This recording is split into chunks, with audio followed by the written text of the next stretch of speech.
Chapter 71. John Crumb falls into trouble. It was on a Friday evening, an inauspicious Friday, that poor Ruby Ruggles had insisted on leaving the security of her Aunt Pipkin's house with her aristocratic and vicious lover. In spite of the positive assurance made to her by Mrs. Pipkin that if she went forth in such company she should not be allowed to return. "Of course you must let her in," Mrs. Hurtle had said soon after the girl's departure. Whereupon Mrs. Pipkin had cried. She knew her own softness too well to suppose it to be possible that she could keep the girl out in the streets all night, but yet it was hard upon her, very hard, that she should be so troubled. "We usen't to have our ways like that when I was young," she said, sobbing. What was to be the end of it?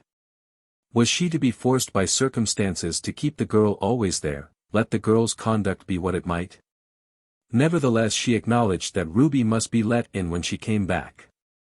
Then, about 9 o'clock, John Crumb came, and the latter part of the evening was more melancholy even than the first.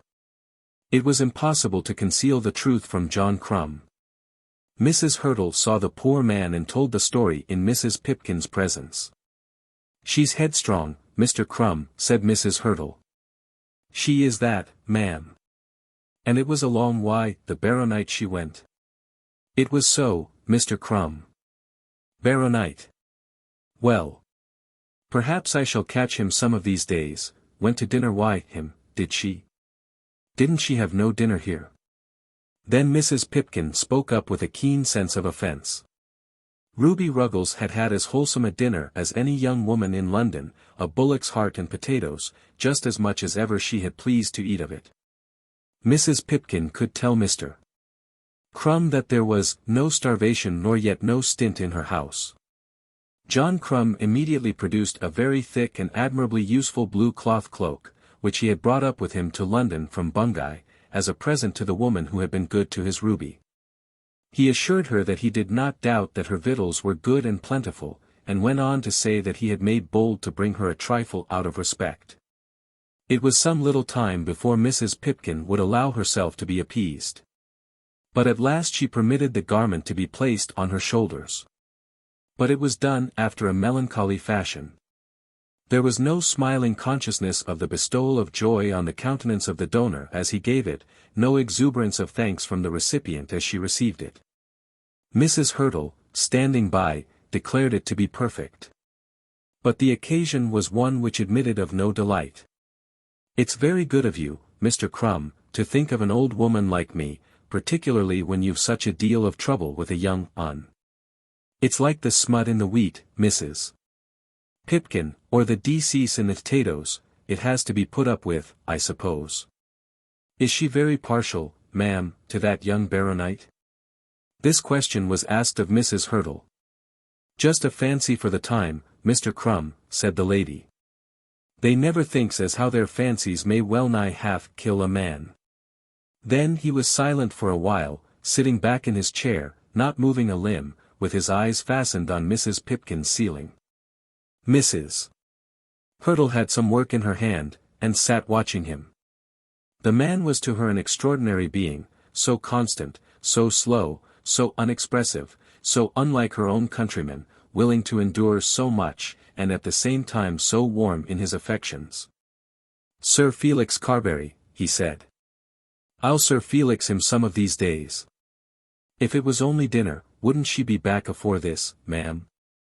"I suppose they've gone to some place of amusement," said Mrs. Hurtle. "Like enough," said John Crumb in a low voice. "She's that mad after dancing as never was," said Mrs. Pipkin. "And where is it as dances?" asked Crumb, getting up from his chair, and stretching himself. It was evident to both the ladies that he was beginning to think that he would follow Ruby to the music hall. Neither of them answered him, however, and then he sat down again. "Does dance all night at them places, Mrs. Pipkin?" "They do pretty nearly all that they oughtn't to do," said Mrs. Pipkin. John Crumb raised one of his fists, brought it down heavily on the palm of his other hand, and then again sat silent for a while. "I never knowed as she was fond o' dancing," he said. "I'd had dancing for her down at Bungay, just as ready as anything. D'ye think, ma'am, it's the dancing she's after, or the baronet. This was another appeal to Mrs. Hurtle. I suppose they go together, said the lady. Then there was another long pause, at the end of which poor John Crumb burst out with some violence. Damn him! Damn him! What had I ever done to him? Nothing. Did I ever interfere? Why, him? Never. But I wool. I wool. I wouldn't wonder, but I'll swing for this at Barry. Oh, Mr. Crumb, don't talk like that, said Mrs. Pipkin. Mr. Crumb is a little disturbed, but he'll get over it presently, said Mrs. Hurtle. She's a nasty slut to go and treat a young man as she's treating you, said Mrs. Pipkin. No, ma'am, she ain't nasty, said the lover. But she's cruel, horrid cruel. It's no more use my going down about meal and pollard, nor business, and she up here with that baronet, no more nor nothin'. When I handles it I don't know whether it's middlings nor nothin' else. If I was to twist his neck, ma'am, would you take it on yourself to say as I was wrong? I'd sooner hear that you had taken the girl away from him, said Mrs. Hurtle. I could pretty well eat him, that's what I could. 11:30, is it?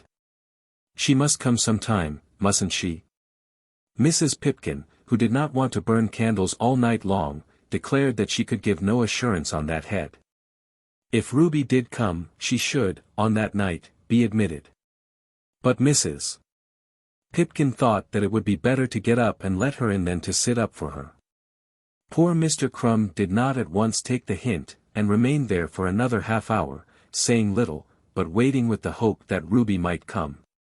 But when the clock struck 12 he was told that he must go. Then he slowly collected his limbs and dragged them out of the house. That young man is a good fellow, said Mrs. Hurtle as soon as the door was closed. A deal too good for Ruby Ruggles, said Mrs. Pipkin. And he can maintain a wife. Mr. Carbury says as he's as well to do as any tradesman down in them parts.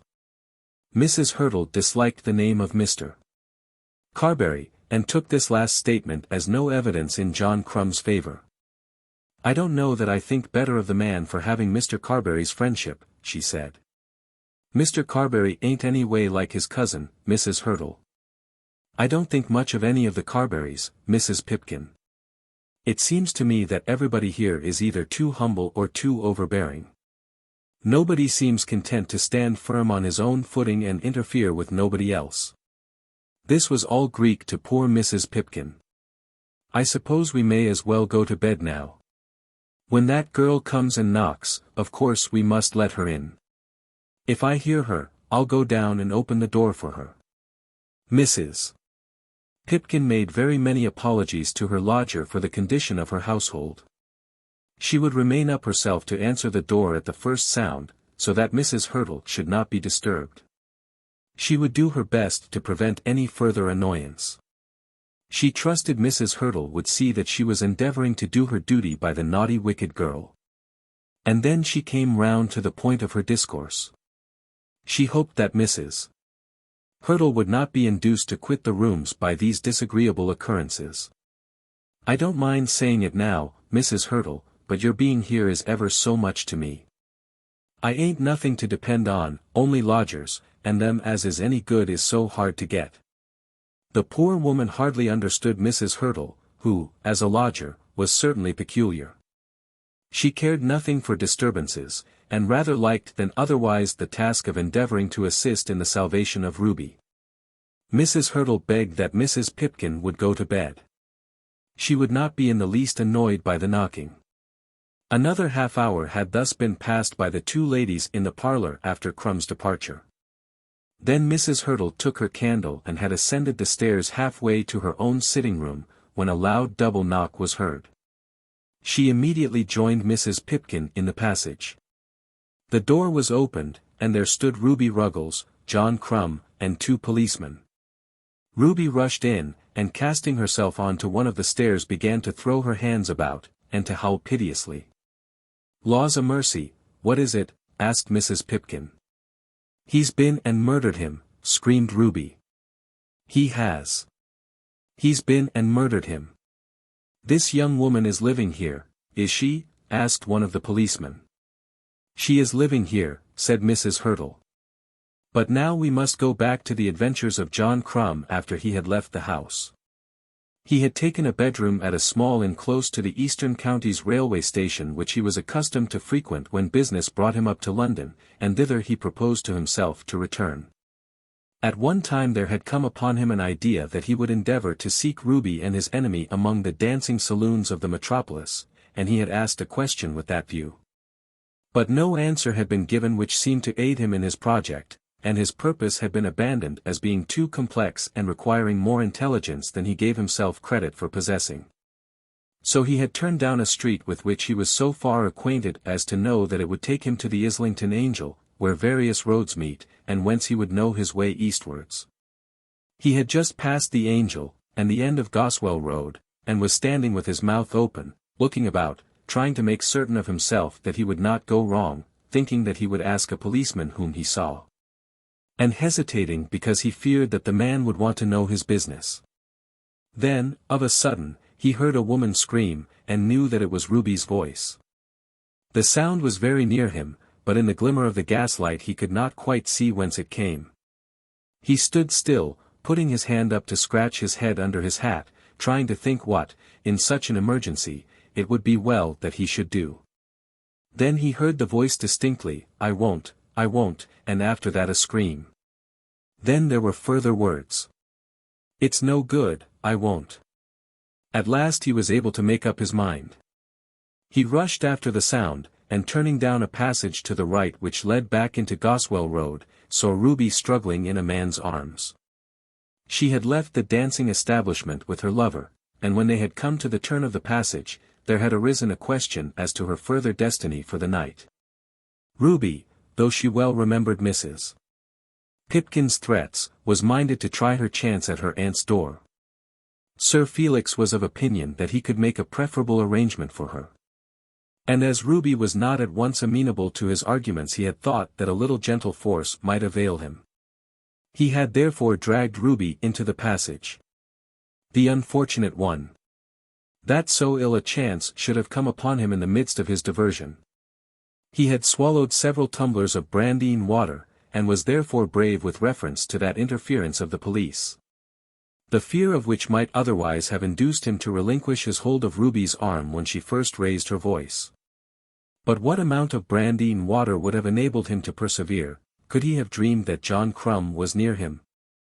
On a sudden he found a hand on his coat, and he was swung violently away, and brought with his back against the railing so forcibly as to have the breath almost knocked out of his body. But he could hear Ruby's exclamation, "If it isn't John Crumb." Then there came upon him a sense of coming destruction, as though the world for him were all over, and, collapsing throughout his limbs, he slunk down upon the ground. "Get up, you wiper," said John Crumb. But the baronet thought it better to cling to the ground. "You shall get up," said John, taking him by the collar of his coat and lifting him. "Now, Ruby, he's going to have it," said John. Whereupon Ruby screamed at the top of her voice, with a shriek very much louder than that which had at first attracted John Crumb's notice. "Don't hit a man when he's down," said the baronet, pleading as though for his life. "I won't," said John. "But I'll hit a fellow when you ends up." Sir Felix was little more than a child in the man's arms. John Crumb raised him, and catching him round the neck with his left arm, getting his head into chancery as we used to say when we fought at school, struck the poor wretch some half-dozen times violently in the face.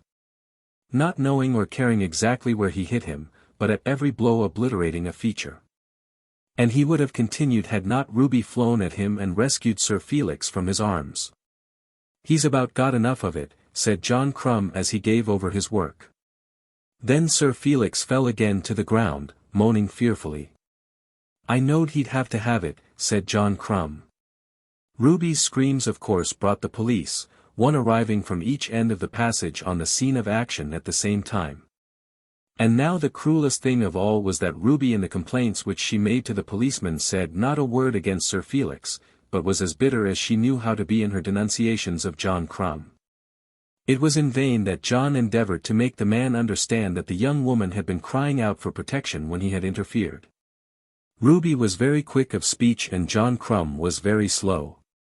Ruby swore that nothing so horrible, so cruel, so bloodthirsty had ever been done before. Sir Felix himself when appealed to could say nothing.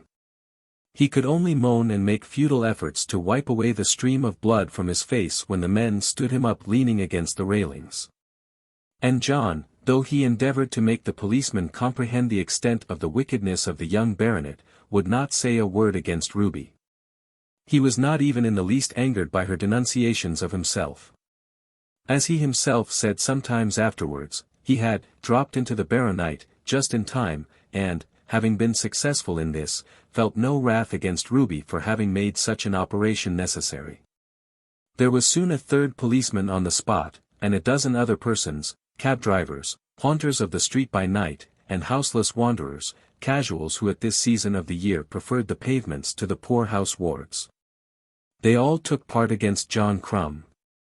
Why had the big man interfered between the young woman and her young man?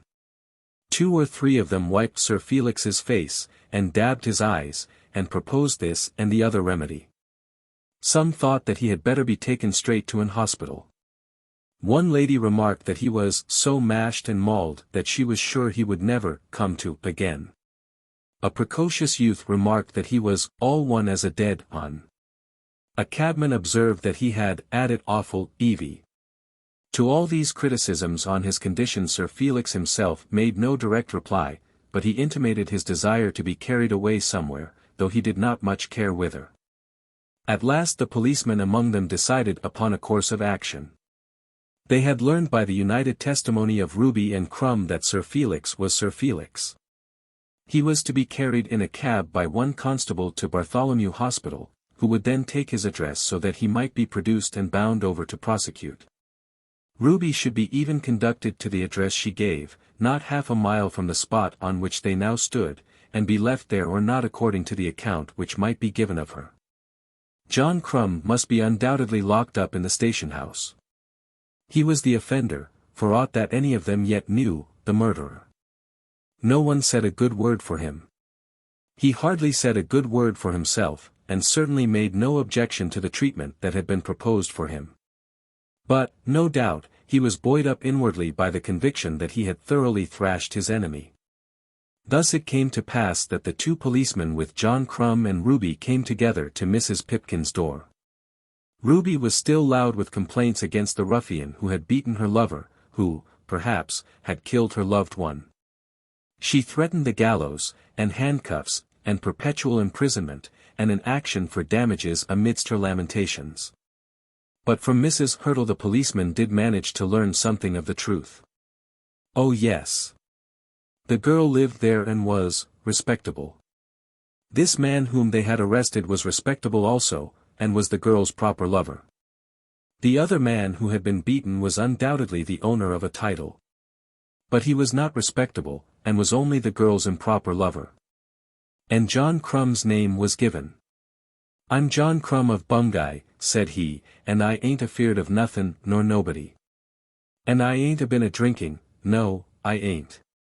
Mauled un. In course I've mauled un. And I meaned it. That 'ere young woman is engaged to be my wife." "No, I ain't," shouted Ruby. "But she is," persisted John Crumb. "Well then, I never will," rejoined Ruby. John Crumb turned upon her a look of love, and put his hand on his heart. Whereupon the senior policeman said that he saw at a glance how it all was, but that Mr. Crumb had better come along with him, just for the present. To this arrangement the unfortunate hero from Bungay made not the slightest objection. "Miss Ruggles," said Mrs. Hurtle, "if that young man doesn't conquer you at last you can't have a heart in your bosom." "Indeed and I have then, and I don't mean to give it him if it's ever so. He's been and killed Sir Felix." Mrs. Hurtle in a whisper to Mrs. Pipkin expressed a wicked wish that it might be so. After that the 3 women all went to bed. Chapter 72. Ask himself. Roger Carbury, when he received the letter from Hetta's mother desiring him to tell her all that he knew of Paul Montague's connection with Mrs. Hurtle, found himself quite unable to write a reply. He endeavored to ask himself what he would do in such a case if he himself were not personally concerned. What advice in this emergency would he give to the mother and what to the daughter, were he himself uninterested? He was sure that, as Hetta's cousin and acting as though he were Hetta's brother, he would tell her that Paul Montague's entanglement with that American woman should have forbidden him at any rate for the present to offer his hand to any other lady. He thought that he knew enough of all the circumstances to be sure that such would be his decision. He had seen Mrs. Hurtle with Montague at Lowestoft, and had known that they were staying together as friends at the same hotel. He knew that she had come to England with the express purpose of enforcing the fulfilment of an engagement which Montague had often acknowledged. He knew that Montague made frequent visits to her in London. He had, indeed, been told by Montague himself that, let the cost be what it might, the engagement should be, and in fact had been broken off. He thoroughly believed the man's word, but put no trust whatever in his firmness. And, hitherto, he had no reason whatever for supposing that Mrs. Hurtle had consented to be abandoned. What father, what elder brother would allow a daughter or a sister to become engaged to a man embarrassed by such difficulties? He certainly had counselled Montague to rid himself of the trammels by which he had surrounded himself, but not on that account could he think that the man in his present condition was fit to engage himself to another woman. All this was clear to Roger Carbury. But then it had been equally clear to him that he could not, as a man of honour, assist his own cause by telling a tale, which tale had become known to him as the friend of the man against whom it would have to be told. He had resolved upon that as he left Montague and Mrs. Hurtle together upon the sands at Lowestoft. But what was he to do now? The girl whom he loved had confessed her love for the other man, that man, who in seeking the girl's love, had been as he thought so foul a traitor to himself. That he would hold himself as divided from the man by a perpetual and undying hostility he had determined. That his love for the woman would be equally perpetual he was quite sure. Already there were floating across his brain ideas of perpetuating his name in the person of some child of Hetta's, but with the distinct understanding that he and the child's father should never see each other. No more than 24 hours had intervened between the receipt of Paul's letter and that from Lady Carbury, but during those 24 hours he had almost forgotten Mrs. Hurtle. The girl was gone from him, and he thought only of his own loss and of Paul's perfidy. Then came the direct question as to which he was called upon for a direct answer. Did he know anything of facts relating to the presence of a certain Mrs. Hurtle in London which were of a nature to make it inexpedient that Hetta should accept Paul Montague as her betrothed lover? Of course he did. The facts were all familiar to him. But how was he to tell the facts? In what words was he to answer such a letter? If he told the truth as he knew it, how was he to secure himself against the suspicion of telling a story against his rival in order that he might assist himself, or at any rate, punish the rival? As he could not trust himself to write an answer to Lady Carbury's letter, he determined that he would go to London. If he must tell the story, he could tell it better face to face than by any written words. So he made the journey, arrived in town late in the evening, and knocked at the door in Welbeck Street between 10 and 11 on the morning after the unfortunate meeting which took place between Sir Felix and John Crumb. The page when he opened the door looked as a page should look when the family to which he is attached is suffering from some terrible calamity. My lady had been summoned to the hospital to see Sir Felix, who was, as the page reported, in a very bad way indeed. The page did not exactly know what had happened, but supposed that Sir Felix had lost most of his limbs by this time. Yes. Miss Carbury was upstairs, and would no doubt see her cousin, though she, too, was in a very bad condition, and dreadfully put about. That poor Hetta should be put about with her brother in the hospital and her lover in the toils of an abominable American woman was natural enough. "What's this about Felix?" asked Roger. "The new trouble always has precedence over those which are of earlier date." "Oh, Roger, I am so glad to see you. Felix did not come home last night, and this morning there came a man from the hospital in the city to say that he is there." "What has happened to him?" Somebody has beaten him," said Hetta whimpering. Then she told the story as far as she knew it. The messenger from the hospital had declared that the young man was in no danger and that none of his bones were broken, but that he was terribly bruised about the face, that his eyes were in a frightful condition, sundry of his teeth knocked out, and his lips cut open. But, the messenger had gone on to say, the house surgeon had seen no reason why the young gentleman should not be taken home. "And mamma has gone to fetch him," said Hetta. "That's John Crumb," said Roger. Hetta had never heard of John Crumb, and simply stared into her cousin's face. "You have not been told about John Crumb?" "No, you would not hear of him." "Why should John Crumb beat Felix like that?" "They say, Hetta, that women are the cause of most troubles that occur in the world." The girl blushed up to her eyes, as though the whole story of Felix's sin and folly had been told to her. "If it be as I suppose," continued Roger, "John Crumb has considered himself to be aggrieved and has thus avenged himself." "Did you know of him before?" "Yes indeed, very well. He is a neighbor of mine and was in love with a girl, with all his heart, and he would have made her his wife and have been good to her. He had a home to offer her, and is an honest man with whom she would have been safe and respected and happy. Your brother saw her and, though he knew the story, though he had been told by myself that this honest fellow had placed his happiness on the girl's love, he thought, well, I suppose he thought that such a pretty thing as this girl was too good for John Crumb. But Felix has been going to marry Miss Melmotte. You're old-fashioned, Hetta. It used to be the way, to be off with the old love before you are on with the new, but that seems to be all changed now. Such fine young fellows as there are now can be in love with two at once. That I fear is what Felix has thought, and now he has been punished." "You know all about it then?" "No, I don't know. But I think it has been so. I do know that John Crumb had threatened to do this thing, and I felt sure that sooner or later he would be as good as his word. If it has been so, who is to blame him?" Hetta as she heard the story hardly knew whether her cousin, in his manner of telling the story, was speaking of that other man, of that stranger of whom she had never heard, or of himself. He would have made her his wife and have been good to her. He had a home to offer her. He was an honest man with whom she would have been safe and respected and happy. He had looked at her while speaking as though it were her own case of which he spoke. And then, when he talked of the old-fashioned way, of being off with the old love before you are on with the new, had he not alluded to Paul Montague and this story of the American woman? But, if so, it was not for Hetta to notice it by words. He must speak more plainly than that before she could be supposed to know that he alluded to her own condition. "It is very shocking," she said. "Shocking, yes. One is shocked at it all. I pity your mother, and I pity you.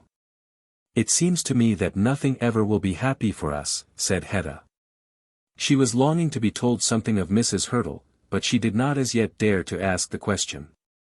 "I do not know whether to wait for your mother or not," said he after a short pause. "Pray wait for her if you are not very busy.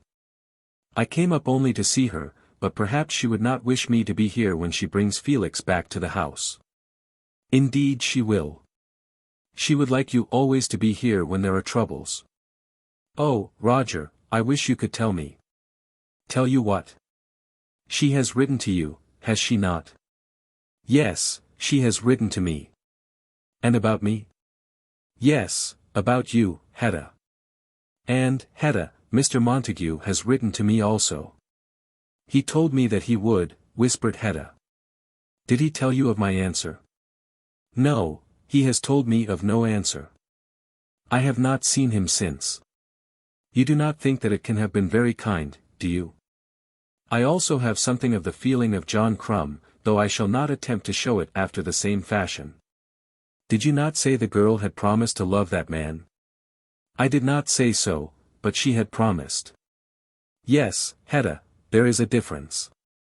The girl then was fickle and went back from her word. You never have done that. I am not justified in thinking even a hard thought of you. I have never harbored a hard thought of you. It is not you that I reproach.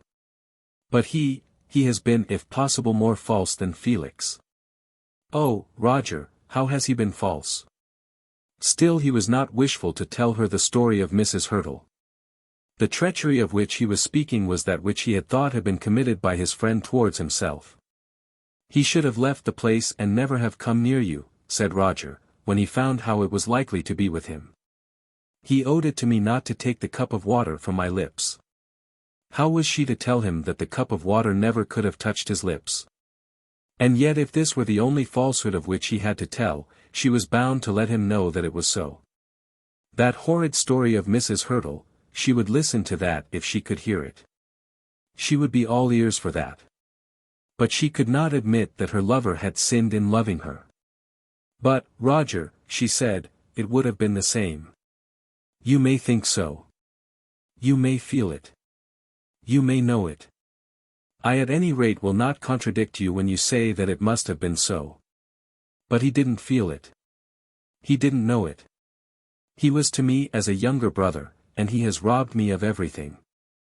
I understand, Hetta, what you mean. I should never have succeeded. My happiness would have been impossible if Paul had never come home from America. I have told myself so 100 times, but I cannot therefore forgive him. And I won't forgive him, Hetta. Whether you are his wife, or another man's, or whether you are Hetta Carbury on to the end, my feeling to you will be the same. While we both live, you must be to me the dearest creature living. My hatred to him. Oh, Roger, do not say hatred. My hostility to him can make no difference in my feeling to you. I tell you that should you become his wife you will still be my love. As to not coveting, how is a man to cease to covet that which he has always coveted? But I shall be separated from you. Should I be dying, then I should send for you. You are the very essence of my life. I have no dream of happiness otherwise than as connected with you. He might have my whole property and I would work for my bread, if I could only have a chance of winning you to share my toils with me. But still there was no word of Mrs. Hurtle. Roger, she said, I have given it all away now. It cannot be given twice. If he were unworthy would your heart never change? I think, never. Roger, is he unworthy? How can you trust me to answer such a question? He is my enemy. He has been ungrateful to me as one man hardly ever is to another. He has turned all my sweetness to gall, all my flowers to bitter weeds, he has choked up all my paths. And now you ask me whether he is unworthy. I cannot tell you. If you thought him worthy you would tell me, she said, getting up and taking him by the arm. No, I will tell you nothing. Go to someone else, not to me, and he tried with gentleness but tried ineffectually to disengage himself from her hold. Roger, if you knew him to be good you would tell me, because you yourself are so good.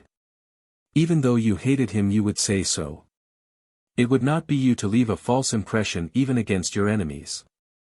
I ask you because, however it may be with you, I know I can trust you.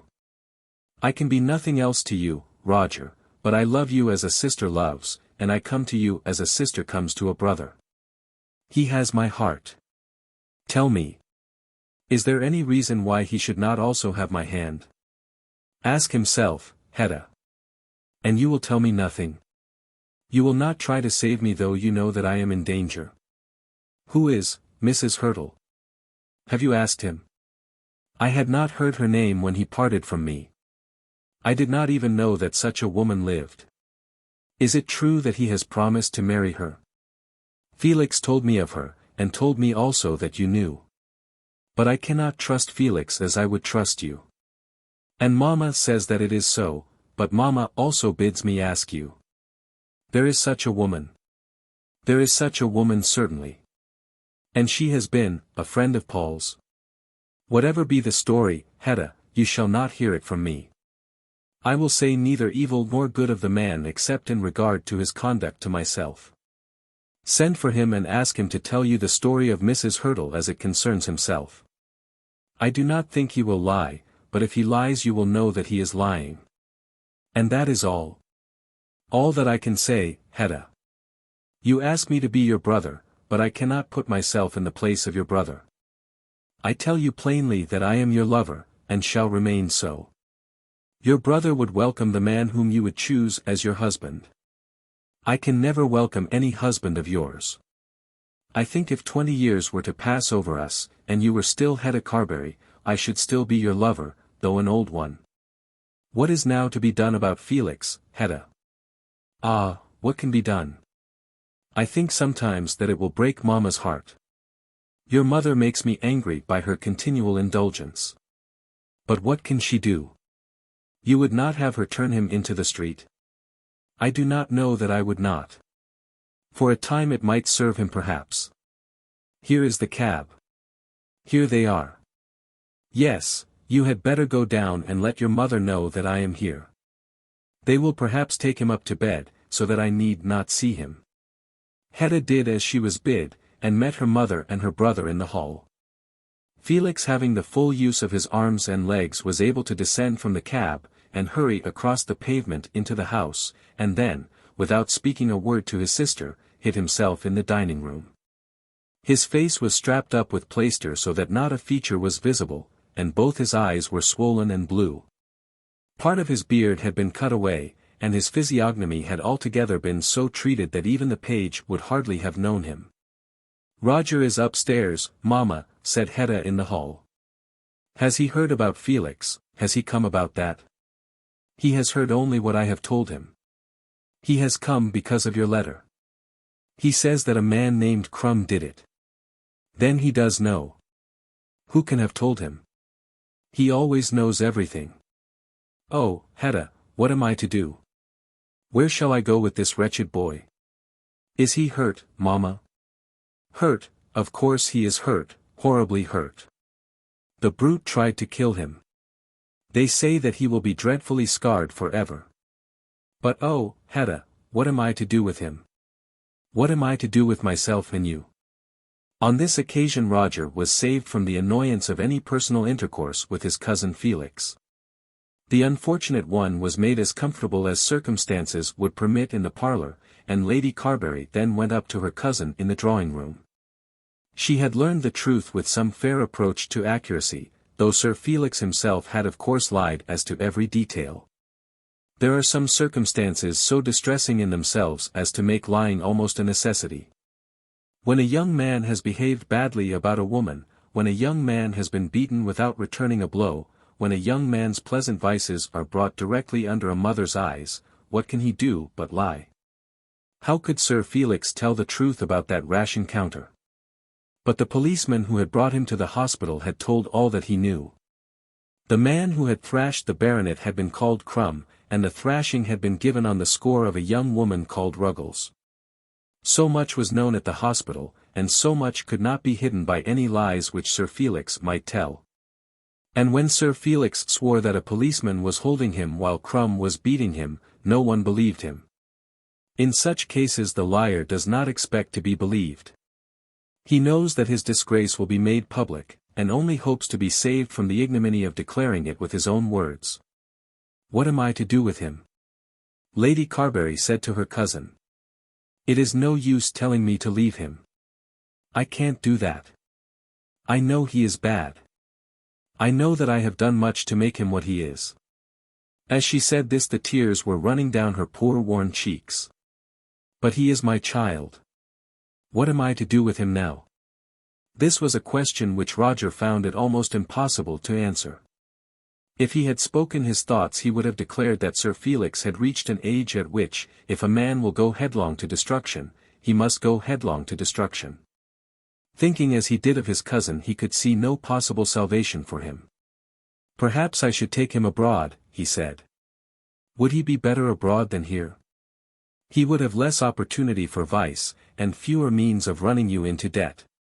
Lady Carbury, as she turned this counsel in her mind, thought of all the hopes which she had indulged, her literary aspirations, her Tuesday evenings, her desire for society, her Bruns, her Alfs, and her Bookers, her pleasant drawing-room.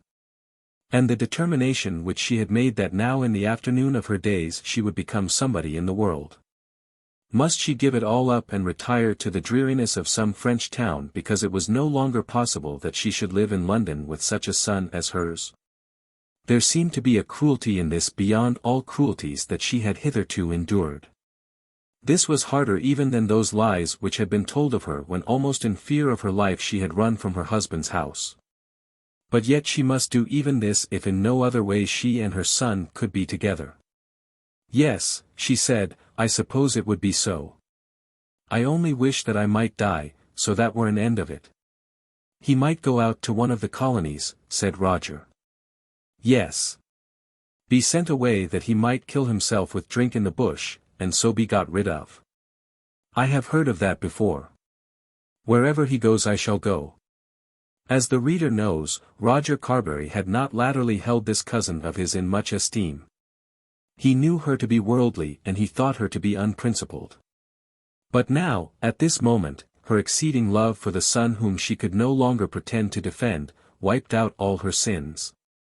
He forgot the visit made to Carbury under false pretenses, and the Melmottes, and all the little tricks which he had detected, in his appreciation of an affection which was pure and beautiful. If you like to let your house for a period, he said, mine is open to you. But, Felix, you shall take him there. I am all alone in the world. I can make a home for myself at the cottage. It is empty now. If you think that would save you, you can try it for 6 months. And turn you out of your own house. No, Roger. I cannot do that. And, Roger, what is to be done about Hetta? Hetta herself had retreated, leaving Roger and her mother alone together, feeling sure that there would be questions asked and answered in her absence respecting Mrs. Hurtle, which her presence would prevent. She wished it could have been otherwise, that she might have been allowed to hear it all herself, as she was sure that the story coming through her mother would not savour so completely of unalloyed truth as if told to her by her cousin Roger. Hetta can be trusted to judge for herself, he said. How can you say that when she has just accepted this young man? Is it not true that he is even now living with an American woman whom he has promised to marry? No, that is not true. What is true, then?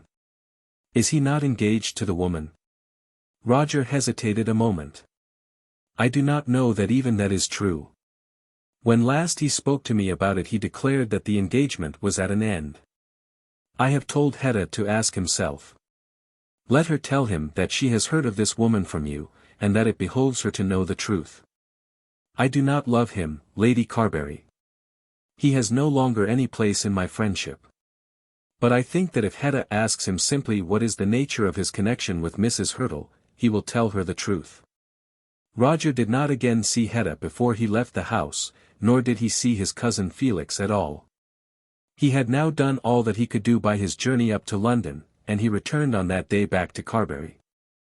Would it not be better for him, in spite of the protestations which he had made, to dismiss the whole family from his mind? There could be no other love for him. He must be desolate and alone. But he might then save himself from a world of cares, and might gradually teach himself to live as though there were no such woman as Hetta Carbury in the world. But no. He would not allow himself to believe that this could be right. The very fact of his love made it a duty to him, made it almost the first of his duties, to watch over the interests of her he loved and of those who belonged to her. But among those so belonging he did not recognize Paul Montague. Chapter 73. Marie's Fortune. When Marie Melmotte assured Sir Felix Carbury that her father had already endowed her with a large fortune which could not be taken from her without her own consent, she spoke no more than the truth. She knew of the matter almost as little as it was possible that she should know. As far as reticence on the subject was compatible with the object he had in view, Melmotte had kept from her all knowledge of the details of the arrangement. But it had been necessary when the thing was done to explain, or to pretend to explain, much, and Marie's memory and also her intelligence had been strong beyond her father's anticipation. He was deriving a very considerable income from a large sum of money which he had invested in foreign funds in her name, and had got her to execute a power of attorney enabling him to draw this income on her behalf. This he had done fearing shipwreck in the course which he meant to run, and resolved that, let circumstances go as they might, there should still be left enough to him of the money which he had realized to enable him to live in comfort and luxury. Should he be doomed to live in obscurity, or even in infamy? He had sworn to himself solemnly that under no circumstances would he allow this money to go back into the vortex of his speculations, and hitherto he had been true to his oath. Though bankruptcy and apparent ruin might be imminent, he would not bolster up his credit by the use of this money, even though it might appear at the moment that the money would be sufficient for the purpose. If such a day should come, then, with that certain income, he would make himself happy, if possible, or at any rate luxurious, in whatever city of the world might know least of his antecedents, and give him the warmest welcome on behalf of his wealth. Such had been his scheme of life. But he had failed to consider various circumstances. His daughter might be untrue to him, or in the event of her marriage might fail to release his property, or it might be that the very money should be required to dower his daughter. Or there might come troubles on him so great that even the certainty of a future income would not enable him to bear them. Now, at this present moment, his mind was tortured by great anxiety. Were he to resume this property, it would more than enable him to pay all that was due to the Longstaffs. It would do that and tide him for a time over some other difficulties. Now, in regard to the Longstaffs themselves, he certainly had no desire to depart from the rule which he had made for himself, on their behalf. Were it necessary that a crash should come, they would be as good creditors as any other. But then he was painfully alive to the fact that something beyond simple indebtedness was involved in that transaction. He had with his own hand traced Dolly Longstaff's signature on the letter which he had found in old Mr. Longstaff's drawer. He had found it in an envelope, addressed by the elder Mr. Longstaff to Messrs. Slow and Bideawhile, and he had himself posted this letter in a pillar box near to his own house. In the execution of this maneuver, circumstances had greatly befriended him. He had become the tenant of Mr. Longstaff's house, and at the same time had only been the joint tenant of Mr. Longstaff's study, so that Mr. Longstaff's papers were almost in his very hands. To pick a lock was with him an accomplishment long since learned. But his science in that line did not go so far as to enable him to replace the bolt in its receptacle. He had picked a lock, had found the letter prepared by Mr.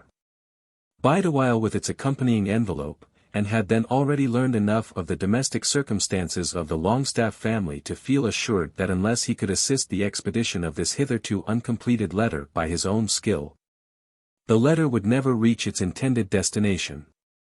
In all this fortune had in some degree befriended him. The circumstances being as they were, it was hardly possible that the forgery should be discovered. Even though the young man were to swear that the signature was not his, even though the old man were to swear that he had left that drawer properly locked with the unsigned letter in it, still there could be no evidence. People might think. People might speak. People might feel sure. And then a crash would come. But there would still be that ample fortune on which to retire and eat and drink and make merry for the rest of his days. Then there came annoying complications in his affairs. What had been so easy in reference to that letter which Dolly Longstaff never would have signed, was less easy but still feasible in another matter. Under the joint pressure of immediate need, growing ambition, and increasing audacity, it had been done. Then the rumors that were spread abroad, which to Melmotte were serious indeed, they named, at any rate in reference to Dolly Longstaff, the very thing that had been done. Now if that, or the like of that, were brought actually home to him, if 12 jurymen could be got to say that he had done that thing, of what use then would be all that money?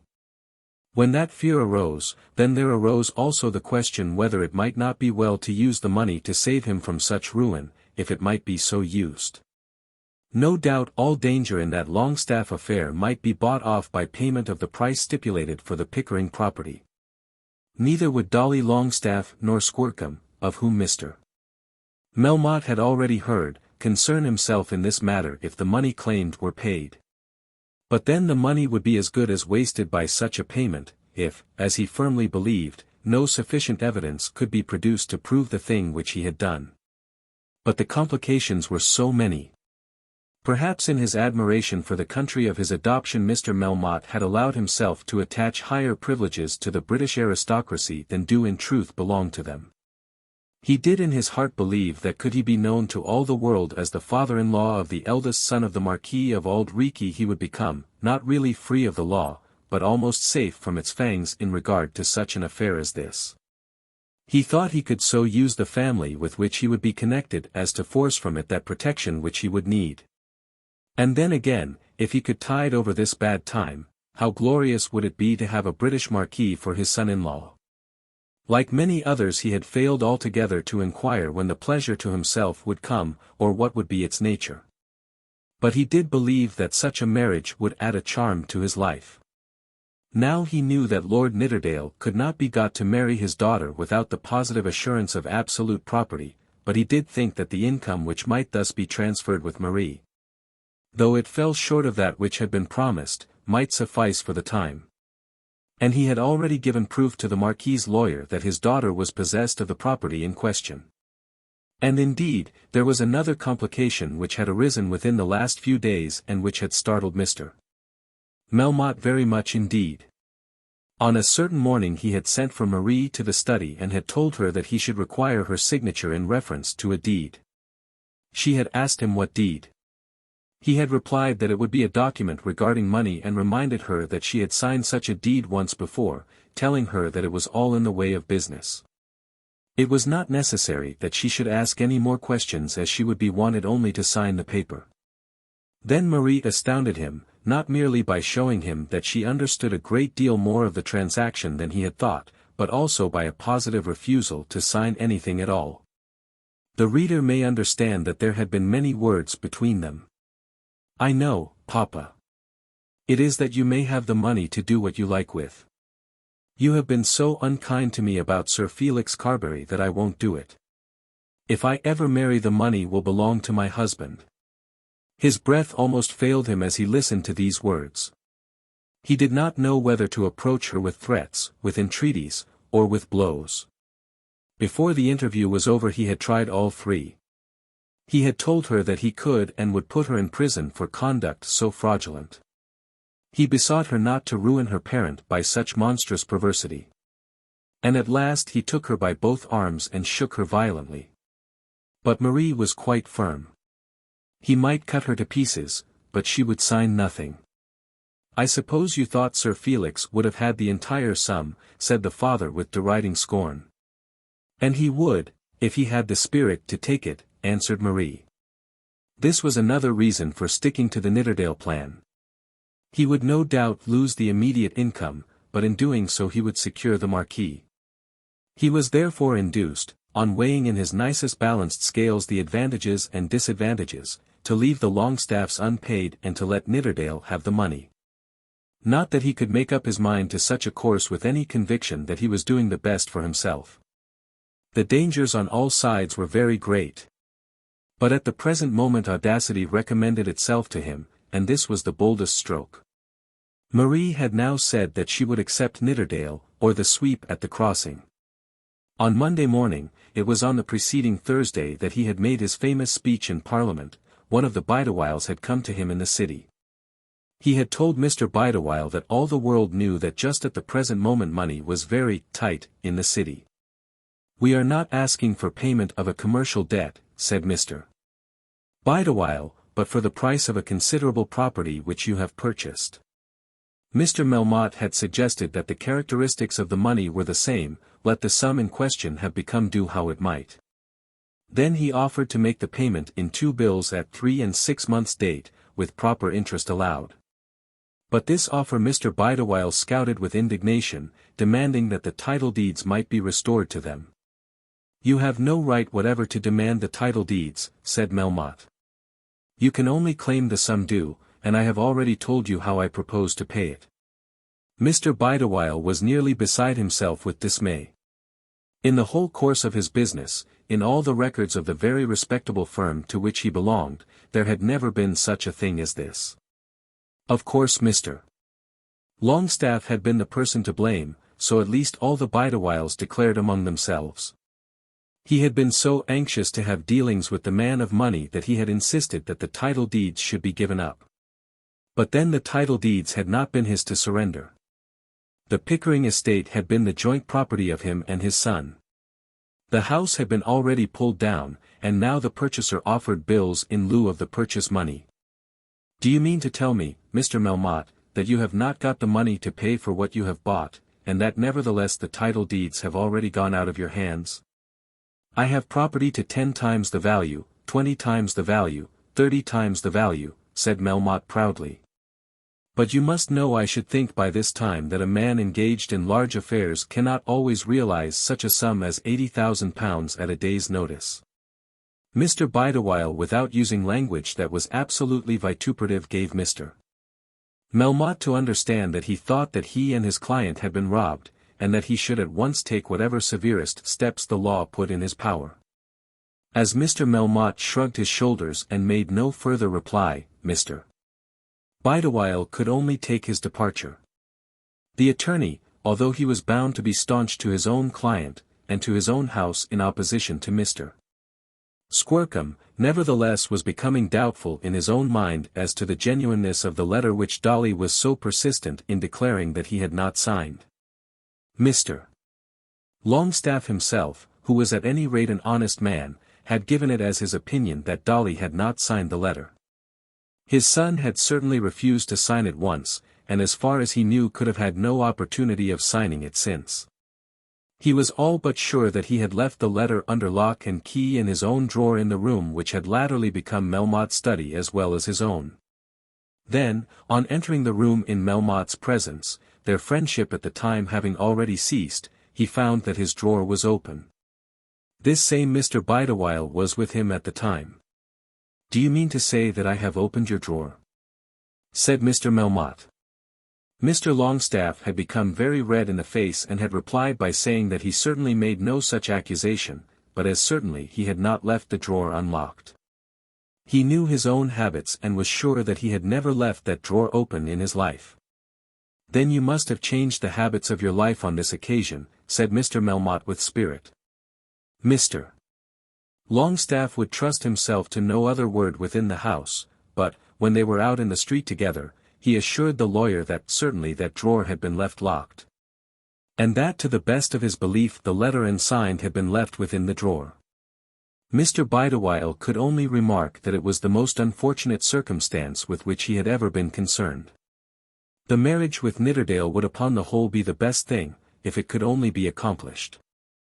The reader must understand that though Mr. Melmotte had allowed himself considerable poetical license in that statement as to property 30 times as great as the price which he ought to have paid for Pickering, still there was property. The man's speculations had been so great and so wide that he did not really know what he owned, or what he owed. But he did know that at the present moment he was driven very hard for large sums. His chief trust for immediate money was in Cohenlupe, in whose hands had really been the manipulation of the shares of the Mexican Railway. He had trusted much to Cohenlupe, more than it had been customary with him to trust to any man. Cohenlupe assured him that nothing could be done with the railway shares at the present moment. They had fallen under the panic almost to nothing. Now in the time of his trouble Melmotte wanted money from the great railway, but just because he wanted money the great railway was worth nothing. Cohenlupe told him that he must tide over the evil hour, or rather over an evil month. It was at Cohenlupe's instigation that he had offered the 2 bills to Mr. Bideawhile.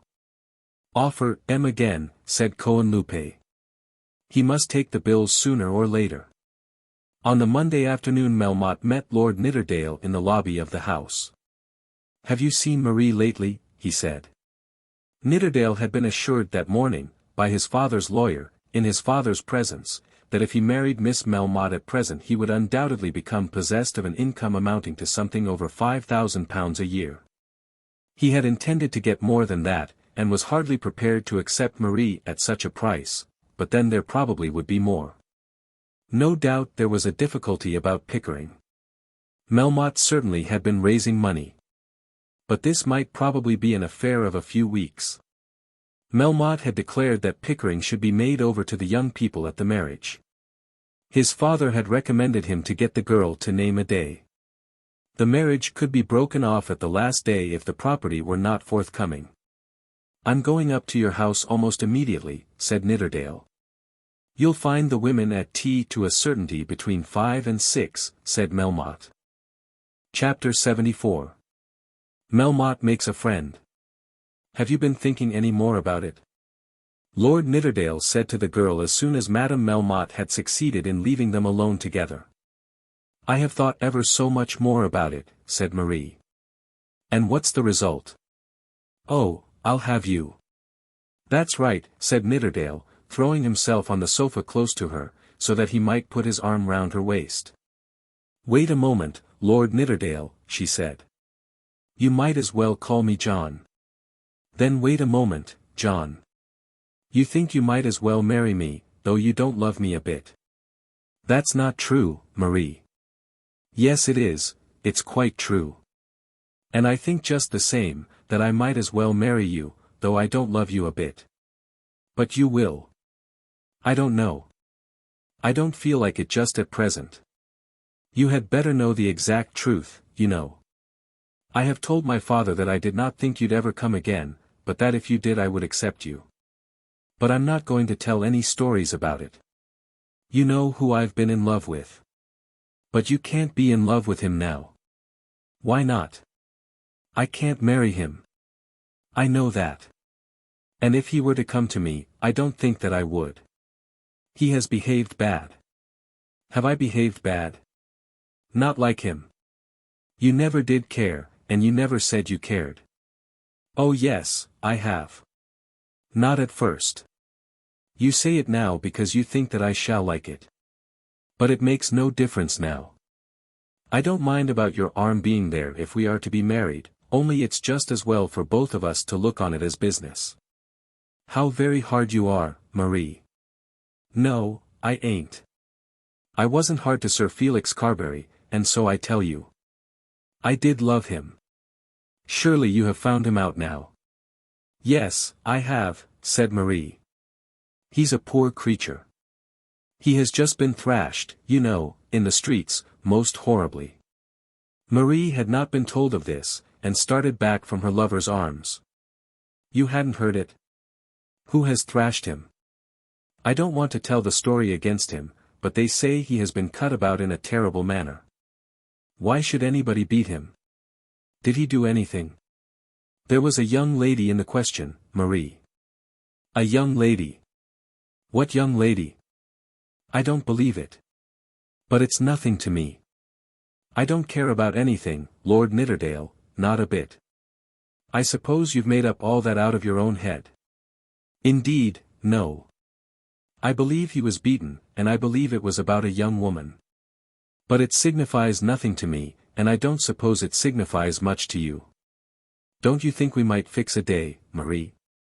"I don't care the least," said Marie. "The longer it's put off the better I shall like it, that's all. Because I'm so detestable." "No, you ain't detestable. I think you are a very good fellow, only you don't care for me. But it is detestable not being able to do what one wants. It's detestable having to quarrel with everybody and never to be good friends with anybody. And it's horribly detestable having nothing on earth to give one any interest." "You couldn't take any interest in me?" "Not the least." "Suppose you try. Wouldn't you like to know anything about the place where we live?" "It's a castle, I know." "Yes, Castle Reekie, ever so many 100 years old." "I hate old places. I should like a new house, and a new dress, and a new horse every week, and a new lover." "Your father lives at the castle." "I don't suppose we are to go and live there too." "We shall be there sometimes." "When shall it be?" "The year after next." "Nonsense, Marie. Tomorrow." "You wouldn't be ready." "You may manage it all just as you like with Papa." "Oh, yes, kiss me, of course you may. If I'm to belong to you, what does it matter?" "No, I won't say that I love you. But if ever I do say it, you may be sure it will be true." "That's more than you can say of yourself, John." So the interview was over and Nidderdale walked back to the house thinking of his lady love, as far as he was able to bring his mind to any operation of thinking. He was fully determined to go on with it. As far as the girl herself was concerned, she had, in these latter days, become much more attractive to him than when he had first known her. She certainly was not a fool. And, though he could not tell himself that she was altogether like a lady, still she had a manner of her own which made him think that she would be able to live with ladies. And he did think that, in spite of all she said to the contrary, she was becoming fond of him, as he certainly had become fond of her. "Have you been up with the ladies?" Melmotte asked him. "Oh yes." "And what does Marie say?" "That you must fix the day. We'll have it very soon then, sometime next month. You'll want to get away in August. And to tell the truth, so shall I. I never was worked so hard in my life as I've been this summer. The election and that horrid dinner had something to do with it. And I don't mind telling you that I've had a fearful weight on my mind in reference to money. I never had to find so many large sums in so short a time. And I'm not quite through it yet. I wonder why you gave the dinner then." My dear boy, it was very pleasant to him to call the son of a marquis his dear boy. As regards expenditure, that was a flea bite. Nothing that I could spend myself would have the slightest effect upon my condition, one way or the other. "I wish it could be the same way with me," said Nidderdale. "If you chose to go into business with me instead of taking Marie's money out, it very soon would be so with you. But the burden is very great. I never know whence these panics arise, or why they come, or whither they go. But when they do come, they are like a storm at sea. It is only the strong ships that can stand the fury of the winds and waves. And then the buffeting which a man gets leaves him only half the man he was. I've had it very hard this time. I suppose you are getting right now." "Yes, I am getting right. I am not in any fear if you mean that. I don't mind telling you everything as it is settled now that you are to be Marie's husband. I know that you are honest, and that if you could hurt me by repeating what I say you wouldn't do it." "Certainly I would not. You see, I've no partner, nobody that is bound to know my affairs. My wife is the best woman in the world, but is utterly unable to understand anything about it. Of course I can't talk freely to Marie. Coenlupe, whom you see so much with me, is all very well, in his way, but I never talk over my affairs with him. He is concerned with me in one or two things, our American railway for instance, but he has no interest generally in my house. It is all on my own shoulders, and I can tell you the weight is a little heavy. It will be the greatest comfort to me in the world if I can get you to have an interest in the matter." "I don't suppose I could ever really be any good at business," said the modest young lord. "You wouldn't come and work, I suppose." "I shouldn't expect that. But I should be glad to think that I could tell you how things are going on. Of course you heard all that was said just before the election. For 48 hours I had a very bad time of it then. The fact was that Alf and they who were supporting him thought that they could carry the election by running me down. They were at it for a fortnight, perfectly unscrupulous as to what they said or what harm they might do me and others. I thought that very cruel. They couldn't get their man in, but they could and did have the effect of depreciating my property suddenly by nearly $500,000 of money. Think what that is. I don't understand how it could be done. Because you don't understand how delicate a thing is credit. They persuaded a lot of men to stay away from that infernal dinner, and consequently it was spread about the town that I was ruined. The effect upon shares which I held was instantaneous and tremendous. The Mexican Railway were at 117, and they fell from that in 2 days to something quite nominal, so that selling was out of the question.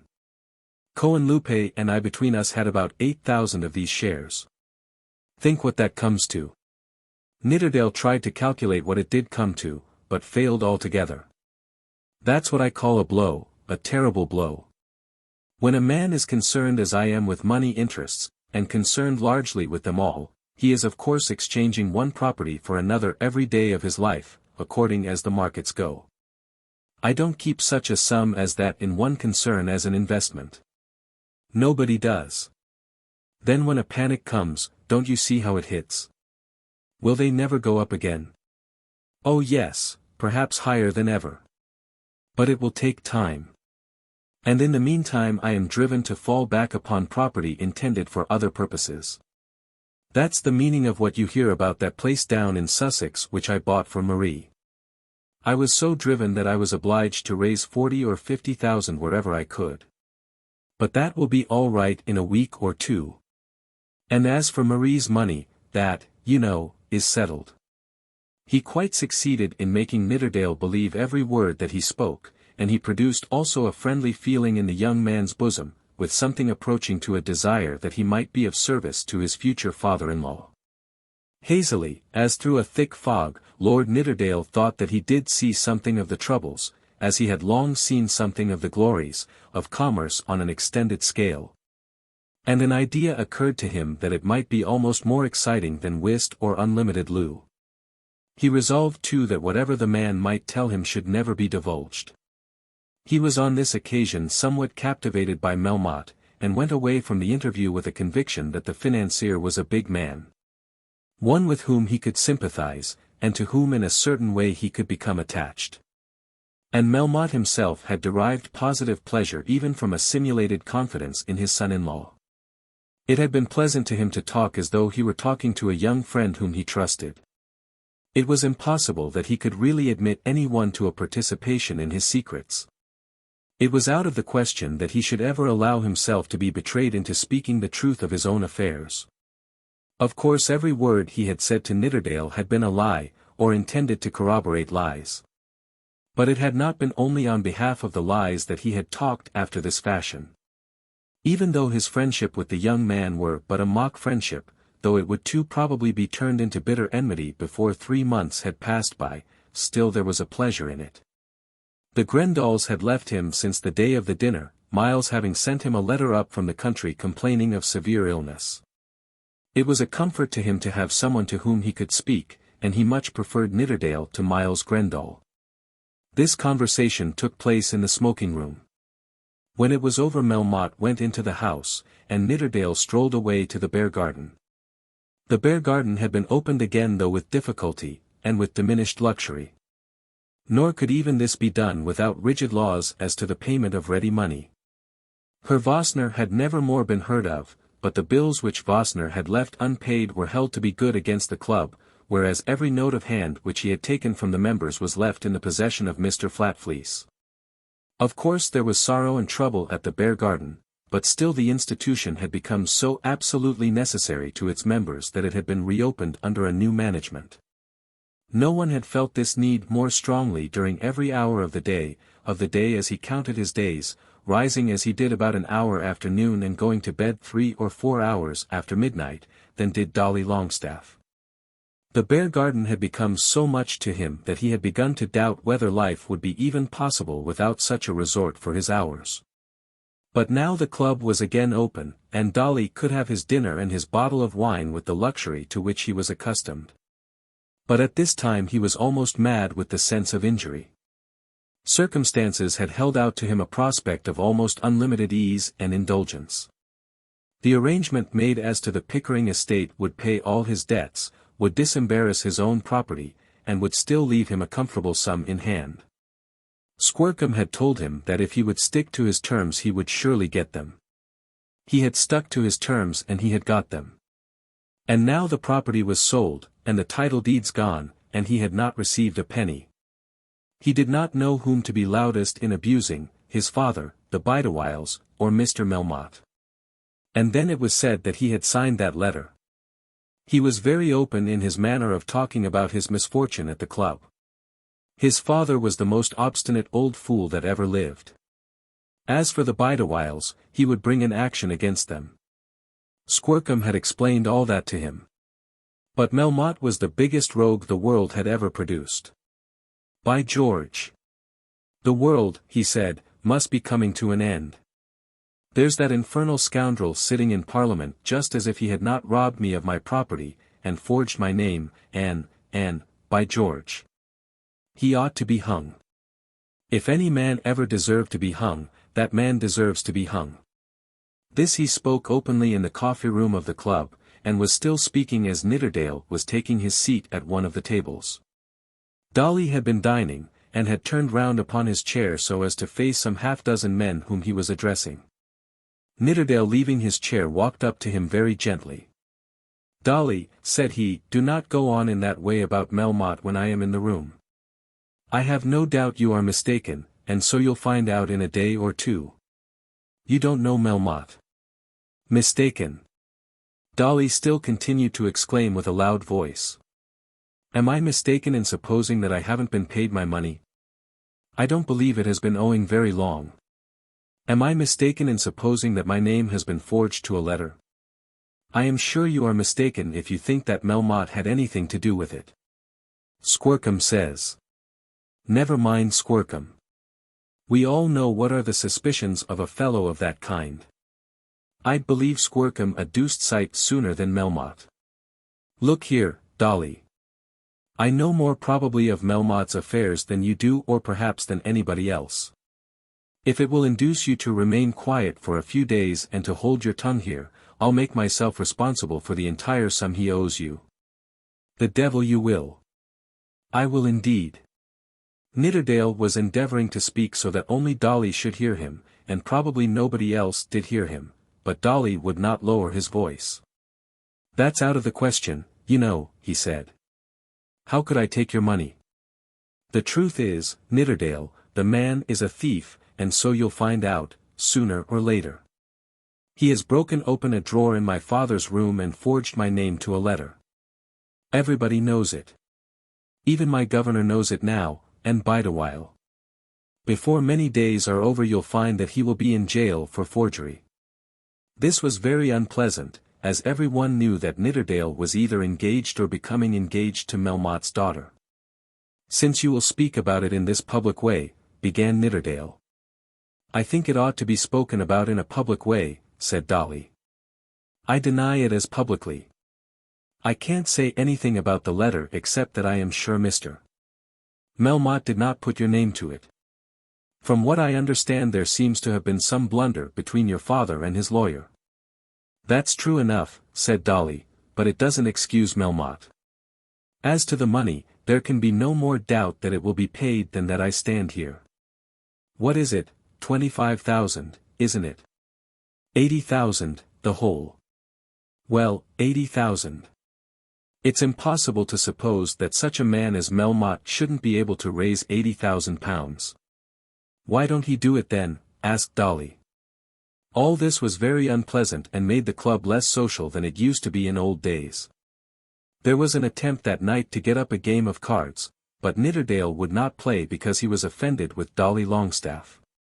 And Miles Grendall was away in the country, a fugitive from the face of Melmotte, and Carbury was in hiding at home with his countenance from top to bottom supported by plasters, and Montague in these days never went to the club. At the present moment he was again in Liverpool, having been summoned thither by Mr. Ramsbottom. "By George," said Dolly, as he filled another pipe and ordered more brandy and water, "I think everything is going to come to an end." "I do indeed. I never heard of such a thing before as a man being done in this way. And then Vossner has gone off, and it seems everybody is to pay just what he says they owed him. And now one can't even get up a game of cards. I feel as though there were no good in hoping that things would ever come right again." The opinion of the club was a good deal divided as to the matter in dispute between Lord Nidderdale and Dolly Longstaff. It was admitted by some to be very fishy. If Melmotte were so great a man, why didn't he pay the money, and why should he have mortgaged the property before it was really his own? But the majority of the men thought that Dolly was wrong. As to the signature of the letter, Dolly was a man who would naturally be quite unable to say what he had and what he had not signed. And then, even into the Bear Garden there had filtered, through the outer world, a feeling that people were not now bound to be so punctilious in the paying of money as they were a few years since. No doubt it suited Melmotte to make use of the money, and therefore, as he had succeeded in getting the property into his hands, he did make use of it. But it would be forthcoming sooner or later. In this way of looking at the matter the Bear Garden followed the world at large. The world at large, in spite of the terrible falling off at the Emperor of China's dinner, in spite of all the rumors, in spite of the ruinous depreciation of the Mexican railway stock, and of the undoubted fact that Dolly Longstaff had not received his money, was inclined to think that Melmotte would pull through. Chapter 75. In Bruton Street. Mr. Squercum all this time was in a perfect fever of hard work and anxiety. It may be said of him that he had been quite sharp enough to perceive the whole truth. He did really know it all, if he could prove that which he knew. He had extended his inquiries in the city till he had convinced himself that, whatever wealth Melmotte might have had 12 months ago, there was not enough of it left at present to cover the liabilities. Squercum was quite sure that Melmotte was not a falling, but a fallen star, perhaps not giving sufficient credence to the recuperative powers of modern commerce. Squercum told a certain stockbroker in the city, who was his specially confidential friend, that Melmotte was a "gone coon." The stockbroker made also some few inquiries, and on that evening agreed with Squercum that Melmotte was a "gone coon." If such were the case, it would positively be the making of Squercum if it could be so managed that he should appear as the destroying angel of this offensive dragon.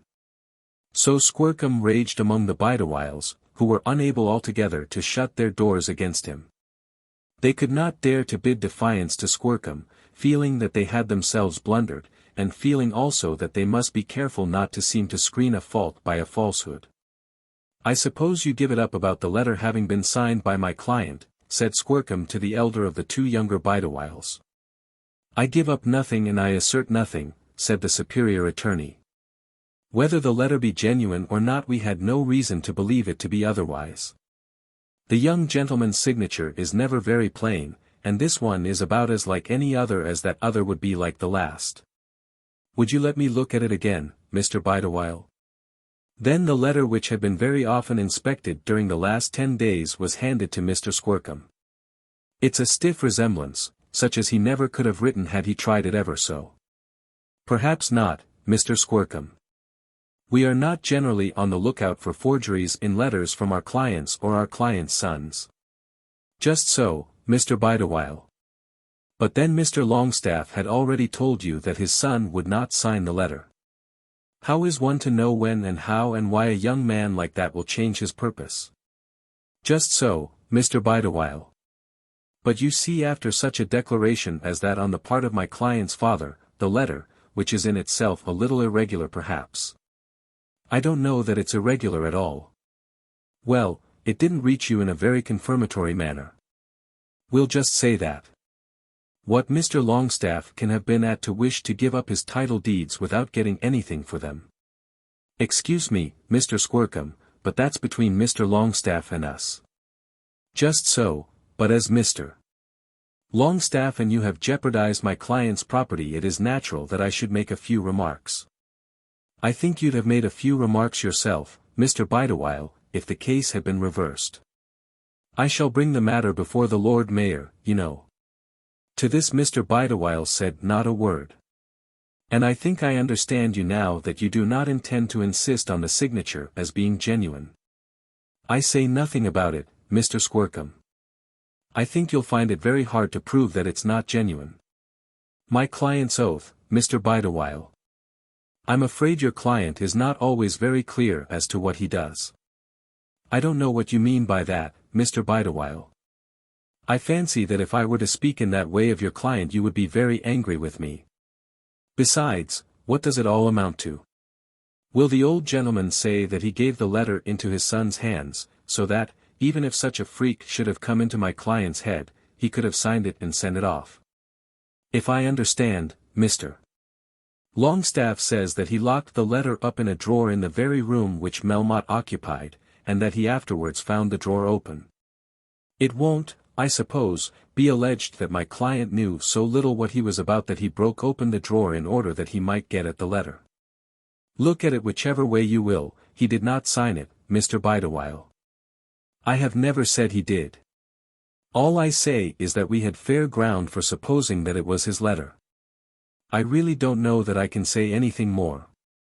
Only that we are to a certain degree in the same boat together in this matter. I won't admit even that, Mr. Squercum. The difference being that your client by his fault has jeopardized his own interests and those of my client, while my client has not been in fault at all. I shall bring the matter forward before the Lord Mayor tomorrow, and as at present advised shall ask for an investigation with reference to a charge of fraud. I presume you will be served with a subpoena to bring the letter into court. If so, you may be sure that we shall produce it. Then Mr. Squercum took his leave and went straight away to Mr. Bumby, a barrister well known in the city. The game was too powerful to be hunted down by Mr. Squercum's unassisted hands. He had already seen Mr. Bumby on the matter more than once. Mr. Bumby was inclined to doubt whether it might not be better to get the money, or some guarantee for the money. Mr.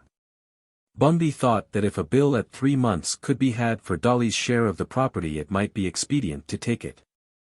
Mr. Squercum suggested that the property itself might be recovered, no genuine sale having been made. Mr. Bumby shook his head. Title deeds give possession, Mr. Squercum. You don't suppose that the company which has lent money to Melmotte on the title deeds would have to lose it? Take the bill. And if it is dishonored, run your chance of what you'll get out of the property. There must be assets. Every rap will have been made over, said Mr. Squercum. This took place on the Monday, the day on which Melmotte had offered his full confidence to his proposed son-in-law. On the following Wednesday 3 gentlemen met together in the study in the house in Bruton Street from which it was supposed that the letter had been abstracted. There were Mr. Longstaff, the father, Dolly Longstaff, and Mr. Bideawhile. The house was still in Melmotte's possession, and Melmotte and Mr. Longstaff were no longer on friendly terms. Direct application for permission to have this meeting in this place had been formally made to Mr. Melmotte, and he had complied. The meeting took place at 11 o'clock, a terribly early hour. Dolly had at first hesitated as to placing himself as he thought between the fire of 2 enemies, and Mr. Squercum had told him that as the matter would probably soon be made public, he could not judiciously refuse to meet his father and the old family lawyer. Therefore Dolly had attended, at great personal inconvenience to himself. By George, it's hardly worth having if one is to take all this trouble about it, Dolly had said to Lord Groslow, with whom he had fraternized since the quarrel with Nidderdale. Dolly entered the room last, and at that time neither Mr. Longstaff nor Mr. Bideawhile had touched the drawer, or even the table, in which the letter had been deposited. Now, Mr. Longstaff, said Mr. Bideawhile, perhaps you will show us where you think you put the letter. I don't think at all, said he. Since the matter has been discussed, the whole thing has come back upon my memory. I never signed it, said Dolly, standing with his hands in his pockets and interrupting his father. Nobody says you did, sir, rejoined the father with an angry voice. If you will condescend to listen, we may perhaps arrive at the truth. But somebody has said that I did. I've been told that Mr. Bideawhile says so. No, Mr. Longstaff, no. We have never said so. We have only said that we had no reason for supposing the letter to be other than genuine. We have never gone beyond that. Nothing on earth would have made me sign it, said Dolly. Why should I have given my property up before I got my money? I never heard such a thing in my life. The father looked up at the lawyer and shook his head, testifying as to the hopelessness of his son's obstinacy. Now, Mr. Longstaff, continued the lawyer, let us see where you put the letter. Then the father very slowly, and with much dignity of deportment, opened the drawer, the second drawer from the top, and took from it a bundle of papers very carefully folded and docketed. There, said he, the letter was not placed in the envelope but on the top of it, and the 2 were the 2 first documents in the bundle. He went on to say that as far as he knew no other paper had been taken away. He was quite certain that he had left the drawer locked. He was very particular in regard to that particular drawer, and he remembered that about this time Mr. Melmotte had been in the room with him when he had opened it, and, as he was certain, had locked it again. At that special time there had been, he said, considerable intimacy between him and Melmotte.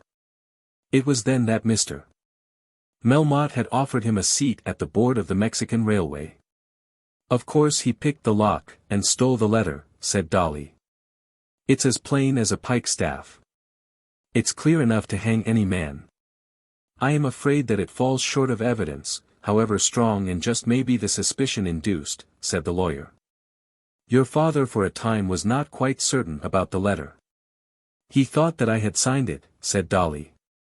"I am quite certain now," rejoined the father angrily. "A man has to collect his memory before he can be sure of anything. I am thinking you know how it would go to a jury." "What I want to know is how we are to get the money," said Dolly. "I should like to see him hung, of course, but I'd sooner have the money. Squircum says." "Adolphus, we don't want to know here what Mr. Squircum says. I don't know why what Mr. Squircum says shouldn't be as good as what Mr. Bideawhile says. Of course Squircum doesn't sound very aristocratic." "Quite as much so as Bideawhile, no doubt," said the lawyer laughing. "No, Squircum isn't aristocratic, and Fetter Lane is a good deal lower than Lincoln's Inn. Nevertheless Squircum may know what he's about. It was Squircum who was first down upon Melmotte in this matter, and if it wasn't for Squircum we shouldn't know as much about it as we do at present." Squircum's name was odious to the elder Longstaff.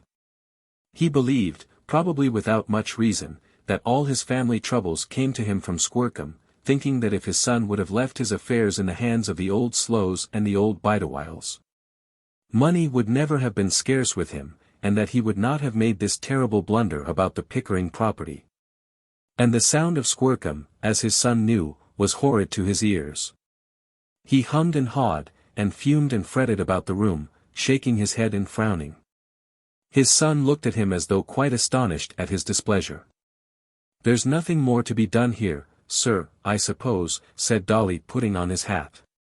"Nothing more," said Mr. Bideawhile. "It may be that I shall have to instruct counsel, and I thought it well that I should see in the presence of both of you exactly how the thing stood." "You speak so positively, Mr. Longstaff, that there can be no doubt." "There is no doubt. And now perhaps you had better lock the drawer in our presence. Stop a moment, I might as well see whether there is any sign of violence having been used." So saying Mr. Bideawhile knelt down in front of the table and began to examine the lock. This he did very carefully and satisfied himself that there was no sign of violence. "Whoever has done it, did it very well," said Bideawhile. "Of course Melmotte did it," said Dolly Longstaff, standing immediately over Bideawhile's shoulder. At that moment there was a knock at the door, a very distinct, and, we may say, a formal knock. There are those who knock and immediately enter without waiting for the sanction asked. Had he who knocked done so on this occasion, Mr.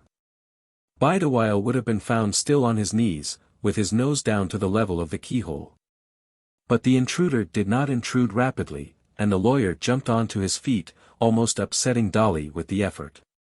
There was a pause, during which Mr. Bideawhile moved away from the table, as he might have done had he been picking a lock, and then Mr. Longstaff bade the stranger come in with a sepulchral voice. The door was opened, and Mr. Melmotte appeared. Now Mr. Melmotte's presence certainly had not been expected. It was known that it was his habit to be in the city at this hour. It was known also that he was well aware that this meeting was to be held in this room at this special hour, and he might well have surmised with what view. There was now declared hostility between both the Longstaffs and Mr. Melmotte, and it certainly was supposed by all the gentlemen concerned that he would not have put himself out of the way to meet them on this occasion. "Gentlemen," he said, "perhaps you think that I am intruding at the present moment." No one said that he did not think so. The elder Longstaff simply bowed very coldly. Mr. Bideawhile stood upright and thrust his thumbs into his waistcoat pockets.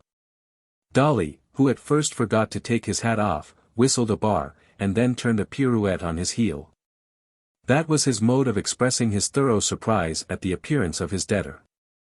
"I fear that you do think I am intruding," said Melmotte, "but I trust that what I have to say will be held to excuse me." "I see, sir," he said, turning to Mr. Longstaff, and glancing at the still open drawer, "that you have been examining your desk. I hope that you will be more careful in locking it than you were when you left it before." "The drawer was locked when I left it," said Mr. Longstaff. I make no deductions and draw no conclusions, but the drawer was locked. Then I should say it must have been locked when you returned to it. No, sir, I found it open. I make no deductions and draw no conclusions, but I left it locked and I found it open. I should make a deduction and draw a conclusion, said Dolly, and that would be that somebody else had opened it. This can answer no purpose at all, said Bideawhile. It was but a chance remark, said Melmotte.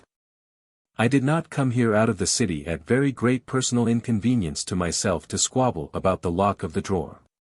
As I was informed that you three gentlemen would be here together, I thought the opportunity a suitable one for meeting you and making you an offer about this unfortunate business.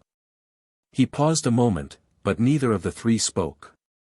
It did occur to Dolly to ask them to wait while he should fetch Squircum, but on second thoughts he reflected that a great deal of trouble would have to be taken, and probably for no good. Mr. Bideawhile, I believe, suggested Melmotte. And the lawyer bowed his head. If I remember rightly, I wrote to you offering to pay the money due to your clients. Squircum is my lawyer, said Dolly. That will make no difference. It makes a deal of difference, said Dolly. I wrote, continued Melmotte, offering my bills at 3 and 6 months' date. They couldn't be accepted, Mr. Melmotte. I would have allowed interest. I never have had my bills refused before. You must be aware, Mr.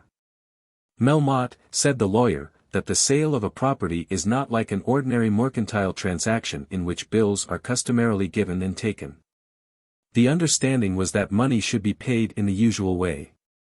And when we learned, as we did learn, that the property had been at once mortgaged by you, of course we became, well, I think I may be justified in saying more than suspicious.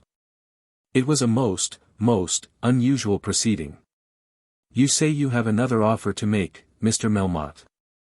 Of course I have been short of money. I have had enemies whose business it has been for some time past to run down my credit, and, with my credit, has fallen the value of stocks in which it has been known that I have been largely interested. I tell you the truth openly. When I purchased Pickering I had no idea that the payment of such a sum of money could inconvenience me in the least. When the time came at which I should pay it, stocks were so depreciated that it was impossible to sell. Very hostile proceedings are threatened against me now. Accusations are made, false as hell. Mr. Melmotte as he spoke raised his voice and looked round the room, but which at the present crisis may do me most cruel damage. I have come to say that, if you will undertake to stop proceedings which have been commenced in the city, I will have £50,000, which is the amount due to these two gentlemen, ready for payment on Friday at noon. I have taken no proceedings as yet, said Bideawhile. It's Squircum, says Dolly. Well, sir, continued Melmotte addressing Dolly, let me assure you that if these proceedings are stayed the money will be forthcoming. But if not, I cannot produce the money. I little thought 2 months ago that I should ever have to make such a statement in reference to such a sum as £50,000. But so it is. To raise that money by Friday, I shall have to cripple my resources frightfully. It will be done at a terrible cost. But what Mr. Bideawhile says is true. I have no right to suppose that the purchase of this property should be looked upon as an ordinary commercial transaction. The money should have been paid, and, if you will now take my word, the money shall be paid. But this cannot be done if I am made to appear before the Lord Mayor tomorrow. The accusations brought against me are damnably false. I do not know with whom they have originated. Whoever did originate them, they are damnably false.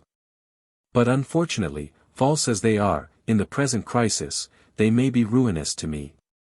Now gentlemen, perhaps you will give me an answer. Both the father and the lawyer looked at Dolly. Dolly was in truth the accuser through the mouthpiece of his attorney Squircum. It was at Dolly's instance that these proceedings were being taken. I, on behalf of my client, said Mr. Bideawhile, will consent to wait till Friday at noon. I presume, Adolphus, that you will say as much, said the elder Longstaff. Dolly Longstaff was certainly not an impressionable person, but Melmotte's eloquence had moved even him. It was not that he was sorry for the man, but that at the present moment he believed him. Though he had been absolutely sure that Melmotte had forged his name or caused it to be forged, and did not now go so far into the matter as to abandon that conviction. He had been talked into crediting the reasons given for Melmotte's temporary distress, and also into a belief that the money would be paid on Friday. Something of the effect which Melmotte's false confessions had had upon Lord Nidderdale, they now also had on Dolly Longstaff. "I'll ask Squercum, you know," he said. "Of course Mr. Squercum will act as you instruct him," said Bideawhile. "I'll ask Squercum. I'll go to him at once. I can't do any more than that. And upon my word, Mr. Melmotte, you've given me a great deal of trouble." Melmotte with a smile apologized. Then it was settled that they three should meet in that very room on Friday at noon, and that the payment should then be made, Dolly stipulating that as his father would be attended by Bideawhile, so would he be attended by Squercum. To this Mr. Longstaff Sr. yielded with a very bad grace. Chapter 76. Hetta and her lover. Lady Carbury was at this time so miserable in regard to her son that she found herself unable to be active as she would otherwise have been in her endeavours to separate Paul Montague and her daughter. Roger had come up to town and given his opinion, very freely at any rate with regard to Sir Felix. But Roger had immediately returned to Suffolk, and the poor mother in want of assistance and consolation turned naturally to Mr. Brune, who came to see her for a few minutes almost every evening. It had now become almost a part of Mr. Brune's life to see Lady Carbury once in the day. She told him of the two propositions which Roger had made: first, that she should fix her residence in some second-rate French or German town, and that Sir Felix should be made to go with her. And, secondly, that she should take possession of Carbury Manor for 6 months. "And where would Mr. Carbury go?" asked Mr. Brune. "He's so good that he doesn't care what he does with himself. There's a cottage on the place, he says, that he would move to." Mr. Brune shook his head. Mr. Brune did not think that an offer so quixotically generous as this should be accepted. As to the German or French town, Mr. Brune said that the plan was no doubt feasible, but he doubted whether the thing to be achieved was worth the terrible sacrifice demanded. He was inclined to think that Sir Felix should go to the colonies. That he might drink himself to death, said Lady Carbury, who now had no secrets from Mr. Brune. Sir Felix in the meantime was still in the doctor's hands upstairs. He had no doubt been very severely thrashed, but there was not in truth very much ailing him beyond the cuts on his face. He was, however, at the present moment better satisfied to be an invalid than to have to come out of his room and to meet the world. "As to Melmotte," said Mr. Brune, "they say now that he is in some terrible mess which will ruin him and all who have trusted him. And the girl? It is impossible to understand it all. Melmotte was to have been summoned before the Lord Mayor today on some charge of fraud, but it was postponed. And I was told this morning that Nidderdale still means to marry the girl. I don't think anybody knows the truth about it. We shall hold our tongue about him till we really do know something." The "we" of whom Mr. Brune spoke was, of course, the morning breakfast table. But in all this there was nothing about Hetta. Hetta, however, thought very much of her own condition, and found herself driven to take some special step by the receipt of 2 letters from her lover, written to her from Liverpool. They had never met since she had confessed her love to him. The first letter she did not at once answer, as she was at that moment waiting to hear what Roger Carbury would say about Mrs. Hurtle. Roger Carbury had spoken, leaving a conviction on her mind that Mrs. Hurtle was by no means a fiction, but indeed a fact very injurious to her happiness. Then Paul's second love letter had come, full of joy, and love, and contentment, with not a word in it which seemed to have been in the slightest degree influenced by the existence of a Mrs. Hurtle. Had there been no Mrs. Hurtle, the letter would have been all that Hetta could have desired, and she could have answered it, unless forbidden by her mother, with all a girl's usual enthusiastic affection for her chosen lord. But it was impossible that she should now answer it in that strain, and it was equally impossible that she should leave such letters unanswered. Roger had told her to ask himself. And she now found herself constrained to bid him either come to her and answer the question, or, if he thought it better, to give her some written account of Mrs. Hurtle, so that she might know who the lady was, and whether the lady's condition did in any way interfere with her own happiness. So she wrote to Paul, as follows. Welbeck Street. July 16, 18. My dear Paul. She found that after that which had passed between them she could not call him, my dear sir, or my dear Mr. Montague, and that it must either be, sir, or my dear Paul. He was dear to her, very dear. And she thought that he had not been as yet convicted of any conduct bad enough to force her to treat him as an outcast. Had there been no Mrs. Hurtle he would have been her dearest Paul, but she made her choice, and so commenced. My dear Paul. A strange report has come round to me about a lady called Mrs. Hurtle. I have been told that she is an American lady living in London, and that she is engaged to be your wife. I cannot believe this. It is too horrid to be true. But I fear there is something true that will be very, very sad for me to hear. It was from my brother I first heard it, who was of course bound to tell me anything he knew. I have talked to Mamma about it, and to my cousin Roger. I am sure Roger knows it all, but he will not tell me. He said, ask himself. And so I ask you. Of course I can write about nothing else till I have heard about this. I am sure I need not tell you that it has made me very unhappy. If you cannot come and see me at once, you had better write. I have told Mamma about this letter. Then came the difficulty of the signature, with the declaration which must naturally be attached to it. After some hesitation she subscribed herself. Your affectionate friend, Henrietta Carbury. Most affectionately your own Hetta, would have been the form in which she would have wished to finish the first letter she had ever written to him. Paul received it at Liverpool on the Wednesday morning, and on the Wednesday evening he was in Welbeck Street. He had been quite aware that it had been incumbent on him to tell her the whole history of Mrs. Hurtle. He had meant to keep back, almost nothing. But it had been impossible for him to do so on that one occasion on which he had pleaded his love to her successfully. Let any reader who is intelligent in such matters say whether it would have been possible for him then to have commenced the story of Mrs. Hurtle and to have told it to the bitter end. Such a story must be postponed for a second or a third interview. Or it may, indeed, be communicated by letter. When Paul was called away to Liverpool he did consider whether he should write the story. But there are many reasons strong against such written communications. A man may desire that the woman he loves should hear the record of his folly, so that, in after days, there may be nothing to be detected, so that, should the Mrs. Hurtle of his life at any time intrude upon his happiness, he may with a clear brow and undaunted heart say to his beloved one, ah, this is the trouble of which I spoke to you. And then he and his beloved one will be in one cause together. But he hardly wishes to supply his beloved one with a written record of his folly.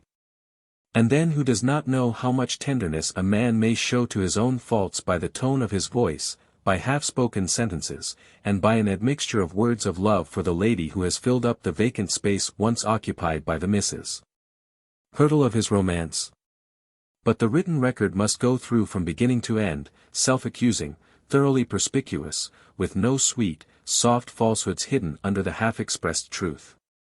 The soft falsehoods which would be sweet as the scent of violets in a personal interview, would stand in danger of being denounced as deceit added to deceit, if sent in a letter. I think therefore that Paul Montague did quite right in hurrying up to London. He asked for Miss Carbury, and when told that Miss Henrietta was with her mother, he sent his name up and said that he would wait in the dining-room. He had thoroughly made up his mind to this course.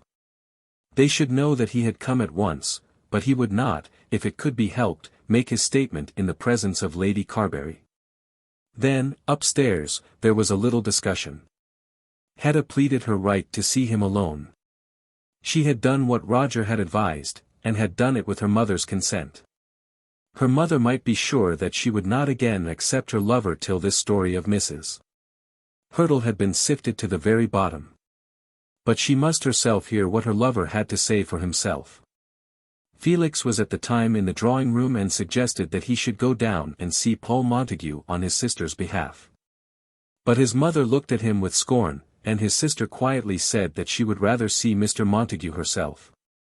Felix had been so cowed by circumstances that he did not say another word, and Hetta left the room alone.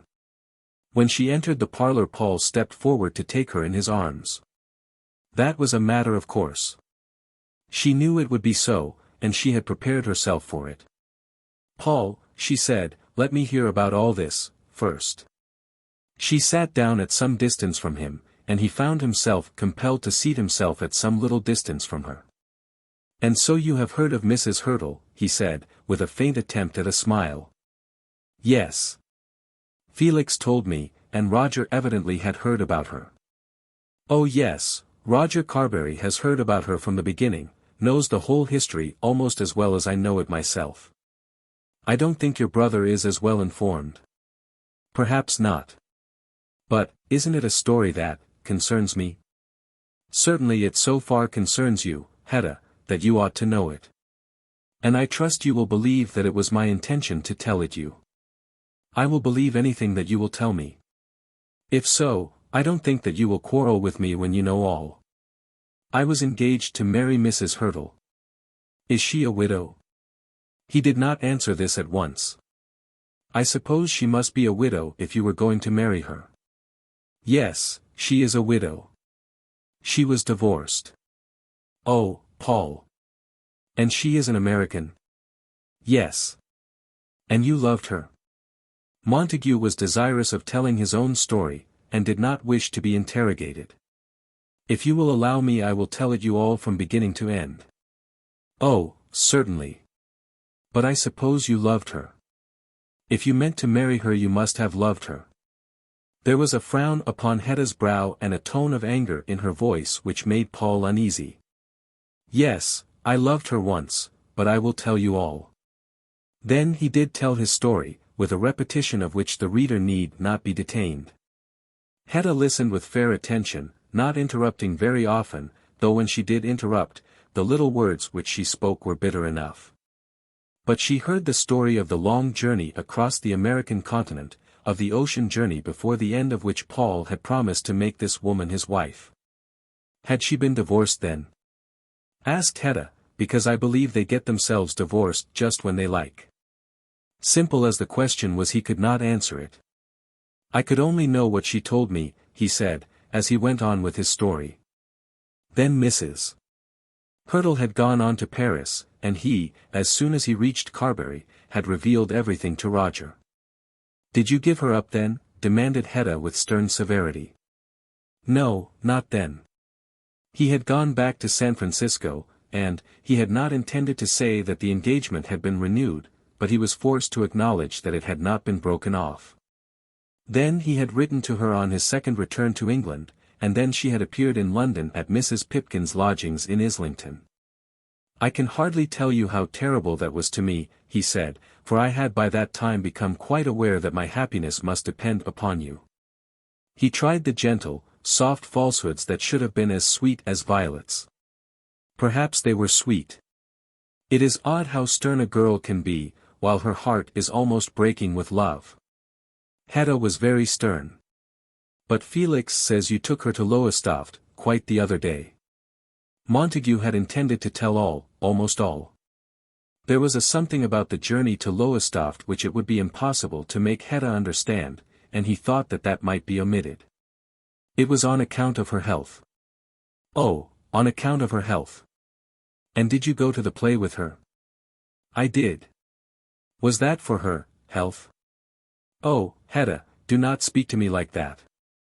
Cannot you understand that when she came here, following me, I could not desert her?"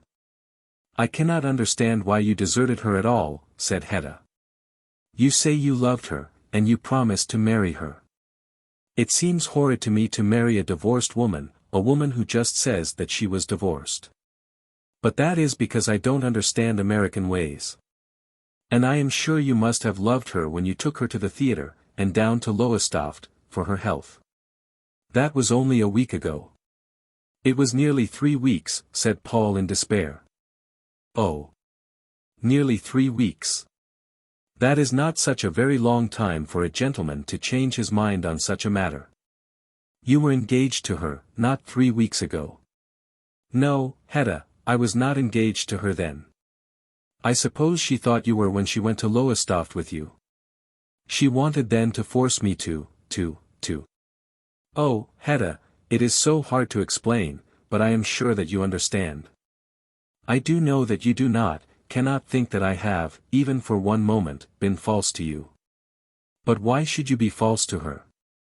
Why should I step in and crush all her hopes?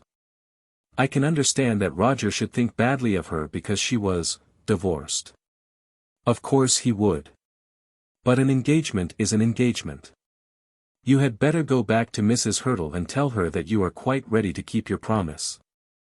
She knows now that it is all over. I dare say you will be able to persuade her to reconsider it. When she came all the way here from San Francisco after you, and when she asked you to take her to the theatre, and to Lowestoft, because of her health, she must be very much attached to you. And she is waiting here, no doubt on purpose for you. She is a very old friend, very old, and you ought not to treat her unkindly. Goodbye, Mr. Montague. I think you had better lose no time in going back to Mrs. Hurtle. All this she said with sundry little impedimentary gurgles in her throat, but without a tear and without any sign of tenderness. You don't mean to tell me, Hetta, that you are going to quarrel with me. I don't know about quarreling. I don't wish to quarrel with any one. But of course we can't be friends when you have married Mrs. Hurtle. Nothing on earth would induce me to marry her. Of course I cannot say anything about that. When they told me this story I did not believe them. No, I hardly believed Roger when he would not tell it for he was too kind, but when he would not contradict it. It seemed to be almost impossible that you should have come to me just at the very same moment. For, after all, Mr. Montague, nearly 3 weeks is a very short time. That trip to Lowestoft couldn't have been much above a week before you came to me. What does it matter? Oh no, of course not, nothing to you.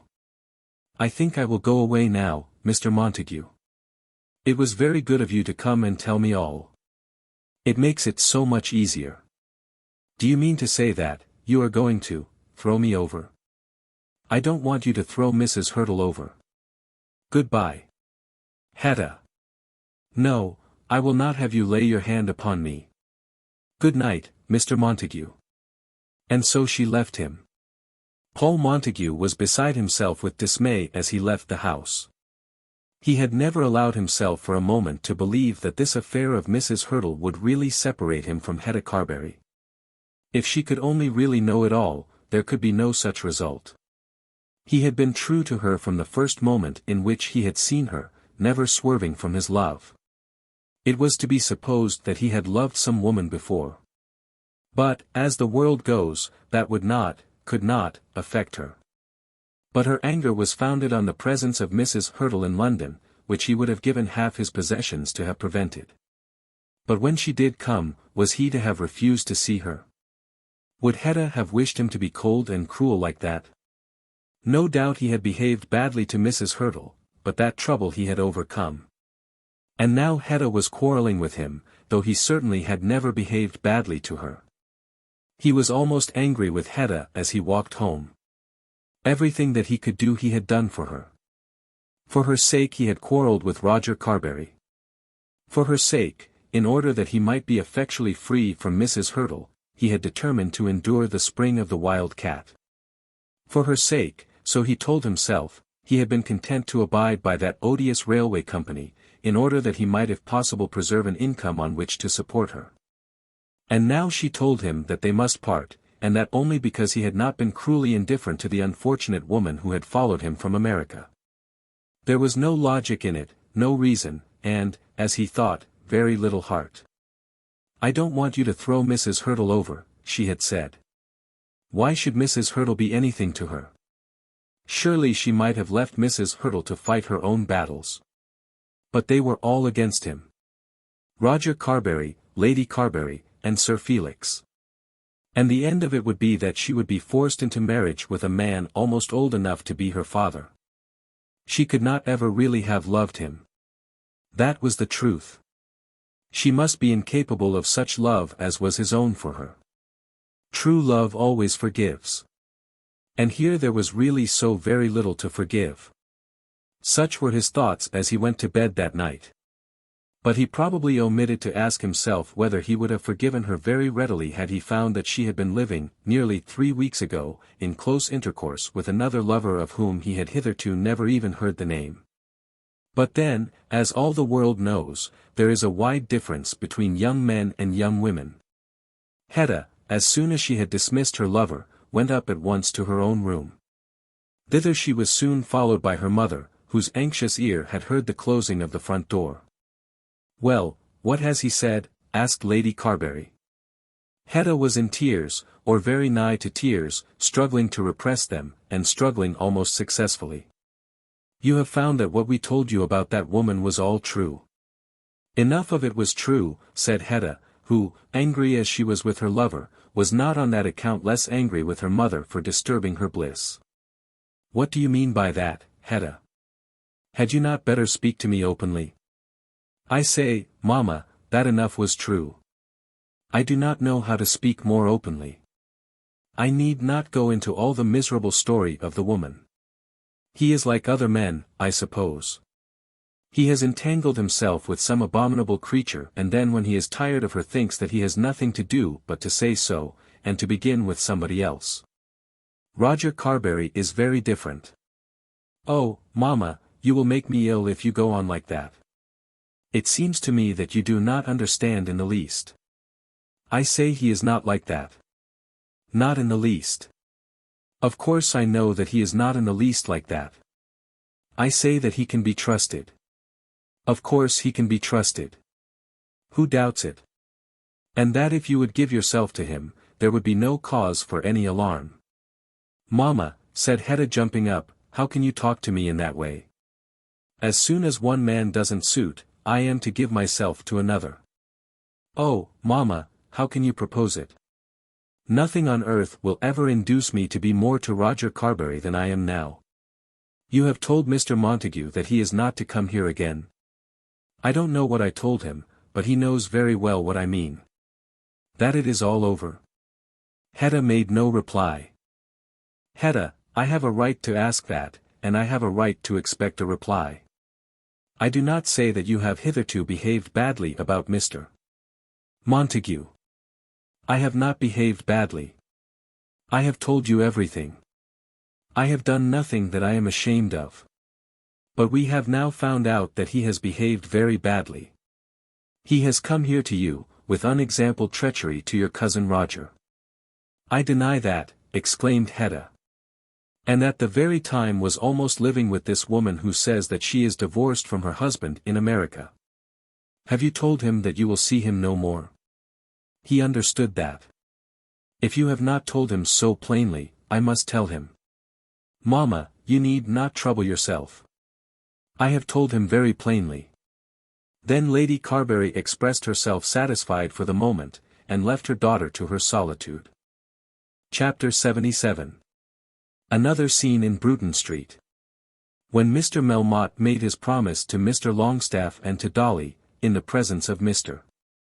Bideawhile, that he would, on the next day but one, pay to them a sum of £50,000, thereby completing, satisfactorily as far as they were concerned, the purchase of the Pickering property, he intended to be as good as his word.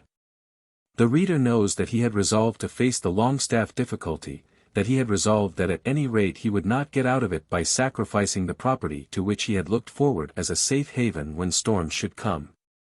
But, day by day, every resolution that he made was forced to undergo some change.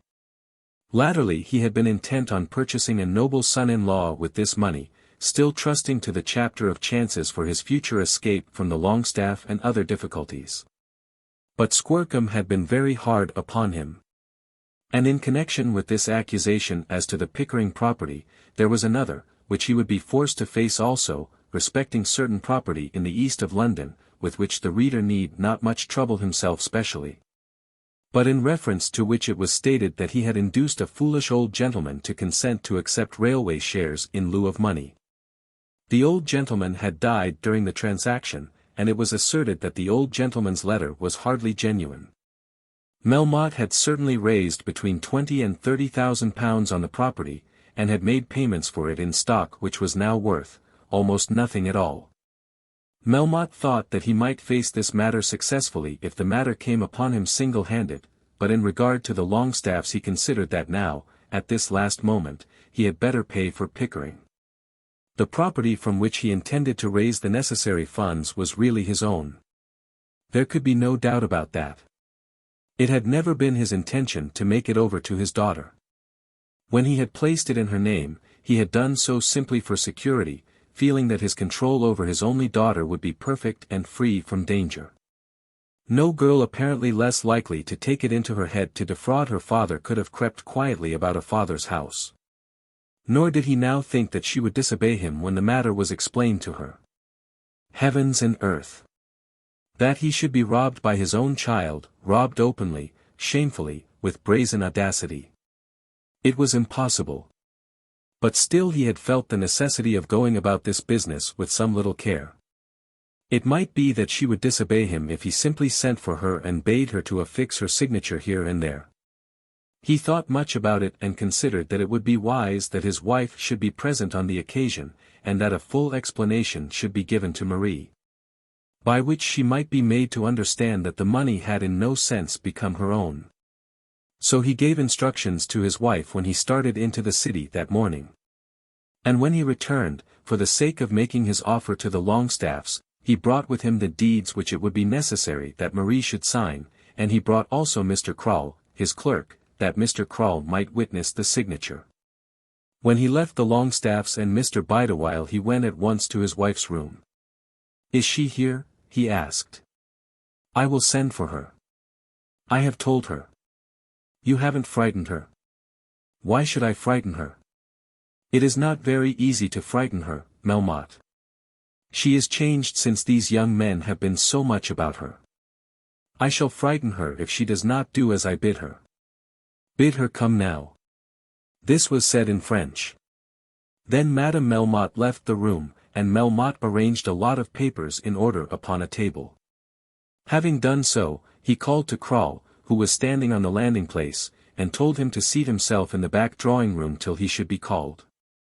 Melmotte then stood with his back to the fireplace in his wife's sitting-room, with his hands in his pockets, contemplating what might be the incidents of the coming interview.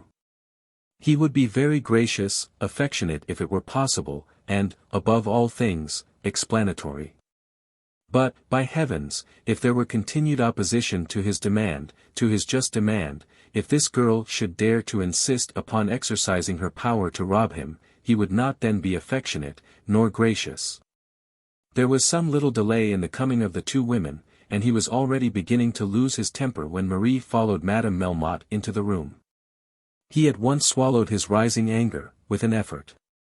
He would put a constraint upon himself. The affection and the graciousness should be all there, as long as they might secure the purpose in hand. "Marie," he began, "I spoke to you the other day about some property which for certain purposes was placed in your name just as we were leaving Paris." "Yes, Papa. You were such a child then, I mean when we left Paris, that I could hardly explain to you the purpose of what I did." "I understood it, Papa." "You had better listen to me, my dear. I don't think you did quite understand it. It would have been very odd if you had, as I never explained it to you. You wanted to keep it from going away if you got into trouble." This was so true that Melmotte did not know how at the moment to contradict the assertion. And yet he had not intended to talk of the possibility of trouble. "I wanted to lay aside a large sum of money which should not be liable to the ordinary fluctuations of commercial enterprise, so that nobody could get at it." "You are a little too quick, my dear." "Marie, why can't you let your papa speak?" said Madame Melmotte. "But of course, my dear," continued Melmotte, "I had no idea of putting the money beyond my own reach. Such a transaction is very common." And in such cases a man naturally uses the name of someone who is very near and dear to him, and in whom he is sure that he can put full confidence. And it is customary to choose a young person, as there will then be less danger of the accident of death. It was for these reasons, which I am sure that you will understand, that I chose you. Of course the property remained exclusively my own. But it is really mine, said Marie. No, miss, it was never yours, said Melmotte, almost bursting out into anger, but restraining himself. How could it become yours, Marie? Did I ever make you a gift of it? But I know that it did become mine, legally. By a quibble of law, yes, but not so as to give you any right to it. I always draw the income. But I could stop that, Papa, and if I were married, of course it would be stopped. Then, quick as a flash of lightning, another idea occurred to Melmotte, who feared that he already began to see that this child of his might be stiff-necked. As we are thinking of your marriage, he said, it is necessary that a change should be made. Settlements must be drawn for the satisfaction of Lord Nidderdale and his father. The old Marquis is rather hard upon me, but the marriage is so splendid that I have consented. You must now sign these papers in 4 or 5 places. Mr. Krall is here, in the next room, to witness your signature, and I will call him. Wait a moment, Papa. Why should we wait? I don't think I will sign them. Why not sign them? You can't really suppose that the property is your own. You could not even get it if you did think so. I don't know how that may be. But I had rather not sign them. If I am to be married, I ought not to sign anything except what he tells me. He has no authority over you yet. I have authority over you. Marie, do not give more trouble. I am very much pressed for time. Let me call in Mr. Krall. No, Papa, she said. Then came across his brow that look which had probably first induced Marie to declare that she would endure to be cut to pieces, rather than to yield in this or that direction. The lower jaw squared itself, and the teeth became set, and the nostrils of his nose became extended, and Marie began to prepare herself to be cut to pieces. But he reminded himself that there was another game which he had proposed to play before he resorted to anger and violence. He would tell her how much depended on her compliance. Therefore he relaxed the frown, as well as he knew how, and softened his face towards her, and turned again to his work.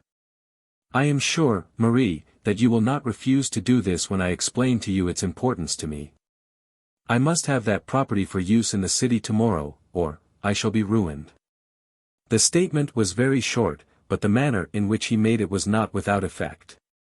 Oh, shrieked his wife. It is true. These harpies have so beset me about the election that they have lowered the price of every stock in which I am concerned, and have brought the Mexican railway so low that they cannot be sold at all. I don't like bringing my troubles home from the city, but on this occasion I cannot help it. The sum locked up here is very large, and I am compelled to use it. In point of fact it is necessary to save us from destruction.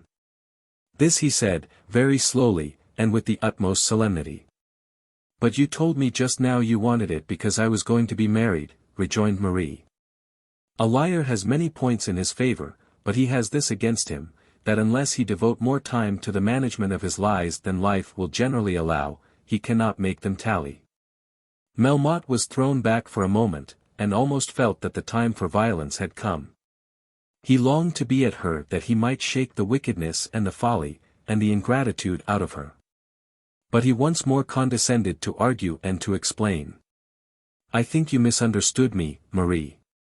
I meant you to understand that settlements must be made, and that of course I must get my own property back into my own hands before anything of that kind can be done. I tell you once more, my dear, that if you do not do as I bid you, so that I may use that property the first thing tomorrow, we are all ruined. Everything will be gone. This can't be gone, said Marie, nodding her head at the papers. Marie, do you wish to see me disgraced and ruined? I have done a great deal for you. You turned away the only person I ever cared for, said Marie. Marie, how can you be so wicked? Do as your papa bids you, said Madame Melmotte. No, said Melmotte. She does not care who is ruined, because we saved her from that reprobate. She will sign them now, said Madame Melmotte. No, I will not sign them, said Marie. If I am to be married to Lord Nidderdale as you all say, I am sure I ought to sign nothing without telling him. And if the property was once made to be mine, I don't think I ought to give it up again because Papa says that he is going to be ruined. I think that's a reason for not giving it up again. It isn't yours to give. It's mine, said Melmotte, gnashing his teeth. Then you can do what you like with it without my signing, said Marie. He paused a moment, and then laying his hand gently upon her shoulder, he asked her yet once again. His voice was changed, and was very hoarse. But he still tried to be gentle with her. Marie, he said, will you do this to save your father from destruction? But she did not believe a word that he said to her. How could she believe him? He had taught her to regard him as her natural enemy, making her aware that it was his purpose to use her as a chattel for his own advantage, and never allowing her for a moment to suppose that aught that he did was to be done for her happiness. And now, almost in a breath, he had told her that this money was wanted that it might be settled on her and the man to whom she was to be married, and then that it might be used to save him from instant ruin. She believed neither one story nor the other. That she should have done as she was desired in this matter can hardly be disputed. The father had used her name because he thought that he could trust her. She was his daughter and should not have betrayed his trust. But she had steeled herself to obstinacy against him in all things. Even yet, after all that had passed, although she had consented to marry Lord Nidderdale, though she had been forced by what she had learned to despise Sir Felix Carbury, there was present to her an idea that she might escape with the man she really loved. But any such hope could depend only on the possession of the money which she now claimed as her own. Melmotte had endeavoured to throw a certain supplicatory pathos into the question he had asked her. But, though he was in some degree successful with his voice, his eyes and his mouth and his forehead still threatened her. He was always threatening her. All her thoughts respecting him reverted to that inward assertion that he might cut her to pieces, if he liked. He repeated his question in the pathetic strain. Will you do this now, to save us all from ruin? But his eyes still threatened her. No, she said, looking up into his face as though watching for the personal attack which would be made upon her. No, I won't. Marie, exclaimed Madame Melmotte. She glanced round for a moment at her pseudo-mother with contempt. No, she said. I don't think I ought, and I won't. You won't, shouted Melmotte. She merely shook her head. Do you mean that you, my own child, will attempt to rob your father just at the moment you can destroy him by your wickedness? She shook her head but said no other word. Nec pueros coram populo media trucidet. Let not Medea with unnatural rage slaughter her mangled infants on the stage. Nor will I attempt to harrow my readers by a close description of the scene which followed. Poor Marie! That cutting her up into pieces was commenced after a most savage fashion. Marie crouching down hardly uttered a sound. But Madame Melmotte, frightened beyond endurance, screamed at the top of her voice, Ah, Melmotte, tu la tueras. And then she tried to drag him from his prey. Will you sign them now? Said Melmotte, panting. At that moment Crawl, frightened by the screams, burst into the room. It was perhaps not the first time that he had interfered to save Melmotte from the effects of his own wrath. Oh, Mr. Melmotte, vad is the matter? Asked the clerk. Melmotte was out of breath and could hardly tell his story. Marie gradually recovered herself and crouched, cowering, in a corner of a sofa, by no means vanquished in spirit, but with a feeling that the very life had been crushed out of her body. Madame Melmotte was standing weeping copiously, with her handkerchief up to her eyes. Will you sign the papers? Melmotte demanded. Marie, lying as she was, all in a heap, merely shook her head. Pig, said Melmotte, wicked, ungrateful pig. Ah, mademoiselle, said Crawl, you should oblige your fater. Wretched, wicked girl, said Melmotte, collecting the papers together. Then he left the room, and followed by Crawl descended to the study, whence the Longstaffs and Mr. Bideawhile had long since taken their departure. Madame Melmotte came and stood over the girl, but for some minutes spoke never a word. Marie lay on the sofa, all in a heap, with her hair dishevelled and her dress disordered, breathing hard, but uttering no sobs and shedding no tears.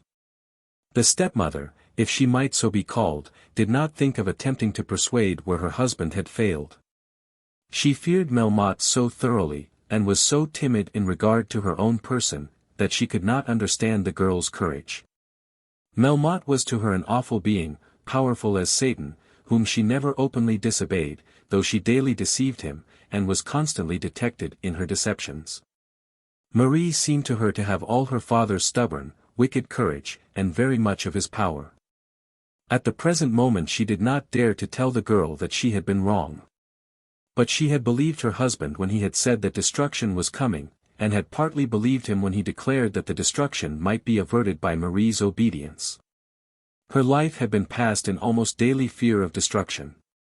To Marie the last 2 years of splendor had been so long that they had produced a feeling of security.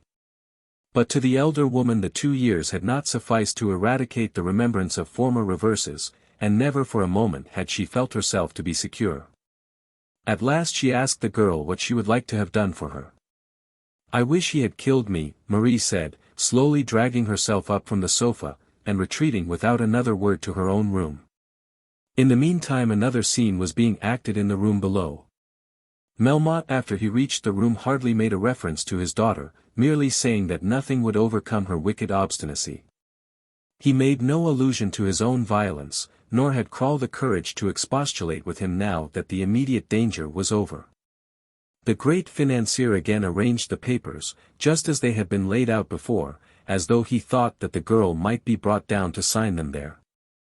And then he went on to explain to Crawl what he had wanted to have done, how necessary it was that the thing should be done, and how terribly cruel it was to him that in such a crisis of his life he should be hampered, impeded.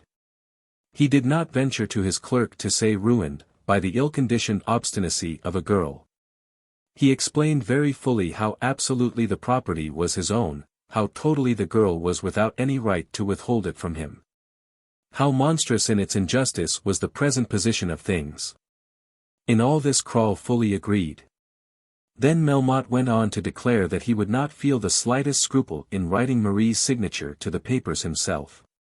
He was the girl's father and was justified in acting for her. The property was his own property, and he was justified in doing with it as he pleased. Of course he would have no scruple in writing his daughter's name. Then he looked up at the clerk. The clerk again assented, after a fashion, not by any means with the comfortable certainty with which he had signified his accordance with his employer's first propositions. But he did not, at any rate, hint any disapprobation of the step which Melmotte proposed to take. Then Melmotte went a step farther, and explained that the only difficulty in reference to such a transaction would be that the signature of his daughter would be required to be corroborated by that of a witness before he could use it. Then he again looked up at Crawl, but on this occasion Crawl did not move a muscle of his face. There certainly was no assent. Melmotte continued to look at him. But then came upon the old clerk's countenance a stern look which amounted to very strong dissent. And yet Crawl had been conversant with some irregular doings in his time, and Melmotte knew well the extent of Crawl's experience. Then Melmotte made a little remark to himself. "He knows that the game is pretty well over. You had better return to the city now," he said aloud. "I shall follow you in half an hour. It is quite possible that I may bring my daughter with me. If I can make her understand this thing I shall do so. In that case I shall want you to be ready." Crawl again smiled, and again assented, and went his way. But Melmotte made no further attempt upon his daughter. As soon as Crawl was gone he searched among various papers in his desk and drawers, and having found 2 signatures, those of his daughter and of this German clerk, set to work tracing them with some thin tissue paper. He commenced his present operation by bolting his door and pulling down the blinds. He practiced the 2 signatures for the best part of an hour. Then he forged them on the various documents. And, having completed the operation, refolded them, placed them in a little locked bag of which he had always kept the key in his purse, and then, with the bag in his hand, was taken in his brougham into the city. Chapter 78. Miss Longstaff again at Caversham. All this time Mr. Longstaff was necessarily detained in London while the three ladies of his family were living forlornly at Caversham. He had taken his younger daughter home on the day after his visit to Lady Monogram, and in all his intercourse with her had spoken of her suggested marriage with Mr. Braggart as a thing utterly out of the question. Georgiana had made one little fight for her independence at the Jermyn Street Hotel. "Indeed, Papa, I think it's very hard," she said. "What's hard?" "I think a great many things are hard, but I have to bear them." "You can do nothing for me." "Do nothing for you. Haven't you got a home to live in, and clothes to wear, and a carriage to go about in, and books to read if you choose to read them? What do you expect?" "You know, Papa, that's nonsense." "How do you dare to tell me that what I say is nonsense? Of course there's a house to live in and clothes to wear, but what's to be the end of it? Sophia, I suppose, is going to be married. I am happy to say she is, to a most respectable young man and a thorough gentleman. And Dolly has his own way of going on. You have nothing to do with Adolphus. Nor will he have anything to do with me. If I don't marry, what's to become of me? It isn't that Mr. Braggart is the sort of man I should choose. Do not mention his name to me. But what am I to do? You give up the house in town, and how am I to see people? It was you sent me to Mr. Melmotte. I didn't send you to Mr. Melmotte. It was at your suggestion I went there, Papa. And of course I could only see the people he had there. I like nice people as well as anybody. There's no use talking any more about it. I don't see that. I must talk about it, and think about it too. If I can put up with Mr. Braggart, I don't see why you and Mamma should complain. A Jew. People don't think about that as they used to, Papa.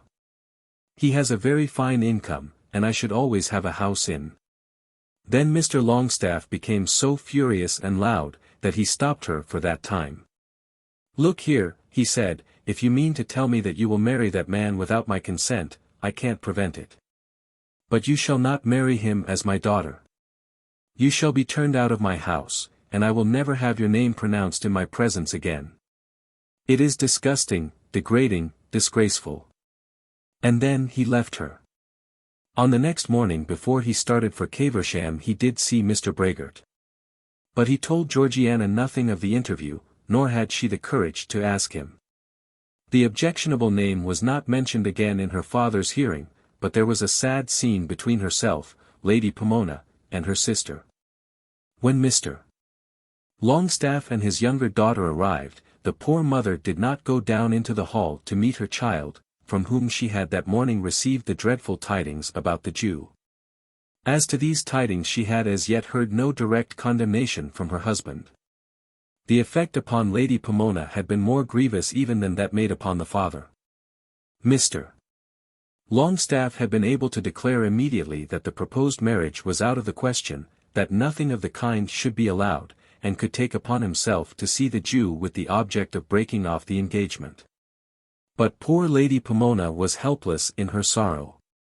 If Georgiana chose to marry a Jew tradesman she could not help it. But such an occurrence in the family would, she felt, be to her as though the end of all things had come. She could never again hold up her head, never go into society, never take pleasure in her powdered footmen. When her daughter should have married a Jew, she didn't think that she could pluck up the courage to look even her neighbor's Mrs. Yeld and Mrs. Hepworth in the face. Georgiana found no one in the hall to meet her, and dreaded to go to her mother. She first went with her maid to her own room, and waited there till Sophia came to her. As she sat pretending to watch the process of unpacking, she strove to regain her courage. Why need she be afraid of anybody? Why, at any rate, should she be afraid of other females? Had she not always been dominant over her mother and sister? "Oh, Georgie," said Sophia, this is wonderful news. I suppose it seems wonderful that anybody should be going to be married except yourself. No, but such a very odd match. Look here, Sophia. If you don't like it, you need not talk about it. We shall always have a house in town, and you will not. If you don't like to come to us, you needn't. That's about all.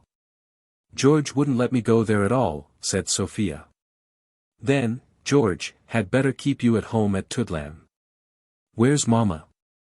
I should have thought somebody might have come and met me to say a word to me, instead of allowing me to creep into the house like this.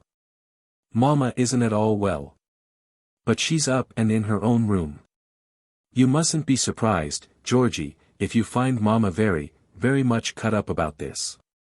Then Georgiana understood that she must be content to stand all alone in the world, unless she made up her mind to give up Mr. Braggart. So I've come back, said Georgiana, stooping down and kissing her mother. Oh, Georgiana, said Lady Pomona, slowly raising herself and covering her face with one of her hands. This is dreadful. It will kill me. It will indeed. I didn't expect it from you. What is the good of all that, Mamma? It seems to me that it can't be possible. It's unnatural. It's worse than your wife's sister. I'm sure there's something in the Bible against it. You never would read your Bible, or you wouldn't be going to do this. Lady Julia Start has done just the same thing, and she goes everywhere. What does your papa say? I'm sure your papa won't allow it. If he's fixed about anything, it's about the Jews. An accursed race, think of that, Georgiana, expelled from paradise. Mamma, that's nonsense. Scattered about all over the world, so that nobody knows who anybody is. And it's only since those nasty radicals came up that they have been able to sit in Parliament. One of the greatest judges in the land is a Jew, said Georgiana, who had already learned to fortify her own case. Nothing that the radicals can do can make them anything else but what they are. I'm sure that Mr. Whitstable, who is to be your brother-in-law, will never condescend to speak to him. Now, if there was anybody whom Georgiana Longstaff had despised from her youth upwards, it was George Whitstable. He had been a laughing-stock to her when they were children, had been regarded as a lout when he left school, and had been her common example of rural dullness since he had become a man. He certainly was neither beautiful nor bright. But he was a conservative squire born of Tory parents. Nor was he rich, having but a moderate income, sufficient to maintain a moderate country house and no more. When first there came indications that Sophia intended to put up with George Whitstable, the more ambitious sister did not spare the shafts of her scorn. And now she was told that George Whitstable would not speak to her future husband. She was not to marry Mr. Braggart lest she should bring disgrace, among others, upon George Whitstable. This was not to be endured. Then Mr. Whitstable may keep himself at home at Tudlam and not trouble his head at all about me or my husband. I'm sure I shan't trouble myself as to what a poor creature like that may think about me. George Whitstable knows as much about London as I do about the moon. He has always been in county society, said Sophia, and was staying only the other day at Lord Cantab's. Then there were two fools together, said Georgiana, who at this moment was very unhappy. Mr. Whitstable is an excellent young man, and I am sure he will make your sister happy, but as for Mr. Braggart, I can't bear to have his name mentioned in my hearing. Then, Mamma, it had better not be mentioned. At any rate it shan't be mentioned again by me. Having so spoken, Georgiana bounced out of the room and did not meet her mother and sister again till she came down into the drawing-room before dinner. Her position was one very trying both to her nerves and to her feelings. She presumed that her father had seen Mr. Braggart, but did not in the least know what had passed between them. It might be that her father had been so decided in his objection as to induce Mr. Braggart to abandon his intention, and if this were so, there could be no reason why she should endure the misery of having the Jew thrown in her face. Among them all they had made her think that she would never become Mrs. Braggart. She certainly was not prepared to nail her colours upon the mast and to live and die for Braggart. She was almost sick of the thing herself. But she could not back out of it so as to obliterate all traces of the disgrace. Even if she should not ultimately marry the Jew, it would be known that she had been engaged to a Jew, and then it would certainly be said afterwards that the Jew had jilted her.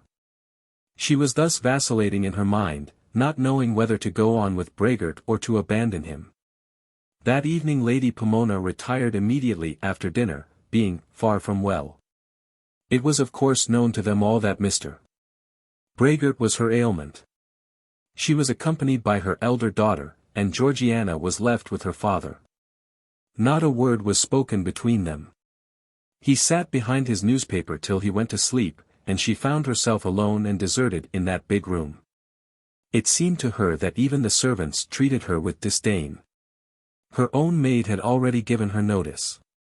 It was manifestly the intention of her family to ostracize her altogether. Of what service would it be to her that Lady Julia Goldshiner should be received everywhere, if she herself were to be left without a single Christian friend? Would a life passed exclusively among the Jews content even her lessened ambition? At 10 o'clock she kissed her father's head and went to bed. Her father grunted less audibly than usual under the operation. She had always given herself credit for high spirits, but she began to fear that her courage would not suffice to carry her through sufferings such as these. On the next day her father returned to town, and the three ladies were left alone. Great preparations were going on for the Whitstable wedding. Dresses were being made and linen marked, and consultations held, from all which things Georgiana was kept quite apart. The accepted lover came over to lunch, and was made as much of as though the Whitstables had always kept a town house. Sophie loomed so large in her triumph and happiness, that it was not to be borne. All Caversham treated her with a new respect. And yet if Toodlam was a couple of thousand a year, it was all it was, and there were two unmarried sisters. Lady Pomona went half into hysterics every time she saw her younger daughter, and became in her way a most oppressive parent. Oh, heavens! Was Mr. Braggart with his two houses worth all this? A feeling of intense regret for the things she was losing came over her. Even Caversham, the Caversham of old days which she had hated, but in which she had made herself respected and partly feared by everybody about the place, had charms for her which seemed to her delightful now that they were lost for ever. Then she had always considered herself to be the first personage in the house, superior even to her father, but now she was decidedly the last. Her second evening was worse even than the first. When Mr. Longstaff was not at home the family sat in a small dingy room between the library and the dining room, and on this occasion the family consisted only of Georgiana. In the course of the evening she went upstairs and calling her sister out into the passage demanded to be told why she was thus deserted. "Poor mamma is very ill," said Sophie. "I won't stand it if I'm to be treated like this," said Georgiana. "I'll go away somewhere." "How can I help it, Georgie? It's your own doing. Of course you must have known that you were going to separate yourself from us." On the next morning there came a dispatch from Mr. Longstaff, of what nature Georgie did not know as it was addressed to Lady Pomona. But one enclosure she was allowed to see. "Mamma," said Sophie, "thinks you ought to know how Dolly feels about it." And then a letter from Dolly to his father was put into Georgie's hands. The letter was as follows. "My dear father. Can it be true that Georgie is thinking of marrying that horrid vulgar Jew, old Braggart? The fellows say so. But I can't believe it. I'm sure you wouldn't let her. You ought to lock her up. Yours affectionately, A. Longstaff." Dolly's letters made his father very angry, as, short as they were, they always contained advice or instruction, such as should come from a father to a son, rather than from a son to a father. This letter had not been received with a welcome. Nevertheless the head of the family had thought it worth his while to make use of it, and had sent it to Caversham in order that it might be shown to his rebellious daughter. And so Dolly had said that she ought to be locked up. She'd like to see somebody do it. As soon as she had read her brother's epistle she tore it into fragments and threw it away in her sister's presence. How can Mama be such a hypocrite as to pretend to care what Dolly says? Who doesn't know that he's an idiot? And Papa has thought it worth his while to send that down here for me to see. Well, after that I must say that I don't much care what Papa does. I don't see why Dolly shouldn't have an opinion as well as anybody else, said Sophie. As well as George Whitstable. As far as stupidness goes they are about the same. But Dolly has a little more knowledge of the world. Of course we all know, Georgiana, rejoined the elder sister, that for cuteness and that kind of thing one must look among the commercial classes, and especially among a certain sort. I've done with you all, said Georgie rushing out of the room. I'll have nothing more to do with any one of you. But it is very difficult for a young lady to have done with her family. A young man may go anywhere, and may be lost at sea. Or come and claim his property after 20 years. A young man may demand an allowance, and has almost a right to live alone. The young male bird is supposed to fly away from the paternal nest. But the daughter of a house is compelled to adhere to her father till she shall get a husband. The only way in which Georgie could have done with them all at Caversham would be by trusting herself to Mr. Braggart, and at the present moment she did not know whether Mr. Braggart did or did not consider himself as engaged to her. That day also passed away with ineffable tedium. At one time she was so beaten down by ennui that she almost offered her assistance to her sister in reference to the wedding garments. In spite of the very bitter words which had been spoken in the morning she would have done so had Sophie afforded her the slightest opportunity. But Sophie was heartlessly cruel in her indifference. In her younger days she had had her bad things, and now, with George Whitstable by her side, she meant to have good things, the goodness of which was infinitely enhanced by the badness of her sister's things. She had been so greatly despised that the charm of despising again was irresistible.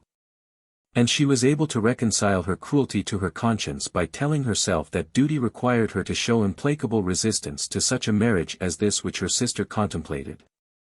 Therefore Georgiana dragged out another day, not in the least knowing what was to be her fate.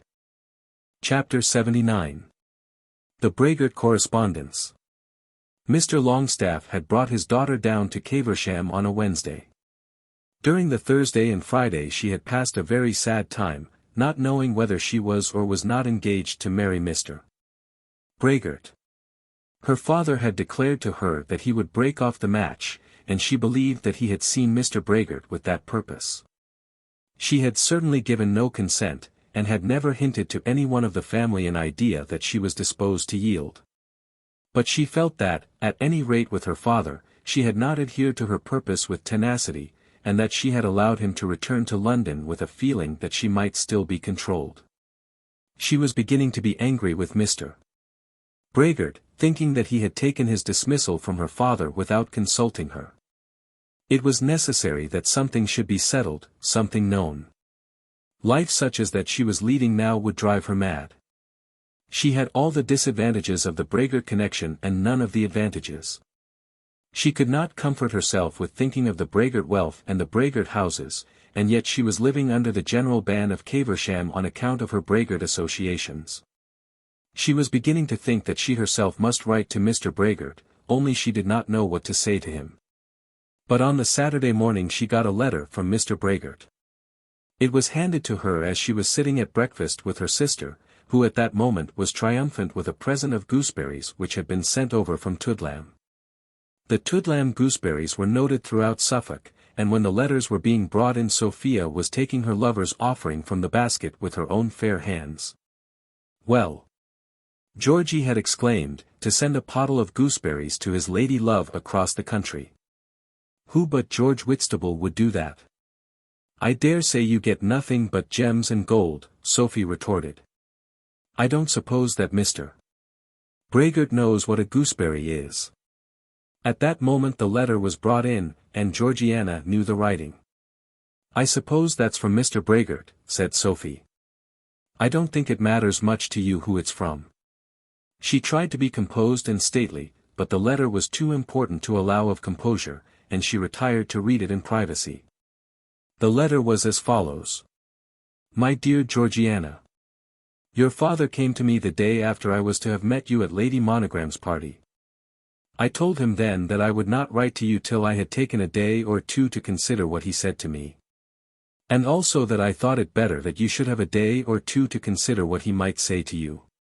He has now repeated what he said at our first interview, almost with more violence. For I must say that I think he has allowed himself to be violent when it was surely unnecessary. The long and short of it is this. He altogether disapproves of your promise to marry me. He has given 3 reasons: first, that I am in trade; secondly, that I am much older than you, and have a family; and thirdly, that I am a Jew. In regard to the first, I can hardly think that he is earnest. I have explained to him that my business is that of a banker. And I can hardly conceive it to be possible that any gentleman in England should object to his daughter marrying a banker, simply because the man is a banker. There would be a blindness of arrogance in such a proposition of which I think your father to be incapable. This has merely been added in to strengthen his other objections. As to my age, it is just 51. I do not at all think myself too old to be married again. Whether I am too old for you is for you to judge, as is also that question of my children who, of course, should you become my wife, will be to some extent a care upon your shoulders. As this is all very serious, you will not, I hope, think me wanting in gallantry if I say that I should hardly have ventured to address you if you had been quite a young girl. No doubt there are many years between us, and so I think there should be. A man of my age hardly looks to marry a woman of the same standing as himself. But the question is one for the lady to decide, and you must decide it now. As to my religion, I acknowledge the force of what your father says, though I think that a gentleman brought up with fewer prejudices would have expressed himself in language less likely to give offence. However, I am a man not easily offended. And on this occasion I am ready to take what he has said in good part. I can easily conceive that there should be those who think that the husband and wife should agree in religion. I am indifferent to it myself. I shall not interfere with you if you make me happy by becoming my wife, nor, I suppose, will you with me.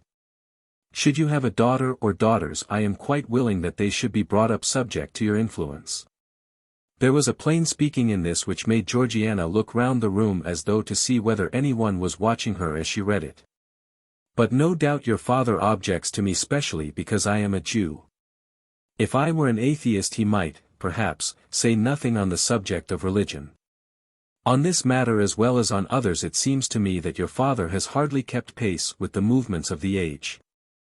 50 years ago, whatever claim a Jew might have to be as well considered as a Christian, he certainly was not so considered. Society was closed against him, except under special circumstances, and so were all the privileges of high position. But that has been altered. Your father does not admit the change, but I think he is blind to it, because he does not wish to see. I say all this more as defending myself than as combating his views with you. It must be for you and for you alone to decide how far his views shall govern you. He has told me, after a rather peremptory fashion, that I have behaved badly to him and to his family because I did not go to him in the first instance when I thought of obtaining the honor of an alliance with his daughter. I have been obliged to tell him that in this matter I disagree with him entirely, though in so telling him I endeavored to restrain myself from any appearance of warmth. I had not the pleasure of meeting you in his house, nor had I any acquaintance with him. And again, at the risk of being thought uncourteous, I must say that you are to a certain degree emancipated by age from that positive subordination to which a few years ago you probably submitted without a question.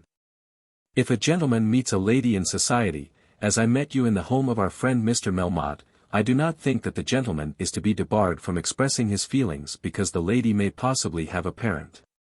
Your father, no doubt with propriety, had left you to be the guardian of yourself, and I cannot submit to be accused of improper conduct because, finding you in that condition, I availed myself of it. And now, having said so much, I must leave the question to be decided entirely by yourself. I beg you to understand that I do not at all wish to hold you to a promise merely because the promise has been given. I readily acknowledge that the opinion of your family should be considered by you, though I will not admit that I was bound to consult that opinion before I spoke to you. It may well be that your regard for me or your appreciation of the comforts with which I may be able to surround you, will not suffice to reconcile you to such a breach from your own family as your father, with much repetition, has assured me will be inevitable. Take a day or two to think of this and turn it well over in your mind. When I last had the happiness of speaking to you, you seemed to think that your parents might raise objections, but that those objections would give way before an expression of your own wishes. I was flattered by your so thinking. But, if I may form any judgment from your father's manner, I must suppose that you were mistaken. You will understand that I do not say this as any reproach to you. Quite the contrary. I think your father is irrational.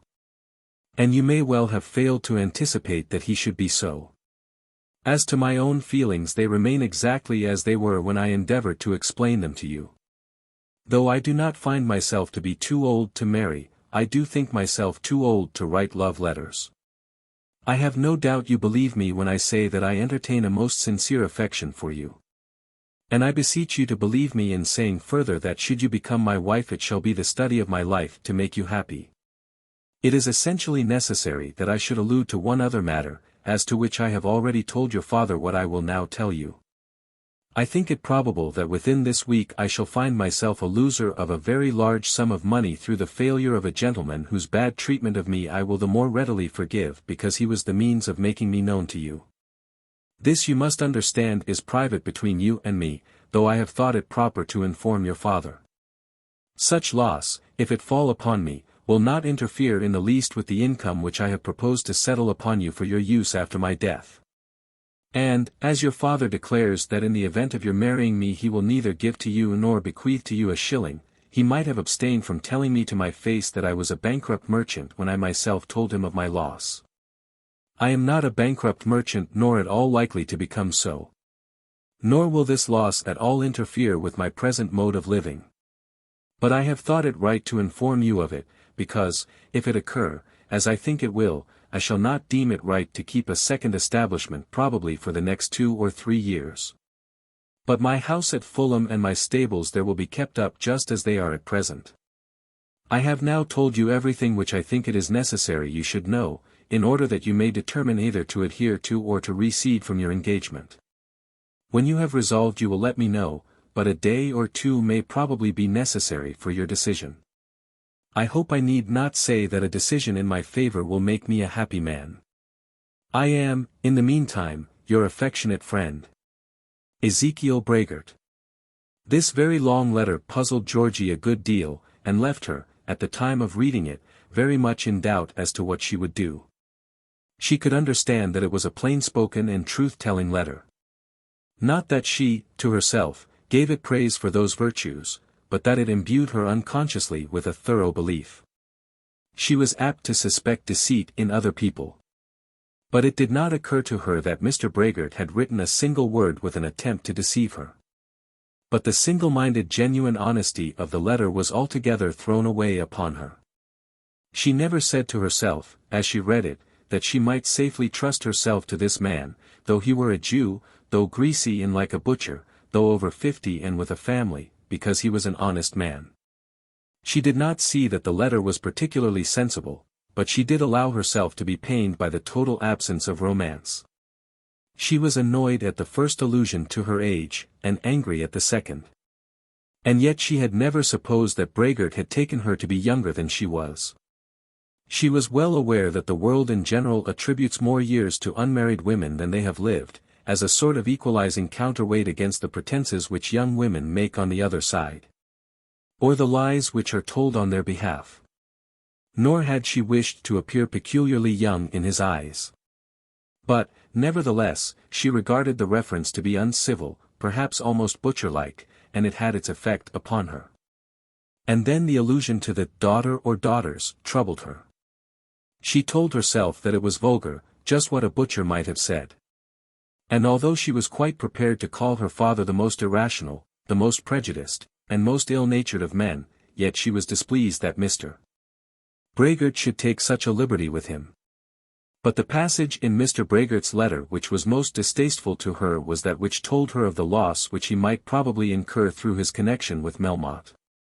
What right had he to incur a loss which would incapacitate him from keeping his engagements with her?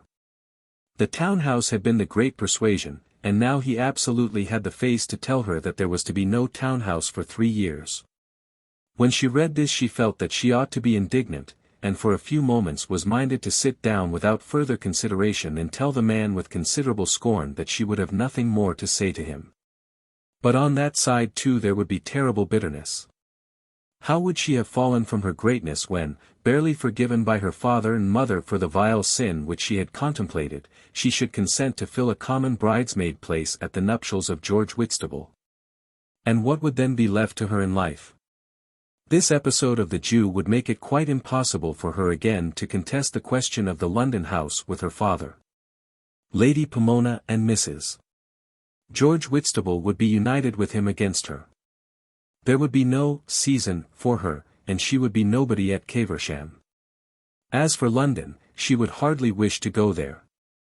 Everybody would know the story of the Jew. She thought that she could have plucked up courage to face the world as the Jew's wife, but not as the young woman who had wanted to marry the Jew and had failed.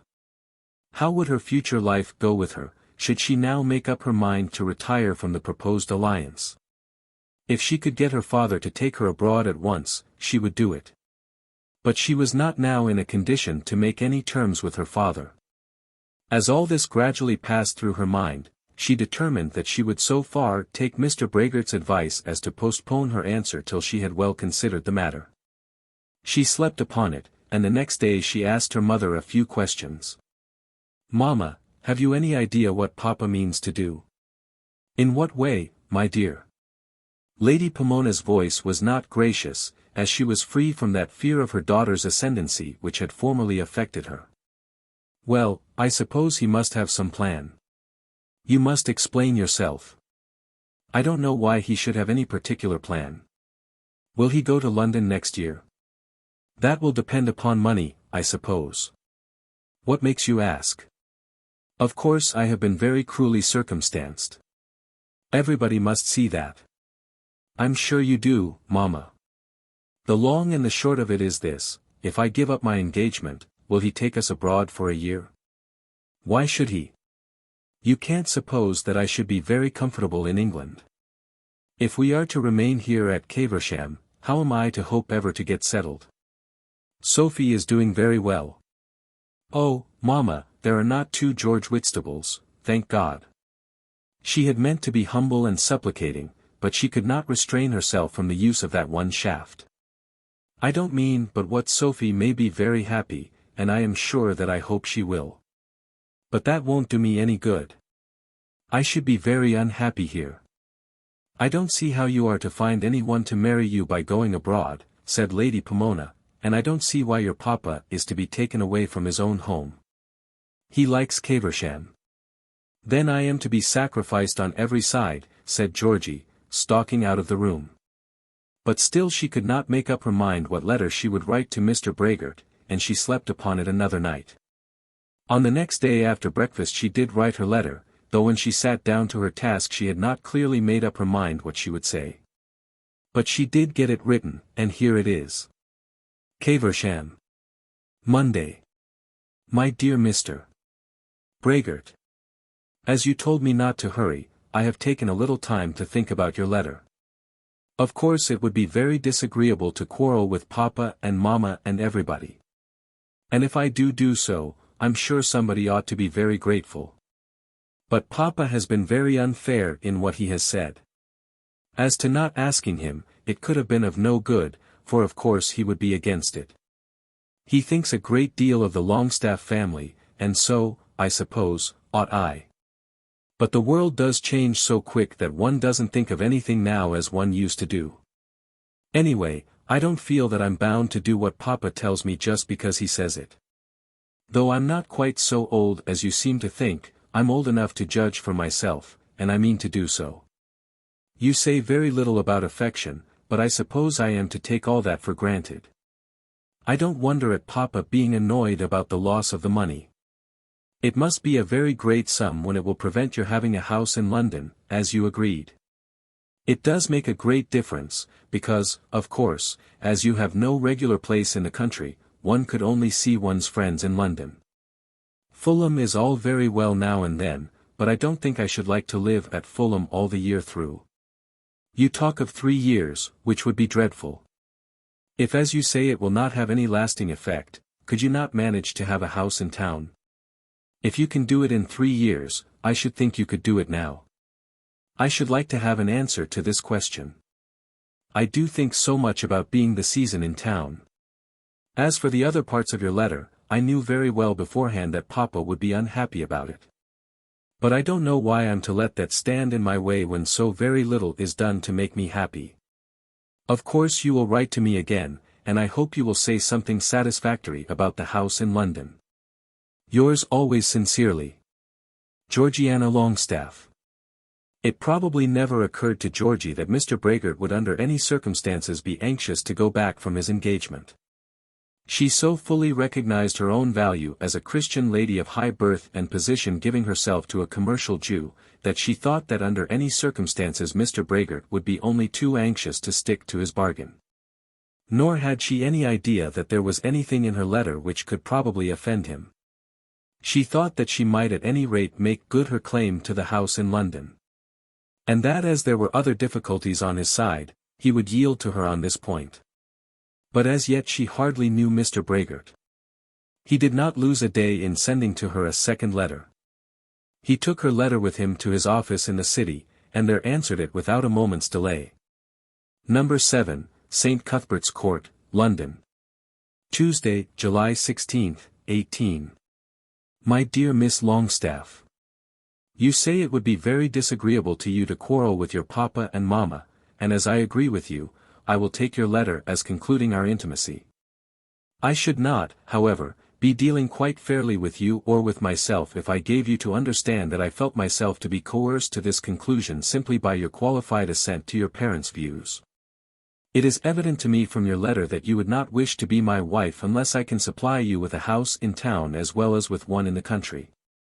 But this for the present is out of my power. I would not have allowed my losses to interfere with your settlement because I had stated a certain income, and must therefore to a certain extent have compromised my children. But I should not have been altogether happy till I had replaced them in their former position, and must therefore have abstained from increased expenditure till I had done so. But of course I have no right to ask you to share with me the discomfort of a single home. I may perhaps add that I had hoped that you would have looked to your happiness to another source, and that I will bear my disappointment as best I may. As you may perhaps under these circumstances be unwilling that I should wear the ring you gave me, I return it by post. I trust you will be good enough to keep the trifle you were pleased to accept from me, in remembrance of one who will always wish you well. Yours sincerely, Ezekiel Braggart. And so it was all over. Georgie, when she read this letter, was very indignant at her lover's conduct.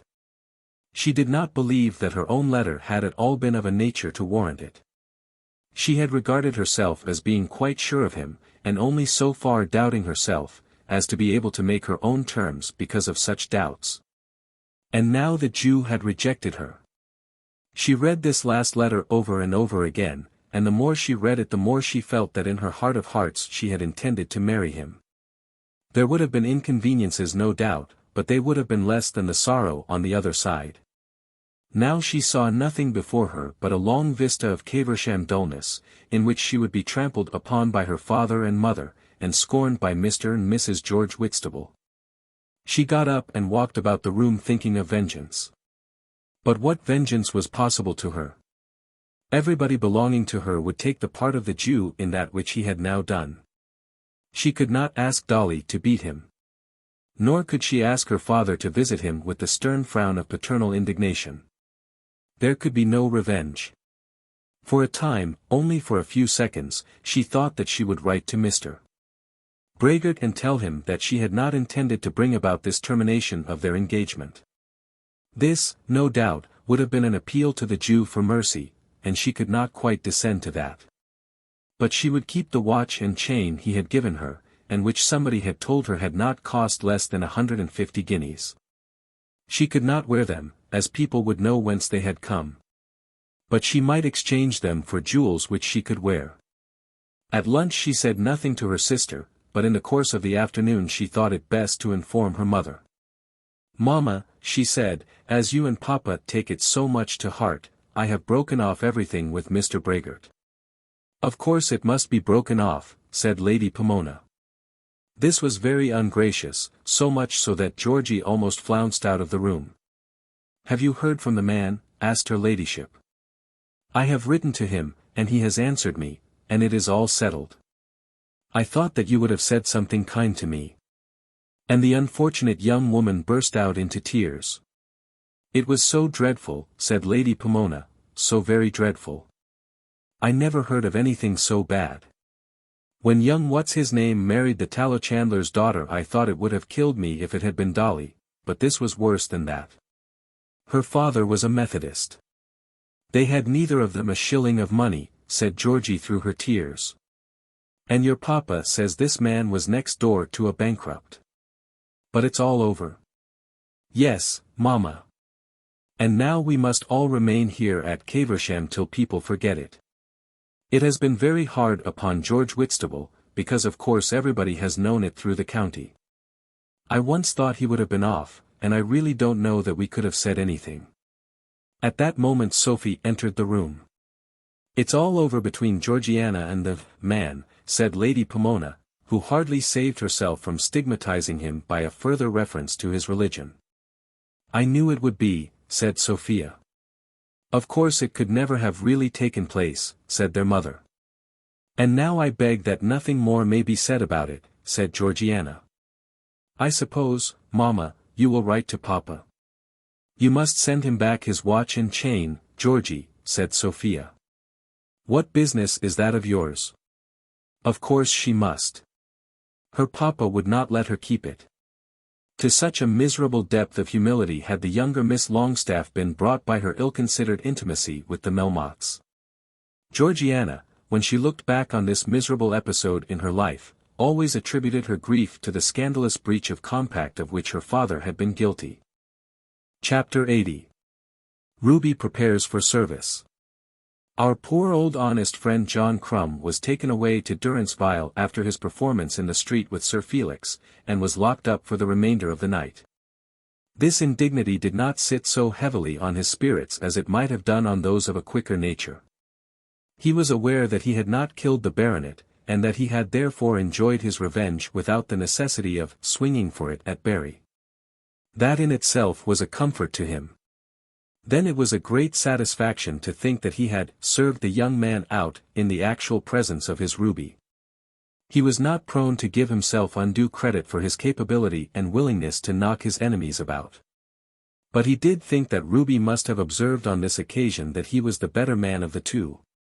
And, to John, a night in the station house was no great personal inconvenience. Though he was very proud of his four-post bed at home, he did not care very much for such luxuries as far as he himself was concerned. Nor did he feel any disgrace from being locked up for the night. He was very good-humored with the policeman, who seemed perfectly to understand his nature, and was as meek as a child when the lock was turned upon him. As he lay down on the hard bench, he comforted himself with thinking that Ruby would surely never care any more for the baronet since she had seen him go down like a cur without striking a blow. He thought a good deal about Ruby, but never attributed any blame to her for her share in the evils that had befallen him. The next morning he was taken before the magistrates, but was told at an early hour of the day that he was again free. Sir Felix was not much the worse for what had happened to him, and had refused to make any complaint against the man who had beaten him. John Crumb shook hands cordially with the policeman who had him in charge, and suggested beer. The constable, with regrets, was forced to decline, and bade adieu to his late prisoner with the expression of a hope that they might meet again before long. "You come down to Bungay," said John, "and I'll show you how we live there." From the police office he went direct to Mrs. Pipkin's house, and at once asked for Ruby. He was told that Ruby was out with the children, and was advised both by Mrs. Pipkin and Mrs. Hurtle not to present himself before Ruby quite yet. "You see," said Mrs. Pipkin, "she's a-thinking how heavy you were upon that young gentleman." "But I wasn't, not particular. Lord love you, he ain't a hair the wuss." "You let her alone for a time," said Mrs. Hurtle. A little neglect will do her good. Maybe, said John, only I wouldn't like her to have it bad. You'll let her have her wittles regular, Mrs. Pipkin. It was then explained to him that the neglect proposed should not extend to any deprivation of food, and he took his leave, receiving an assurance from Mrs. Hurtle that he should be summoned to town as soon as it was thought that his presence there would serve his purposes. And with loud promises repeated to each of the friendly women that as soon as ever a line should be dropped, he would appear again upon the scene, he took Mrs. Pipkin aside, and suggested that if there were any extras, he was ready to pay for them. Then he took his leave without seeing Ruby, and went back to Bungay. When Ruby returned with the children she was told that John Crumb had called. I thought as he was in prison, said Ruby. What should they keep him in prison for, said Mrs. Pipkin. He hasn't done nothing as he oughtn't to have done. That young man was dragging you about as far as I can make out, and Mr.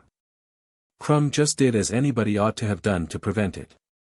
Of course they weren't going to keep him in prison for that. Prison indeed. It isn't him as ought to be in prison. And where is he now, Aunt? Gone down to Bungay to mind his business, and won't be coming here any more of a fool's errand. He must have seen now pretty well what's worth having, and what ain't. Beauty is but skin deep, Ruby. John Crumb be after me again tomorrow, if I'd give him encouragement, said Ruby. If I'd hold up my finger he'd come. Then John Crumb's a fool for his pains, that's all, and now do you go about your work. Ruby didn't like to be told to go about her work, and tossed her head, and slammed the kitchen door, and scolded the servant girl, and then sat down to cry. What was she to do with herself now?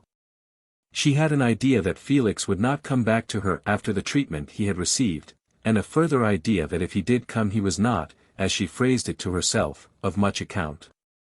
She certainly did not like him the better for having been beaten, though, at the time, she had been disposed to take his part.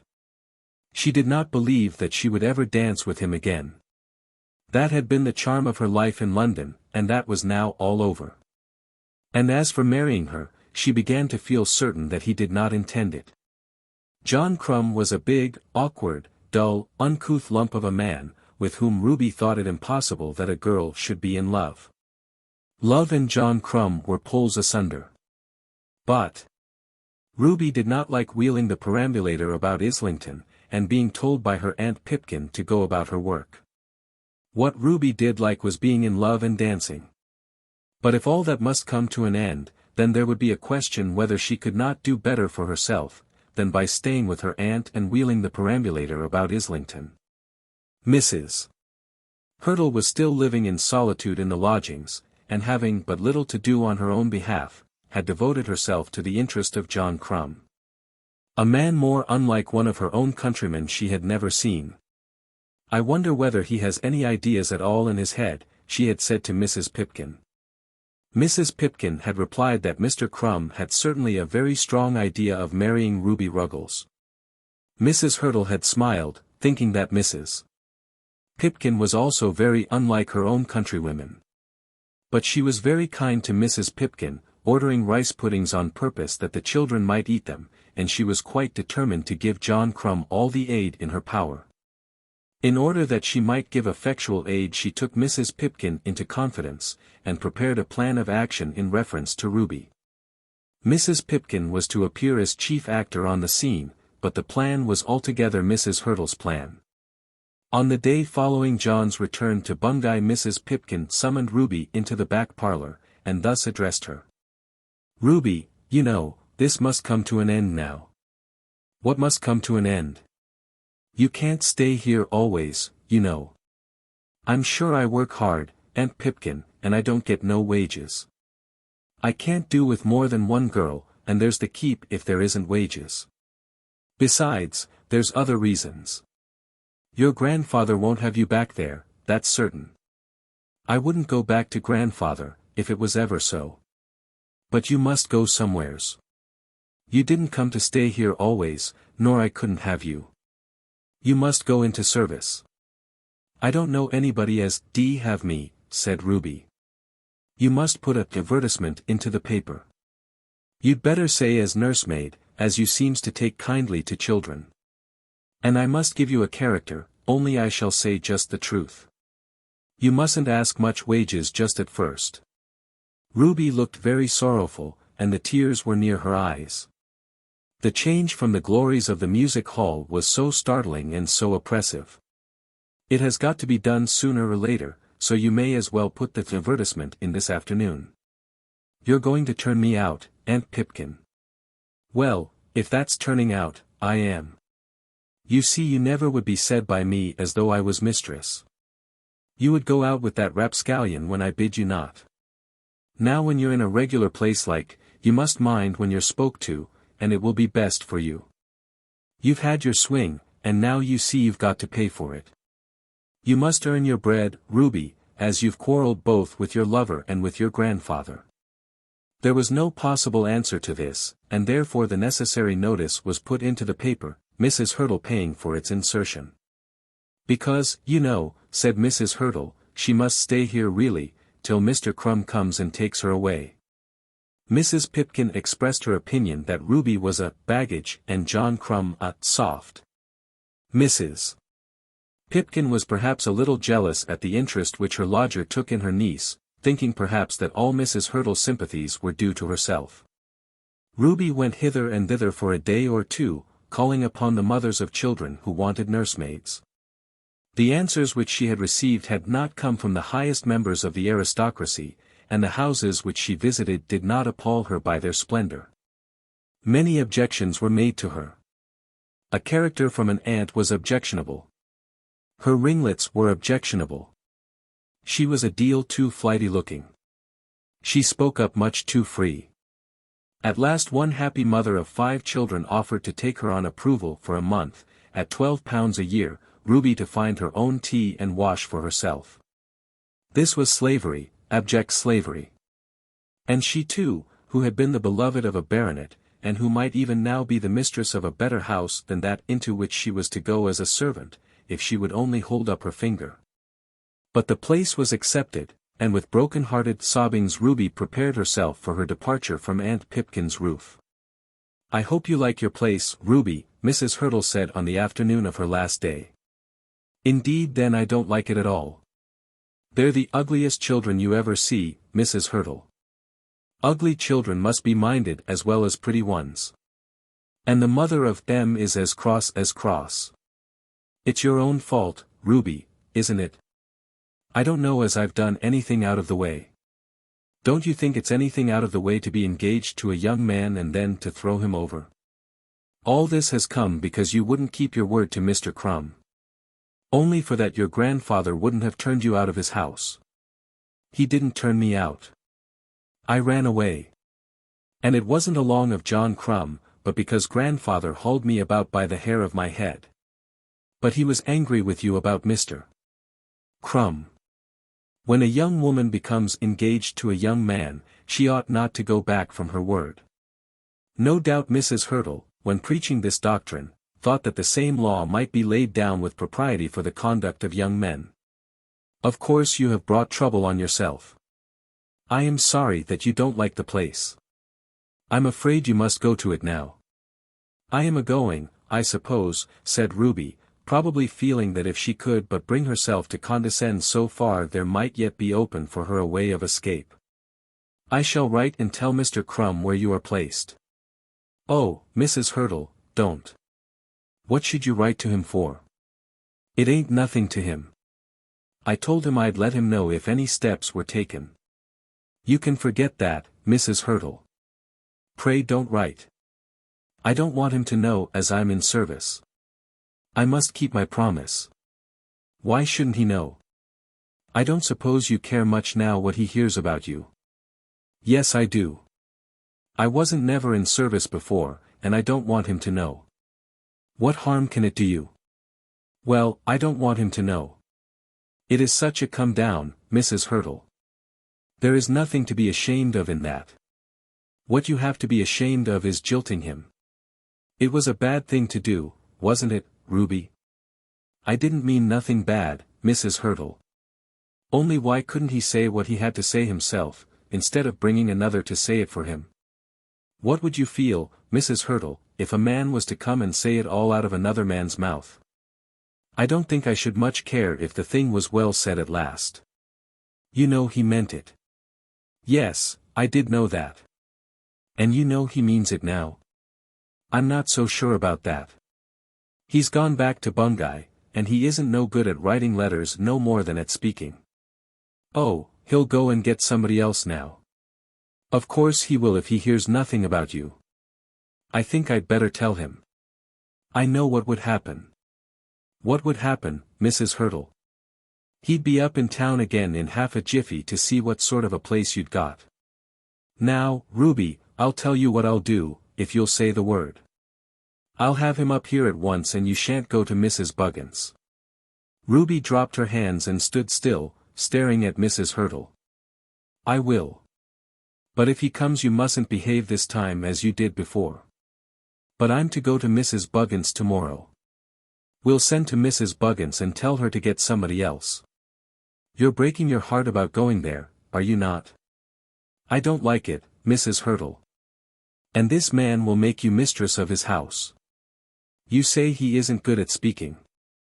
But I tell you I never came across an honester man in the whole course of my life, or one who I think would treat a woman better.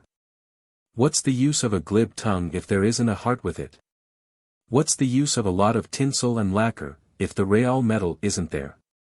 Sir Felix Carbury could talk, I dare say, but you don't think now he was a very fine fellow.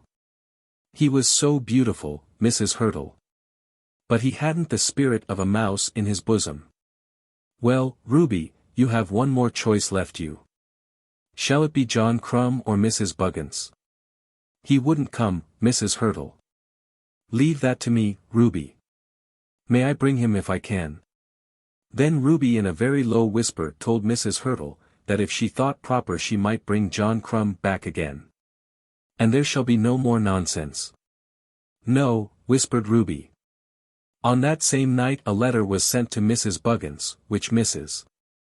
Hurtle also composed, informing that lady that unforeseen circumstances prevented Ruby Ruggles from keeping the engagement she had made, to which a verbal answer was returned that Ruby Ruggles was an impudent hussy. And then Mrs. Hurtle in her own name wrote a short note to Mr. John Crumb. Dear Mr. Crumb, if you will come back to London I think you will find Miss Ruby Ruggles all that you desire. Yours faithfully, Winifred Hurtle.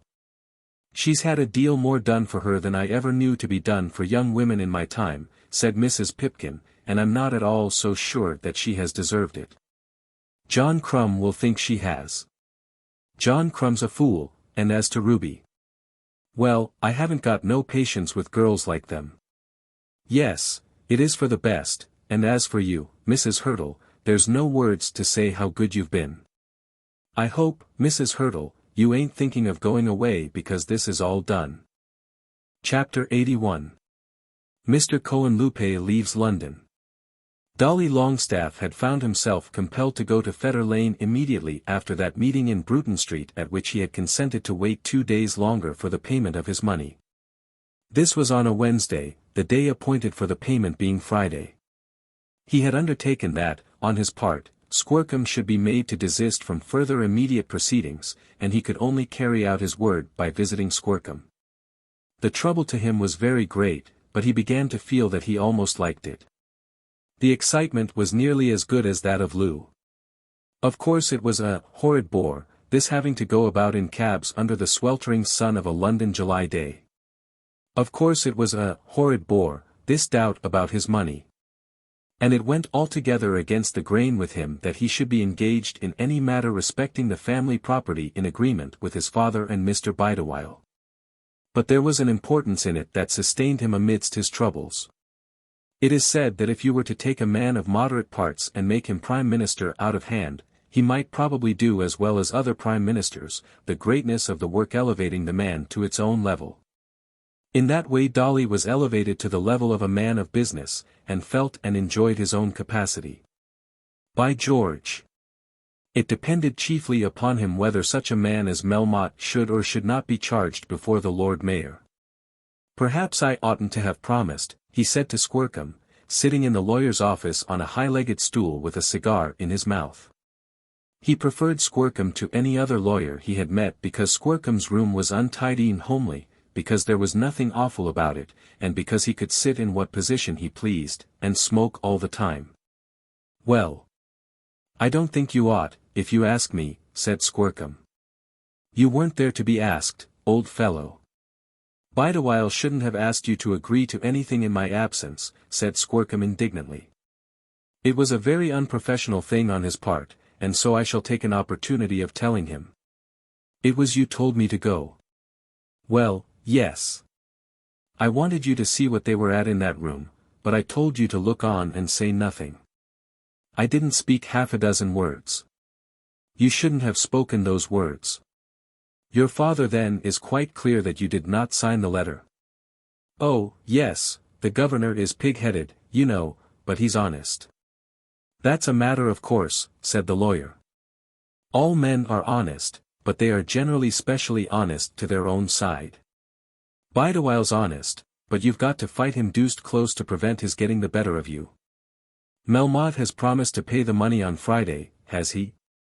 "He's to bring it with him to Bruton Street." "I don't believe a word of it, and I'm sure Bideawhile doesn't." "In what shape will he bring it?" "He'll give you a check dated on Monday, and that'll give him 2 days more, and then on Monday there'll be a note to say the money can't be lodged till Wednesday. There should be no compromising with such a man. You only get from one mess into another. I told you neither to do anything or to say anything. I suppose we can't help ourselves now. You're to be there on Friday. I particularly bargained for that. If you're there, there won't be any more compromising."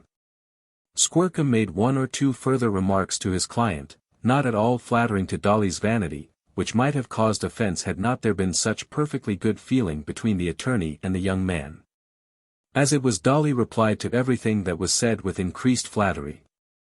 "If I was a sharp fellow like you, you know," said Dolly, "of course I should get along better, but I ain't, you know."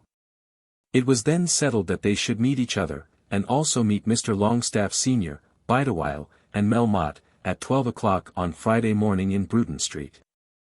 Squercum was by no means satisfied. He had busied himself in this matter, and had ferreted things out, till he had pretty nearly got to the bottom of that affair about the houses in the East, and had managed to induce the heirs of the old man who had died to employ him. As to the Pickering property, he had not a doubt on the subject. Old Longstaff had been induced by promises of wonderful aid and by the bribe of a seat at the board of the South Central Pacific and Mexican Railway to give up the title deeds of the property, as far as it was in his power to give them up. And had endeavored to induce Dolly to do so also. As he had failed, Melmotte had supplemented his work by ingenuity, with which the reader is acquainted. All this was perfectly clear to Squercum, who thought that he saw before him a most attractive course of proceeding against the great financier. It was pure ambition rather than any hope of lucre that urged him on. He regarded Melmotte as a grand swindler, perhaps the grandest that the world had ever known, and he could conceive no greater honor than the detection, successful prosecution, and ultimate destroying of so great a man.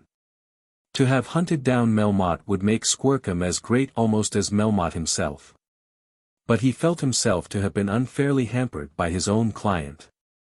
He did not believe that the money would be paid, but delay might rob him of his Melmotte. He had heard a good many things in the city, and believed it to be quite out of the question that Melmotte should raise the money, but there were various ways in which a man might escape. It may be remembered that Kroll, the German clerk, preceded Melmotte into the city on Wednesday after Marie's refusal to sign the deeds. He, too, had his eyes open, and had perceived that things were not looking as well as they used to look. Kroll had for many years been true to his patron, having been, upon the whole, very well paid for such truth. There had been times when things had gone badly with him, but he had believed in Melmotte, and, when Melmotte rose, had been rewarded for his faith. Mr.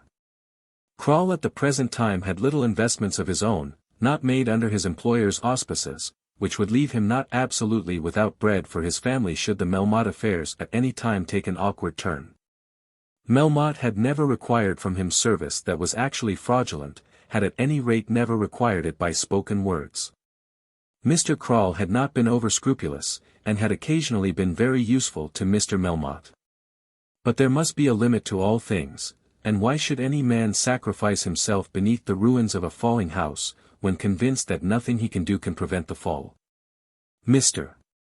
Crawl would have been of course happy to witness Miss Melmotte's signature, but as for that other kind of witnessing, this clearly to his thinking was not the time for such good nature on his part. "You know what's up now, don't you?" said one of the junior clerks to Mr. Crawl when he entered the office in Abchurch Lane.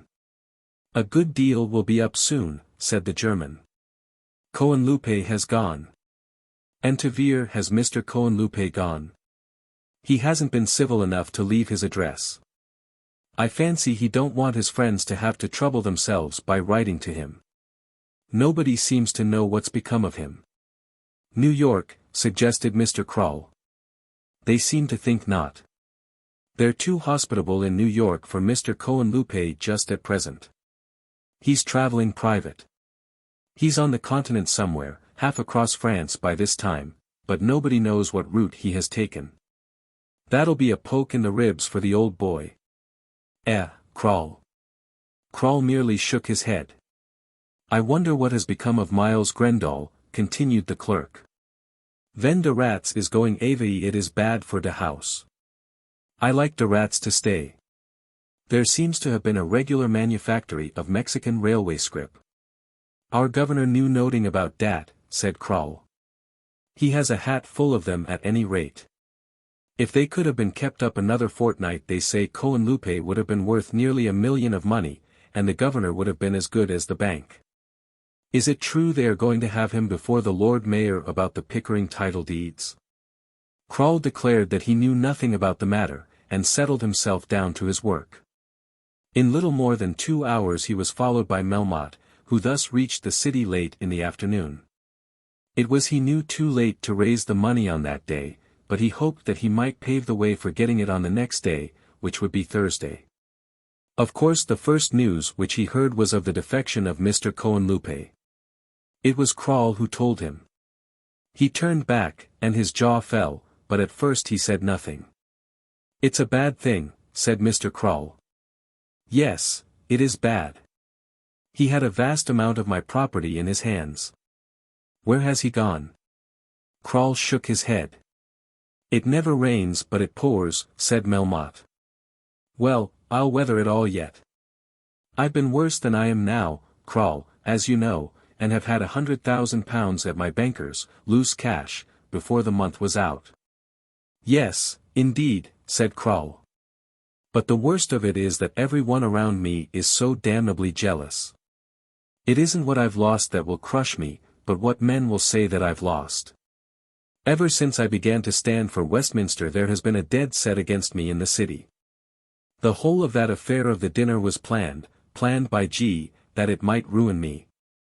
It was all laid out just as you would lay the foundation of a building. It is hard for one man to stand against all that when he has dealings so large as mine. Very hard, Mr. Melmotte. But they'll find they're mistaken yet. There's too much of the real stuff, Crawl, for them to crush me. Property's a kind of thing that comes out right at last. It's cut and come again, you know, if the stuff is really there. But I mustn't stop talking here. I suppose I shall find Braggart in Cuthbert's Court." "I should say so, Mr. Melmotte. Mr. Braggart never leaves much before 6. Then Mr. Melmotte took his hat and gloves, and the stick that he usually carried, and went out with his face carefully dressed in its usually jaunty air. But Crawl as he went heard him mutter the name of Cohenlupe between his teeth. The part which he had to act is one very difficult to any actor. The carrying an external look of indifference when the heart is sinking within, or has sunk almost to the very ground, is more than difficult, it is an agonizing task.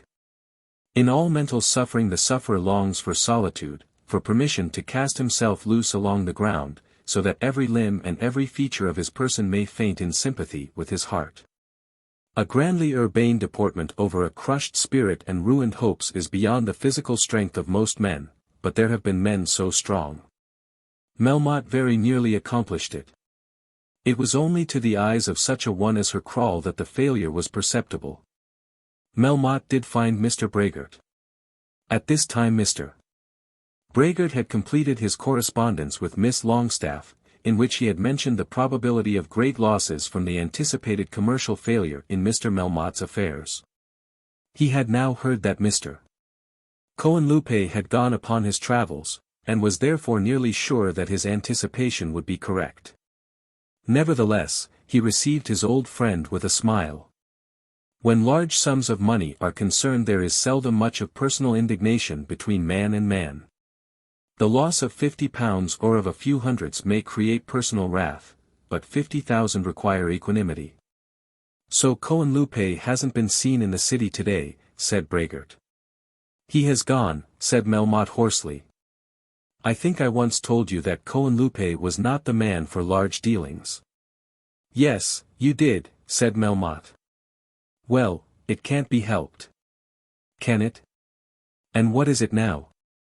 Then Melmotte explained to Mr. Braggart what it was that he wanted then, taking the various documents out of the bag which throughout the afternoon he had carried in his hand. Mr. Braggart understood enough of his friend's affairs, and enough of affairs in general, to understand readily all that was required. He examined the documents, declaring as he did so that he did not know how the thing could be arranged by Friday. Melmotte replied that £50,000 was not a very large sum of money, that the security offered was worth twice as much as that. You will leave them with me this evening, said Braggart. Melmotte paused for a moment, and said that he would of course do so. He would have given much, very much, to have been sufficiently master of himself to have assented without hesitation, but then the weight within was so very heavy. Having left the papers and the bag with Mr. Braggart, he walked westwards to the House of Commons. He was accustomed to remain in the city later than this, often not leaving it till 7, though during the last week or 10 days he had occasionally gone down to the House in the afternoon. It was now Wednesday, and there was no evening sitting. But his mind was too full of other things to allow him to remember this. As he walked along the embankment, his thoughts were very heavy. How would things go with him, what would be the end of it? Ruin, yes, but there were worse things than ruin. And a short time since he had been so fortunate, had made himself so safe. As he looked back at it, he could hardly say how it had come to pass that he had been driven out of the track that he had laid down for himself. He had known that ruin would come, and had made himself so comfortably safe, so brilliantly safe, in spite of ruin. But insane ambition had driven him away from his anchorage. He told himself over and over again that the fault had been not in circumstances, not in that which men call fortune, but in his own incapacity to bear his position. He saw it now. He felt it now. If he could only begin again, how different would his conduct be? But of what avail were such regrets as these?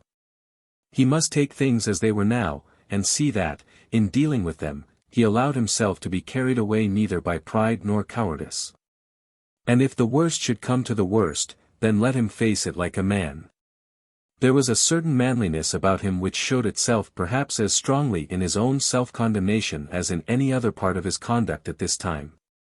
Judging of himself, as though he were standing outside himself and looking on to another man's work, he pointed out to himself his own shortcomings. If it were all to be done again he thought that he could avoid this bump against the rocks on one side, and that terribly shattering blow on the other. There was much that he was ashamed of, many a little act which recurred to him vividly in this solitary hour as a thing to be repented of with inner sackcloth and ashes. But never once, not for a moment, did it occur to him that he should repent of the fraud in which his whole life had been passed. No idea ever crossed his mind of what might have been the result had he lived the life of an honest man. Though he was inquiring into himself as closely as he could, he never even told himself that he had been dishonest. Fraud and dishonesty had been the very principle of his life, and had so become a part of his blood and bones that even in this extremity of his misery he made no question within himself as to his right judgment in regard to them. Not to cheat, not to be a scoundrel, not to live more luxuriously than others by cheating more brilliantly, was a condition of things to which his mind had never turned itself. In that respect he accused himself of no want of judgment. But why had he, so unrighteous himself, not made friends to himself of the mammon of unrighteousness? Why had he not conciliated Lord Mayors? Why had he trod upon all the corns of all his neighbours? Why had he been insolent at the India Office?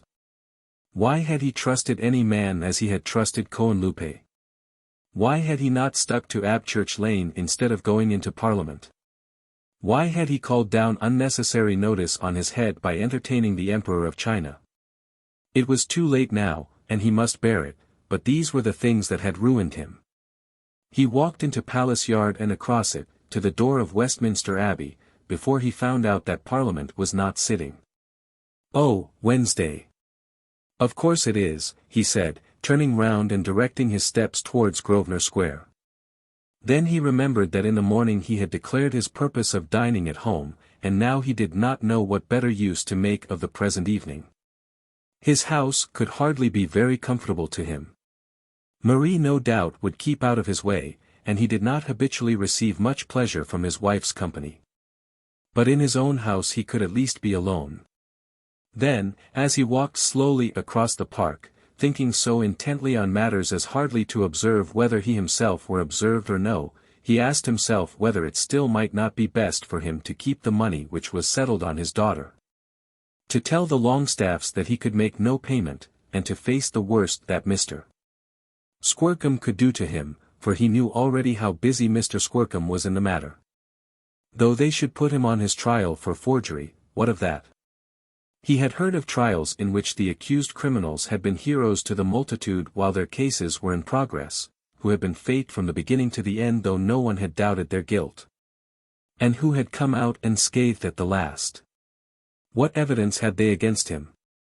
It might be that the Longstaffs and Bideawhiles and Squercums should know that he was a forger, but their knowledge would not produce a verdict.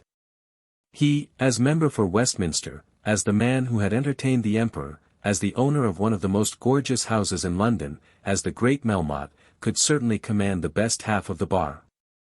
He already felt what popular support might do for him. Surely there need be no despondency while so good a hope remained to him. He did tremble as he remembered Dolly Longstaff's letter, and the letter of the old man who was dead. And he knew that it was possible that other things might be adduced. But would it not be better to face it all than surrender his money and become a pauper, seeing, as he did very clearly, that even by such surrender he could not cleanse his character? But he had given those forged documents into the hands of Mr. Braggart. Again he had acted in a hurry, without giving sufficient thought to the matter in hand. He was angry with himself for that also. But how is a man to give sufficient thought to his affairs when no step that he takes can be other than ruinous? Yes, he had certainly put into Braggart's hands means of proving him to have been absolutely guilty of forgery. He did not think that Marie would disclaim the signatures, even though she had refused to sign the deeds, when she should understand that her father had written her name. Nor did he think that his clerk would be urgent against him, as the forgery of Crawl's name could not injure Crawl. But Braggart, should he discover what had been done, would certainly not permit him to escape. And now he had put these forgeries without any guard into Braggart's hands. He would tell Braggart in the morning that he had changed his mind. He would see Braggart before any action could have been taken on the documents, and Braggart would no doubt restore them to him. Then he would instruct his daughter to hold the money fast, to sign no paper that should be put before her, and to draw the income herself. Having done that, he would let his foes do their worst. They might drag him to jail. They probably would do so. He had an idea that he could not be admitted to bail if accused of forgery. But he would bear all that. If convicted he would bear the punishment, still hoping that an end might come. But how great was the chance that they might fail to convict him. As to the dead man's letter, and as to Dolly Longstaff's letter, he did not think that any sufficient evidence could be found. The evidence as to the deeds by which Marie was to have released the property was indeed conclusive, but he believed that he might still recover those documents. For the present it must be his duty to do nothing, when he should have recovered and destroyed those documents, and to live before the eyes of men as though he feared nothing. He dined at home alone, in the study, and after dinner carefully went through various bundles of papers, preparing them for the eyes of those ministers of the law who would probably before long have the privilege of searching them. At dinner, and while he was thus employed, he drank a bottle of champagne, feeling himself greatly comforted by the process. If he could only hold up his head and look men in the face, he thought that he might still live through it all. How much had he done by his own unassisted powers? He had once been imprisoned for fraud at Hamburg, and had come out of jail a pauper, friendless, with all his wretched antecedents against him. Now he was a member of the British House of Parliament, the undoubted owner of perhaps the most gorgeously furnished house in London, a man with an established character for high finance. A commercial giant whose name was a familiar word on all the exchanges of the two hemispheres. Even though he should be condemned to penal servitude for life, he would not all die. He rang the bell and desired that Madame Melmotte might be sent to him, and bade the servant bring him brandy. In 10 minutes his poor wife came crawling into the room. Every one connected with Melmotte regarded the man with a certain amount of awe, every one except Marie, to whom alone he had at times been himself almost gentle. The servants all feared him, and his wife obeyed him implicitly when she could not keep away from him. She came in now and stood opposite to him, while he spoke to her. She never sat in his presence in that room. He asked her where she and Marie kept their jewelry, for during the last 12 months rich trinkets had been supplied to both of them. Of course she answered by another question. Is anything going to happen, Melmotte? A good deal is going to happen. Are they here in this house, or in Grosvenor Square? They are here. Then have them all packed up, as small as you can, never mind about woolen cases and all that. Have them close to your hand so that if you have to move you can take them with you. Do you understand? Yes, I understand. Why don't you speak, then? What is going to happen, Melmotte? How can I tell? You ought to know by this time that when a man's work is such as mine, things will happen. You'll be safe enough. Nothing can hurt you. Can they hurt you, Melmotte? Hurt me? I don't know what you call hurting. Whatever there is to be borne, I suppose it is I must bear it. I have not had it very soft all my life hitherto, and I don't think it's going to be very soft now. Shall we have to move? Very likely. Move? What's the harm of moving? You talk of moving as though that were the worst thing that could happen. How would you like to be in some place where they wouldn't let you move? Are they going to send you to prison? Hold your tongue. Tell me, Melmotte. Are they going to? Then the poor woman did sit down, overcome by her feelings. I didn't ask you to come here for a scene, said Melmotte. Do as I bid you about your own jewels, and Marie's. The thing is to have them in small compass, and that you should not have it to do at the last moment, when you will be flurried and incapable. Now you needn't stay any longer, and it's no good asking any questions because I shan't answer them. So dismissed, the poor woman crept out again, and immediately, after her own slow fashion, went to work with her ornaments. Melmotte sat up during the greater part of the night, sometimes sipping brandy and water, and sometimes smoking. But he did no work, and hardly touched a paper after his wife left him. Chapter 82. Marie's Perseverance. Very early the next morning, very early that is for London life, Melmotte was told by a servant that Mr. Croll had called and wanted to see him. Then it immediately became a question with him whether he wanted to see Croll. Is it anything special? He asked. The man thought that it was something special, as Croll had declared his purpose of waiting when told that Mr. Melmotte was not as yet dressed. This happened at about 9 o'clock in the morning. Melmotte longed to know every detail of Croll's manner, to know even the servant's opinion of the clerk's manner, but he did not dare to ask a question. Melmotte thought that it might be well to be gracious. Ask him if he has breakfasted, and if not give him something in the study. But Mr. Croll had breakfasted and declined any further refreshment. Nevertheless Melmotte had not as yet made up his mind that he would meet his clerk. His clerk was his clerk. It might perhaps be well that he should first go into the city and send word to Krull, bidding him wait for his return. Over and over again, against his will, the question of flying would present itself to him, but, though he discussed it within his own bosom in every form, he knew that he could not fly. And if he stood his ground, as most assuredly he would do, then must he not be afraid to meet any man, let the man come with what thunderbolts in his hand he might. Of course sooner or later some man must come with a thunderbolt, and why not Krull as well as another? He stood against a press in his chamber, with a razor in his hand, and steadied himself. How easily might he put an end to it all! Then he rang his bell and desired that Krull might be shown up into his room. The 3 or 4 minutes which intervened seemed to him to be very long. He had absolutely forgotten in his anxiety that the lather was still upon his face. But he could not smother his anxiety. He was fighting with it at every turn, but he could not conquer it. When the knock came at his door, he grasped at his own breast as though to support himself. With a hoarse voice he told the man to come in, and Krull himself appeared, opening the door gently and very slowly. Melmotte had left the bag which contained the papers in possession of Mr. Braggart, and he now saw, at a glance, that Krull had got the bag in his hand, and could see also by the shape of the bag that the bag contained the papers. The man therefore had in his own hands, in his own keeping, the very documents to which his own name had been forged. There was no longer a hope, no longer a chance that Krull should be ignorant of what had been done. "Well, Krull," he said with an attempt at a smile, "what brings you here so early?" He was pale as death, and let him struggle as he would, could not restrain himself from trembling. "Her Braggart vas vid me last night," said Krull. And he thought I had better bring these back to you. That's all."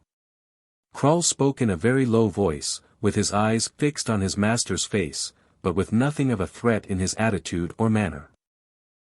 Repeated Melmotte. Even though he might have saved himself from all coming evils by a bold demeanor at that moment, he could not assume it. But it all flashed upon him at a moment. Braggart had seen Krull after he, Melmotte, had left the city, had then discovered the forgery, and had taken this way of sending back all the forged documents. He had known Braggart to be of all men who ever lived the most good-natured, but he could hardly believe in pure good nature such as this. It seemed that the thunderbolt was not yet to fall. "Mr. Braggart came to me," continued Krull, "because one signature was wanting.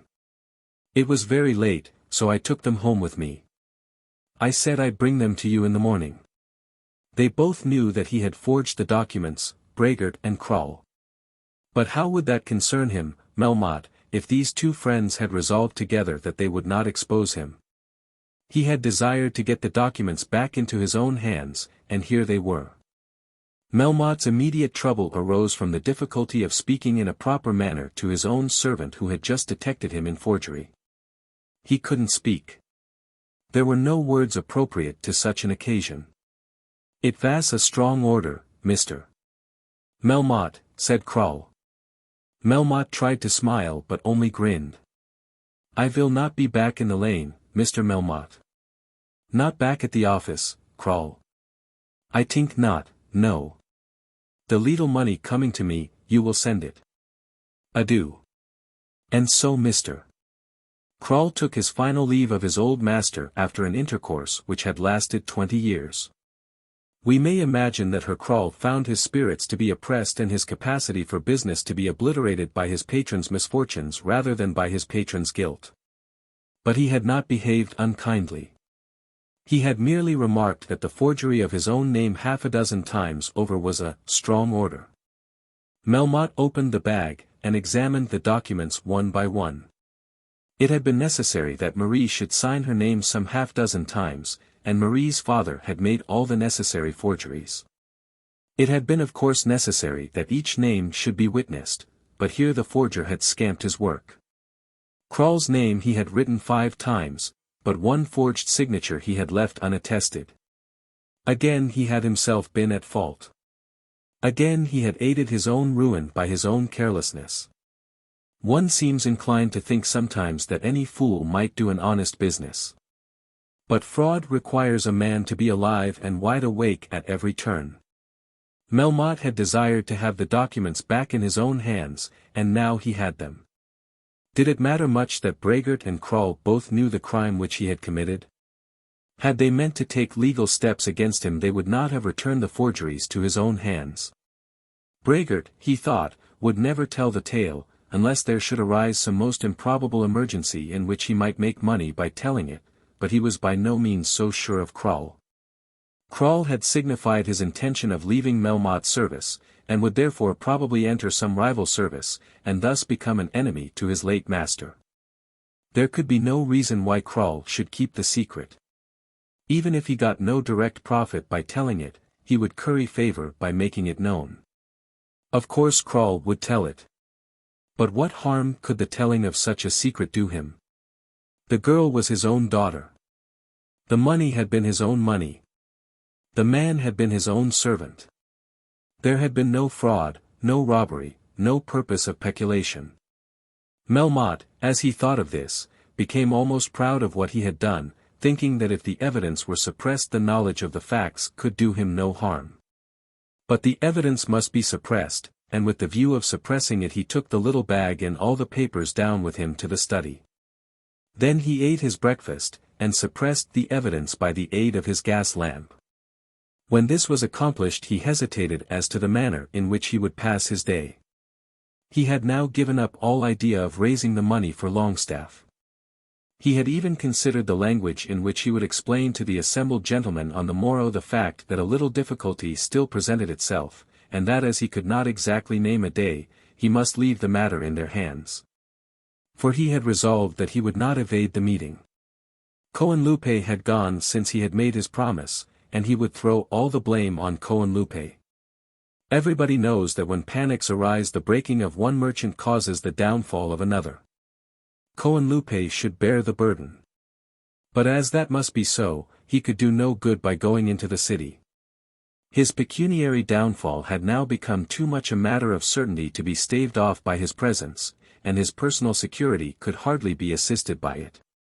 There would be nothing for him to do. Cohenlupe had gone. Miles Grendall had gone. Krull had gone. He could hardly go to Cuthbert's Court and face Mr. Braggart. He would stay at home till it was time for him to go down to the house, and then he would face the world there. He would dine down at the house, and stand about in the smoking room with his hat on, and be visible in the lobbies, and take his seat among his brother legislators, and, if it were possible, rise on his legs and make a speech to them. He was about to have a crushing fall, but the world should say that he had fallen like a man. About 11 his daughter came to him as he sat in the study. It can hardly be said that he had ever been kind to Marie, but perhaps she was the only person who in the whole course of his career had received indulgence at his hands. He had often beaten her. But he had also often made her presents and smiled on her, and in the periods of his opulence, had allowed her pocket money almost without limit. Now she had not only disobeyed him, but by most perverse obstinacy on her part had driven him to acts of forgery which had already been detected. He had cause to be angry now with Marie if he had ever had cause for anger. But he had almost forgotten the transaction. He had at any rate forgotten the violence of his own feelings at the time of its occurrence. He was no longer anxious that the release should be made, and therefore no longer angry with her for her refusal. "Papa," she said, coming very gently into the room, "I think that perhaps I was wrong yesterday." "Of course you were wrong. But it doesn't matter now. If you wish it I'll sign those papers. I don't suppose Lord Nidderdale means to come any more, and I'm sure I don't care whether he does or not." "What makes you think that, Marie?" "I was out last night at Lady Julia Goldshiner's, and he was there." "I'm sure he doesn't mean to come here any more." "Was he uncivil to you?" "Oh dear no. He's never uncivil. But I'm sure of it. Never mind how. I never told him that I cared for him and I never did care for him." "Papa, is there something going to happen?" "What do you mean?" "Some misfortune." "Oh, Papa, why didn't you let me marry that other man? He is a penniless adventurer." But he would have had this money that I call my money, and then there would have been enough for us all. Papa, he would marry me still if you would let him. Have you seen him since you went to Liverpool? Never, Papa. Or heard from him? Not a line. Then what makes you think he would marry you? He would if I got hold of him and told him. And he is a baronet. And there would be plenty of money for us all. And we could go and live in Germany. We could do that just as well without your marrying. But I suppose, Papa, I am to be considered as somebody. I don't want after all to run away from London, just as if everybody had turned up their noses at me. I like him, and I don't like anybody else. He wouldn't take the trouble to go to Liverpool with you. He got tipsy. I know all about that. I don't mean to say that he's anything particularly grand. I don't know that anybody is very grand. He's as good as anybody else. It can't be done, Marie. Why can't it be done? There are a dozen reasons.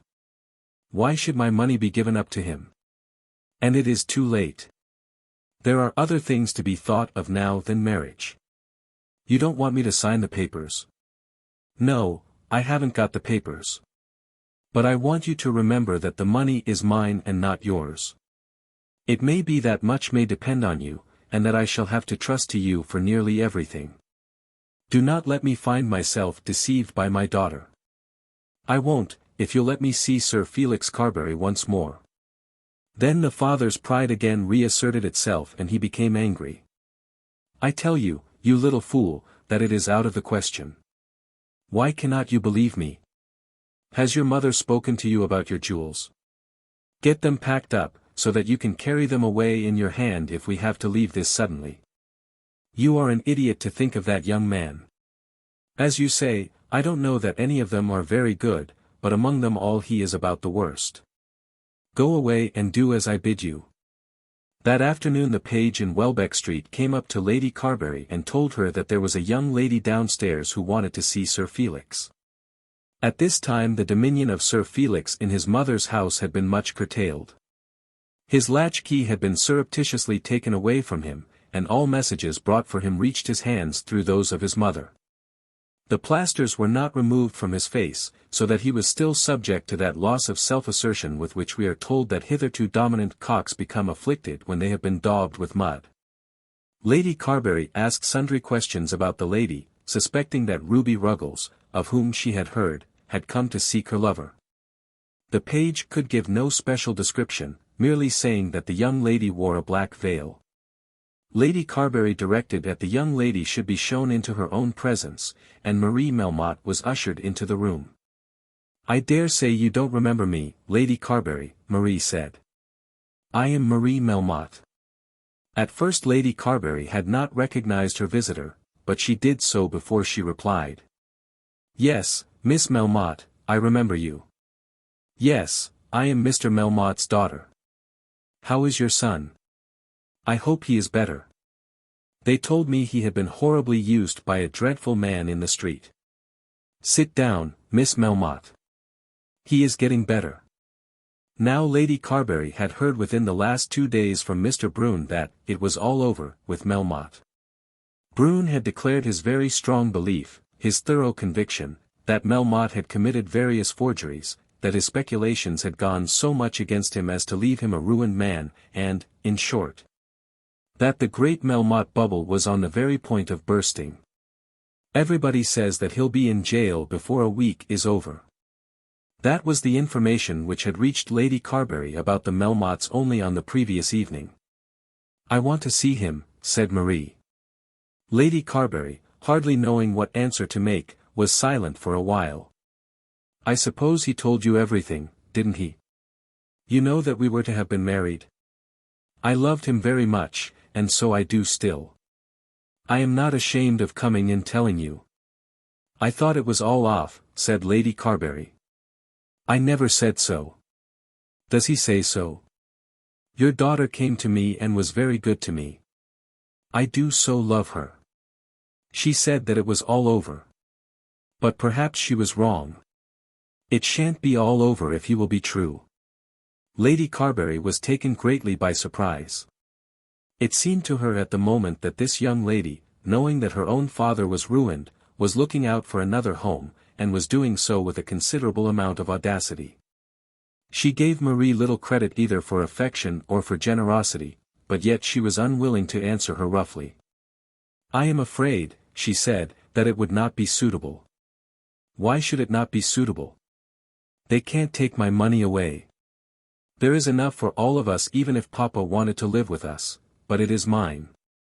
It is ever so much, I don't know how much, but a great deal. We should be quite rich enough. I ain't a bit ashamed to come and tell you, because we were engaged. I know he isn't rich, and I should have thought it would be suitable." It then occurred to Lady Carbury that if this were true the marriage after all might be suitable. But how was she to find out whether it was true? "I understand that your papa is opposed to it," she said. "Yes, he is, but Papa can't prevent me, and Papa can't make me give up the money.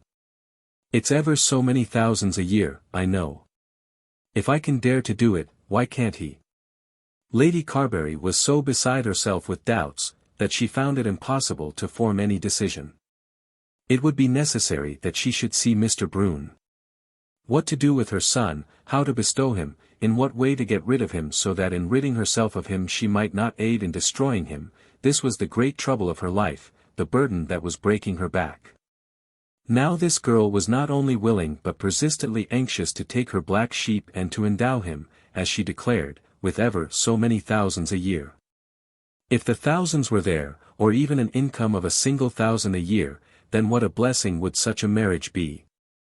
Sir Felix had already fallen so low that his mother on his behalf would not be justified in declining a connection with the Melmottes because the Melmottes had fallen. To get any niche in the world for him in which he might live with comparative safety would now be to her a heaven-sent comfort. "My son is upstairs," she said. "I will go up and speak to him. Tell him I am here and that I have said that I will forgive him everything, and that I love him still, and that if he will be true to me, I will be true to him." "I couldn't go down to her," said Sir Felix, "with my face all in this way. I don't think she would mind that. I couldn't do it. Besides, I don't believe about her money. I never did believe it. That was the real reason why I didn't go to Liverpool. I think I would see her if I were you, Felix. We could find out to a certainty about her fortune. It is evident at any rate that she is very fond of you. What's the use of that, if he is ruined?" He would not go down to see the girl, because he could not endure to expose his face, and was ashamed of the wounds which he had received in the street. As regarded the money he half believed and half disbelieved Marie's story.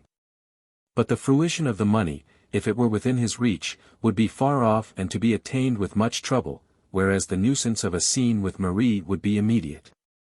How could he kiss his future bride, with his nose bound up with a bandage? "What shall I say to her?" asked his mother. "She oughtn't to have come." "I should tell her just that. You might send the maid to her to tell her that you couldn't see her again." But Lady Carbury could not treat the girl after that fashion. She returned to the drawing-room, descending the stairs very slowly, and thinking what answer she would make. "Miss Melmotte," she said, "my son feels that everything has been so changed since he and you last met, that nothing can be gained by a renewal of your acquaintance. That is his message, is it?" Lady Carbury remained silent. "Then he is indeed all that they have told me, and I am ashamed that I should have loved him. I am ashamed, not of coming here, although you will think that I have run after him. I don't see why a girl should not run after a man if they have been engaged together. But I'm ashamed of thinking so much of so mean a person. Goodbye, Lady Carbury. Goodbye, Miss Melmotte. I don't think you should be angry with me." "No, no. I am not angry with you. You can forget me now as soon as you please, and I will try to forget him." Then with a rapid step she walked back to Bruton Street, going round by Grosvenor Square and in front of her old house on the way. What should she now do with herself? What sort of life should she endeavour to prepare for herself? The life that she had led for the last year had been thoroughly wretched. The poverty and hardship which she remembered in her early days had been more endurable. The servitude to which she had been subjected before she had learned by intercourse with the world to assert herself, had been preferable. In these days of her grandeur, in which she had danced with princes, and seen an emperor in her father's house, and been affianced to lords, she had encountered degradation which had been abominable to her. She had really loved, but had found out that her golden idol was made of the basest clay. She had then declared to herself that bad as the clay was she would still love it, but even the clay had turned away from her and had refused her love. She was well aware that some catastrophe was about to happen to her father. Catastrophes had happened before, and she had been conscious of their coming. But now the blow would be a very heavy blow. They would again be driven to pack up and move and seek some other city, probably in some very distant part. But go where she might, she would now be her own mistress. That was the one resolution she succeeded in forming before she re-entered the house in Bruton Street. Chapter 83. Melmotte again at the house.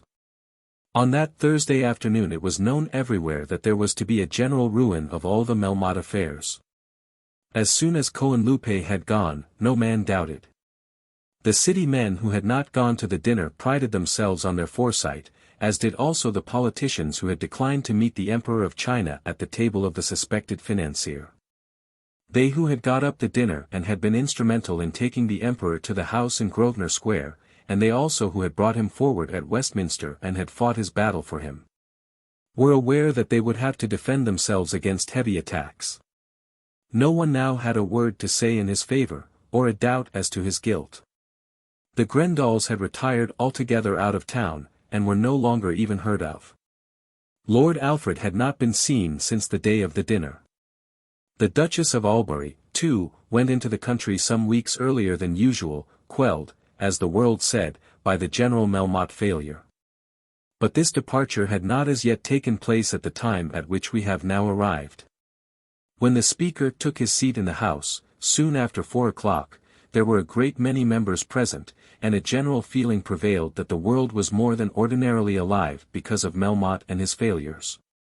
It had been confidently asserted throughout the morning that he would be put upon his trial for forgery in reference to the purchase of the Pickering property from Mr. Longstaff, and it was known that he had not as yet shown himself anywhere on this day. People had gone to look at the house in Grosvenor Square, not knowing that he was still living in Mr. Longstaff's house in Bruton Street, and had come away with the impression that the desolation of ruin and crime was already plainly to be seen upon it. "I wonder where he is," said Mr. Lupton to Mr. Beauchamp Beauclerk in one of the lobbies of the house. "They say he hasn't been in the city all day. I suppose he's in Longstaff's house. That poor fellow has got it heavy all round. The man has got his place in the country and his house in town. There's Nidderdale. I wonder what he thinks about it all." "This is awful, ain't it?" said Nidderdale. "It might have been worse, I should say, as far as you are concerned," replied Mr. Lupton. "Well, yes. But I'll tell you what, Lupton. I don't quite understand it all yet. Our lawyer said 3 days ago that the money was certainly there. And Cohenlupe was certainly here 3 days ago," said Lupton, "but he isn't here now. It seems to me that it has just happened in time for you." Lord Nidderdale shook his head and tried to look very grave. "There's Brown," said Sir Orlando Drought, hurrying up to the commercial gentleman whose mistakes about finance Mr. Melmotte on a previous occasion had been anxious to correct. "He'll be able to tell us where he is. It was rumoured, you know, an hour ago, that he was off to the Continent after Cohenlupe." But Mr. Brown shook his head. Mr. Brown didn't know anything. But Mr. Brown was very strongly of opinion that the police would know all that there was to be known about Mr. Melmotte before this time on the following day. Mr. Brown had been very bitter against Melmotte since that memorable attack made upon him in the House. Even ministers as they sat to be badgered by the ordinary question-mongers of the day were more intent upon Melmotte than upon their own defence. "Do you know anything about it?" asked the Chancellor of the Exchequer of the Secretary of State for the Home Department. I understand that no order has been given for his arrest. There is a general opinion that he has committed forgery. But I doubt whether they've got their evidence together. He's a ruined man, I suppose, said the Chancellor. I doubt whether he ever was a rich man. But I'll tell you what, he has been about the grandest rogue we've seen yet. He must have spent over £100,000 during the last 12 months on his personal expenses. I wonder how the Emperor will like it when he learns the truth.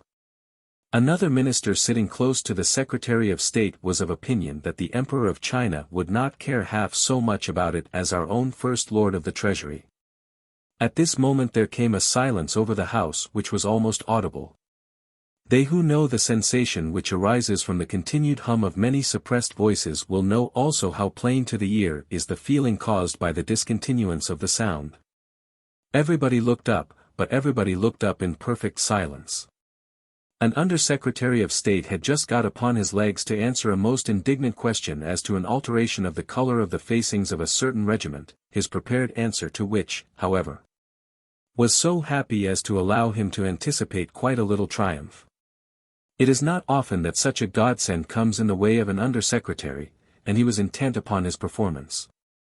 But even he was startled into momentary oblivion of his well-arranged point. Augustus Melmotte, the member for Westminster, was walking up the centre of the house. He had succeeded by this time in learning so much of the forms of the house as to know what to do with his hat, when to wear it, and when to take it off, and how to sit down. As he entered by the door facing the Speaker, he wore his hat on one side of his head, as was his custom. Much of the arrogance of his appearance had come from this habit, which had been adopted probably from a conviction that it added something to his powers of self-assertion. At this moment he was more determined than ever that no one should trace in his outer gait or in any feature of his face any sign of that ruin which, as he well knew, all men were anticipating. Therefore, perhaps, his hat was a little more cocked than usual, and the lapels of his coat were thrown back a little wider, displaying the large jewelled studs which he wore in his shirt. And the arrogance conveyed by his mouth and chin was specially conspicuous. He had come down in his brougham, and as he had walked up Westminster Hall and entered the House by the private door of the members, and then made his way in across the great lobby and between the doorkeepers, no one had spoken a word to him. He had of course seen many whom he had known. He had indeed known nearly all whom he had seen. But he had been aware, from the beginning of this enterprise of the day, that men would shun him, and that he must bear their cold looks and colder silence without seeming to notice them. He had schooled himself to the task, and he was now performing it. It was not only that he would have to move among men without being noticed, but that he must endure to pass the whole evening in the same plight. But he was resolved, and he was now doing it. He bowed to the Speaker with more than usual courtesy, raising his hat with more than usual care, and seated himself, as usual, on the third opposition bench, but with more than his usual fling. He was a big man, who always endeavoured to make an effect by deportment, and was therefore customarily conspicuous in his movements. He was desirous now of being as he was always, neither more nor less demonstrative. But, as a matter of course, he exceeded, and it seemed to those who looked at him that there was a special impudence in the manner in which he walked up the House and took his seat. The Under-Secretary of State, who was on his legs, was struck almost dumb, and his morsel of wit about the facings was lost to Parliament for ever. That unfortunate young man, Lord Nidderdale, occupied the seat next to that on which Melmotte had placed himself. It had so happened 3 or 4 times since Melmotte had been in the House, as the young lord, fully intending to marry the financier's daughter, had resolved that he would not be ashamed of his father-in-law. He had understood that countenance of the sort which he as a young aristocrat could give to the man of millions who had risen no one knew whence, was part of the bargain in reference to the marriage. And he was gifted with a mingled honesty and courage which together made him willing and able to carry out his idea. He had given Melmotte little lessons as to ordinary forms of the house, and had done what in him lay to earn the money which was to be forthcoming. But it had become manifest both to him and to his father during the last 2 days, very painfully manifest to his father, that the thing must be abandoned. And if so, then why should he be any longer gracious to Melmotte? And, moreover, though he had been ready to be courteous to a very vulgar and a very disagreeable man, he was not anxious to extend his civilities to one who, as he was now assured, had been certainly guilty of forgery. But to get up at once and leave his seat because Melmotte had placed himself by his side, did not suit the turn of his mind. He looked round to his neighbour on the right, with a half-comic look of misery, and then prepared himself to bear his punishment, whatever it might be. "Have you been up with Marie today?" said Melmotte. "No, I've not," replied the lord. "Why don't you go? She's always asking about you now. I hope we shall be in our own house again next week, and then we shall be able to make you comfortable." Could it be possible that the man did not know that all the world was united in accusing him of forgery? "I'll tell you what it is," said Nidderdale. "I think you had better see my governor again, Mr. Melmotte. There's nothing wrong, I hope." "Well, I don't know. You'd better see him. I'm going now. I only just came down to enter an appearance." He had to cross Melmotte on his way out, and as he did so Melmotte grasped him by the hand. "Good night, my boy," said Melmotte quite aloud, in a voice much louder than that which members generally allow themselves for conversation. Nidderdale was confused and unhappy. But there was probably not a man in the house who did not understand the whole thing. He rushed down through the gangway and out through the doors with a hurried step, and as he escaped into the lobby he met Lionel Lupton, who, since his little conversation with Mr. Beauclerk, had heard further news. "You know what has happened, Nidderdale?" "About Melmotte, you mean?" "Yes, about Melmotte," continued Lupton. "He has been arrested in his own house within the last half-hour on a charge of forgery." "I wish he had," said Nidderdale, "with all my heart. If you go in you'll find him sitting there as large as life. He has been talking to me as though everything were all right. Compton was here not a moment ago, and said that he had been taken under a warrant from the Lord Mayor. The Lord Mayor is a member and had better come and fetch his prisoner himself. At any rate he's there. I shouldn't wonder if he wasn't on his legs before long." Melmotte kept his seat steadily till 7, at which hour the house adjourned till 9. He was one of the last to leave, and then with a slow step, with almost majestic steps, he descended to the dining room and ordered his dinner. There were many men there, and some little difficulty about a seat. No one was very willing to make room for him. But at last he secured a place, almost jostling some unfortunate who was there before him. It was impossible to expel him, almost as impossible to sit next him. Even the waiters were unwilling to serve him, but with patience and endurance he did at last get his dinner. He was there in his right, as a member of the House of Commons, and there was no ground on which such service as he required could be refused to him. It was not long before he had the table all to himself. But of this he took no apparent notice. He spoke loudly to the waiters and drank his bottle of champagne with much apparent enjoyment. Since his friendly intercourse with Nidderdale no one had spoken to him, nor had he spoken to any man. They who watched him declared among themselves that he was happy in his own audacity, but in truth he was probably at that moment the most utterly wretched man in London. He would have better studied his personal comfort had he gone to his bed, and spent his evening in groans and wailings. But even he, with all the world now gone from him, with nothing before him but the extremest misery which the indignation of offended laws could inflict, was able to spend the last moments of his freedom in making a reputation at any rate for audacity. It was thus that Augustus Melmotte wrapped his toga around him before his death. He went from the dining room to the smoking room, and there, taking from his pocket a huge case which he always carried, proceeded to light a cigar about 8 inches long. Mr. Brown, from the city, was in the room, and Melmotte, with a smile and a bow, offered Mr. Brown one of the same. Mr. Brown was a short, fat, round little man, over 60, who was always endeavoring to give to a somewhat commonplace set of features an air of importance by the contraction of his lips and the knitting of his brows. It was as good as a play to see Mr. Brown jumping back from any contact with the wicked one, and putting on a double frown as he looked at the impudent sinner. "You needn't think so much, you know, of what I said the other night. I didn't mean any offense. So spoke Melmotte, and then laughed with a loud, hoarse laugh, looking round upon the assembled crowd as though he were enjoying his triumph. He sat after that and smoked in silence. Once again he burst out into a laugh, as though peculiarly amused with his own thoughts, as though he were declaring to himself with much inward humour that all these men around him were fools for believing the stories which they had heard. But he made no further attempt to speak to any one. Soon after 9 he went back again into the house, and again took his old place. At this time he had swallowed 3 glasses of brandy and water, as well as the champagne, and was brave enough almost for anything.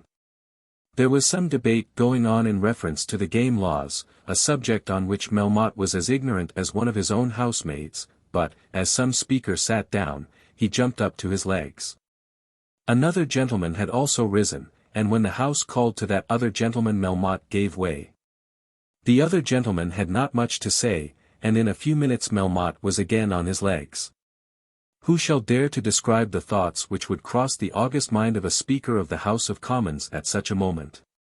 Of Melmotte's villainy he had no official knowledge. And even could he have had such knowledge it was not for him to act upon it.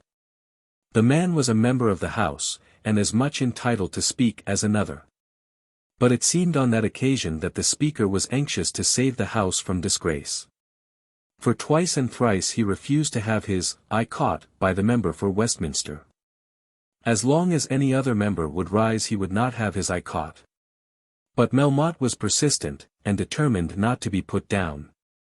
At last no one else would speak, and the House was about to negative the motion without a division, when Melmotte was again on his legs, still persisting. The Speaker scowled at him and leaned back in his chair. Melmotte standing erect, turning his head round from one side of the house to another, as though determined that all should see his audacity, propping himself with his knees against the seat before him, remained for half a minute perfectly silent. He was drunk, but better able than most drunken men to steady himself, and showing in his face none of those outward signs of intoxication by which drunkenness is generally made apparent. But he had forgotten in his audacity that words are needed for the making of a speech, and now he had not a word at his command. He stumbled forward, recovered himself, then looked once more round the house with a glance of anger, and after that toppled headlong forward over the shoulders of Mr. Beauchamp Beauclerk, who was now sitting in front of him. He might have wrapped his toga around him better perhaps had he remained at home, but if to have himself talked about was his only object, he could hardly have taken a surer course. The scene, as it occurred, was one very likely to be remembered when the performer should have been carried away into enforced obscurity. There was much commotion in the house. Mr. Beauclerk, a man of natural good nature, though at the moment put to considerable personal inconvenience, hastened, when he recovered his own equilibrium, to assist the drunken man. But Melmotte had by no means lost the power of helping himself. He quickly recovered his legs, and then reseating himself, put his hat on, and endeavored to look as though nothing special had occurred. The House resumed its business, taking no further notice of Melmotte, and having no special rule of its own as to the treatment to be adopted with drunken members. But the member for Westminster caused no further inconvenience. He remained in his seat for perhaps 10 minutes, and then, not with a very steady step, but still with capacity sufficient for his own guidance, he made his way down to the doors. His exit was watched in silence, and the moment was an anxious one for the Speaker, the clerks, and all who were near him. Had he fallen some one, or rather some 2 or 3, must have picked him up and carried him out. But he did not fall either there or in the lobbies, or on his way down to Palace Yard. Many were looking at him, but none touched him. When he had got through the gates, leaning against the wall he hallooed for his brougham, and the servant who was waiting for him soon took him home to Bruton Street. That was the last which the British Parliament saw of its new member for Westminster. Melmotte as soon as he reached home got into his own sitting-room without difficulty, and called for more brandy and water. Between 11 and 12 he was left there by his servant with a bottle of brandy, 3 or 4 bottles of soda water, and his cigar-case. Neither of the ladies of the family came to him, nor did he speak of them. Nor was he so drunk then as to give rise to any suspicion in the mind of the servant. He was habitually left there at night, and the servant as usual went to his bed.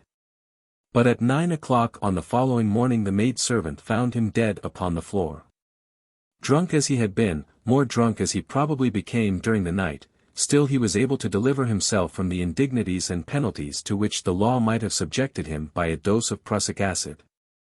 Chapter 84. Paul Montague's Vindication. It is hoped that the reader need hardly be informed that Hetta Carbury was a very miserable young woman as soon as she decided that duty compelled her to divide herself altogether from Paul Montague. I think that she was irrational, but to her it seemed that the offence against herself, the offence against her own dignity as a woman, was too great to be forgiven. There can be no doubt that it would all have been forgiven with the greatest ease had Paul told the story before it had reached her ears from any other source.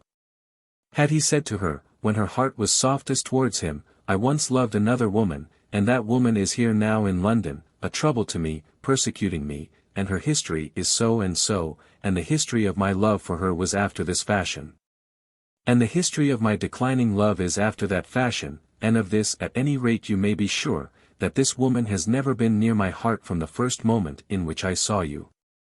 Had he told it to her thus, there would not have been an opening for anger. And he doubtless would have so told it, had not Hetta's brother interfered too quickly. He was then forced to exculpate himself, to confess rather than to tell his own story, and to admit facts which wore the air of having been concealed, and which had already been conceived to be altogether damning if true. It was that journey to Lowestoft, not yet a month old, which did the mischief, a journey as to which Hetta was not slow in understanding all that Roger Carbury had thought about it, though Roger would say nothing of it to herself.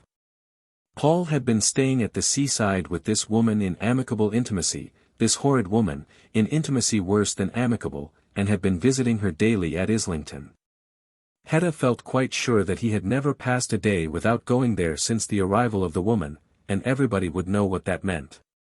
And during this very hour he had been, well, perhaps not exactly making love to herself, but looking at her and talking to her, and behaving to her in a manner such as could not but make her understand that he intended to make love to her. Of course they had really understood it, since they had met at Madame Melmotte's first ball, when she had made a plea that she could not allow herself to dance with him more than, say, half a dozen times. Of course she had not intended him then to know that she would receive his love with favor, but equally of course she had known that he must so feel it. She had not only told herself, but had told her mother, that her heart was given away to this man. And yet the man during this very time was spending his hours with a woman, with a strange American woman, to whom he acknowledged that he had been once engaged. How could she not quarrel with him? How could she refrain from telling him that everything must be over between them? Everybody was against him, her mother, her brother, and her cousin, and she felt that she had not a word to say in his defense. A horrid woman. A wretched, bad, bold American intriguing woman. It was terrible to her that a friend of hers should ever have attached himself to such a creature. But that he should have come to her with a second tale of love long, long before he had cleared himself from the first, perhaps with no intention of clearing himself from the first. Of course she could not forgive him. No. She would never forgive him. She would break her heart for him. That was a matter of course, but she would never forgive him. She knew well what it was that her mother wanted. Her mother thought that by forcing her into a quarrel with Montague she would force her also into a marriage with Roger Carbury. But her mother would find out that in that she was mistaken. She would never marry her cousin, though she would be always ready to acknowledge his worth. She was sure now that she would never marry any man. As she made this resolve she had a wicked satisfaction in feeling that it would be a trouble to her mother. For though she was altogether in accord with Lady Carbury as to the iniquities of Paul Montague she was not the less angry with her mother for being so ready to expose those iniquities. Oh, with what slow, cautious fingers, with what heartbroken tenderness did she take out from its guardian case the brooch which Paul had given her. It had as yet been an only present, and in thanking him for it, which she had done with full, free-spoken words of love, she had begged him to send her no other, so that that might ever be to her dying day. The one precious thing that had been given to her by her lover while she was yet a girl. Now it must be sent back, and, no doubt, it would go to that abominable woman. But her fingers lingered over it as she touched it, and she would fain have kissed it, had she not told herself that she would have been disgraced, even in her solitude, by such a demonstration of affection. She had given her answer to Paul Montague, and, as she would have no further personal correspondence with him, she took the brooch to her mother with a request that it might be returned. "Of course, my dear, I will send it back to him. Is there nothing else?" "No, mamma, nothing else. I have no letters, and no other present. You always knew everything that took place. If you will just send that back to him, without a word. You won't say anything, will you, mamma? There is nothing for me to say if you have really made him understand you." "I think he understood me, mamma. You need not doubt about that. He has behaved very, very badly, from the beginning," said Lady Carbury. But Hetta did not really think that the young man had behaved very badly from the beginning, and certainly did not wish to be told of his misbehavior. No doubt she thought that the young man had behaved very well in falling in love with her directly he saw her, only that he had behaved so badly in taking Mrs. Hurtle to Lowestoft afterwards. "It's no good talking about that, mamma. I hope you will never talk of him any more." "He is quite unworthy," said Lady Carbury. "I can't bear to have him abused," said Hetta sobbing. "My dear Hetta, I have no doubt this has made you for the time unhappy. Such little accidents do make people unhappy, for the time. But it will be much for the best that you should endeavor not to be so sensitive about it. The world is too rough and too hard for people to allow their feelings full play. You have to look out for the future, and you can best do so by resolving that Paul Montague shall be forgotten at once." "Oh, mamma, don't. How is a person to resolve?" "Oh, mamma, don't say any more." "But, my dear, there is more that I must say. Your future life is before you, and I must think of it, and you must think of it. Of course you must be married." "There is no of course at all. Of course you must be married," continued Lady Carbury, "and of course it is your duty to think of the way in which this may be best done. My income is becoming less and less every day. I already owe money to your cousin, and I owe money to Mr. Brune." "Money to Mr. Brune?" "Yes, to Mr. Brune. I had to pay a sum for Felix which Mr. Brune told me ought to be paid. And I owe money to tradesmen. I fear that I shall not be able to keep on this house. And they tell me, your cousin and Mr. Brune, that it is my duty to take Felix out of London, probably abroad. Of course I shall go with you. It may be so at first, but, perhaps, even that may not be necessary. Why should you? What pleasure could you have in it? Think what my life must be with Felix in some French or German town. Mamma, why don't you let me be a comfort to you? Why do you speak of me always as though I were a burden? Everybody is a burden to other people. It is the way of life. But you, if you will only yield in ever so little, you may go where you will be no burden, where you will be accepted simply as a blessing. You have the opportunity of securing comfort for your whole life, and of making a friend, not only for yourself, but for me and your brother, of one whose friendship we cannot fail to want. Mamma, you cannot really mean to talk about that now? Why should I not mean it? What is the use of indulging in high-flown nonsense? Make up your mind to be the wife of your cousin Roger. This is horrid, said Hetta, bursting out in her agony. Cannot you understand that I am broken-hearted about Paul, that I love him from my very soul, that parting from him is like tearing my heart in pieces? I know that I must, because he has behaved so very badly, and because of that wicked woman. And so I have. But I did not think that in the very next hour you would bid me give myself to somebody else. I will never marry Roger Carbury. You may be quite sure that I shall never marry anyone. If you won't take me with you when you go away with Felix, I must stay behind and try and earn my bread. I suppose I could go out as a nurse. Then, without waiting for a reply, she left the room and betook herself to her own apartment. Lady Carbury did not even understand her daughter. She could not conceive that she had in any way acted unkindly in taking the opportunity of Montague's rejection for pressing the suit of the other lover. She was simply anxious to get a husband for her daughter, as she had been anxious to get a wife for her son, in order that her child might live comfortably. But she felt that whenever she spoke common sense to Hetta, her daughter took it as an offense, and flew into tantrums, being altogether unable to accommodate herself to the hard truths of the world. Deep as was the sorrow which her son brought upon her, and great as was the disgrace, she could feel more sympathy for him than for the girl. If there was anything that she could not forgive in life, it was romance. And yet she, at any rate, believed that she delighted in romantic poetry. At the present moment she was very wretched. And was certainly unselfish in her wish to see her daughter comfortably settled before she commenced those miserable roamings with her son which seemed to be her coming destiny. In these days she thought a good deal of Mr. Brune's offer, and of her own refusal. It was odd that since that refusal she had seen more of him, and had certainly known much more of him than she had ever seen or known before. Previous to that little episode their intimacy had been very fictitious, as are many intimacies. They had played at being friends, knowing but very little of each other. But now, during the last 5 or 6 weeks, since she had refused his offer, they had really learned to know each other. In the exquisite misery of her troubles, she had told him the truth about herself and her son, and he had responded, not by compliments, but by real aid and true counsel.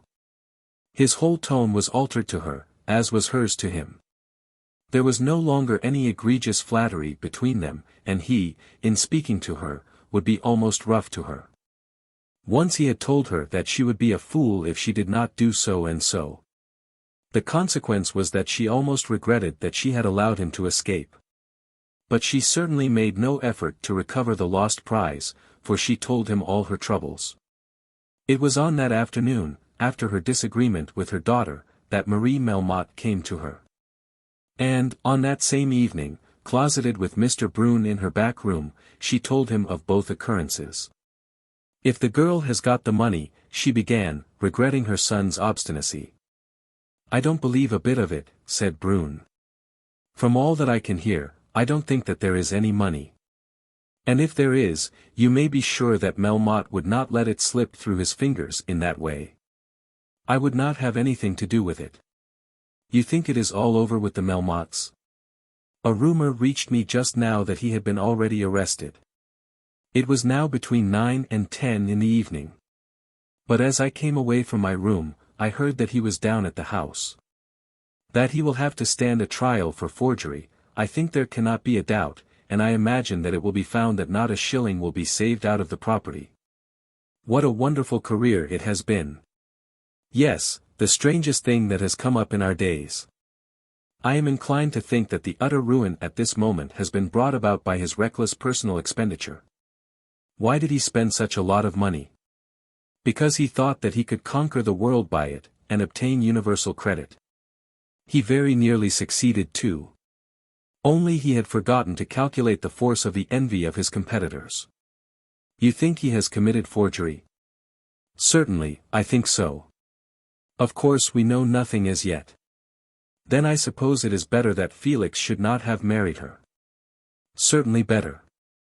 No redemption was to have been had on that side, and I don't think you should regret the loss of such money as his. Lady Carbury shook her head, meaning probably to imply that even Melmotte's money would have had no bad odor to one so dreadfully in want of assistance as her son. At any rate, do not think of it any more. Then she told him her grief about Hetta. "Ah, there," said he, "I feel myself less able to express an authoritative opinion." "He doesn't owe a shilling," said Lady Carbury, "and he is really a fine gentleman." "But if she doesn't like him?" "Oh, but she does. She thinks him to be the finest person in the world. She would obey him a great deal sooner than she would me. But she has her mind stuffed with nonsense about love. A great many people, Lady Carbury, have their minds stuffed with that nonsense. Yes, and ruin themselves with it, as she will do. Love is like any other luxury. You have no right to it unless you can afford it. And those who will have it when they can't afford it, will come to the ground like this Mr. Melmotte. How odd it seems. It isn't a fortnight since we all thought him the greatest man in London. Mr. Brune only smiled, not thinking it worth his while to declare that he had never held that opinion about the late idol of Abchurch Lane. On the following morning, very early, while Melmotte was still lying, as yet undiscovered, on the floor of Mr. Longstaff's room, a letter was brought up to Hetta by the maid-servant, who told her that Mr. Montague had delivered it with his own hands. She took it greedily, and then repressing herself, put it with an assumed gesture of indifference beneath her pillow. But as soon as the girl had left the room she at once seized her treasure. It never occurred to her as yet to think whether she would or would not receive a letter from her dismissed lover. She had told him that he must go, and go for ever, and had taken it for granted that he would do so, probably willingly. No doubt he would be delighted to return to the American woman. But now that she had the letter, she allowed no doubt to come between her and the reading of it. As soon as she was alone she opened it, and she ran through its contents without allowing herself a moment for thinking, as she went on, whether the excuses made by her lover were or were not such as she ought to accept. Dearest Hetta, I think you have been most unjust to me, and if you have ever loved me I cannot understand your injustice. I have never deceived you in anything, not by a word, or for a moment. Unless you mean to throw me over because I did once love another woman, I do not know what cause of anger you have. I could not tell you about Mrs. Hurtle till you had accepted me, and, as you yourself must know, I had had no opportunity to tell you anything afterwards till the story had reached your ears. I hardly know what I said the other day, I was so miserable at your accusation. But I suppose I said then, and I again declare now, that I had made up my mind that circumstances would not admit of her becoming my wife before I had ever seen you, and that I have certainly never wavered in my determination since I saw you. I can with safety refer to Roger as to this, because I was with him when I so determined, and made up my mind very much at his instance. This was before I had ever even met you. If I understand it all right you are angry because I have associated with Mrs. Hurtle since I so determined. I am not going back to my first acquaintance with her now. You may blame me for that if you please, though it cannot have been a fault against you. But, after what had occurred, was I to refuse to see her when she came to England to see me? I think that would have been cowardly. Of course I went to her. And when she was all alone here, without a single other friend, and telling me that she was unwell, and asking me to take her down to the seaside, was I to refuse? I think that would have been unkind. It was a dreadful trouble to me. But of course I did it. She asked me to renew my engagement. I am bound to tell you that, but I know in telling you that it will go no farther. I declined, telling her that it was my purpose to ask another woman to be my wife. Of course there has been anger and sorrow, anger on her part and sorrow on mine. But there has been no doubt. And at last she yielded. As far as she was concerned my trouble was over, except in so far that her unhappiness has been a great trouble to me, when, on a sudden, I found that the story had reached you in such a form as to make you determined to quarrel with me. Of course you do not know it all, for I cannot tell you all without telling her history. But you know everything that in the least concerns yourself, and I do say that you have no cause whatever for anger. I am writing at night. This evening your brooch was brought to me with 3 or 4 cutting words from your mother. But I cannot understand that if you really love me, you should wish to separate yourself from me, or that, if you ever loved me, you should cease to love me now because of Mrs. Hurtle. I am so absolutely confused by the blow that I hardly know what I am writing, and take first one outrageous idea into my head and then another. My love for you is so thorough and so intense that I cannot bring myself to look forward to living without you, now that you have once owned that you have loved me. I cannot think it possible that love, such as I suppose yours must have been, could be made to cease all at a moment. Mine can't. I don't think it is natural that we should be parted. If you want corroboration of my story go yourself to Mrs. Hurtle. Anything is better than that we both should be broken-hearted. Yours most affectionately, Paul Montague. Chapter 85. Breakfast in Berkeley Square. Lord Nidderdale was greatly disgusted with his own part of the performance when he left the House of Commons, and was, we may say, disgusted with his own position generally, when he considered all its circumstances. That had been at the commencement of the evening, and Melmotte had not then been tipsy, but he had behaved with unsurpassable arrogance and vulgarity, and had made the young lord drink the cup of his own disgrace to the very dregs. Everybody now knew it as a positive fact that the charges made against the man were to become matter of investigation before the chief magistrate for the city. Everybody knew that he had committed forgery upon forgery. Everybody knew that he could not pay for the property which he had pretended to buy, and that he was actually a ruined man. And yet he had seized Nidderdale by the hand, and called the young lord his dear boy, before the whole house. And then he had made himself conspicuous as this man's advocate. If he had not himself spoken openly of his coming marriage with the girl, he had allowed other men to speak to him about it. He had quarrelled with one man for saying that Melmotte was a rogue, and had confidentially told his most intimate friends that in spite of a little vulgarity of manner, Melmotte at bottom was a very good fellow. How was he now to back out of his intimacy with the Melmottes generally? He was engaged to marry the girl, and there was nothing of which he could accuse her.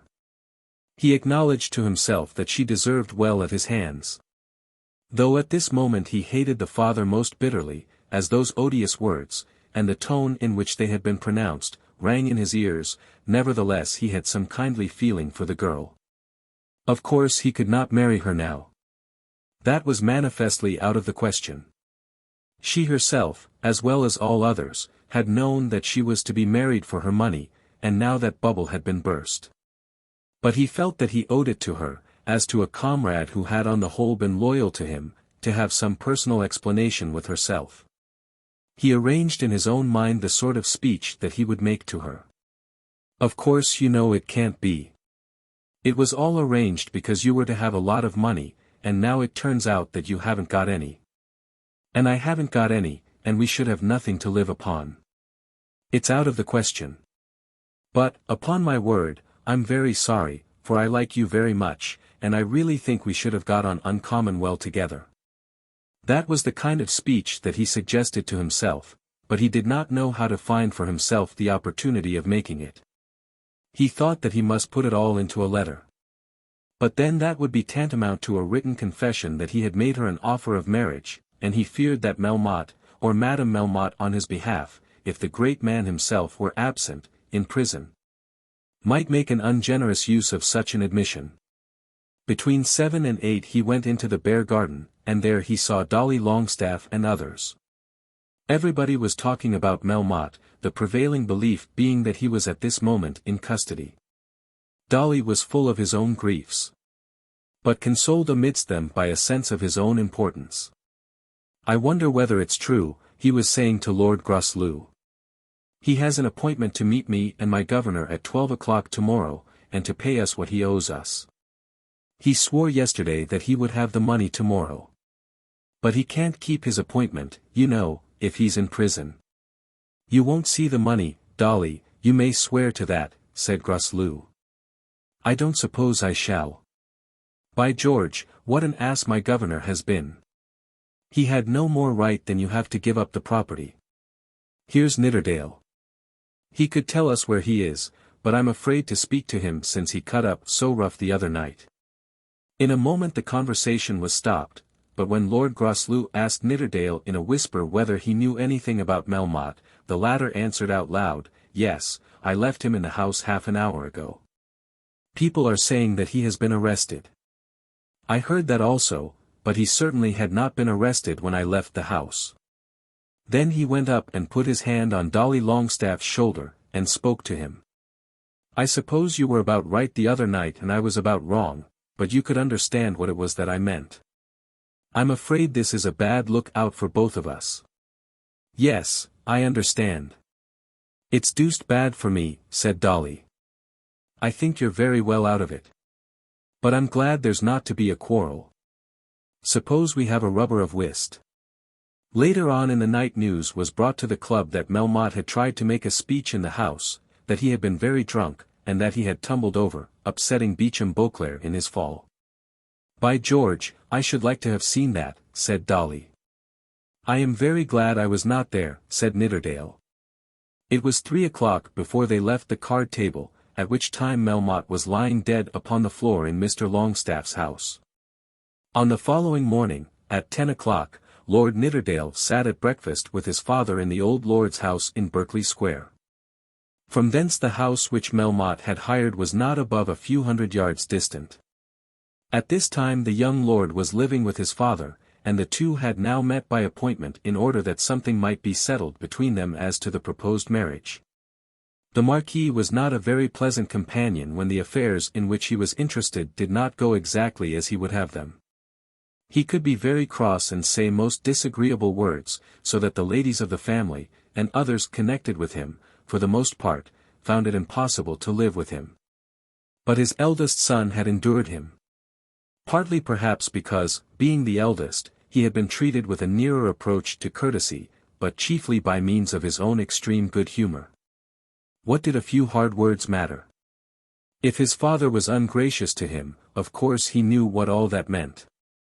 As long as his father would make fair allowance for his own peccadilloes, he also would make allowances for his father's roughness. All this was based on his grand theory of live and let live. He expected his father to be a little cross on this occasion, and he acknowledged to himself that there was cause for it. He was a little late himself, and he found his father already buttering his toast. I don't believe you'd get out of bed a moment sooner than you liked if you could save the whole property by it. You show me how I can make a guinea by it, sir, and see if I don't earn the money. Then he sat down and poured himself out a cup of tea, and looked at the kidneys and looked at the fish. I suppose you were drinking last night, said the old lord. Not particular. The old man turned round and gnashed his teeth at him. The fact is, sir, I don't drink. Everybody knows that. I know when you're in the country you can't live without champagne. Well, what have you got to say about all this? What have you got to say? You've made a pretty kettle of fish of it. I've been guided by you in everything. Come, now. You ought to own that. I suppose the whole thing is over. I don't see why it should be over. I'm told she has got her own money. Then Nidderdale described to his father Melmotte's behavior in the house on the preceding evening. What the devil does that matter, said the old man. You're not going to marry the man himself. I shouldn't wonder if he's in jail now. And what does that matter? She's not in jail. And if the money is hers, she can't lose it because he goes to prison. Beggars mustn't be choosers. How do you mean to live if you don't marry this girl? I shall scrape on, I suppose. I must look for somebody else. The Marquis showed very plainly by his demeanour that he did not give his son much credit either for diligence or for ingenuity in making such a search. At any rate, sir, I can't marry the daughter of a man who is to be put upon his trial for forgery. I can't see what that has to do with you. I couldn't do it, sir. I'd do anything else to oblige you, but I couldn't do that. And, moreover, I don't believe in the money. Then you may just go to the devil, said the old Marquis, turning himself round in his chair, and lighting a cigar as he took up the newspaper. Nidderdale went on with his breakfast with perfect equanimity, and when he had finished lighted his cigar. They tell me, said the old man, that one of those Goldsheimer girls will have a lot of money. A Jewess, suggested Nidderdale. What difference does that make? Oh no, not in the least, if the money's really there. Have you heard any sum named, sir? The old man only grunted. There are 2 sisters and 2 brothers. I don't suppose the girls would have 100,000 each. They say the widow of that brewer who died the other day has about 20,000 a year. It's only for her life, sir. She could insure her life. Me, sir, we must do something. If you turn up your nose at one woman after another, how do you mean to live? I don't think that a woman of 40 with only a life interest would be a good speculation. Of course I'll think of it if you press it. The old man growled again. You see, sir, I've been so much in earnest about this girl that I haven't thought of inquiring about anyone else. There always is someone up with a lot of money. It's a pity there shouldn't be a regular statement published with the amount of money, and what is expected in return. It'd save a deal of trouble. If you can't talk more seriously than that, you'd better go away, said the old Marquis. At that moment a footman came into the room and told Lord Nidderdale that a man particularly wished to see him in the hall.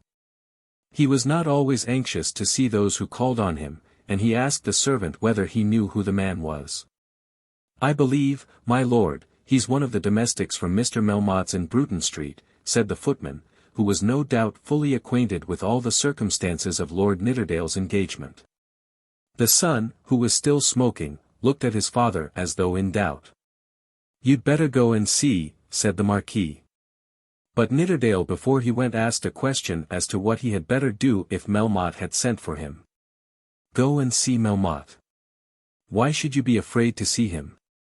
Tell him that you are ready to marry the girl if you can see the money down, but that you won't stir a step till it has been actually paid over."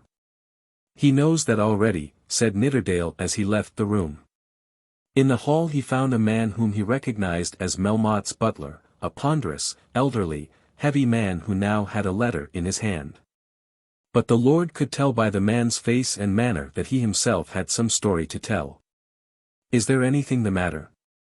"Yes, my lord, yes." Oh, dear, oh, dear. I think you'll be sorry to hear it.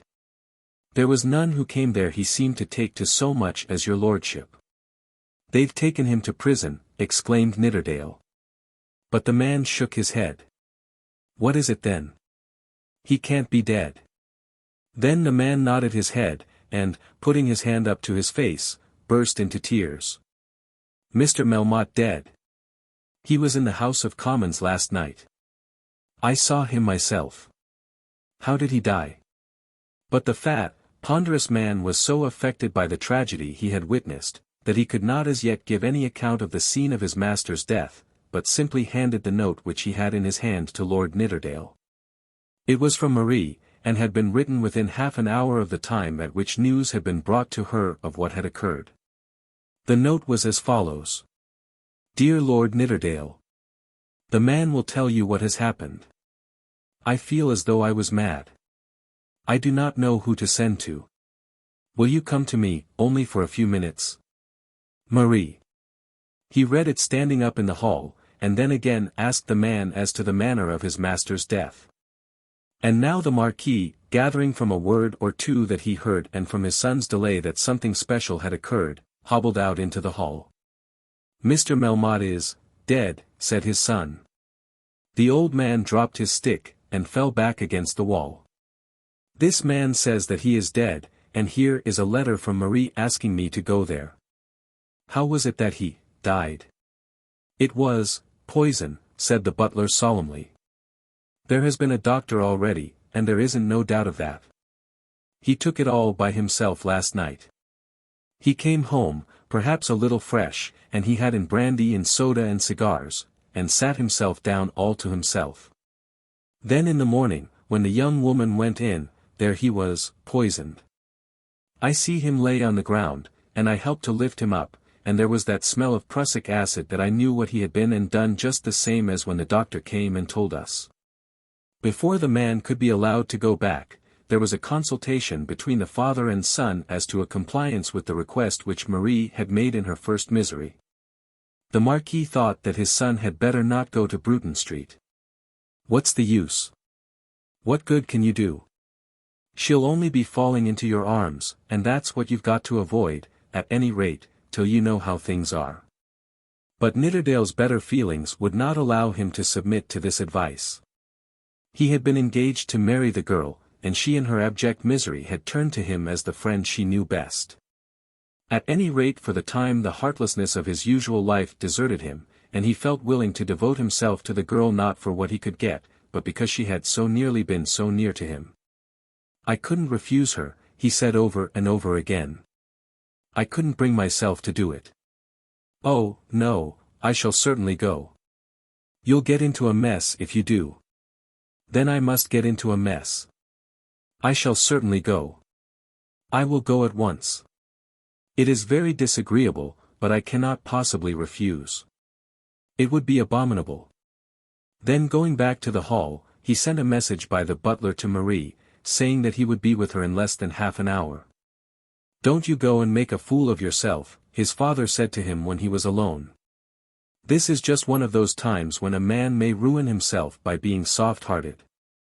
Nidderdale simply shook his head as he took his hat and gloves to go across to Bruton Street. Chapter 86. The meeting in Bruton Street.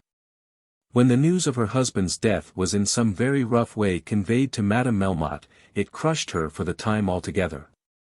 Marie first heard that she no longer had a living parent as she stood by the poor woman's bedside, and she was enabled, as much perhaps by the necessity incumbent upon her of attending to the wretched woman as by her own superior strength of character, to save herself from that prostration and collapse of power which a great and sudden blow is apt to produce. She stared at the woman who first conveyed to her tidings of the tragedy, and then for a moment seated herself at the bedside. But the violent sobbings and hysterical screams of Madame Melmotte soon brought her again to her feet, and from that moment she was not only active but efficacious. No, she would not go down to the room, she could do no good by going thither. But they must send for a doctor. They should send for a doctor immediately. She was then told that a doctor and an inspector of police were already in the rooms below. The necessity of throwing whatever responsibility there might be on to other shoulders had been at once apparent to the servants, and they had sent out right and left, so that the house might be filled with persons fit to give directions in such an emergency. The officers from the police station were already there when the woman who now filled Dryden's place in the house communicated to Madame Melmotte the fact that she was a widow. It was afterwards said by some of those who had seen her at the time, that Marie Melmotte had shown a hard heart on the occasion. But the condemnation was wrong. Her feeling for her father was certainly not that which we are accustomed to see among our daughters and sisters. He had never been to her the petted divinity of the household, whose slightest wish had been law, whose little comforts had become matters of serious care, whose frowns were horrid clouds, whose smiles were glorious sunshine, whose kisses were daily looked for, and if missed would be missed with mourning. How should it have been so with her? In all the intercourses of her family, since the first rough usage which she remembered, there had never been anything sweet or gracious. Though she had recognized a certain duty, as due from herself to her father, she had found herself bound to measure it, so that more should not be exacted from her than duty required. She had long known that her father would fain make her a slave for his own purposes, and that if she put no limits to her own obedience he certainly would put none. She had drawn no comparison between him and other fathers, or between herself and other daughters, because she had never become conversant with the ways of other families. After a fashion she had loved him, because nature creates love in a daughter's heart, but she had never respected him, and had spent the best energies of her character on a resolve that she would never fear him. He may cut me into pieces, but he shall not make me do for his advantage that which I do not think he has a right to exact from me. That had been the state of her mind towards her father. And now that he had taken himself away with terrible suddenness, leaving her to face the difficulties of the world with no protector and no assistance, the feeling which dominated her was no doubt one of awe rather than of broken-hearted sorrow. Those who depart must have earned such sorrow before it can be really felt. They who are left may be overwhelmed by the death, even of their most cruel tormentors. Madame Melmotte was altogether overwhelmed. But it could not probably be said of her with truth that she was crushed by pure grief. There was fear of all things, fear of solitude, fear of sudden change, fear of terrible revelations, fear of some necessary movement she knew not whither. Fear that she might be discovered to be a poor wretched impostor who never could have been justified in standing in the same presence with emperors and princes, with duchesses and cabinet ministers. This and the fact that the dead body of the man who had so lately been her tyrant was lying near her, so that she might hardly dare to leave her room lest she should encounter him dead, and thus more dreadful even than when alive, utterly conquered her. Feelings of the same kind, the same fears, and the same awe were powerful also with Marie, but they did not conquer her. She was strong and conquered them, and she did not care to affect a weakness to which she was in truth superior.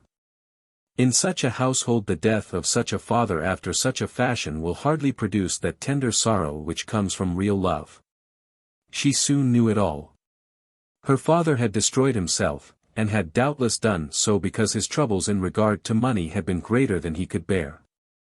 When he had told her that she was to sign those deeds because ruin was impending, he must indeed have told her the truth. He had so often lied to her that she had had no means of knowing whether he was lying then or telling her a true story. But she had offered to sign the deed since that, and he had told her that it would be of no avail, and at that time had not been angry with her as he would have been had her refusal been the cause of his ruin. She took some comfort in thinking of that. But what was she to do? What was to be done generally by that overcumbered household? She and her pseudo-mother had been instructed to pack up their jewellery, and they had both obeyed the order. But she herself at this moment cared but little for any property. How ought she to behave herself? Where should she go? On whose arm could she lean for some support at this terrible time? As for love, and engagements, and marriage, that was all over. In her difficulty she never for a moment thought of Sir Felix Carbury. Though she had been silly enough to love the man because he was pleasant to look at, she had never been so far gone in silliness as to suppose that he was a staff upon which any one might lean. Had that marriage taken place, she would have been the staff. But it might be possible that Lord Nidderdale would help her. He was good-natured and manly, and would be efficacious, if only he would come to her. He was near, and she thought that at any rate she would try. So she had written her note and sent it by the butler, thinking as she did so of the words she would use to make the young man understand that all the nonsense they had talked as to marrying each other was, of course, to mean nothing now. It was past 11 when he reached the house, and he was shown upstairs into one of the sitting rooms on the first floor. As he passed the door of the study, which was at the moment partly open, he saw the dress of a policeman within, and knew that the body of the dead man was still lying there. But he went by rapidly without a glance within, remembering the look of the man as he had last seen his burly figure, and that grasp of his hand, and those odious words. And now the man was dead, having destroyed his own life. Surely the man must have known when he uttered those words what it was that he intended to do. When he had made that last appeal about Marie, conscious as he was that everyone was deserting him, he must even then have looked his fate in the face and have told himself that it was better that he should die. His misfortunes, whatever might be their nature, must have been heavy on him then with all their weight, and he himself and all the world had known that he was ruined. And yet he had pretended to be anxious about the girl's marriage, and had spoken of it as though he still believed that it would be accomplished. Nidderdale had hardly put his hat down on the table before Marie was with him. He walked up to her, took her by both hands, and looked into her face. There was no trace of a tear, but her whole countenance seemed to him to be altered. She was the first to speak. "I thought you would come when I sent for you. Of course I came. I knew you would be a friend, and I knew no one else who would. You won't be afraid, Lord Nidderdale, that I shall ever think any more of all those things which he was planning?" She paused a moment, but he was not ready enough to have a word to say in answer to this. "You know what has happened. Your servant told us. What are we to do?" "Oh, Lord Nidderdale, it is so dreadful. Poor papa. Poor papa. When I think of all that he must have suffered I wish that I could be dead too." "Has your mother been told?" "Oh yes. She knows." No one tried to conceal anything for a moment. It was better that it should be so, better at last. But we have no friends who would be considerate enough to try to save us from sorrow. But I think it was better. Mamma is very bad. She is always nervous and timid. Of course this has nearly killed her. What ought we to do? It is Mr. Longstaff's house, and we were to have left it tomorrow. He will not mind that now. Where must we go? We can't go back to that big place in Grosvenor Square. Who will manage for us? Who will see the doctor and the policeman? I will do that. But there will be things that I cannot ask you to do. Why should I ask you to do anything? Because we are friends. No, she said, no. You cannot really regard me as a friend. I have been an impostor. I know that. I had no business to know a person like you at all. Oh, if the next 6 months could be over. Poor papa, poor papa. And then for the first time she burst into tears. I wish I knew what might comfort you, he said. How can there be any comfort? There never can be comfort again. As for comfort, when were we ever comfortable? It has been one trouble after another, one fear after another. And now we are friendless and homeless. I suppose they will take everything that we have. Your papa had a lawyer, I suppose. I think he had ever so many, but I do not know who they were. His own clerk, who had lived with him for over 20 years, left him yesterday. I suppose they will know something in Abchurch Lane. But now that her crawl has gone I am not acquainted even with the name of one of them. Mr. Miles Grendall used to be with him. I do not think that he could be of much service. Nor Lord Alfred. Lord Alfred was always with him till very lately. Nidderdale shook his head. I suppose not. They only came because papa had a big house. The young lord could not but feel that he was included in the same rebuke. Oh, what a life it has been. And now it's over. As she said this it seemed that for the moment her strength failed her, for she fell backwards on the corner of the sofa. He tried to raise her, but she shook him away, burying her face in her hands. He was standing close to her, still holding her arm, when he heard a knock at the front door, which was immediately opened, as the servants were hanging about in the hall. Who are they? Said Marie, whose sharp ears caught the sound of various steps. Lord Nidderdale went out onto the head of the stairs, and immediately heard the voice of Dolly Longstaff. Dolly Longstaff had on that morning put himself early into the care of Mr. Squercum, and it had happened that he with his lawyer had met his father with Mr. Bideawhile at the corner of the square. They were all coming according to appointment to receive the money which Mr. Melmotte had promised to pay them at this very hour. Of course they had none of them as yet heard of the way in which the financier had made his last grand payment, and as they walked together to the door had been intent only in reference to their own money. Squercum, who had heard a good deal on the previous day, was very certain that the money would not be forthcoming, whereas Bideawhile was sanguine of success. Don't we wish we may get it? Dolly had said, and by saying so had very much offended his father, who had resented the want of reverence implied in the use of that word, we. They had all been admitted together, and Dolly had at once loudly claimed an old acquaintance with some of the articles around him.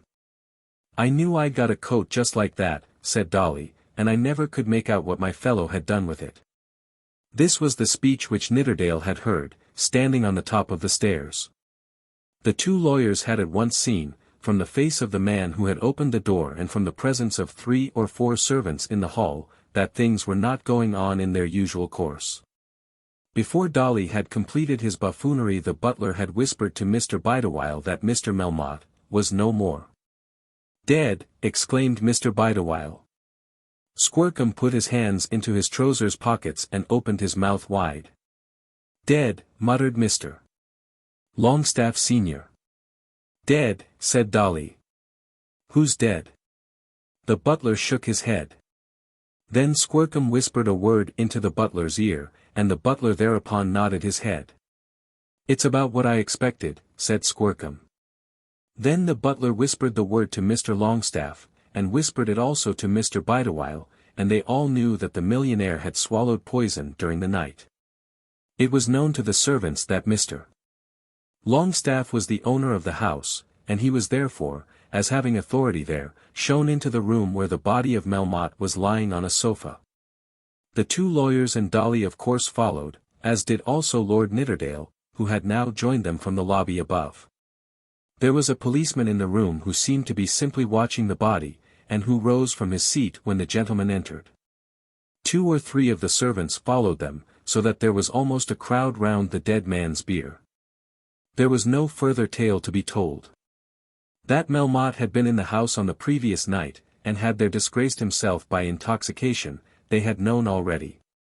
That he had been found dead that morning had been already announced.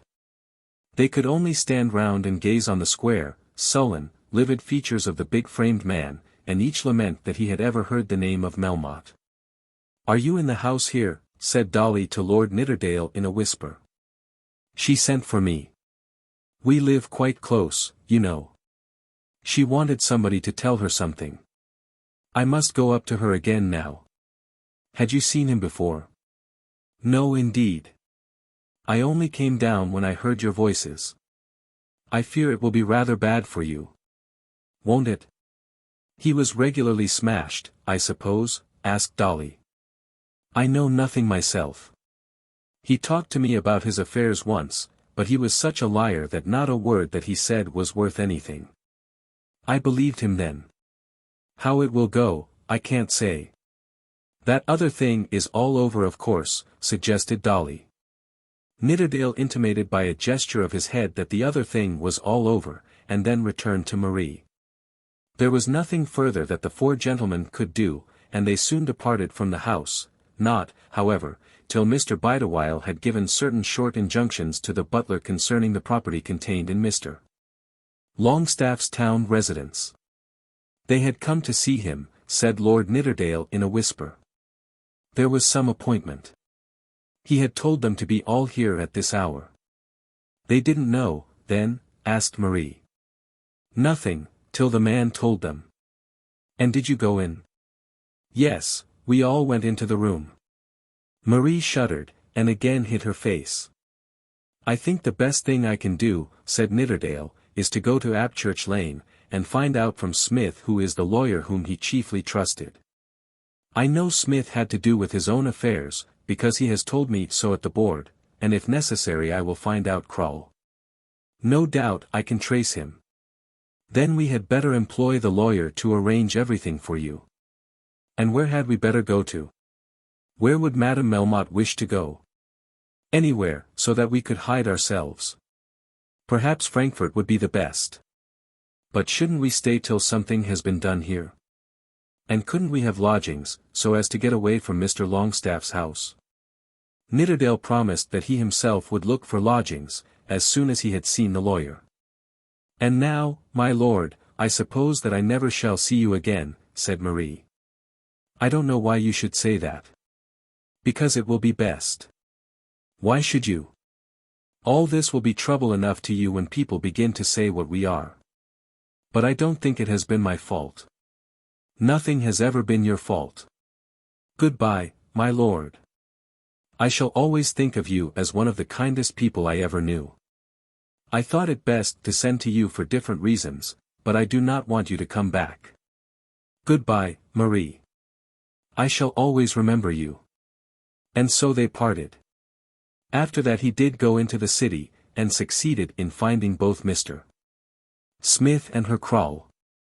When he reached Abchurch Lane, the news of Melmotte's death had already been spread abroad, and more was known, or said to be known, of his circumstances than Nidderdale had as yet heard. The crushing blow to him, so said her Krull, had been the desertion of Cohenlupe, that and the sudden fall in the value of the South Central Pacific and Mexican Railway shares. Consequent on the rumors spread about the city respecting the Pickering property. It was asserted in Abchurch Lane that had he not at that moment touched the Pickering property, or entertained the Emperor, or stood for Westminster, he must, by the end of the autumn, have been able to do any or all of those things without danger.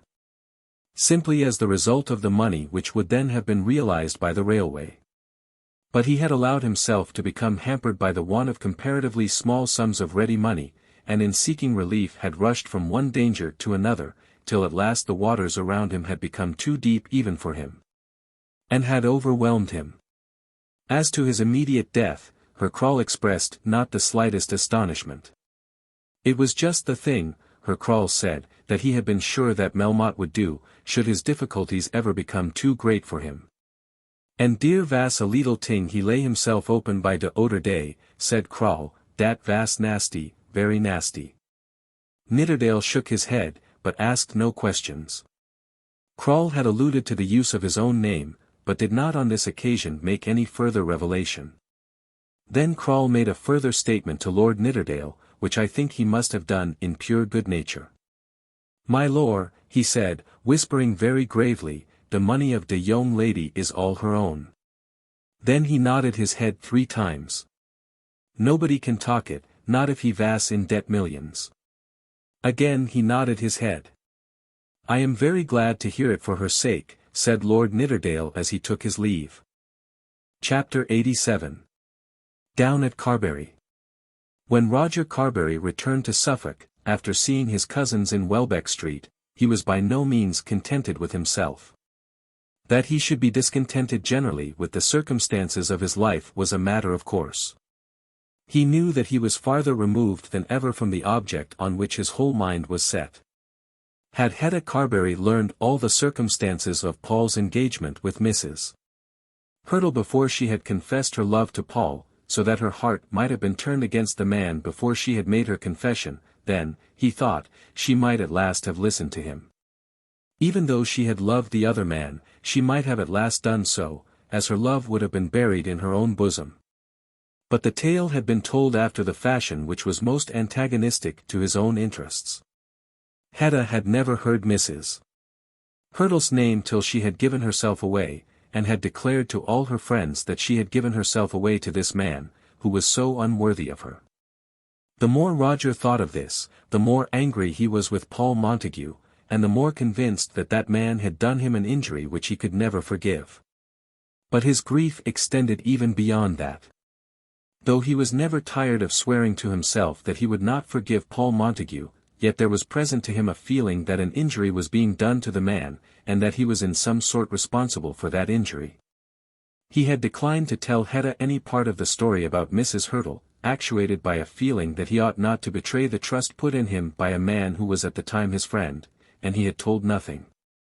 But no one knew so well as he did the fact that all the attention latterly given by Paul to the American woman had by no means been the effect of love, but had come from a feeling on Paul's part that he could not desert the woman he had once loved. When she asked him for his kindness. If Hetta could know everything exactly, if she could look back and read the state of Paul's mind as he, Roger, could read it, then she would probably forgive the man, or perhaps tell herself that there was nothing for her to forgive. Roger was anxious that Hetta's anger should burn hot, because of the injury done to himself. He thought that there were ample reasons why Paul Montague should be punished, why Paul should be utterly expelled from among them, and allowed to go his own course. But it was not right that the man should be punished on false grounds. It seemed to Roger now that he was doing an injustice to his enemy by refraining from telling all that he knew. As to the girl's misery in losing her lover, much as he loved her, true as it was that he was willing to devote himself and all that he had to her happiness, I do not think that at the present moment he was disturbed in that direction. It is hardly natural, perhaps, that a man should love a woman with such devotion as to wish to make her happy by giving her to another man. Roger told himself that Paul would be an unsafe husband, a fickle husband, one who might be carried hither and thither both in his circumstances and his feelings, and that it would be better for Hetta that she should not marry him. But at the same time he was unhappy as he reflected that he himself was a party to a certain amount of deceit. And yet he had said not a word. He had referred Hetta to the man himself. He thought that he knew, and he did indeed accurately know, the state of Hetta's mind. She was wretched because she thought that while her lover was winning her love, while she herself was willingly allowing him to win her love, he was dallying with another woman. And making to that other woman promises the same as those he made to her. This was not true. Roger knew that it was not true. But when he tried to quiet his conscience by saying that they must fight it out among themselves, he felt himself to be uneasy under that assurance. His life at Carbury, at this time, was very desolate. He had become tired of the priest, who, in spite of various repulses, had never for a moment relaxed his efforts to convert his friend. Roger had told him once that he must beg that religion might not be made the subject of further conversation between them. In answer to this, Father Barham had declared that he would never consent to remain as an intimate associate with any man on those terms. Roger had persisted in his stipulation, and the priest had then suggested that it was his host's intention to banish him from Carbury Hall. Roger had made no reply, and the priest had of course been banished. But even this added to his misery. Father Barham was a gentleman, was a good man, and in great penury. To ill-treat such a one, to expel such a one from his house, seemed to Roger to be an abominable cruelty. He was unhappy with himself about the priest, and yet he could not bid the man come back to him. It was already being said of him among his neighbours, at Erdley, at Caversham, and at the bishop's palace, that he either had become or was becoming a Roman Catholic, under the priest's influence. Mrs. Yeld had even taken upon herself to write to him a most affectionate letter, in which she said very little as to any evidence that had reached her as to Roger's defection, but dilated at very great length on the abominations of a certain lady who is supposed to indulge in gorgeous colours. He was troubled, too, about old Daniel Ruggles, the farmer at Sheep's Acre, who had been so angry because his niece would not marry John Crumb. Old Ruggles, when abandoned by Ruby and accused by his neighbours of personal cruelty to the girl, had taken freely to that source of consolation which he found to be most easily within his reach. Since Ruby had gone he had been drunk every day, and was making himself generally a scandal and a nuisance. His landlord had interfered with his usual kindness, and the old man had always declared that his niece and John Crumb were the cause of it all, for now, in his maudlin misery, he attributed as much blame to the lover as he did to the girl. John Crumb wasn't in earnest. If he had been in earnest he would have gone after her to London at once. No, he wouldn't invite Ruby to come back. If Ruby would come back, repentant, full of sorrow, and hadn't been and made a fool of herself in the meantime, then he'd think of taking her back. In the meantime, with circumstances in their present condition, he evidently thought that he could best face the difficulties of the world by an unfaltering adhesion to gin, early in the day and all day long. This, too, was a grievance to Roger Carbury. But he did not neglect his work, the chief of which at the present moment was the care of the farm which he kept in his own hands. He was making hay at this time in certain meadows down by the river side, and was standing by while the men were loading a cart, when he saw John Crumb approaching across the field. He had not seen John since the eventful journey to London. Nor had he seen him in London. But he knew well all that had occurred, how the dealer in Pollard had thrashed his cousin, Sir Felix, how he had been locked up by the police and then liberated, and how he was now regarded in Bungay as a hero, as far as arms were concerned. But as being very soft in the matter of love. The reader need hardly be told that Roger was not at all disposed to quarrel with Mr. Crumb, because the victim of Crumb's heroism had been his own cousin. Crumb had acted well, and had never said a word about Sir Felix since his return to the country. No doubt he had now come to talk about his love, and in order that his confessions might not be made before all the assembled haymakers, Roger Carbury hurried to meet him. There was soon evident on Crumb's broad face a whole sunshine of delight. As Roger approached him he began to laugh aloud, and to wave a bit of paper that he had in his hands. "She's a Cumin, she's a Cumin," were the first words he uttered. Roger knew very well that in his friend's mind there was but one she in the world, and that the name of that she was Ruby Ruggles. "I am delighted to hear it," said Roger. "She has made it up with her grandfather." "Don't know nowt about grandfeyther." "She have made it up wi' me." "Knowed she would when I'd polished t'other un off a bit, knowed she would." "Has she written to you, then?" "Well, squire, she ain't, not just herself. I do suppose that isn't the way they does it. But it's all as one." And then Mr. Crumb thrust Mrs. Hurtle's note into Roger Carbury's hand. Roger certainly was not predisposed to think well or kindly of Mrs. Hurtle. Since he had first known Mrs. Hurtle's name, when Paul Montague had told the story of his engagement on his return from America, Roger had regarded her as a wicked, intriguing, bad woman. It may, perhaps, be confessed that he was prejudiced against all Americans, looking upon Washington much as he did upon Jack Cade or Wat Tyler, and he pictured to himself all American women as being loud, masculine, and atheistical. But it certainly did seem that in this instance Mrs. Hurtle was endeavoring to do a good turn from pure charity. "She is a lady," Crumb began to explain, "who do be living with Mrs. Pipkin, and she is a lady as is a lady." Roger could not fully admit the truth of this assertion, but he explained that he, too, knew something of Mrs. Hurtle, and that he thought it probable that what she said of Ruby might be true. "True, squire," said Crumb, laughing with his whole face. "I ha nae a doubt it's true. What's again its being true? When I had dropped into t'other fellow, of course she made her choice. It was me as was to blame, because I didn't do it before. I ought to ha dropped into him when I first heard as he was arter her. It's that as girls like. So, squire, I'm just going again to lawn on right away." Roger suggested that old Ruggles would, of course, receive his niece. But as to this John expressed his supreme indifference. The old man was nothing to him. Of course he would like to have the old man's money, but the old man couldn't live forever, and he supposed that things would come right in time. But this he knew, that he wasn't going to cringe to the old man about his money. When Roger observed that it would be better that Ruby should have some home to which she might at once return, John adverted with a renewed grin to all the substantial comforts of his own house. It seemed to be his idea, that on arriving in London he would at once take Ruby away to church and be married to her out of hand. He had thrashed his rival, and what cause could there now be for delay? But before he left the field he made one other speech to the squire.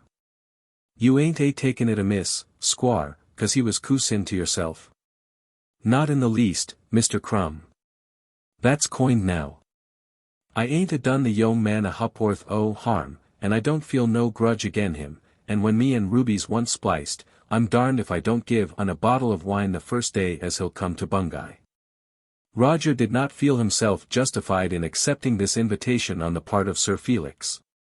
But he renewed his assurance that he, on his own part, thought that Crumb had behaved well in that matter of the street encounter, and he expressed a strong wish for the immediate and continued happiness of Mr. and Mrs. John Crumb. "Oh, I will be 'appy, squire," said Crumb as he went exulting out of the field. On the day after this Roger Carbury received a letter which disturbed him very much, and to which he hardly knew whether to return any answer, or what answer.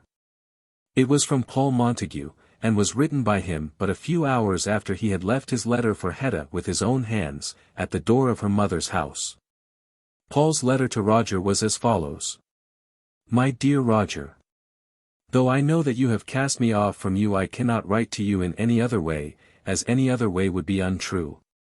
You can answer me, of course, as you please, but I do think that you will owe me an answer, as I appeal to you in the name of justice. You know what has taken place between Hetta and myself. She had accepted me, and therefore I am justified in feeling sure that she must have loved me. But she has now quarrelled with me altogether, and has told me that I am never to see her again. Of course I don't mean to put up with this. Who would? You will say that it is no business of yours. But I think that you would not wish that she should be left under a false impression, if you could put her right. Somebody has told her the story of Mrs. Hurtle. I suppose it was Felix, and that he had learned it from those people at Islington. But she has been told that which is untrue. Nobody knows and nobody can know the truth as you do. She supposes that I have willingly been passing my time with Mrs. Hurtle during the last 2 months, although during that very time I have asked for and have received the assurance of her love.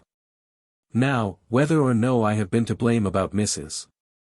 Hurtle, as to which nothing at present need be said, it is certainly the truth that her coming to England was not only not desired by me, but was felt by me to be the greatest possible misfortune. But after all that had passed I certainly owed it to her not to neglect her, and this duty was the more incumbent on me as she was a foreigner and unknown to any one. I went down to Lowestoft with her at her request, having named the place to her as one known to myself, and because I could not refuse her so small a favour.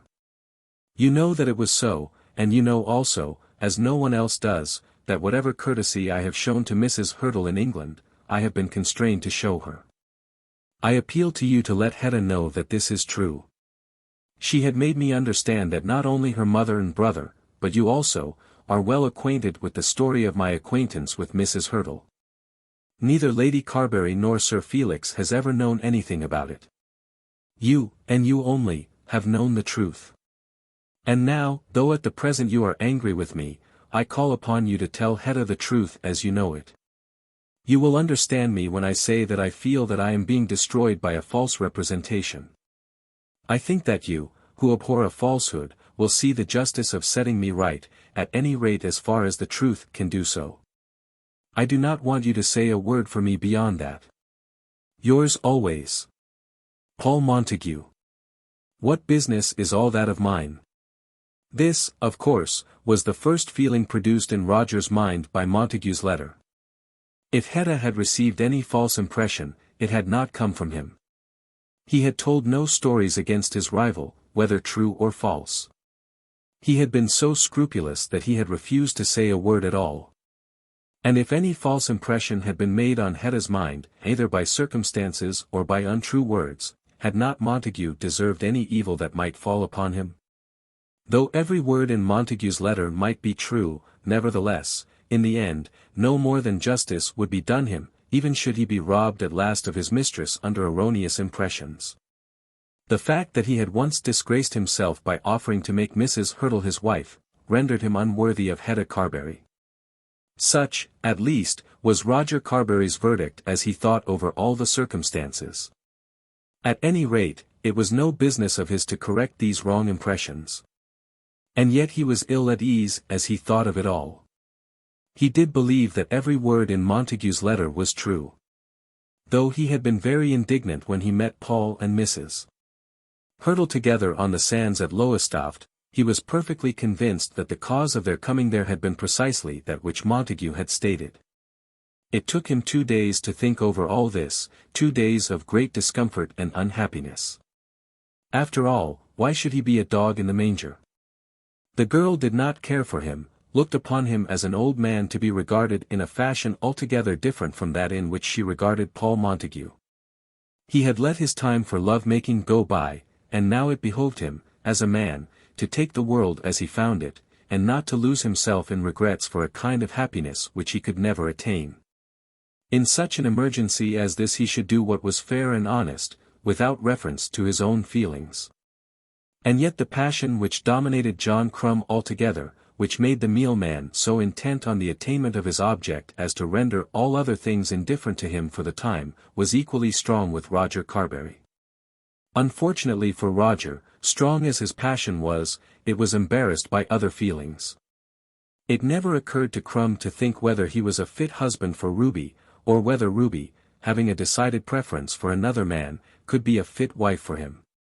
But with Roger there were 1,000 surrounding difficulties to hamper him. John Crumb never doubted for a moment what he should do. He had to get the girl, if possible, and he meant to get her whatever she might cost him. He was always confident though sometimes perplexed. But Roger had no confidence. He knew that he should never win the game. In his sadder moments he felt that he ought not to win it. The people around him, from old fashion, still called him the young squire. Why? He felt himself at times to be 80 years old, so old that he was unfitted for intercourse with such juvenile spirits as those of his neighbour the bishop, and of his friend Hepworth.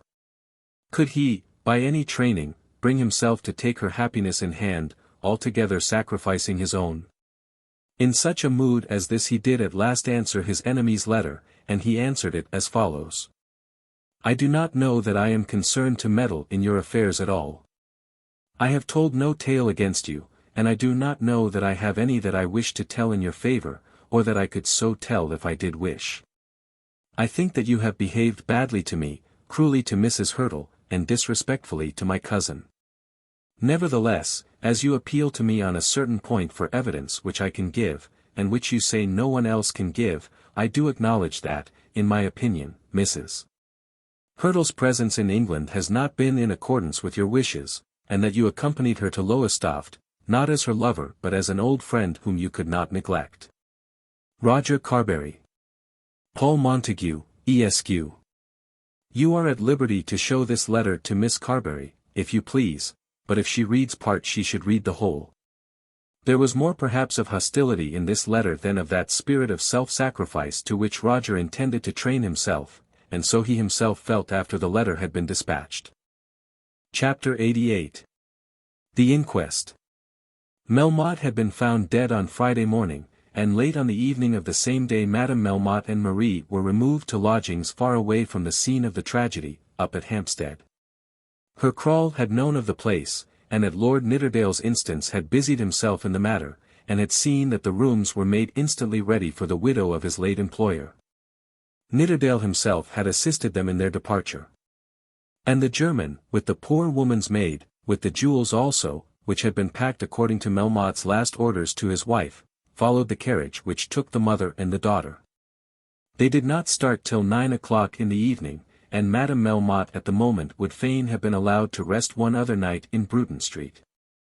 But Lord Nidderdale, with one hardly uttered word, made Marie understand that the inquest would be held early on the following morning, and Marie was imperious with her mother and carried her point. So the poor woman was taken away from Mr. Longstaff's residence, and never again saw the grandeur of her own house in Grosvenor Square, which she had not visited since the night on which she had helped to entertain the Emperor of China. On Saturday morning the inquest was held. There was not the slightest doubt as to any one of the incidents of the catastrophe. The servants, the doctor, and the inspector of police between them, learned that he had come home alone, that nobody had been near him during the night, that he had been found dead, and that he had undoubtedly been poisoned by prussic acid. It was also proved that he had been drunk in the House of Commons, a fact to which one of the clerks of the House, very much against his will, was called upon to testify. That he had destroyed himself there was no doubt, nor was there any doubt as to the cause. In such cases as this it is for the jury to say whether the unfortunate one who has found his life too hard for endurance, and has rushed away to see whether he could not find an improved condition of things elsewhere, has or has not been mad at the moment. Surviving friends are of course anxious for a verdict of insanity, as in that case no further punishment is exacted. The body can be buried like any other body, and it can always be said afterwards that the poor man was mad. Perhaps it would be well that all suicides should be said to have been mad, for certainly the jurymen are not generally guided in their verdicts by any accurately ascertained facts. If the poor wretch has, up to his last days, been apparently living a decent life, if he be not hated, or has not in his last moments made himself specially obnoxious to the world at large, then he is declared to have been mad. Who would be heavy on a poor clergyman who has been at last driven by horrid doubts to rid himself of a difficulty from which he saw no escape in any other way? Who would not give the benefit of the doubt to the poor woman whose lover and lord had deserted her? Who would remit to unhallowed earth the body of the once beneficent philosopher who has simply thought that he might as well go now, finding himself powerless to do further good upon earth? Such, and such like, have of course been temporarily insane, though no touch even of strangeness may have marked their conduct up to their last known dealings with their fellow mortals. But let a Melmotte be found dead, with a bottle of prussic acid by his side, a man who has become horrid to the world because of his late iniquities. A man who has so well pretended to be rich that he has been able to buy and to sell properties without paying for them, a wretch who has made himself odious by his ruin to friends who had taken him up as a pillar of strength in regard to wealth. A brute who had got into the House of Commons by false pretenses, and had disgraced the House by being drunk there, and, of course, he will not be saved by a verdict of insanity from the cross-roads. Or whatever scornful grave may be allowed to those who have killed themselves, with their wits about them. Just at this moment there was a very strong feeling against Melmotte, owing perhaps as much to his having tumbled over poor Mr. Beauclerk in the House of Commons as to the stories of the forgeries he had committed, and the virtue of the day vindicated itself by declaring him to have been responsible for his actions when he took the poison. He was felo de se, and therefore carried away to the cross-roads, or elsewhere. But it may be imagined, I think, that during that night he may have become as mad as any other wretch, have been driven as far beyond his powers of endurance as any other poor creature who ever at any time felt himself constrained to go. He had not been so drunk but that he knew all that happened, and could foresee pretty well what would happen. The summons to attend upon the Lord Mayor had been served upon him. There were some, among them Krall and Mr. Braggart, who absolutely knew that he had committed forgery. He had no money for the Longstaffs, and he was well aware what Squercum would do at once. He had assured himself long ago, he had assured himself indeed not very long ago, that he would brave it all like a man. But we none of us know what load we can bear, and what would break our backs. Melmotte's back had been so utterly crushed that I almost think that he was mad enough to have justified a verdict of temporary insanity. But he was carried away, no one knew whither, and for a week his name was hateful.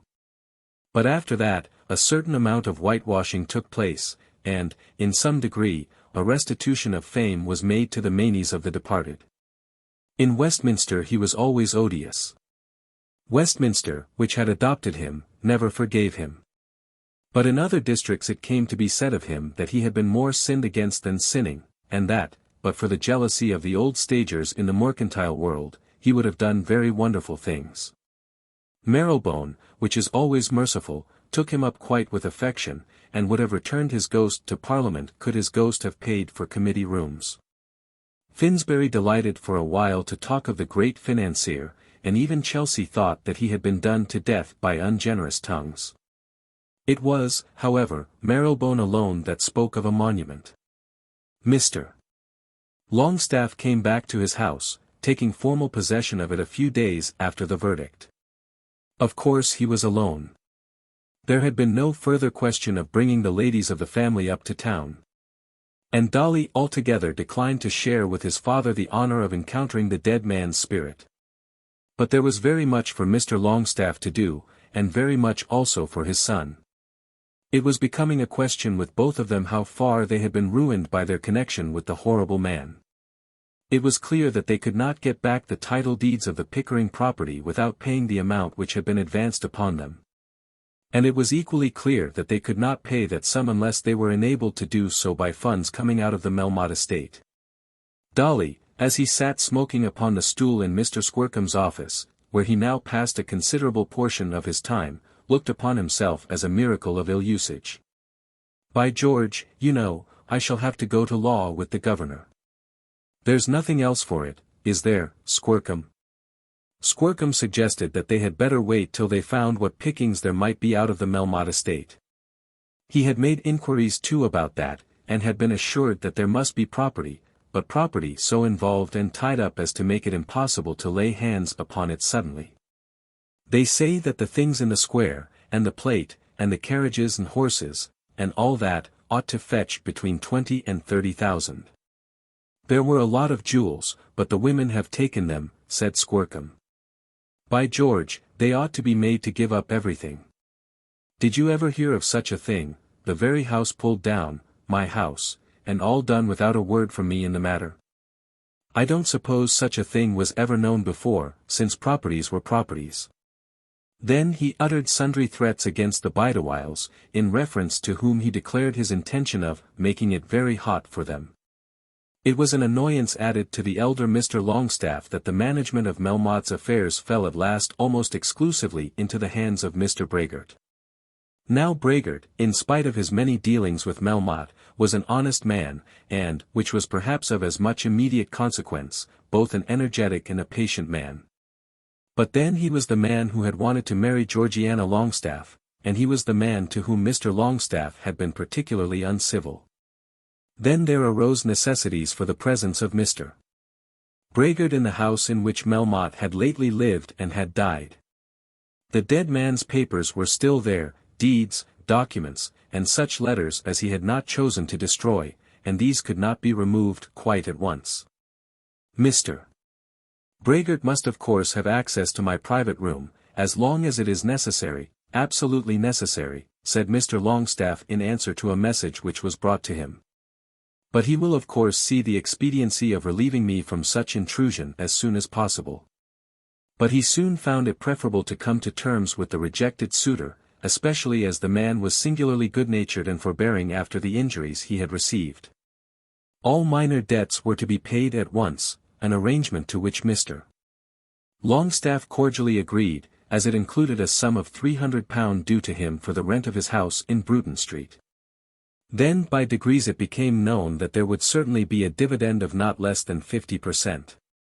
Payable on debts which could be proved to have been owing by Melmotte, and perhaps of more. An arrangement which was very comfortable to Dolly, as it had been already agreed between all the parties interested that the debt due to him should be satisfied before the father took anything. Mr. Longstaff resolved during these weeks that he remained in town that, as regarded himself and his own family, the house in London should not only not be kept up, but that it should be absolutely sold, with all its belongings. And that the servants at Caversham should be reduced in number, and should cease to wear powder. All this was communicated to Lady Pomona in a very long letter, which she was instructed to read to her daughters. "I have suffered great wrongs," said Mr. Longstaff, "but I must submit to them, and as I submit so must my wife and children. If our son were different from what he is, the sacrifice might probably be made lighter. His nature I cannot alter, but from my daughters I expect cheerful obedience." From what incidents of his past life he was led to expect cheerfulness at Caversham it might be difficult to say, but the obedience was there. Georgie was for the time broken down. Sophia was satisfied with her nuptial prospects, and Lady Pomona had certainly no spirits left for a combat. I think the loss of the hair powder afflicted her most, but she said not a word even about that.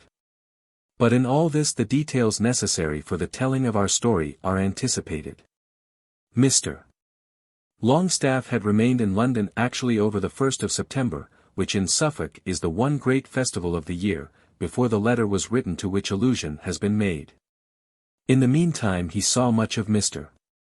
Braggart and absolutely formed a kind of friendship for that gentleman, in spite of the abomination of his religion, so that on one occasion he even condescended to ask Mr. Braggart to dine alone with him in Bruton Street.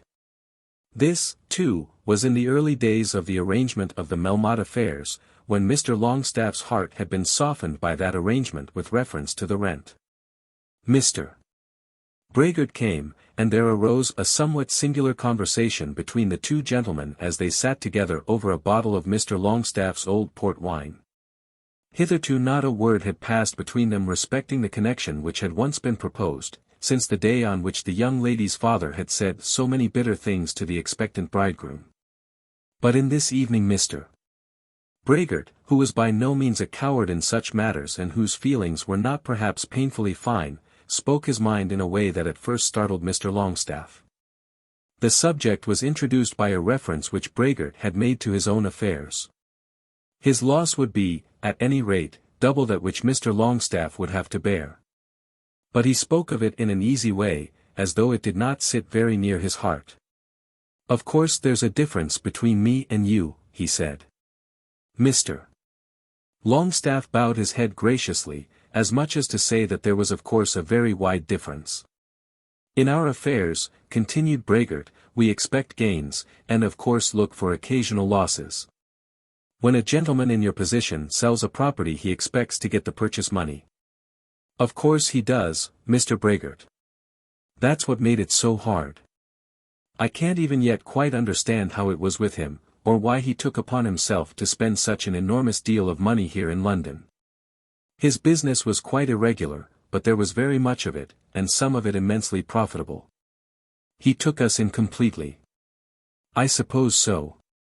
It was old Mr. Todd that first took to him, but I was deceived as much as Todd, and then I ventured on a speculation with him outside of our house. The long and the short of it is that I shall lose something about £60,000. That's a large sum of money. Very large, so large as to affect my daily mode of life. In my correspondence with your daughter, I considered it to be my duty to point out to her that it would be so. I do not know whether she told you." This reference to his daughter for the moment altogether upset Mr. Longstaff. The reference was certainly most indelicate, most deserving of censure, but Mr. Longstaff did not know how to pronounce his censure on the spur of the moment, and was moreover at the present time so very anxious for Braggart's assistance in the arrangement of his affairs that, so to say, he could not afford to quarrel with the man. But he assumed something more than his normal dignity as he asserted that his daughter had never mentioned the fact. "It was so," said Braggart. "No doubt," and Mr. Longstaff assumed a great deal of dignity. "Yes, it was so. I had promised your daughter when she was good enough to listen to the proposition which I made to her, that I would maintain a second house when we should be married. It was impossible, said Mr. Longstaff, meaning to assert that such hymeneals were altogether unnatural and out of the question. It would have been quite possible as things were when that proposition was made. But looking forward to the loss which I afterwards anticipated from the affairs of our deceased friend, I found it to be prudent to relinquish my intention for the present, and I thought myself bound to inform Miss Longstaff. There were other reasons, muttered Mr. Longstaff, in a suppressed voice, almost in a whisper which was intended to convey a sense of present horror and a desire for future reticence. There may have been. But in the last letter which Miss Longstaff did me the honor to write to me, a letter with which I have not the slightest right to find any fault, she seemed to me to confine herself almost exclusively to that reason. Why mention this now, Mr. Braggart, why mention this now? The subject is painful. Just because it is not painful to me, Mr. Longstaff, and because I wish that all they who have heard of the matter should know that it is not painful. I think that throughout I behaved like a gentleman. Mr. Longstaff, in an agony, first shook his head twice, and then bowed it 3 times, leaving the Jew to take what answer he could from so dubious an oracle. I am sure, continued Braggart, that I behaved like an honest man, and I didn't quite like that the matter should be passed over as if I was in any way ashamed of myself. Perhaps on so delicate a subject the less said the soonest mended. I've nothing more to say, and I've nothing at all to mend. Finishing the conversation with this little speech, Braggart arose to take his leave, making some promise at the time that he would use all the expedition in his power to complete the arrangement of the Melmotte affairs. As soon as he was gone, Mr. Longstaff opened the door and walked about the room and blew out long puffs of breath, as though to cleanse himself from the impurities of his late contact. He told himself that he could not touch pitch and not be defiled. How vulgar had the man been, how indelicate, how regardless of all feeling, how little grateful for the honor which Mr. Longstaff had conferred upon him by asking him to dinner. Yes, yes. A horrid Jew. Were not all Jews necessarily an abomination? Yet Mr. Longstaff was aware that in the present crisis of his fortunes he could not afford to quarrel with Mr. Braggart. Chapter 89. The Wheel of Fortune. It was a long time now since Lady Carbury's great historical work on the criminal queens of the world had been completed and given to the world. Any reader careful as to dates will remember that it was as far back as in February that she had solicited the assistance of certain of her literary friends who were connected with the daily and weekly press. These gentlemen had responded to her call with more or less zealous aid, so that the Criminal Queens had been regarded in the trade as one of the successful books of the season. Messrs. Leadham and Loiter had published a second, and then, very quickly, a 4th and 5th edition. And had been able in their advertisements to give testimony from various criticisms showing that Lady Carbury's book was about the greatest historical work which had emanated from the press in the present century.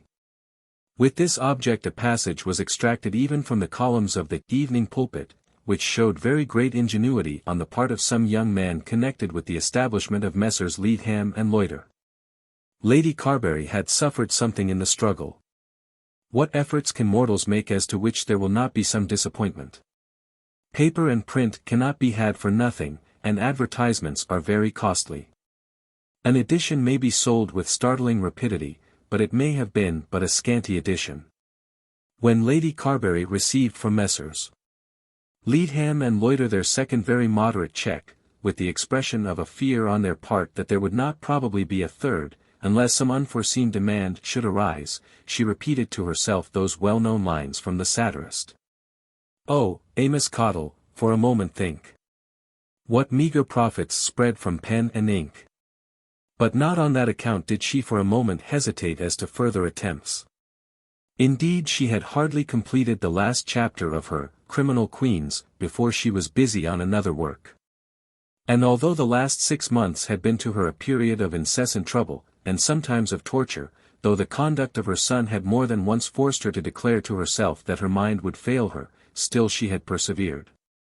From day to day, with all her cares heavy upon her, she had sat at her work, with a firm resolve that so many lines should be always forthcoming, let the difficulty of making them be what it might. Messrs. Leadham and Loiter had thought that they might be justified in offering her certain terms for a novel, terms not very high indeed, and those contingent on the approval of the manuscript by their reader. The smallness of the sum offered, and the want of certainty, and the pain of the work in her present circumstances, had all been felt by her to be very hard. But she had persevered, and the novel was now complete. It cannot with truth be said of her that she had had any special tale to tell. She had taken to the writing of a novel because Mr. Loiter had told her that upon the whole novels did better than anything else. She would have written a volume of sermons on the same encouragement, and have gone about the work exactly after the same fashion. The length of her novel had been her first question. It must be in 3 volumes, and each volume must have 300 pages. But what fewest number of words might be supposed sufficient to fill a page? The money offered was too trifling to allow of very liberal measure on her part. She had to live, and if possible to write another novel, and, as she hoped, upon better terms, when this should be finished. Then what should be the name of her novel, what the name of her hero, and above all what the name of her heroine? It must be a love story of course, but she thought that she would leave the complications of the plot to come by chance, and they did come. Don't let it end unhappily, Lady Carbury, Mr. Loiter had said, because though people like it in a play, they hate it in a book. And whatever you do, Lady Carbury, don't be historical. Your historical novel, Lady Carbury, isn't worth a, Mr. Loiter stopping himself suddenly, and remembering that he was addressing himself to a lady, satisfied his energy at last by the use of the word straw. Lady Carbury had followed these instructions with accuracy. The name for the story had been the great thing. It did not occur to the authoress that, as the plot was to be allowed to develop itself and was, at this moment when she was perplexed as to the title, altogether uncreated. She might as well wait to see what appellation might best suit her work when its purpose should have declared itself. A novel, she knew well, was most unlike a rose, which by any other name will smell as sweet. The faultless father, the mysterious mother, the lame lover, such names as that she was aware would be useless now. Mary Jane Walker, if she could be very simple, would do, or Blanche DeVoe, if she were able to maintain throughout a somewhat high-stilted style of feminine rapture. But as she considered that she could best deal with rapid action and strange coincidences, she thought that something more startling and descriptive would better suit her purpose. After an hour's thought a name did occur to her, and she wrote it down, and with considerable energy of purpose framed her work in accordance with her chosen title, The Wheel of Fortune. She had no particular fortune in her mind when she chose it, and no particular wheel, but the very idea conveyed by the words gave her the plot which she wanted. A young lady was blessed with great wealth, and lost it all by an uncle, and got it all back by an honest lawyer, and gave it all up to a distressed lover, and found it all again in the 3rd volume. And the lady's name was Cordinga, selected by Lady Carbury as never having been heard before either in the world of fact or in that of fiction. And now with all her troubles thick about her, while her son was still hanging about the house in a condition that would break any mother's heart, while her daughter was so wretched and sore that she regarded all those around her as her enemies. Lady Carbury finished her work, and having just written the last words in which the final glow of enduring happiness was given to the young married heroine whose will had now come full round, sat with the sheets piled at her right hand. She had allowed herself a certain number of weeks for the task, and had completed it exactly in the time fixed. As she sat with her hand near the pile, she did give herself credit for her diligence. Whether the work might have been better done she never asked herself. I do not think that she prided herself much on the literary merit of the tale. But if she could bring the papers to praise it, if she could induce Moody to circulate it, if she could manage that the air for a month should be so loaded with The Wheel of Fortune as to make it necessary for the reading world to have read or to have said that it had read the book, then she would pride herself very much upon her work. As she was so sitting on a Sunday afternoon, in her own room, Mr. Alf was announced. According to her habit, she expressed warm delight at seeing him. Nothing could be kinder than such a visit just at such a time, when there was so very much to occupy such a one as Mr. Alf. Mr. Alf, in his usual mildly satirical way, declared that he was not peculiarly occupied just at present. "The Emperor has left Europe at last," he said. "Poor Melmotte poisoned himself on Friday, and the inquest sat yesterday. I don't know that there is anything of interest today." Of course Lady Carbury was intent upon her book, rather even than on the exciting death of a man whom she had herself known. Oh, if she could only get Mr. Alf. She had tried it before, and had failed lamentably. She was well aware of that. And she had a deep-seated conviction that it would be almost impossible to get Mr. Alf. But then she had another deep-seated conviction, that that which is almost impossible may possibly be done. How great would be the glory, how infinite the service. And did it not seem as though Providence had blessed her with this special opportunity, sending Mr. Alf to her just at the one moment at which she might introduce the subject of her novel without seeming premeditation? "I am so tired," she said, affecting to throw herself back as though stretching her arms out for ease. "I hope I am not adding to your fatigue," said Mr. Alf. "Oh dear no. It is not the fatigue of the moment, but of the last 6 months. Just as you knocked at the door, I had finished the novel at which I have been working, oh, with such diligence." "Oh, a novel. When is it to appear, Lady Carbury?" "You must ask Leadham and Loiter that question. I have done my part of the work." "I suppose you never wrote a novel, Mr. Alf?" "Oh dear no, I never write anything. I have sometimes wondered whether I have hated or loved it the most. One becomes so absorbed in one's plot and one's characters. One loves the lovable so intensely, and hates with such fixed aversion those who are intended to be hated. When the mind is attuned to it, one is tempted to think that it is all so good. One cries at one's own pathos, laughs at one's own humor, and is lost in admiration at one's own sagacity and knowledge. How very nice! But then there comes the reversed picture, the other side of the coin. On a sudden everything becomes flat, tedious, and unnatural. The heroine who was yesterday alive with the celestial spark is found today to be a lump of motionless clay.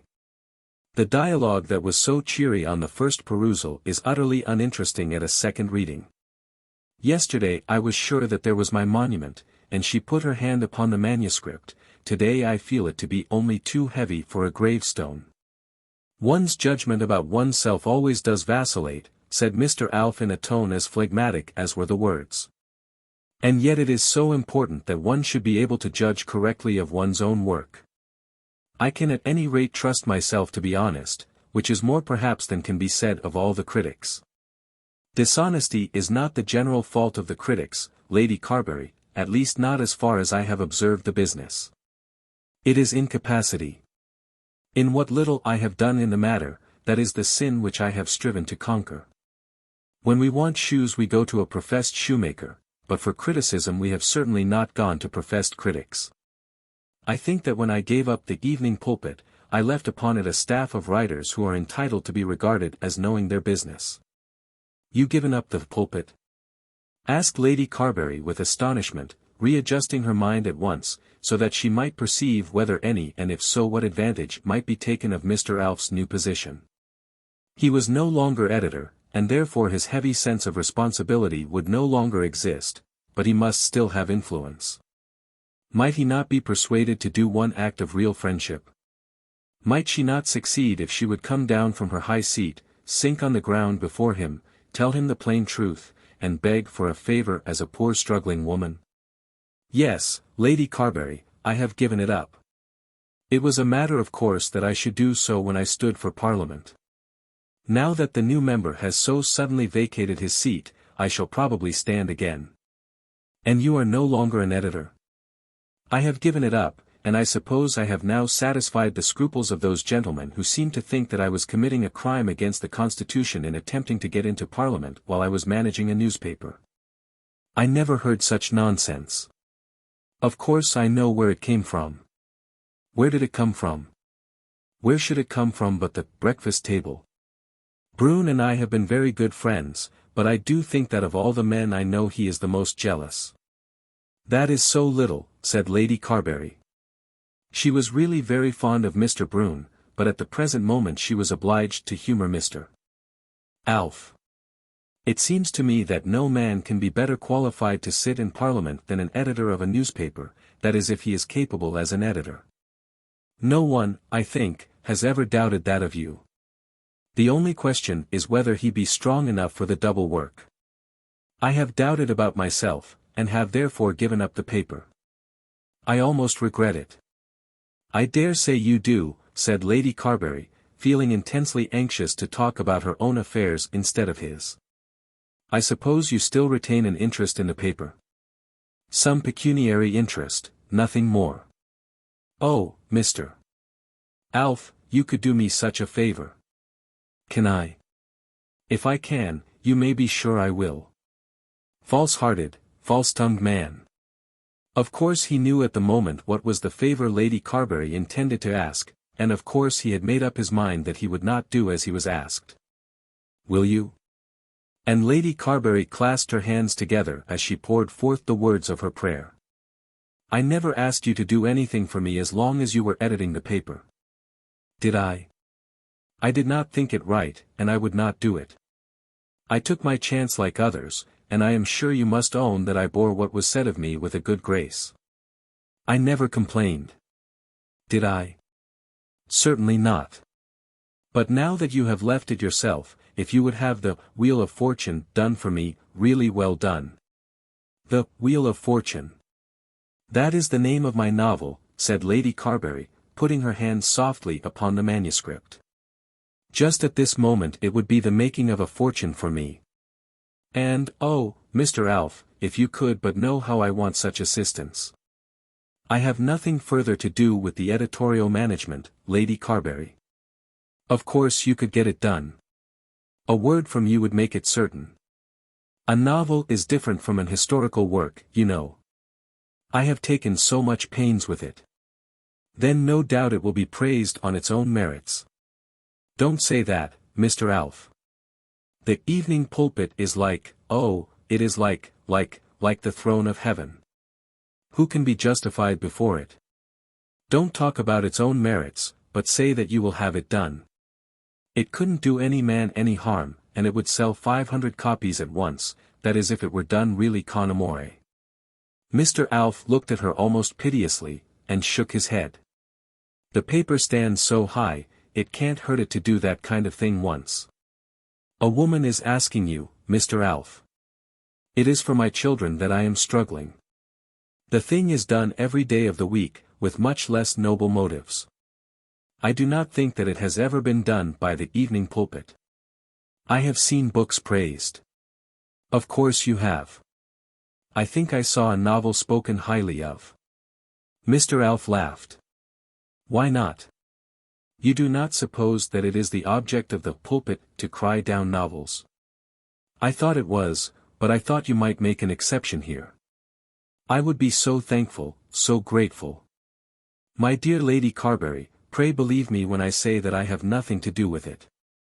I need not preach to you sermons about literary virtue.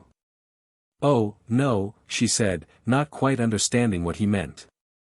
The scepter has passed from my hands, and I need not vindicate the justice of my successor. I shall never know your successor. But I must assure you that on no account should I think of meddling with the literary arrangement of the paper. I would not do it for my sister. Lady Carbury looked greatly pained. Send the book out, and let it take its chance. How much prouder you will be to have it praised because it deserves praise, than to know that it has been eulogized as a mark of friendship. No, I shan't, said Lady Carbury. I don't believe that anything like real selling praise is ever given to anybody, except to friends. I don't know how they manage it, but they do. Mr. Alf shook his head. Oh yes, that is all very well from you. Of course you have been a dragon of virtue, but they tell me that the authoress of the New Cleopatra is a very handsome woman. Lady Carbury must have been worried much beyond her wont, when she allowed herself so far to lose her temper as to bring against Mr. Alf the double charge of being too fond of the authoress in question, and of having sacrificed the justice of his columns to that improper affection. At this moment I do not remember the name of the lady to whom you allude, said Mr. Alf, getting up to take his leave, and I am quite sure that the gentleman who reviewed the book, if there be any such lady in any such book, had never seen her. And so Mr. Alf departed. Lady Carbury was very angry with herself, and very angry also with Mr. Alf.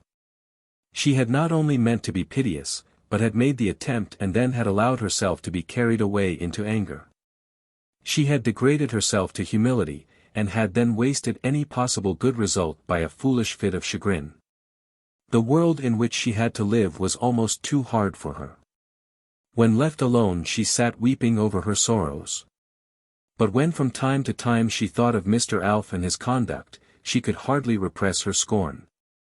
What lies he had told her! Of course he could have done it had he chosen.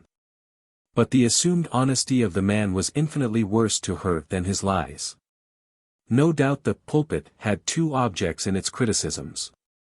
Other papers probably had but one. The object common to all papers, that of helping friends and destroying enemies, of course prevailed with the Pulpit. There was the second purpose of enticing readers by crushing authors, as crowds used to be enticed to see men hanged when executions were done in public.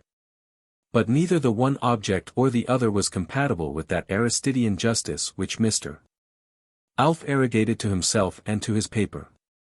She hoped with all her heart that Mr. Alf would spend a great deal of money at Westminster, and then lose his seat. On the following morning she herself took the manuscript to Messrs. Leadham and Loiter, and was hurt again by the small amount of respect which seemed to be paid to the collected sheets. There was the work of 6 months. Her very blood and brains, the concentrated essence of her mind, as she would say herself when talking with energy of her own performances, and Mr. Leadham pitched it across to a clerk, apparently perhaps 16 years of age, and the lad chucked the parcel unceremoniously under a counter.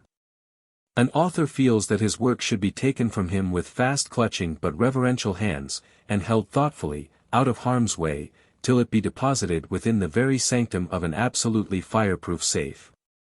Oh, heavens, if it should be lost, or burned, or stolen! Those scraps of paper, so easily destroyed, apparently so little respected, may hereafter be acknowledged to have had a value greater, so far greater, than their weight in gold. If Robinson Crusoe had been lost. If Tom Jones had been consumed by flames. And who knows but that this may be another Robinson Crusoe, a better than Tom Jones. Will it be safe there? Asked Lady Carbury. Quite safe, said Mr. Leadham, who was rather busy, and who perhaps saw Lady Carbury more frequently than the nature and amount of her authorship seemed to him to require. It seemed to be, put down there, under the counter. That's quite right, Lady Carbury. They're left there till they're packed. Packed. There are 2 or 3 dozen going to our reader this week. He's down in Skye, and we keep them till there's enough to fill the sack. Do they go by post, Mr. Leadham? Not by post, Lady Carbury. There are not many of them would pay the expense. We send them by long sea to Glasgow, because just at this time of the year there is not much hurry. We can't publish before the winter. Oh, heavens! If that ship should be lost on its journey by long sea to Glasgow. That evening, as was now almost his daily habit, Mr. Brune came to her. There was something in the absolute friendship which now existed between Lady Carbury and the editor of the Morning Breakfast Table, which almost made her scrupulous as to asking from him any further literary favour. She fully recognized, no woman perhaps more fully, the necessity of making use of all aid and furtherance which might come within reach. With such a son, with such need for struggling before her, would she not be wicked not to catch even at every straw?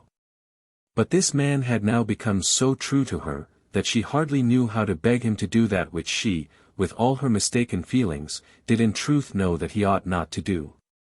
He had asked her to marry him, for which, though she had refused him, she felt infinitely grateful. And though she had refused him, he had lent her money, and had supported her in her misery by his continued counsel. If he would offer to do this thing for her she would accept his kindness on her knees, but even she could not bring herself to ask to have this added to his other favors. Her first word to him was about Mr. Alf.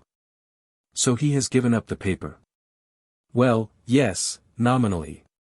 Is that all? I don't suppose he'll really let it go out of his own hands. Nobody likes to lose power. He'll share the work, and keep the authority. As for Westminster, I don't believe he has a chance. If that poor wretch Melmotte could beat him when everybody was already talking about the forgeries, how is it likely that he should stand against such a candidate as they'll get now? He was here yesterday. And full of triumph, I suppose.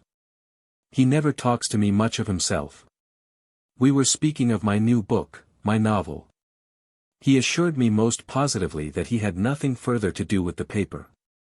He did not care to make you a promise, I dare say. That was just it. Of course I did not believe him. Neither will I make a promise, but we'll see what we can do. If we can't be good-natured, at any rate we will say nothing ill-natured. Let me see, what is the name? The Wheel of Fortune. Lady Carbury, as she told the title of her new book to her old friend, seemed to be almost ashamed of it. Let them send it early, a day or two before it's out, if they can. I can't answer, of course, for the opinion of the gentleman it will go to, but nothing shall go in that you would dislike. Goodbye. God bless you. And as he took her hand, he looked at her almost as though the old susceptibility were returning to him. As she sat alone after he had gone, thinking over it all, thinking of her own circumstances and of his kindness, it did not occur to her to call him an old goose again. She felt now that she had mistaken her man when she had so regarded him. That first and only kiss which he had given her, which she had treated with so much derision, for which she had rebuked him so mildly and yet so haughtily, had now a somewhat sacred spot in her memory. Through it all the man must have really loved her. Was it not marvelous that such a thing should be? And how had it come to pass that she in all her tenderness had rejected him when he had given her the chance of becoming his wife? Chapter 90. Hetta's Sorrow. When Hetta Carbury received that letter from her lover which was given to the reader some chapters back, it certainly did not tend in any way to alleviate her misery. Even when she had read it over half a dozen times, she could not bring herself to think it possible that she could be reconciled to the man. It was not only that he had sinned against her by giving his society to another woman to whom he had at any rate been engaged not long since, at the very time at which he was becoming engaged to her, but also that he had done this in such a manner as to make his offense known to all her friends. Perhaps she had been too quick, but there was the fact that with her own consent she had acceded to her mother's demand that the man should be rejected. The man had been rejected, and even Roger Carbury knew that it was so. After this it was, she thought, impossible that she should recall him. But they should all know that her heart was unchanged. Roger Carbury should certainly know that, if he ever asked her further question on the matter. She would never deny it. And though she knew that the man had behaved badly, having entangled himself with a nasty American woman, yet she would be true to him as far as her own heart was concerned. And now he told her that she had been most unjust to him. He said that he could not understand her injustice. He did not fill his letter with entreaties, but with reproaches. And certainly his reproaches moved her more than any prayer would have done. It was too late now to remedy the evil. But she was not quite sure within her own bosom that she had not been unjust to him. The more she thought of it the more puzzled her mind became. Had she quarrelled with him because he had once been in love with Mrs. Hurtle, or because she had grounds for regarding Mrs. Hurtle as her present rival? She hated Mrs. Hurtle, and she was very angry with him in that he had ever been on affectionate terms with a woman she hated. But that had not been the reason put forward by her for quarrelling with him. Perhaps it was true that he, too, had of late loved Mrs. Hurtle hardly better than she did herself. It might be that he had been indeed constrained by hard circumstances to go with the woman to Lowestoft. Having so gone with her, it was no doubt right that he should be rejected. For how can it be that a man who is engaged shall be allowed to travel about the country with another woman to whom also he was engaged a few months back? But still there might be hardship in it. To her, to Hetta herself, the circumstances were very hard. She loved the man with all her heart. She could look forward to no happiness in life without him. But yet it must be so. At the end of his letter he had told her to go to Mrs. Hurtle herself if she wanted corroboration of the story as told by him. Of course he had known when he wrote it that she could not and would not go to Mrs. Hurtle. But when the letter had been in her possession 3 or 4 days, unanswered, for, as a matter of course, no answer to it from herself was possible, and had been read and reread till she knew every word of it by heart, she began to think that if she could hear the story as it might be told by Mrs. Hurtle, a good deal that was now dark might become light to her.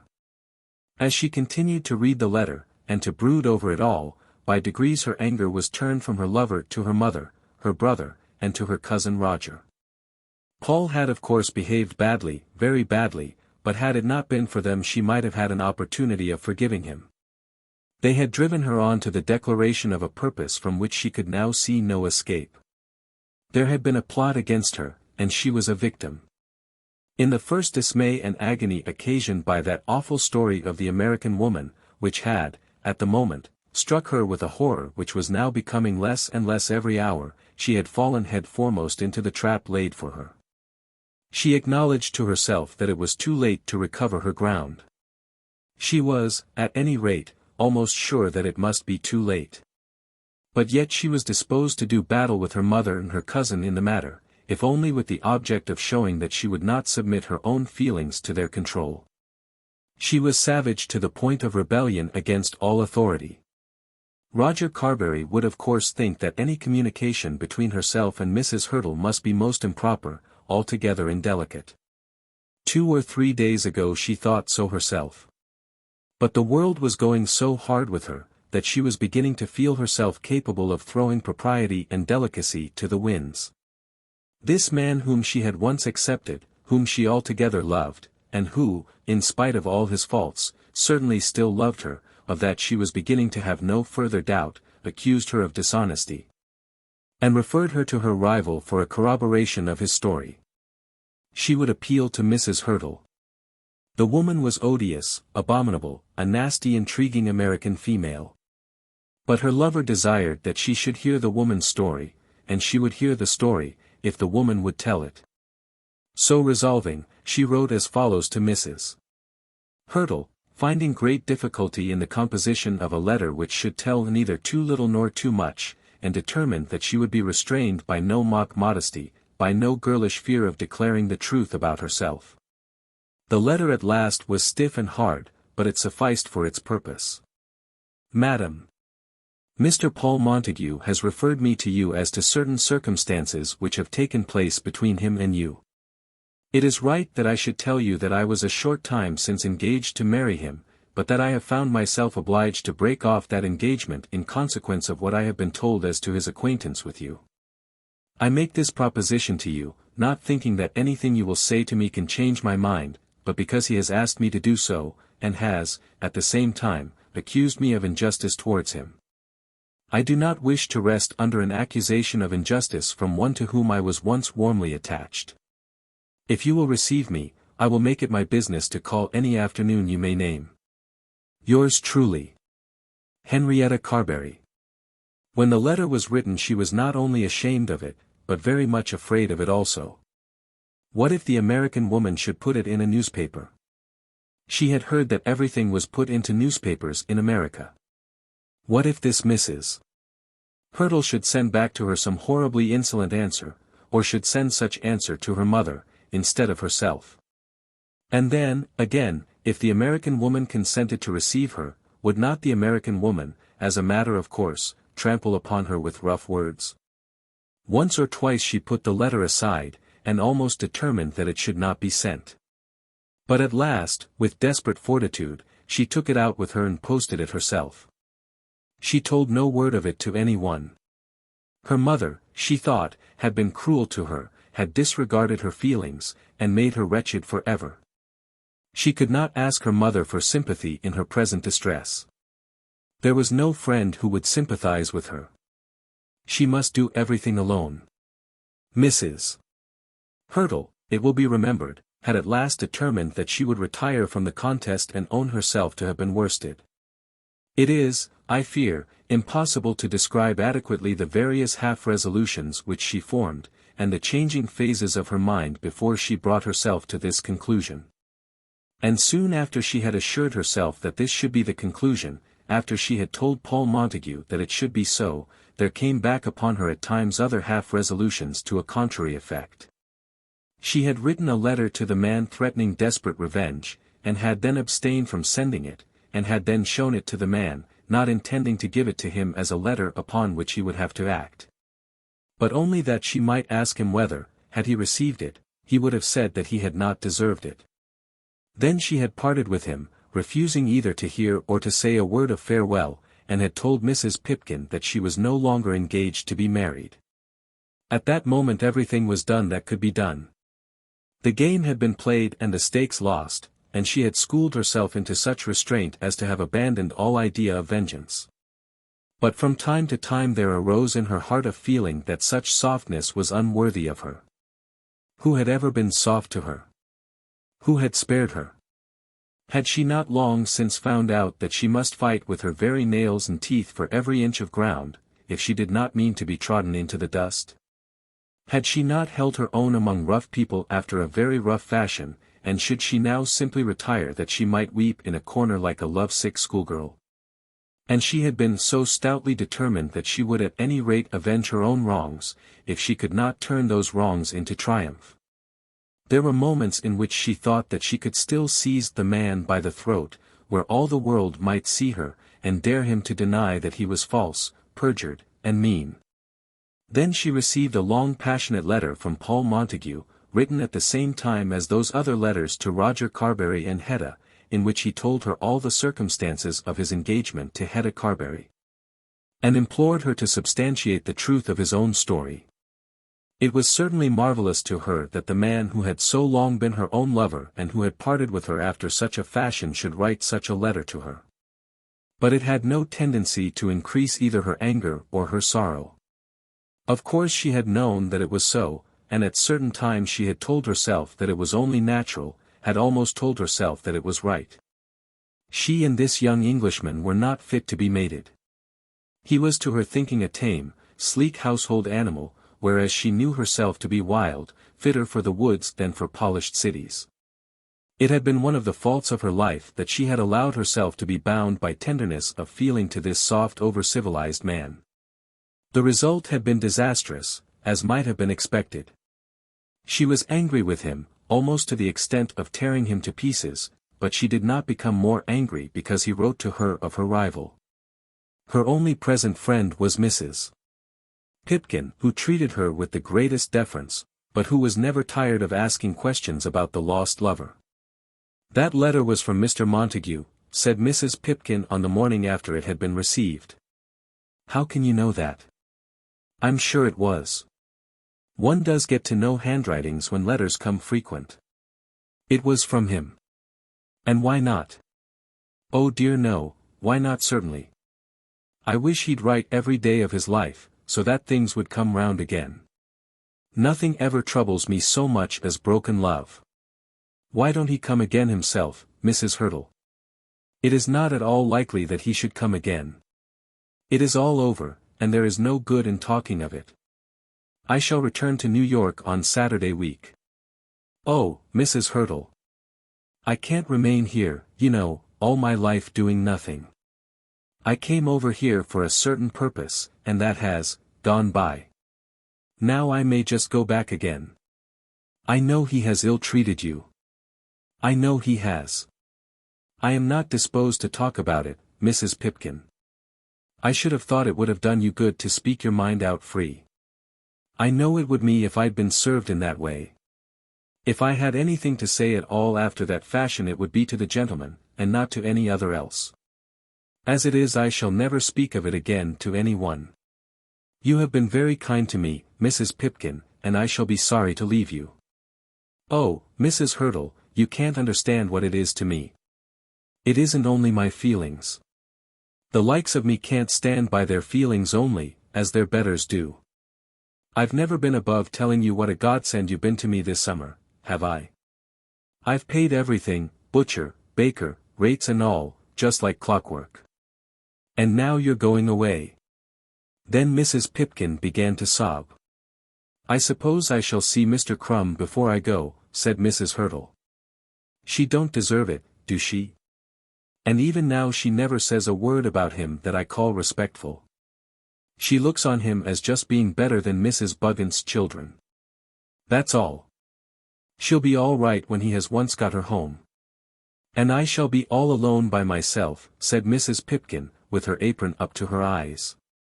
It was after this that Mrs. Hurtle received Hetta's letter.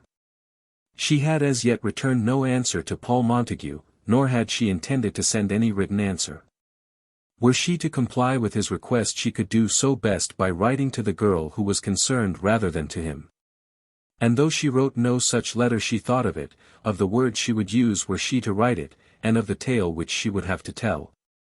She sat for hours thinking of it, trying to resolve whether she would tell the tale, if she told it at all, in a manner to suit Paul's purpose, or so as to bring that purpose utterly to shipwreck. She did not doubt that she could cause the shipwreck were she so minded. She could certainly have her revenge after that fashion. But it was a woman's fashion, and, as such, did not recommend itself to Mrs. Hurtle's feelings. A pistol or a horsewhip, a violent seizing by the neck, with sharp taunts and bitter ringing words, would have made the fitting revenge. If she abandoned that she could do herself no good by telling a story of her wrongs to another woman. Then came Hetta's note, so stiff, so cold, so true, so like the letter of an Englishwoman, as Mrs. Hurtle said to herself. Mrs. Hurtle smiled as she read the letter. I make this proposition not thinking that anything you can say to me can change my mind. Of course the girl's mind would be changed. The girl's mind, indeed, required no change. Mrs. Hurtle could see well enough that the girl's heart was set upon the man. Nevertheless she did not doubt but that she could tell the story after such a fashion as to make it impossible that the girl should marry him, if she chose to do so. At first she thought that she would not answer the letter at all. What was it to her? Let them fight their own lovers' battles out after their own childish fashion. If the man meant at last to be honest, there could be no doubt, Mrs. Hurtle thought, that the girl would go to him. It would require no interference of hers. But after a while she thought that she might as well see this English chit who had superseded herself in the affections of the Englishman she had condescended to love.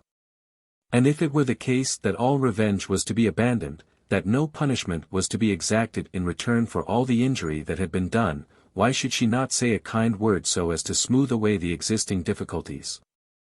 Wild cat as she was, kindness was more congenial to her nature than cruelty.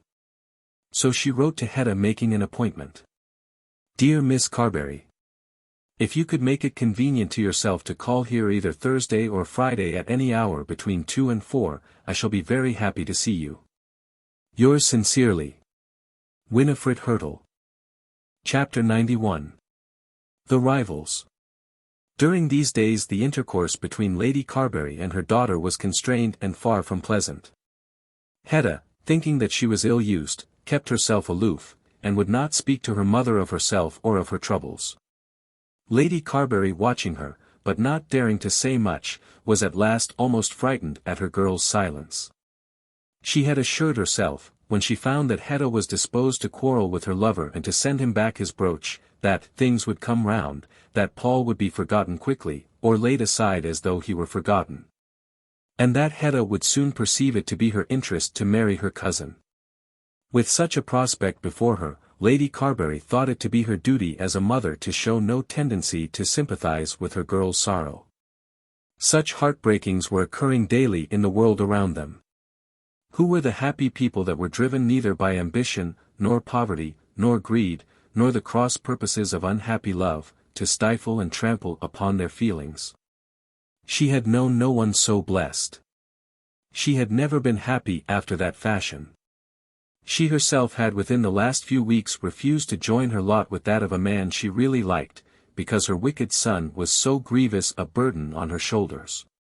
A woman, she thought, if she were unfortunate enough to be a lady without wealth of her own, must give up everything, her body, her heart, her very soul if she were that way troubled, to the procuring of a fitting maintenance for herself. Why should Hetta hope to be more fortunate than others? And then the position which chance now offered to her was fortunate. This cousin of hers, who was so devoted to her, was in all respects good. He would not torture her by harsh restraint and cruel temper. He would not drink. He would not spend his money foolishly. He would allow her all the belongings of a fair, free life. Lady Carbury reiterated to herself the assertion that she was manifestly doing a mother's duty by her endeavours to constrain her girl to marry such a man. With a settled purpose she was severe and hard. But when she found how harsh her daughter could be in response to this, how gloomy, how silent, and how severe in retaliation, she was almost frightened at what she herself was doing. She had not known how stern and how enduring her daughter could be. "Hetta," she said, "why don't you speak to me?"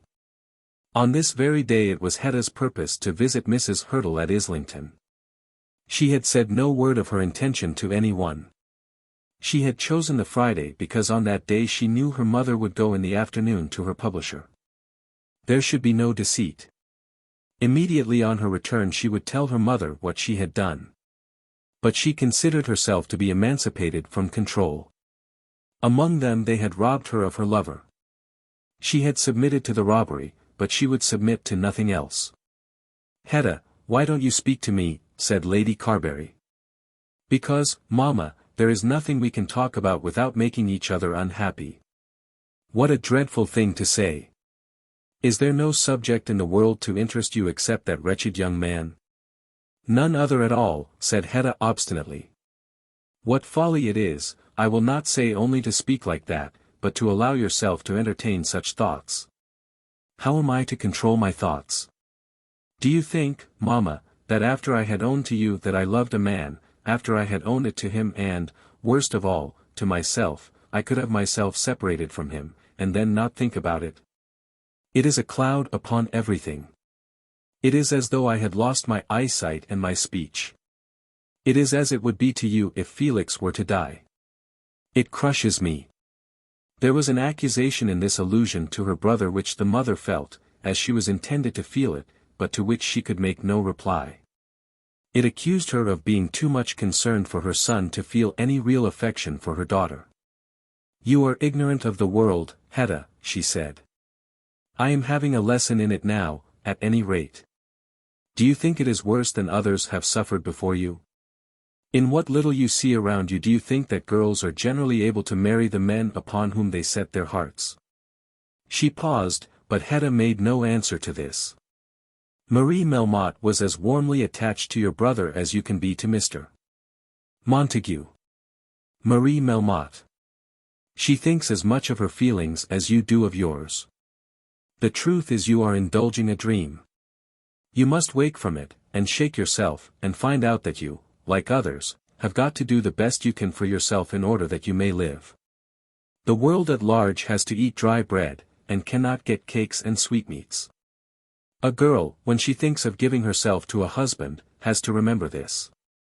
If she has a fortune of her own she can pick and choose, but if she have none she must allow herself to be chosen. Then a girl is to marry without stopping even to think whether she likes the man or not. She should teach herself to like the man, if the marriage be suitable. I would not have you take a vicious man because he was rich, or one known to be cruel and imperious. Your cousin Roger, you know." "Mamma," said Hetta, getting up from her seat, "you may as well believe me. No earthly inducement shall ever make me marry my cousin Roger. It is to me horrible that you should propose it to me when you know that I love that other man with my whole heart. How can you speak so of one who has treated you with the utmost contumely? I know nothing of any contumely. What reason have I to be offended because he has liked a woman whom he knew before he ever saw me? It has been unfortunate, wretched, miserable, but I do not know that I have any right whatever to be angry with Mr. Paul Montague." Having so spoken she walked out of the room without waiting for a further reply. It was all very sad to Lady Carbury. She perceived now that she had driven her daughter to pronounce an absolution of Paul Montague's sins, and that in this way she had lessened and loosened the barrier which she had striven to construct between them. But that which pained her most was the unrealistic, romantic view of life which pervaded all Hetta's thoughts. How was any girl to live in this world who could not be taught the folly of such idle dreams? That afternoon Hetta trusted herself all alone to the mysteries of the Marylebone Underground Railway, and emerged with accuracy at King's Cross. She had studied her geography, and she walked from thence to Islington. She knew well the name of the street and the number at which Mrs. Hurtle lived. But when she reached the door she did not at first dare to stand and raise the knocker. She passed on to the end of the silent, vacant street, endeavouring to collect her thoughts, striving to find and to arrange the words with which she would commence her strange petition. And she endeavoured to dictate to herself some defined conduct should the woman be insolent to her. Personally she was not a coward, but she doubted her power of replying to a rough speech. She could at any rate escape. Should the worst come to the worst, the woman would hardly venture to impede her departure. Having gone to the end of the street, she returned with a very quick step and knocked at the door. It was opened almost immediately by Ruby Ruggles, to whom she gave her name. "Oh laws, Miss Carbury," said Ruby, looking up into the stranger's face. Yes, sure enough she must be Felix's sister. But Ruby did not dare to ask any question. She had admitted to all around her that Sir Felix should not be her lover any more, and that John Crumb should be allowed to return. But, nevertheless, her heart twittered as she showed Miss Carbury up to the lodger's sitting room. Though it was midsummer Hetta entered the room with her veil down. She adjusted it as she followed Ruby up the stairs, moved by a sudden fear of her rival's scrutiny. Mrs. Hurtle rose from her chair and came forward to greet her visitor, putting out both her hands to do so. She was dressed with the most scrupulous care, simply, and in black, without an ornament of any kind, without a ribbon or a chain or a flower. But with some woman's purpose at her heart she had so attired herself as to look her very best. Was it that she thought that she would vindicate to her rival their joint lover's first choice, or that she was minded to teach the English girl that an American woman might have graces of her own? As she came forward she was gentle and soft in her movements, and a pleasant smile played round her mouth. Hetta at the first moment was almost dumbfounded by her beauty, by that and by her ease and exquisite self-possession. "Miss Carbury," she said with that low, rich voice which in old days had charmed Paul almost as much as her loveliness, "I need not tell you how interested I am in seeing you. May I not ask you to lay aside your veil, so that we may look at each other fairly?" Hetta, dumbfounded, not knowing how to speak a word, stood gazing at the woman when she had removed her veil. She had had no personal description of Mrs. Hurtle, but had expected something very different from this. She had thought that the woman would be coarse and big, with fine eyes and a bright color. As it was they were both of the same complexion, both dark, with hair nearly black, with eyes of the same color. Hetta thought of all that at the moment, but acknowledged to herself that she had no pretension to beauty such as that which this woman owned. "And so you have come to see me," said Mrs. Hurtle. "Sit down so that I may look at you." "I am glad that you have come to see me, Miss Carbury. I am glad at any rate that you are not angry." "Why should I be angry? Had the idea been distasteful to me I should have declined. I know not why, but it is a sort of pleasure to me to see you. It is a poor time we women have, is it not, in becoming playthings to men? So this Lothario that was once mine, is behaving badly to you also. Is it so? He is no longer mine, and you may ask me freely for aid, if there be any that I can give you. If he were an American I should say that he had behaved badly to me, but as he is an Englishman perhaps it is different. Now tell me. What can I do, or what can I say? He told me that you could tell me the truth." "What truth?" "I will certainly tell you nothing that is not true. You have quarrelled with him too. Is it not so?" "Certainly I have quarrelled with him." "I am not curious, but perhaps you had better tell me of that. I know him so well that I can guess that he should give offence." He can be full of youthful ardor one day, and cautious as old age itself the next. But I do not suppose that there has been need for such caution with you. What is it, Miss Carbury? Hetta found the telling of her story to be very difficult. Mrs. Hurtle, she said, I had never heard your name when he first asked me to be his wife. I dare say not. Why should he have told you anything of me? Because. Surely he ought, if it is true that he had once promised to marry you. That certainly is true. And you were here, and I knew nothing of it. Of course I should have been very different to him had I known that there was such a woman as Winifred Hurtle interfering with him. Then you heard it by chance, and you were offended. Was it not so? And now he tells me that I have been unjust to him and he bids me ask you. I have not been unjust. I am not so sure of that. Shall I tell you what I think? I think that he has been unjust to me, and that therefore your injustice to him is no more than his due. I cannot plead for him, Miss Carbury. To me he has been the last and worst of a long series of, I think, undeserved misfortune. But whether you will avenge my wrongs must be for you to decide. Why did he go with you to Lowestoft? Because I asked him, and because, like many men, he cannot be ill-natured although he can be cruel.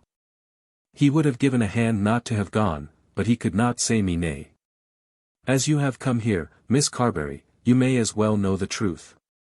He did love me, but he had been talked out of his love by my enemies and his own friends long before he had ever seen you. I am almost ashamed to tell you my own part of the story, and yet I know not why I should be ashamed. I followed him here to England, because I loved him. I came after him, as perhaps a woman should not do, because I was true of heart. He had told me that he did not want me. But I wanted to be wanted, and I hoped that I might lure him back to his troth. I have utterly failed, and I must return to my own country. I will not say a broken-hearted woman, for I will not admit of such a condition, but a creature with a broken spirit. He has misused me foully, and I have simply forgiven him. Not because I am a Christian, but because I am not strong enough to punish one that I still love.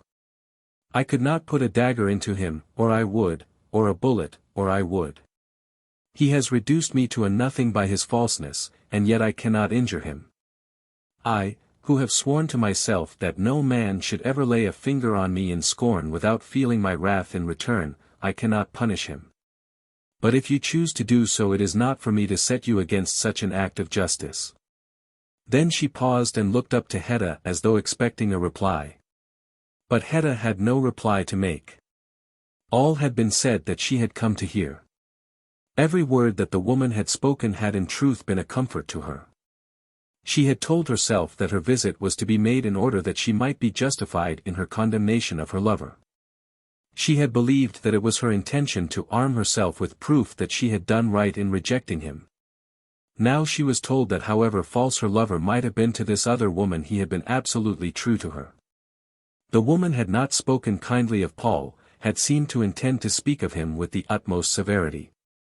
But she had so spoken as to acquit him of all sin against Hetta. What was it to Hetta that her lover had been false to this American stranger? It did not seem to her to be at all necessary that she should be angry with her lover on that head. Mrs.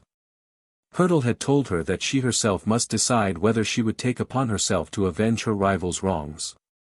In saying that, Mrs. Hurtle had taught her to feel that there were no other wrongs which she need avenge. It was all done now. If she could only thank the woman for the pleasantness of her demeanor, and then go, she could, when alone, make up her mind as to what she would do next. She had not yet told herself she would submit herself again to Paul Montague. She had only told herself that, within her own breast, she was bound to forgive him. "You have been very kind," she said at last, speaking only because it was necessary that she should say something. "It is well that there should be some kindness where there has been so much that is unkind. Forgive me, Miss Carbury, if I speak plainly to you. Of course you will go back to him. Of course you will be his wife. You have told me that you love him dearly, as plainly as I have told you the same story of myself. Your coming here would of itself have declared it, even if I did not see your satisfaction at my account of his treachery to me. Oh, Mrs. Hurtle, do not say that of me. But it is true, and I do not in the least quarrel with you on that account. He has preferred you to me, and as far as I am concerned there is an end of it. You are a girl, whereas I am a woman, and he likes your youth. I have undergone the cruel roughness of the world, which has not as yet touched you, and therefore you are softer to the touch. I do not know that you are very superior in other attractions, but that has sufficed, and you are the victor. I am strong enough to acknowledge that I have nothing to forgive in you, and am weak enough to forgive all his treachery. Hetta was now holding the woman by the hand, and was weeping, she knew not why. I am so glad to have seen you, continued Mrs. Hurtle, so that I may know what his wife was like. In a few days I shall return to the States, and then neither of you will ever be troubled further by Winifred Hurtle. Tell him that if he will come and see me once before I go, I will not be more unkind to him than I can help. When Hetta did not decline to be the bearer of this message, she must have at any rate resolved that she would see Paul Montague again, and to see him would be to tell him that she was again his own. She now got herself quickly out of the room, absolutely kissing the woman whom she had both dreaded and despised. As soon as she was alone in the street she tried to think of it all. How full of beauty was the face of that American female, how rich and glorious her voice in spite of a slight taint of the well-known nasal twang, and above all how powerful and at the same time how easy and how gracious was her manner. That she would be an unfit wife for Paul Montague was certain to Hetta, but that he or any man should have loved her and have been loved by her, and then have been willing to part from her, was wonderful. And yet Paul Montague had preferred herself, Hetta Carbury, to this woman. Paul had certainly done well for his own cause when he had referred the younger lady to the elder. Of her own quarrel of course there must be an end. She had been unjust to the man, and injustice must of course be remedied by repentance and confession. As she walked quickly back to the railway station she brought herself to love her lover more fondly than she had ever done. He had been true to her from the first hour of their acquaintance. What truth higher than that has any woman a right to desire? No doubt she gave to him a virgin heart. No other man had ever touched her lips, or been allowed to press her hand, or to look into her eyes with unrebuked admiration. It was her pride to give herself to the man she loved after this fashion, pure and white as snow on which no foot has trodden. But in taking him, all that she wanted was that he should be true to her now and henceforward. The future must be her own work. As to the now, she felt that Mrs. Hurtle had given her sufficient assurance. She must at once let her mother know this change in her mind. When she re-entered the house she was no longer sullen, no longer anxious to be silent, very willing to be gracious if she might be received with favor, but quite determined that nothing should shake her purpose. She went at once into her mother's room, having heard from the boy at the door that Lady Carbury had returned. "Hetta, wherever have you been?" asked Lady Carbury. "Mamma," she said, "I mean to write to Mr. Montague and tell him that I have been unjust to him." "Hetta, you must do nothing of the kind," said Lady Carbury, rising from her seat. "Yes, mamma. I have been unjust, and I must do so. It will be asking him to come back to you." "Yes, mamma, that is what I mean. I shall tell him that if he will come, I will receive him. I know he will come. Oh, mamma, let us be friends, and I will tell you everything. Why should you grudge me my love?" "You have sent him back his brooch," said Lady Carbury hoarsely. "He shall give it me again. Hear what I have done. I have seen that American lady. Mrs. Hurtle. Yes, I have been to her. She is a wonderful woman. And she has told you wonderful lies. Why should she lie to me? She has told me no lies. She said nothing in his favor. I can well believe that. What can anyone say in his favor? But she told me that which has assured me that Mr. Montague has never behaved badly to me. I shall write to him at once. If you like I will show you the letter." "Any letter to him, I will tear," said Lady Carbury, full of anger. "Mamma, I have told you everything, but in this I must judge for myself." Then Hetta, seeing that her mother would not relent, left the room without further speech, and immediately opened her desk that the letter might be written. Chapter 92. Hamilton K. Fisker again. 10 days had passed since the meeting narrated in the last chapter, 10 days, during which Hetta's letter had been sent to her lover, but in which she had received no reply. When two gentlemen met each other in a certain room in Liverpool, who were seen together in the same room in the early part of this chronicle. These were our young friend Paul Montague, and our not much older friend Hamilton K. Fisker. Melmotte had died on the 18th of July, and tidings of the event had been at once sent by telegraph to San Francisco. Some weeks before this Montague had written to his partner, giving his account of the South Central Pacific and Mexican Railway Company, describing its condition in England as he then believed it to be, and urging Fisker to come over to London.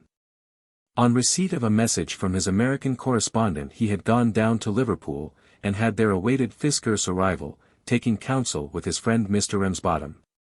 In the meantime Hetta's letter was lying at the Bear Garden, Paul having written from his club and having omitted to desire that the answer should be sent to his lodgings. Just at this moment things at the Bear Garden were not well managed. They were indeed so ill managed that Paul never received that letter, which would have had for him charms greater than those of any letter ever before written. "This is a terrible business," said Fisker, immediately on entering the room in which Montague was waiting him. "He was the last man I'd have thought would be cut up in that way. He was utterly ruined. He wouldn't have been ruined, and couldn't have thought so if he'd known all he ought to have known. The South Central would have pulled him through a'most anything if he'd have understood how to play it." "We don't think much of the South Central here now," said Paul. "Ah, that's because you've never above half spirit enough for a big thing. You nibble at it instead of swallowing it whole, and then, of course, folks see that you're only nibbling. I thought that Melmotte would have had spirit. There is, I fear, no doubt that he had committed forgery. It was the dread of detection as to that which drove him to destroy himself. I call it damn clumsy from beginning to end, damn clumsy. I took him to be a different man, and I feel more than half ashamed of myself because I trusted such a fellow. That chap Cohenlupe has got off with a lot of swag. Only think of Melmotte allowing Cohenlupe to get the better of him." "I suppose the thing will be broken up now at San Francisco," suggested Paul. "Boost up at Frisco." "Not if I know it. Why should it be used up?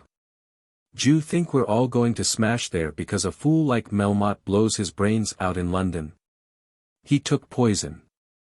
Or pison either. That's not just our way. I'll tell you what I'm going to do, and why I'm over here so uncommon sharp. These shares are at a'most nothing now in London. I'll buy every share in the market. I wired for as many as I dared, so as not to spoil our own game, and I'll make a clean sweep of every one of them. Boost up. I'm sorry for him because I thought him a biggish man, but what he's done LL just be the making of us over there. Will you get out of it, or will you come back to Frisco with me?" In answer to this Paul asserted most strenuously that he would not return to San Francisco, and, perhaps too ingenuously, gave his partner to understand that he was altogether sick of the great railway, and would under no circumstances have anything more to do with it. Fisker shrugged his shoulders, and was not displeased at the proposed rupture.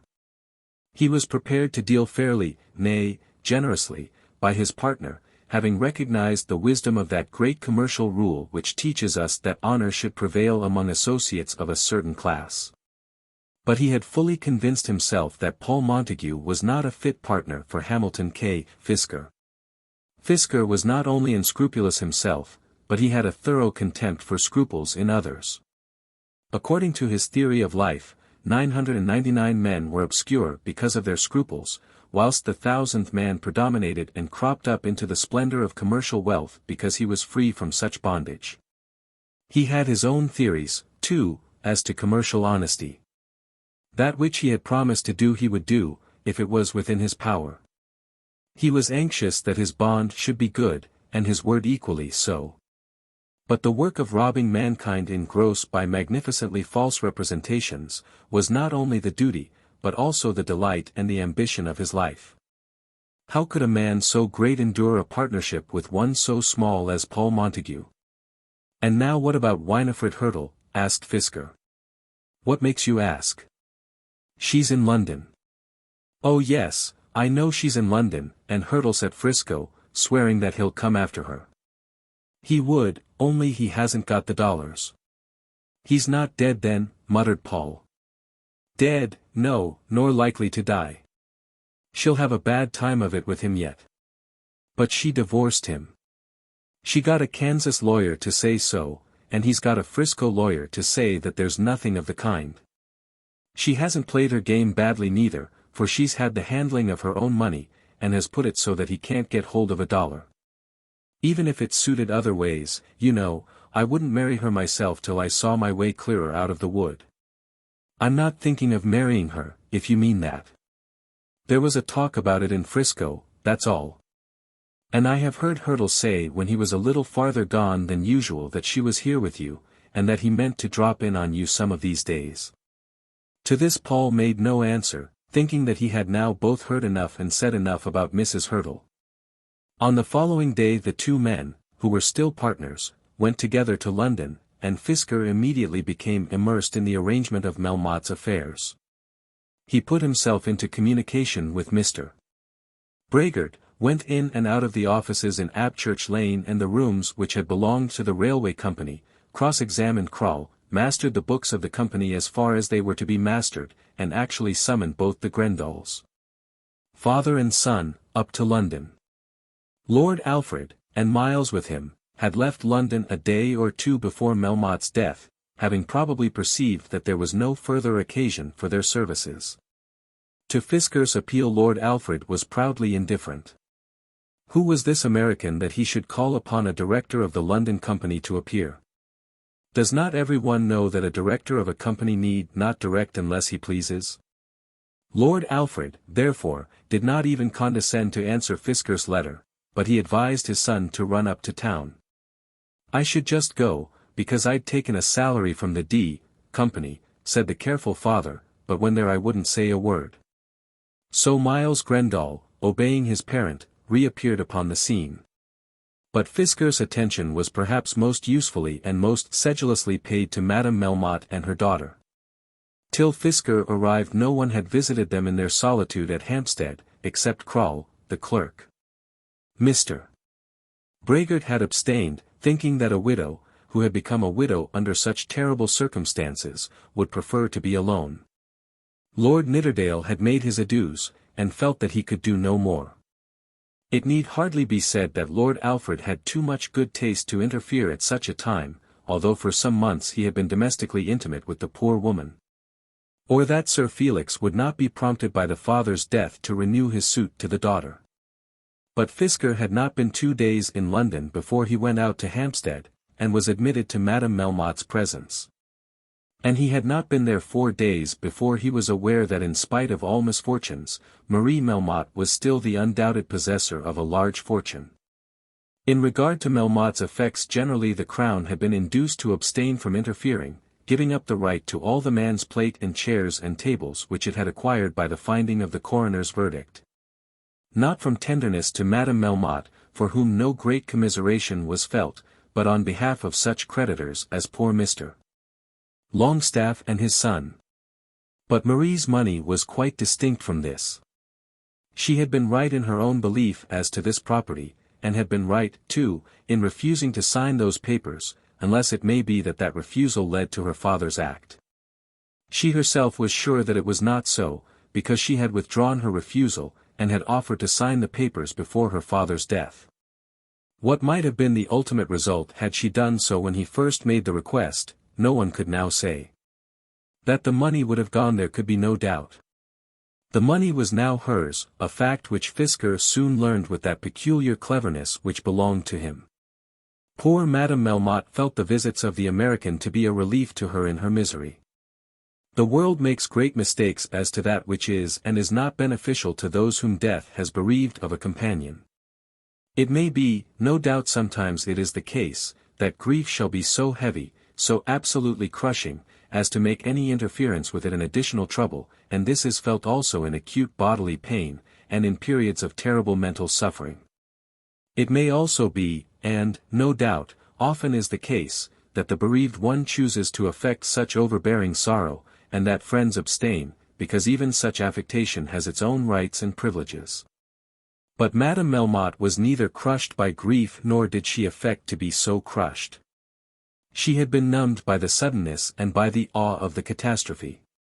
The man who had been her merciless tyrant for years, who had seemed to her to be a very incarnation of cruel power, had succumbed, and shown himself to be powerless against his own misfortunes.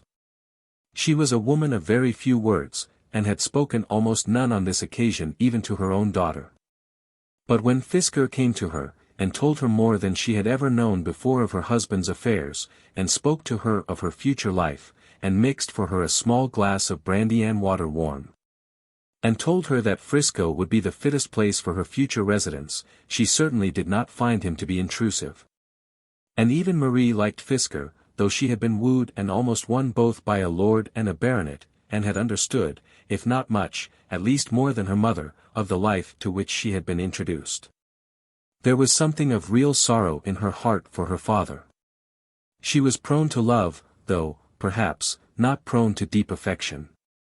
Melmotte had certainly been often cruel to her, but he had also been very indulgent. And as she had never been specially grateful for the one, so neither had she ever specially resented the other. Tenderness, care, real solicitude for her well-being, she had never known, and had come to regard the unevenness of her life, vacillating between knocks and knickknacks, with a blow one day and a jewel the next, as the condition of things which was natural to her. When her father was dead she remembered for a while the jewels and the knickknacks, and forgot the knocks and blows. But she was not beyond consolation, and she also found consolation in Mr. Fisker's visits. "I used to sign a paper every quarter," she said to Fisker, as they were walking together one evening in the lanes round Hampstead.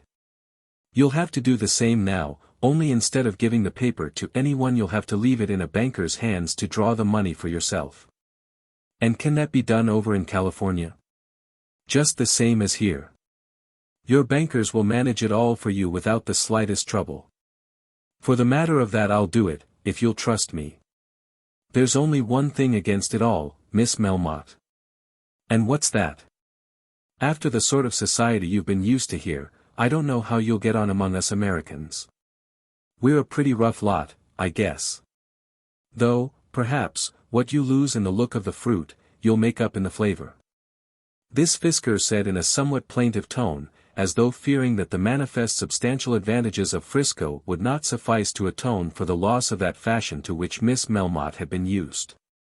"I hate swells," said Marie, flashing round upon him. "Do you now? Like poison. What's the use of them? They never mean a word that they say, and they don't say so many words either.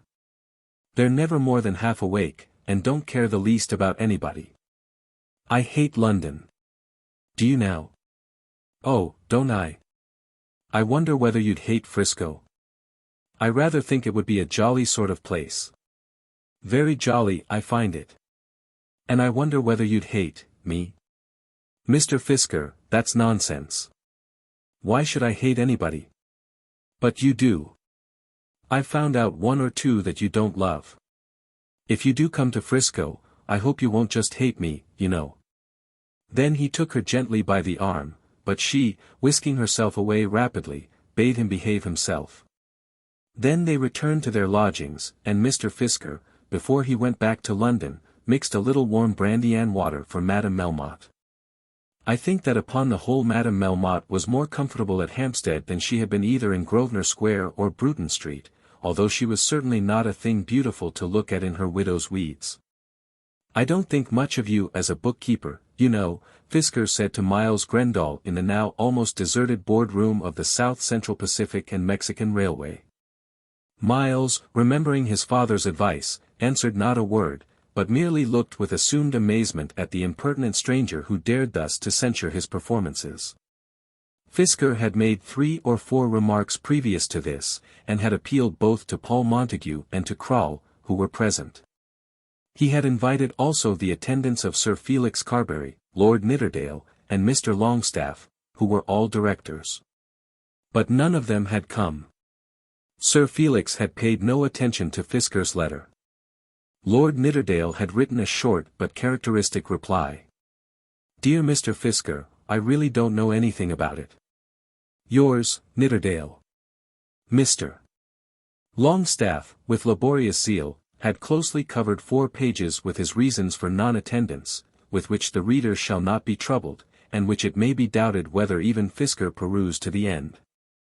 "Upon my word," continued Fisker, "it's astonishing to me that Melmotte should have put up with this kind of thing.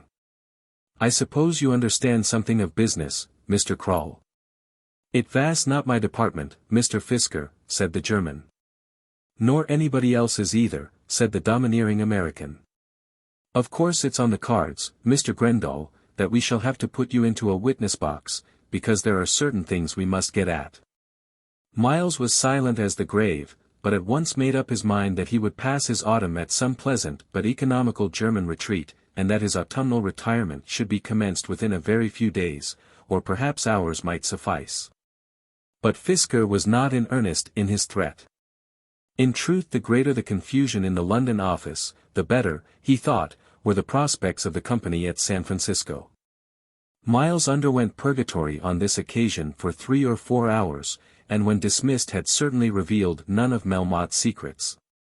He did, however, go to Germany, finding that a temporary absence from England would be comfortable to him in more respects than one, and need not be heard of again in these pages.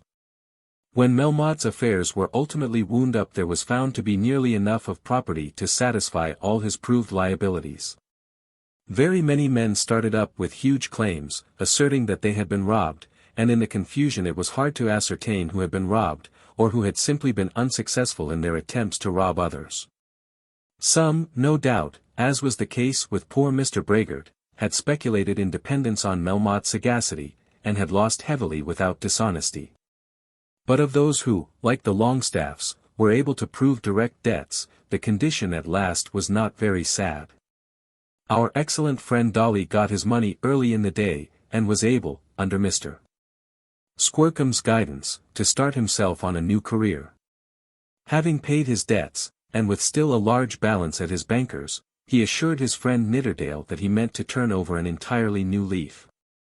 "I shall just make Squercum allow me so much a month, and I shall have all the bills and that kind of thing sent to him, and he will do everything, and pull me up if I'm getting wrong. I like Squercum." "Won't he rob you, old fellow?"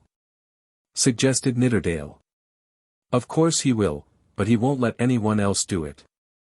One has to be plucked, but it's everything to have it done on a system.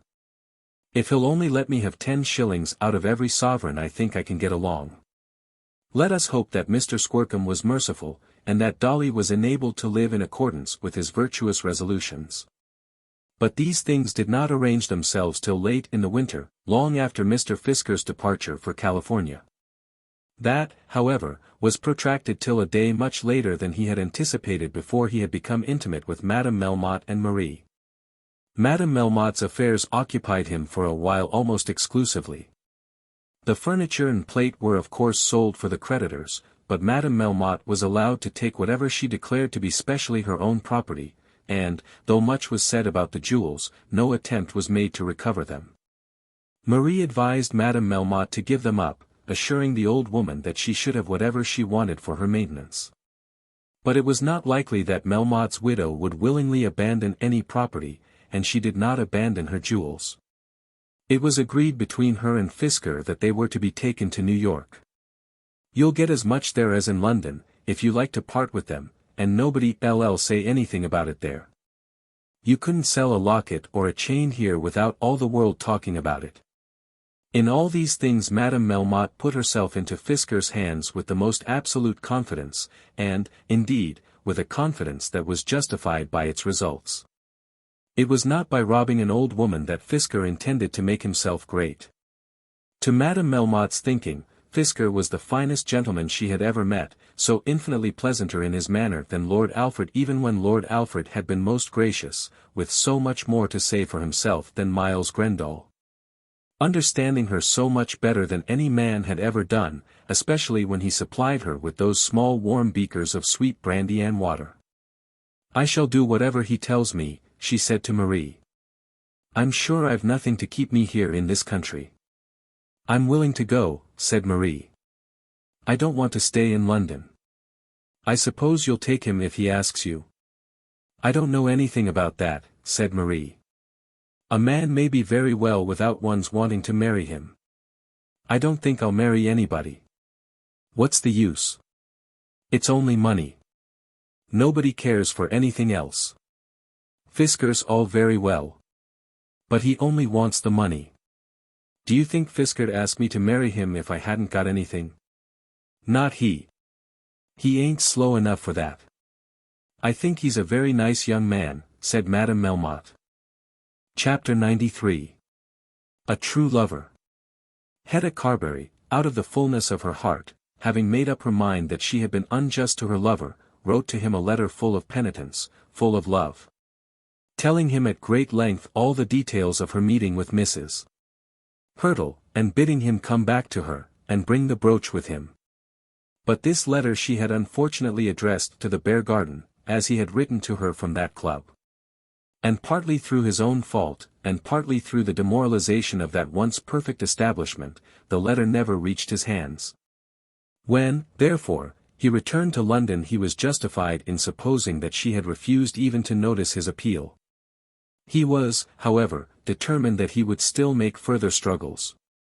He had, he felt, to contend with many difficulties. Mrs. Hurtle, Roger Carbury, and Hetta's mother were, he thought, all inimical to him.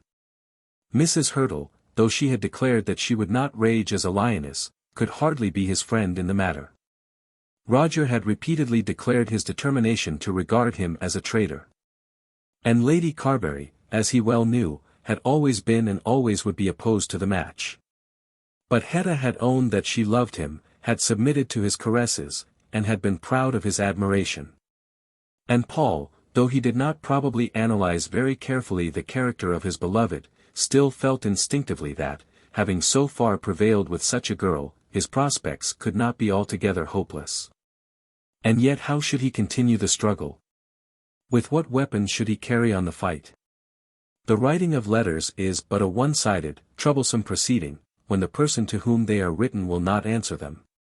And the calling at a door at which the servant has been instructed to refuse a visitor admission, becomes disagreeable, if not degrading, after a time. But Hetta had written a second epistle, not to her lover, but to one who received his letters with more regularity. When she rashly and with precipitate wrath quarrelled with Paul Montague, she at once communicated the fact to her mother, and through her mother to her cousin Roger.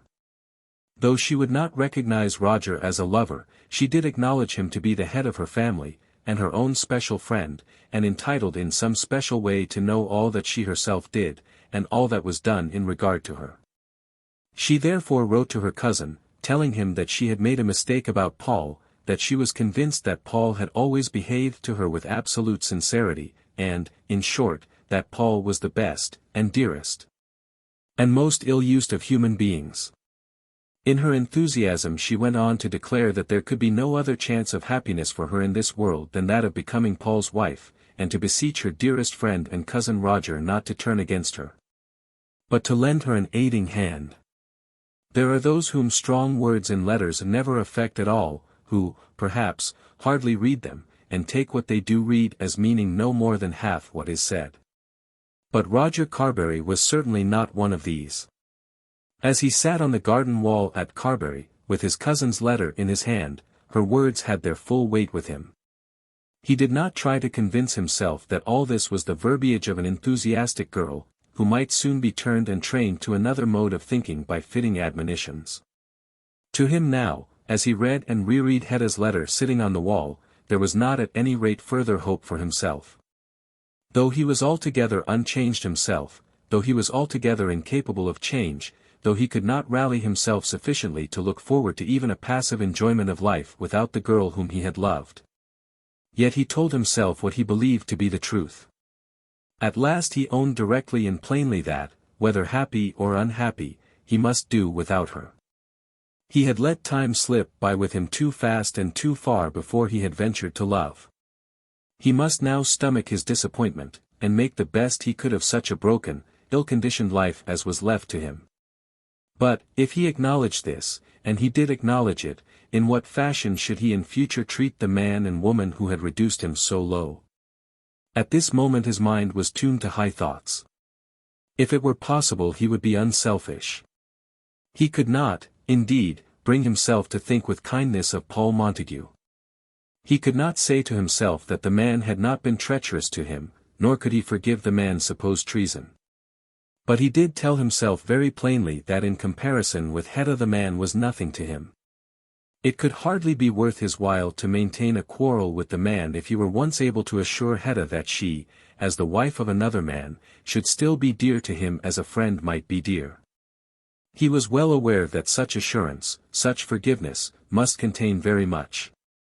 If it were to be so, Hetta's child must take the name of Carbury, and must be to him as his heir, as near as possible his own child. In her favour he must throw aside that law of primogeniture which to him was so sacred that he had been hitherto minded to make Sir Felix his heir in spite of the absolute unfitness of the wretched young man.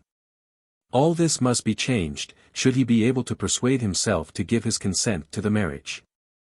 In such case Carbury must be the home of the married couple, as far as he could induce them to make it so. There must be born the future infant to whose existence he was already looking forward with some idea that in his old age he might there find comfort. In such case, though he should never again be able to love Paul Montague in his heart of hearts, he must live with him for her sake on affectionate terms. He must forgive Hetta altogether, as though there had been no fault. And he must strive to forgive the man's fault as best he might. Struggling as he was to be generous, passionately fond as he was of justice, yet he did not know how to be just himself. He could not see that he in truth had been to no extent ill-used. And ever and again, as he thought of the great prayer as to the forgiveness of trespasses, he could not refrain from asking himself whether it could really be intended that he should forgive such trespass as that committed against him by Paul Montague. Nevertheless, when he rose from the wall he had resolved that Hetta should be pardoned entirely, and that Paul Montague should be treated as though he were pardoned. As for himself, the chances of the world had been unkind to him, and he would submit to them. Nevertheless he wrote no answer to Hetta's letter. Perhaps he felt, with some undefined but still existing hope, that the writing of such a letter would deprive him of his last chance. Hetta's letter to himself hardly required an immediate answer, did not, indeed, demand any answer. She had simply told him that, whereas she had for certain reasons quarrelled with the man she had loved, she had now come to the conclusion that she would quarrel with him no longer. She had asked for her cousin's assent to her own views, but that, as Roger felt, was to be given rather by the discontinuance of opposition than by any positive action. Roger's influence with her mother was the assistance which Hetta really wanted from him, and that influence could hardly be given by the writing of any letter. Thinking of all this, Roger determined that he would again go up to London. He would have the vacant hours of the journey in which to think of it all again, and tell himself whether it was possible for him to bring his heart to agree to the marriage. And then he would see the people, and perhaps learn something further from their manner and their words, before he finally committed himself to the abandonment of his own hopes and the completion of theirs. He went up to town, and I do not know that those vacant hours served him much. To a man not accustomed to thinking there is nothing in the world so difficult as to think. After some loose fashion we turn over things in our mind and ultimately reach some decision, guided probably by our feelings at the last moment rather than by any process of ratiocination, and then we think that we have thought. But to follow out one argument to an end, and then to found on the base so reach the commencement of another, is not common to us. Such a process was hardly within the compass of Roger's mind, who when he was made wretched by the dust, and by a female who had a basket of objectionable provisions opposite to him, almost forswore his charitable resolutions of the day before. But who again, as he walked lonely at night round the square which was near to his hotel, looking up at the bright moon with a full appreciation of the beauty of the heavens, asked himself what was he that he should wish to interfere with the happiness of two human beings much younger than himself, and much fitter to enjoy the world. But he had had a bath, and had got rid of the dust, and had eaten his dinner. The next morning he was in Welbeck Street at an early hour. When he knocked he had not made up his mind whether he would ask for Lady Carbury or her daughter, and did at last inquire whether the ladies were at home. The ladies were reported as being at home, and he was at once shown into the drawing-room, where Hetta was sitting. She hurried up to him, and he at once took her in his arms and kissed her. He had never done such a thing before. He had never even kissed her hand. Though they were cousins and dear friends, he had never treated her after that fashion.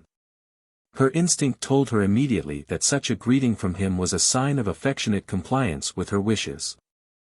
That this man should kiss her as her best and dearest relation, as her most trusted friend, as almost her brother, was certainly to her no offense. She could cling to him in fondest love, if he would only consent not to be her lover. "Oh, Roger, I am so glad to see you," she said, escaping gently from his arms. "I could not write an answer, and so I came.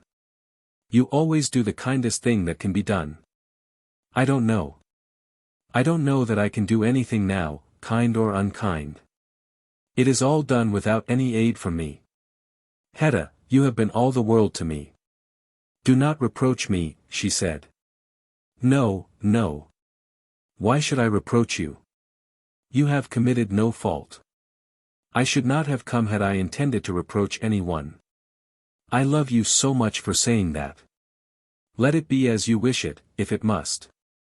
I have made up my mind to bear it, and there shall be an end of it." As he said this he took her by the hand, and she put her head upon his shoulder and began to weep. "And still you will be all the world to me," he continued, with his arm round her waist. "As you will not be my wife, you shall be my daughter. I will be your sister, Roger. My daughter rather. You shall be all that I have in the world. I will hurry to grow old that I may feel for you as the old feel for the young. And if you have a child, Hetta, he must be my child." As he thus spoke her tears were renewed. "I have planned it all out in my mind, dear. There. If there be anything that I can do to add to your happiness, I will do it. You must believe this of me, that to make you happy shall be the only enjoyment of my life." It had been hardly possible for her to tell him as yet that the man to whom he was thus consenting to surrender her had not even condescended to answer the letter in which she had told him to come back to her. And now, sobbing as she was, overcome by the tenderness of her cousin's affection, anxious to express her intense gratitude, she did not know how first to mention the name of Paul Montague. "Have you seen him?" she said in a whisper. "Seen whom?" "Mr. Montague." "No. Why should I have seen him? It is not for his sake that I am here. But you will be his friend? Your husband shall certainly be my friend, or, if not, the fault shall not be mine. It shall all be forgotten, Hetta, as nearly as such things may be forgotten. But I had nothing to say to him till I had seen you." At that moment the door was opened and Lady Carbury entered the room, and, after her greeting with her cousin, looked first at her daughter and then at Roger. "I have come up," said he, "to signify my adhesion to this marriage." Lady Carbury's face fell very low. "I need not speak again of what were my own wishes. I have learned at last that it could not have been so." "Why should you say so?" exclaimed Lady Carbury.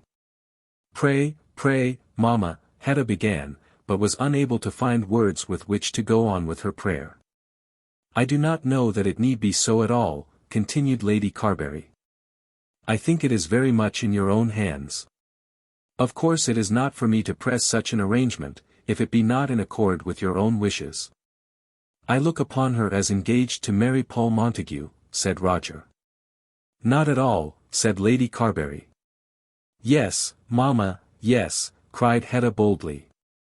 "It is so. I am engaged to him.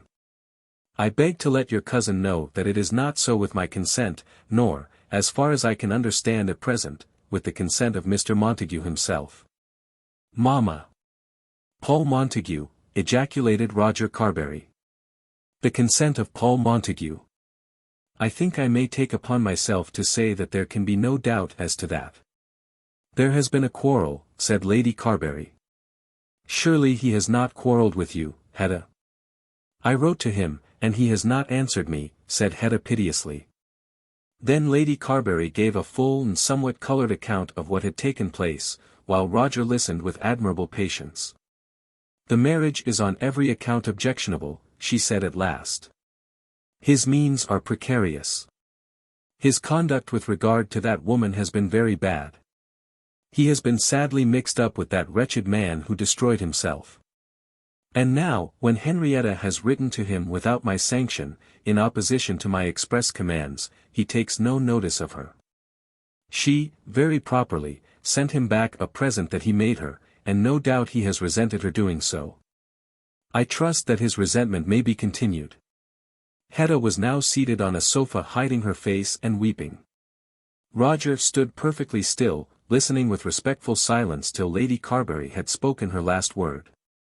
And even then he was slow to answer, considering what he might best say. I think I had better see him, he replied. If, as I imagine, he has not received my cousin's letter, that matter will be set at rest. We must not take advantage of such an accident as that. As to his income, that I think may be managed. His connection with Mr. Melmotte was unfortunate, but was due to no fault of his. At this moment he could not but remember Lady Carbury's great anxiety to be closely connected with Melmotte, but he was too generous to say a word on that head. I will see him, Lady Carbury, and then I will come to you again. Lady Carbury did not dare to tell him that she did not wish him to see Paul Montague. She knew that if he really threw himself into the scale against her, her opposition would weigh nothing. He was too powerful in his honesty and greatness of character, and had been too often admitted by herself to be the guardian angel of the family, for her to stand against him. But she still thought that had he persevered, Hetta would have become his wife. It was late that evening before Roger found Paul Montague, who had only then returned from Liverpool with Fisker, whose subsequent doings have been recorded somewhat out of their turn. I don't know what letter you mean, said Paul. You wrote to her? Certainly I wrote to her. I wrote to her twice. My last letter was one which I think she ought to have answered. She had accepted me, and had given me a right to tell my own story when she unfortunately heard from other sources the story of my journey to Lowestoft with Mrs. Hurtle. Paul pleaded his own case with indignant heat, not understanding at first that Roger had come to him on a friendly mission. She did answer your letter. I have not had a line from her, not a word. She did answer your letter. What did she say to me? Nay, you must ask her that. But if she will not see me? She will see you. I can tell you that. And I will tell you this also, that she wrote to you as a girl writes to the lover whom she does wish to see. Is that true? Exclaimed Paul, jumping up. I am here especially to tell you that it is true. I should hardly come on such a mission if there were a doubt.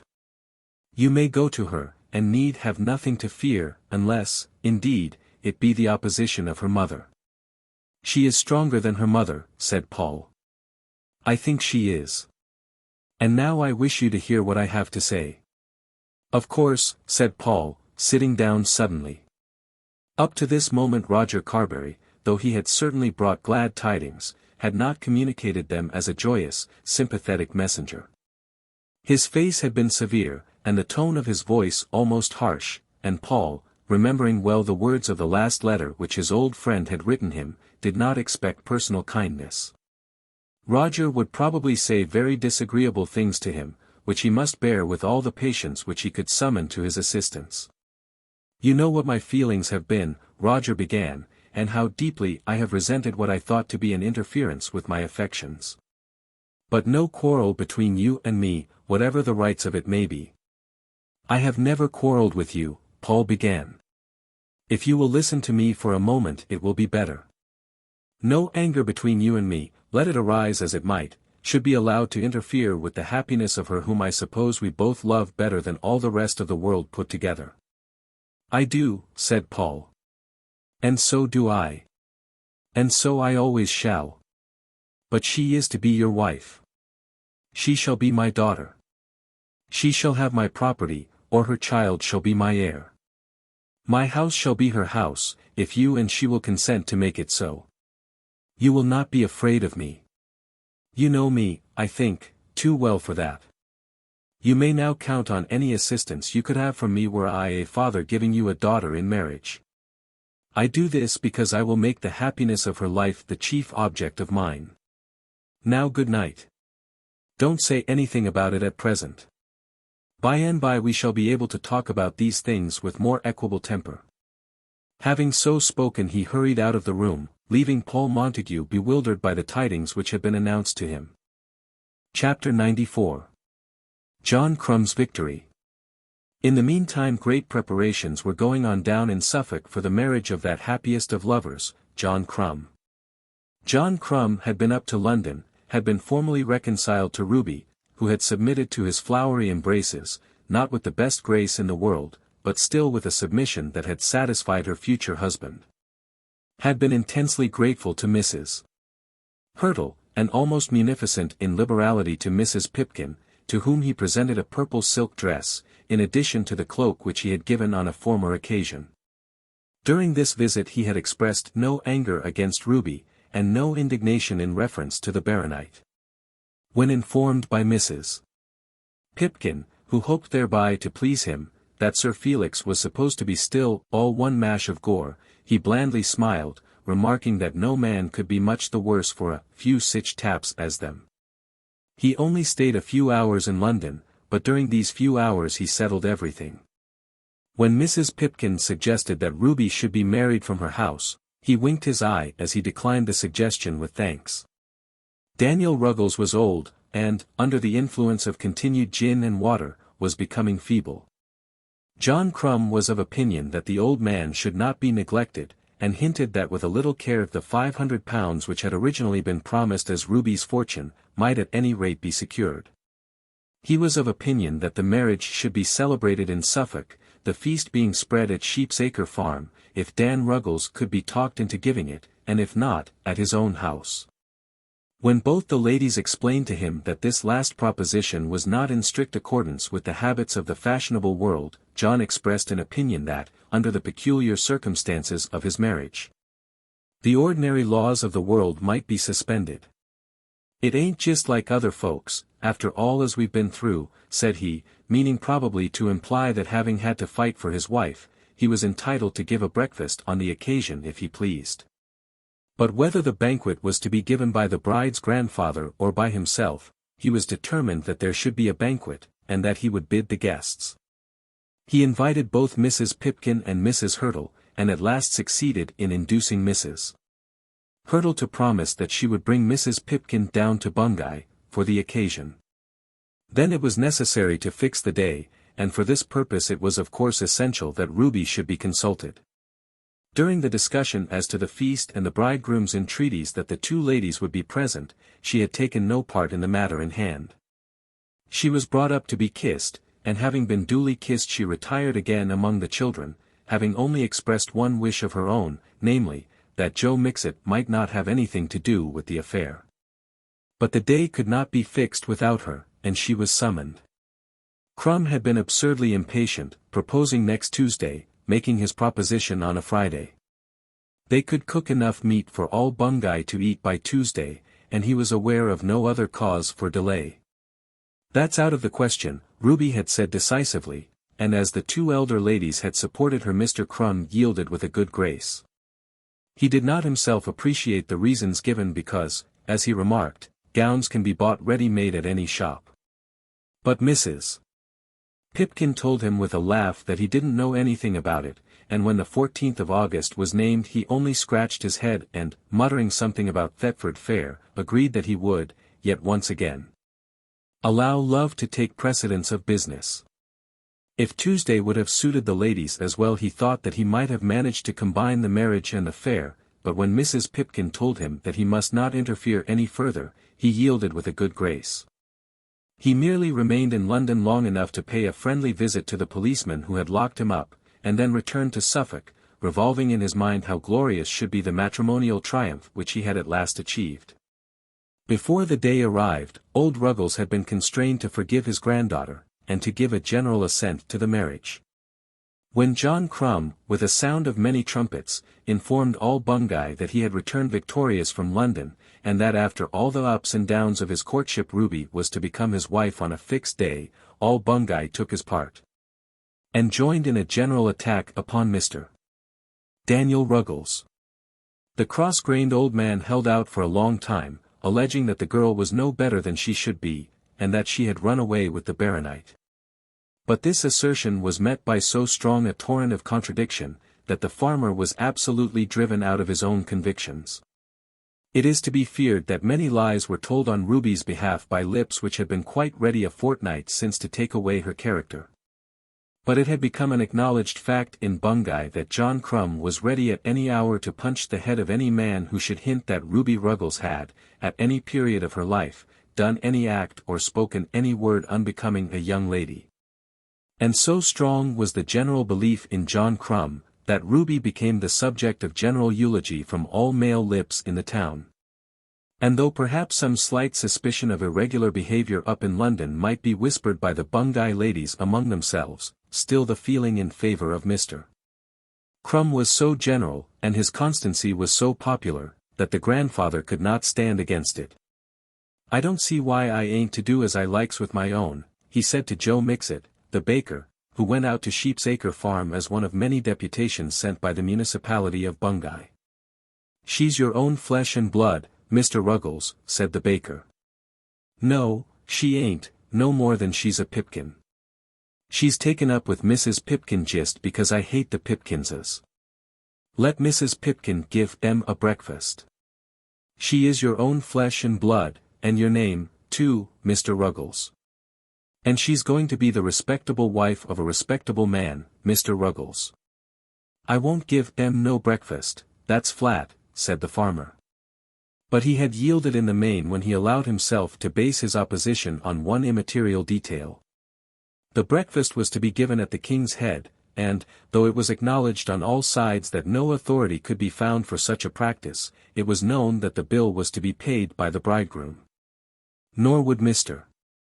Ruggles pay the £500 down as in early days he had promised to do. He was very clear in his mind that his undertaking on that head was altogether cancelled by Ruby's departure from Sheepsacre.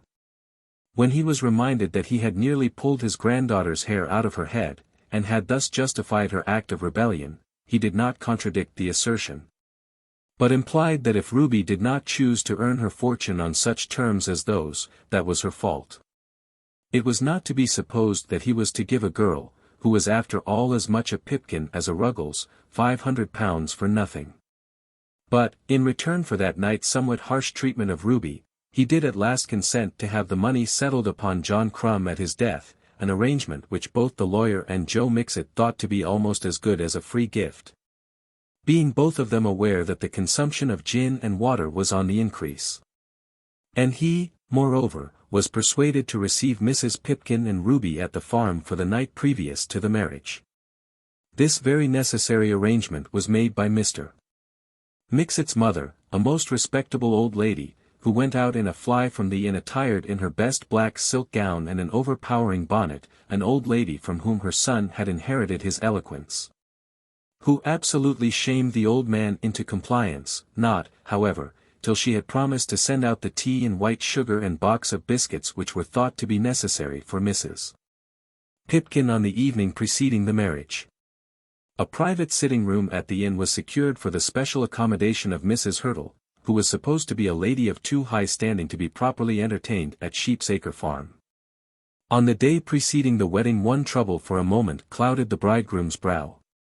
Ruby had demanded that Joe Mixet should not be among the performers, and John Crumb, with the urbanity of a lover, had assented to her demand, as far, at least, as silence can give consent. And yet he felt himself unable to answer such interrogatories as the parson might put to him without the assistance of his friend, although he devoted much study to the matter. You could come in behind like, Joe, just as if I knew nothing about it, suggested Crumb. Don't you say a word of me, and she won't say nothing, you may be sure. You ain't going to give in to all her cantraps that way, John.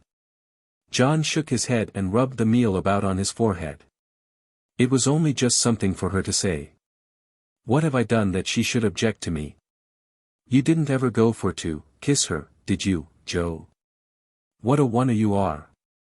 That wouldn't beset her again me. It is just because I stood up and spoke for you like a man that night at Sheep's Acre, when her mind was turned the other way. Don't you notice nothing about it? When we're all in the church she won't go back because Joe Mixet's there. I'll bet you a gallon, old fellow, she and I are the best friends in Bungay before 6 months are gone. Nay, nay. She must have a better friend than thee, Joe, or I must know the reason why.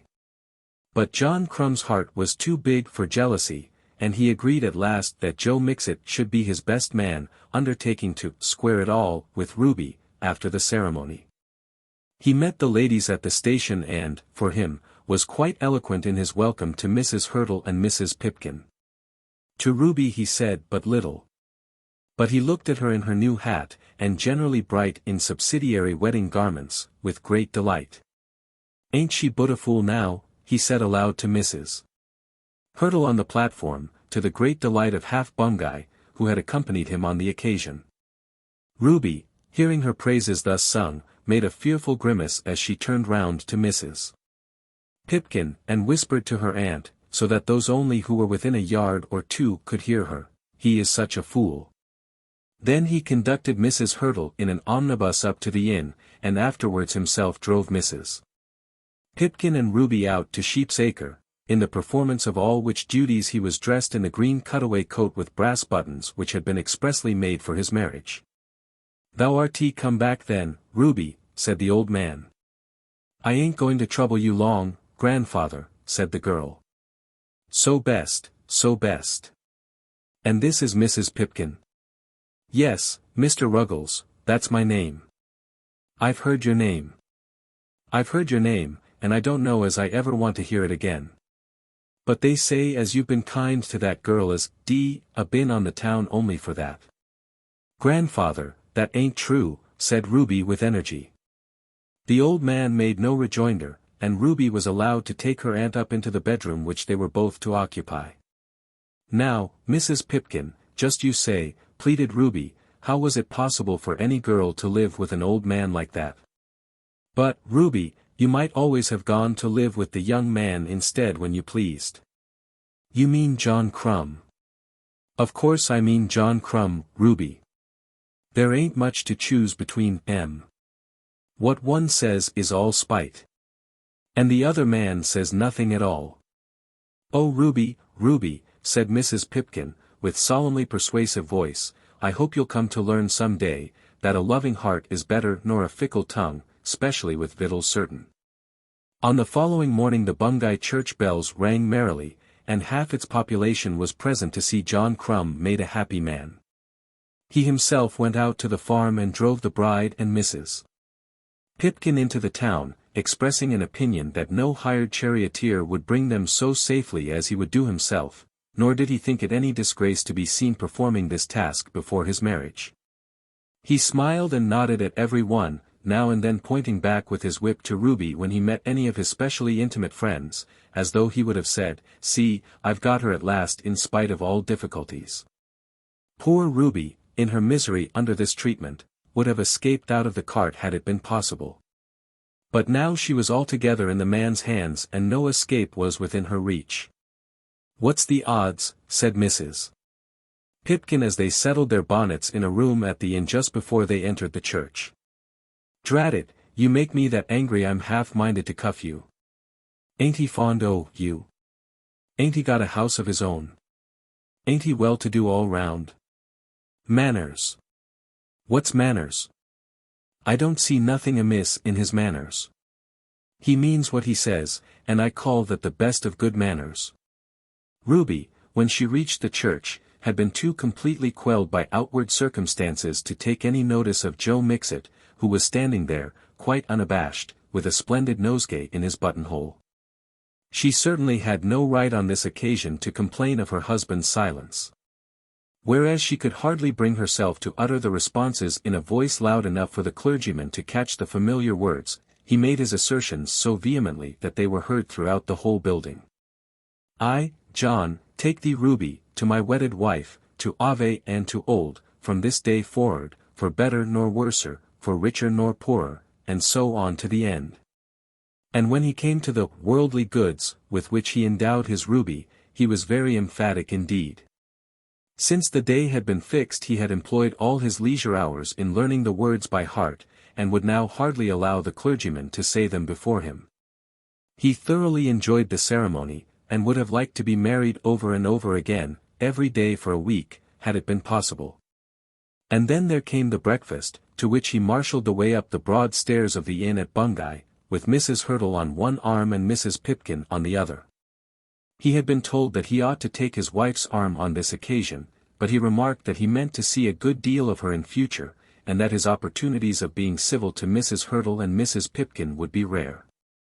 Thus it came to pass that, in spite of all that poor Ruby had said, she was conducted to the marriage feast by Joe Mixet himself. Ruby, I think, had forgotten the order which she had given in reference to the baker. When desiring that she might see nothing more of Joe Mixet, she had been in her pride, but now she was so tamed and quelled by the outward circumstances of her position, that she was glad to have some one near her who knew how to behave himself. Mrs. Crumb, you have my best wishes for your continued health and happiness, said Joe Mixet in a whisper. It's very good of you to say so, Mr. Mixet. He's a good un, is he? Oh, I dare say. You just be fond of him and stroke him down, and make much of him, and I'm blessed if you mayn't do a'most anything with him, all's one as a babby. A man shouldn't be all's one as a babby, Mr. Mixet. And he don't drink hard, but he works hard, and go where he will he can hold his own. Ruby said no more, and soon found herself seated by her husband's side. It certainly was wonderful to her that so many people should pay John Crumb so much respect, and should seem to think so little of the meal and flour which pervaded his countenance. After the breakfast, or bit of dinner, as John Crumb would call it, Mr. Mixet of course made a speech. He had had the pleasure of knowing John Crumb for a great many years, and the honor of being acquainted with Miss Ruby Ruggles. He begged all their pardons, and should have said Mrs. John Crumb ever since she was a child. That's a downright story, said Ruby in a whisper to Mrs. Hurtle. And he'd never known two young people more fitted by the gifts of nature to contribute to one another's happinesses. He had understood that Mars and Venus always lived on the best of terms, and perhaps the present company would excuse him if he likened this happy young couple to them two eat-hen gods and goddesses. For Miss Ruby, Mrs. Crumb he should say, was certainly lovely as e'er a Venus as ever was, and as for John Crumb, he didn't believe that ever a Mars among 'em could stand again him. He didn't remember just at present whether Mars and Venus had any young family, but he hoped that before long there would be any number of young crumbs for the Bungay birds to pick up. Happy is the man as his quiver full of 'em, and the woman too, if you'll allow me to say so, Mrs. Crumb.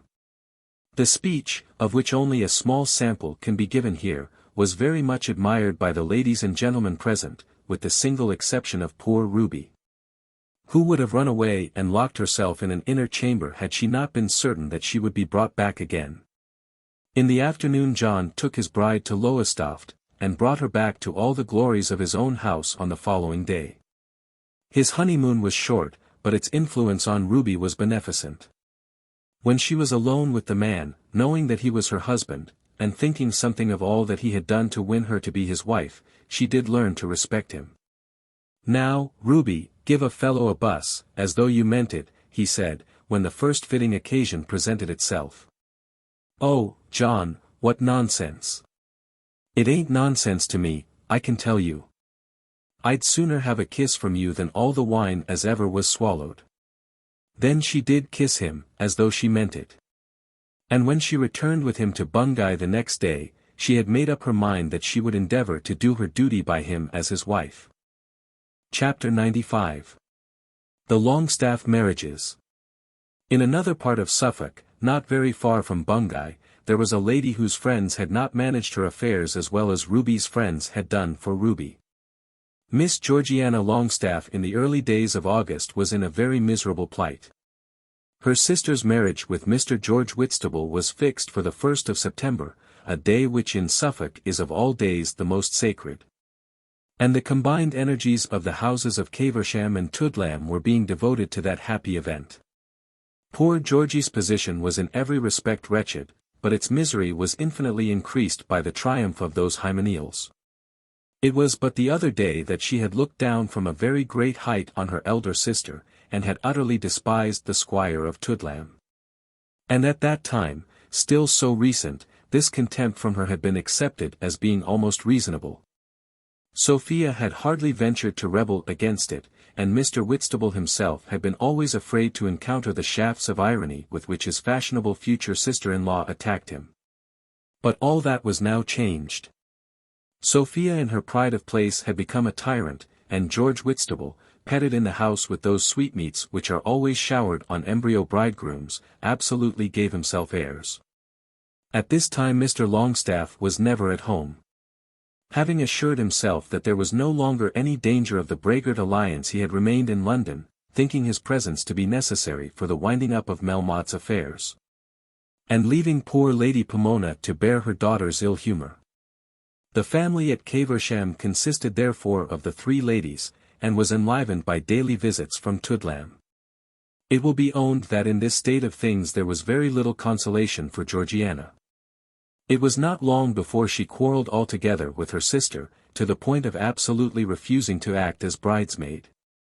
The reader may remember that there had been a watch and chain, and that 2 of the ladies of the family had expressed an opinion that these trinkets should be returned to Mr. Braggart who had bestowed them. But Georgiana had not sent them back when a week had elapsed since the receipt of Mr. Braggart's last letter. The matter had perhaps escaped Lady Pomona's memory, but Sophia was happily alive to the honour of her family. "Georgie," she said one morning in their mother's presence, "don't you think Mr. Braggart's watch ought to go back to him without any more delay?" "What have you got to do with anybody's watch? The watch wasn't given to you." "I think it ought to go back. When Papa finds that it has been kept I'm sure he'll be very angry." "It's no business of yours whether he's angry or not. If it isn't sent George will tell Dolly. You know what would happen then." This was unbearable. That George Whitstable should interfere in her affairs, that he should talk about her watch and chain. "I never will speak to George Whitstable again the longest day that ever I live," she said, getting up from her chair. "My dear, don't say anything so horrible as that," exclaimed the unhappy mother. "I do say it. What has George Whitstable to do with me? A miserably stupid fellow. Because you've landed him, you think he's to ride over the whole family." "I think Mr. Braggart ought to have his watch and chain back," said Sophia. "Certainly he ought," said Lady Pomona. "Georgiana, it must be sent back. It really must, or I shall tell your papa." Subsequently, on the same day, Georgiana brought the watch and chain to her mother, protesting that she had never thought of keeping them, and explaining that she had intended to hand them over to her papa as soon as he should have returned to Caversham. Lady Pomona was now empowered to return them, and they were absolutely confided to the hands of the odious George Whitstable, who about this time made a journey to London in reference to certain garments which he required. But Georgiana, though she was so far beaten, kept up her quarrel with her sister. She would not be bridesmaid. She would never speak to George Whitstable. And she would shut herself up on the day of the marriage. She did think herself to be very hardly used. What was there left in the world that she could do in furtherance of her future cause? And what did her father and mother expect would become of her?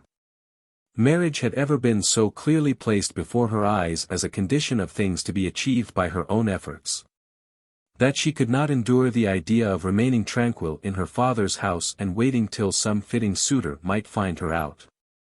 She had struggled and struggled, struggling still in vain, till every effort of her mind, every thought of her daily life, was pervaded by a conviction that as she grew older from year to year, the struggle should be more intense.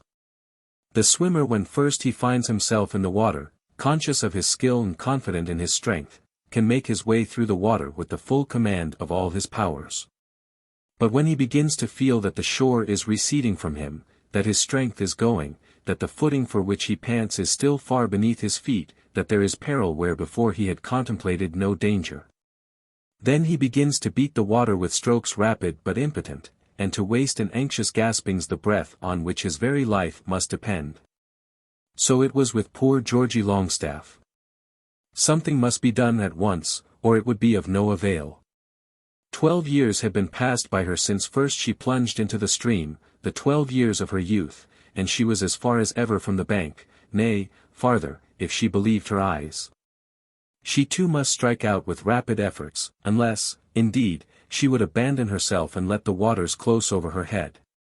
But immersed as she was here at Caversham, how could she strike at all? Even now the waters were closing upon her. The sound of them was in her ears. The ripple of the wave was already round her lips, robbing her of breath. Ah, might not there be some last great convulsive effort which might dash her on shore, even if it were upon a rock? That ultimate failure in her matrimonial projects would be the same as drowning, she never for a moment doubted.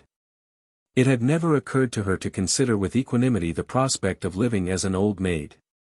It was beyond the scope of her mind to contemplate the chances of a life in which marriage might be well if it came, but in which unmarried tranquillity might also be well should that be her lot. Nor could she understand that others should contemplate it for her. No doubt the battle had been carried on for many years so much under the auspices of her father and mother as to justify her in thinking that their theory of life was the same as her own. Lady Pomona had been very open in her teaching, and Mr. Longstaff had always given a silent adherence to the idea that the house in London was to be kept open in order that husbands might be caught. And now when they deserted her in her real difficulty, when they first told her to live at Caversham all the summer, and then sent her up to the Melmottes, and after that forbade her marriage with Mr. Braggart, it seemed to her that they were unnatural parents who gave her a stone when she wanted bread, a serpent when she asked for a fish. She had no friend left. There was no one living who seemed to care whether she had a husband or not. She took to walking in solitude about the park, and thought of many things with a grim earnestness which had not hitherto belonged to her character. "Mamma," she said one morning when all the care of the household was being devoted to the future comforts, chiefly in regard to linen, of Mrs. George Whitstable, "I wonder whether Papa has any intention at all about me." "In what sort of way, my dear?" "In any way. Does he mean me to live here for ever and ever?" "I don't think he intends to have a house in town again." "And what am I to do?" "I suppose we shall stay here at Caversham. And I'm to be buried just like a nun in a convent, only that the nun does it by her own consent and I don't. Mamma, I won't stand it. I won't indeed. I think, my dear, that is nonsense. You see company here, just as other people do in the country, and as for not standing it, I don't know what you mean. As long as you are one of your papa's family of course you must live where he lives." "Oh, Mamma, to hear you talk like that. It is horrible, horrible. As if you didn't know. As if you couldn't understand. Sometimes I almost doubt whether Papa does know, and then I think that if he did he would not be so cruel. But you understand it all as well as I do myself. What is to become of me? Is it not enough to drive me mad to be going about here by myself, without any prospect of anything? Should you have liked at my age to have felt that you had no chance of having a house of your own to live in? Why didn't you, among you, let me marry Mr. Braggart?" As she said this she was almost eloquent with passion. "You know, my dear," said Lady Pomona, "that your papa wouldn't hear of it. I know that if you would have helped me I would have done it in spite of Papa. What right has he to domineer over me in that way? Why shouldn't I have married the man if I chose? I am old enough to know surely. You talk now of shutting up girls in convents as being a thing quite impossible. This is much worse. Papa won't do anything to help me. Why shouldn't he let me do something for myself? You can't regret Mr. Braggart. Why can't I regret him? I do regret him.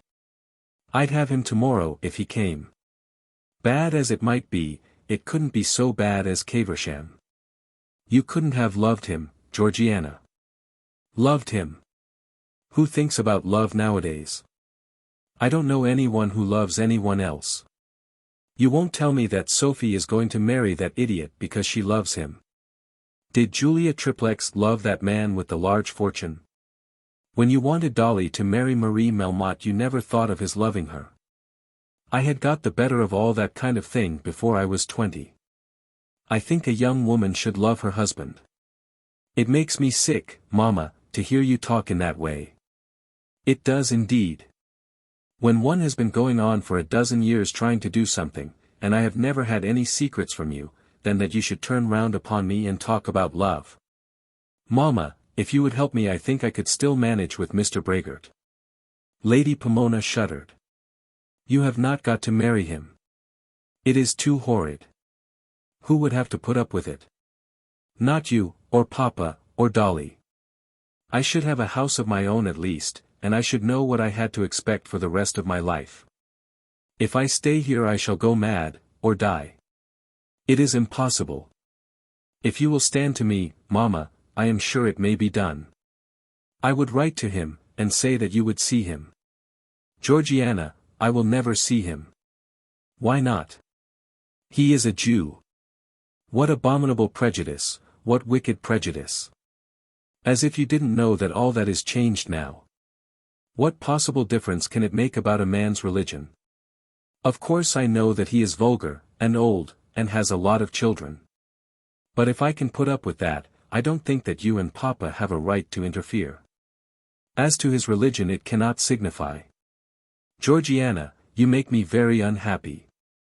I am wretched to see you so discontented. If I could do anything for you, I would.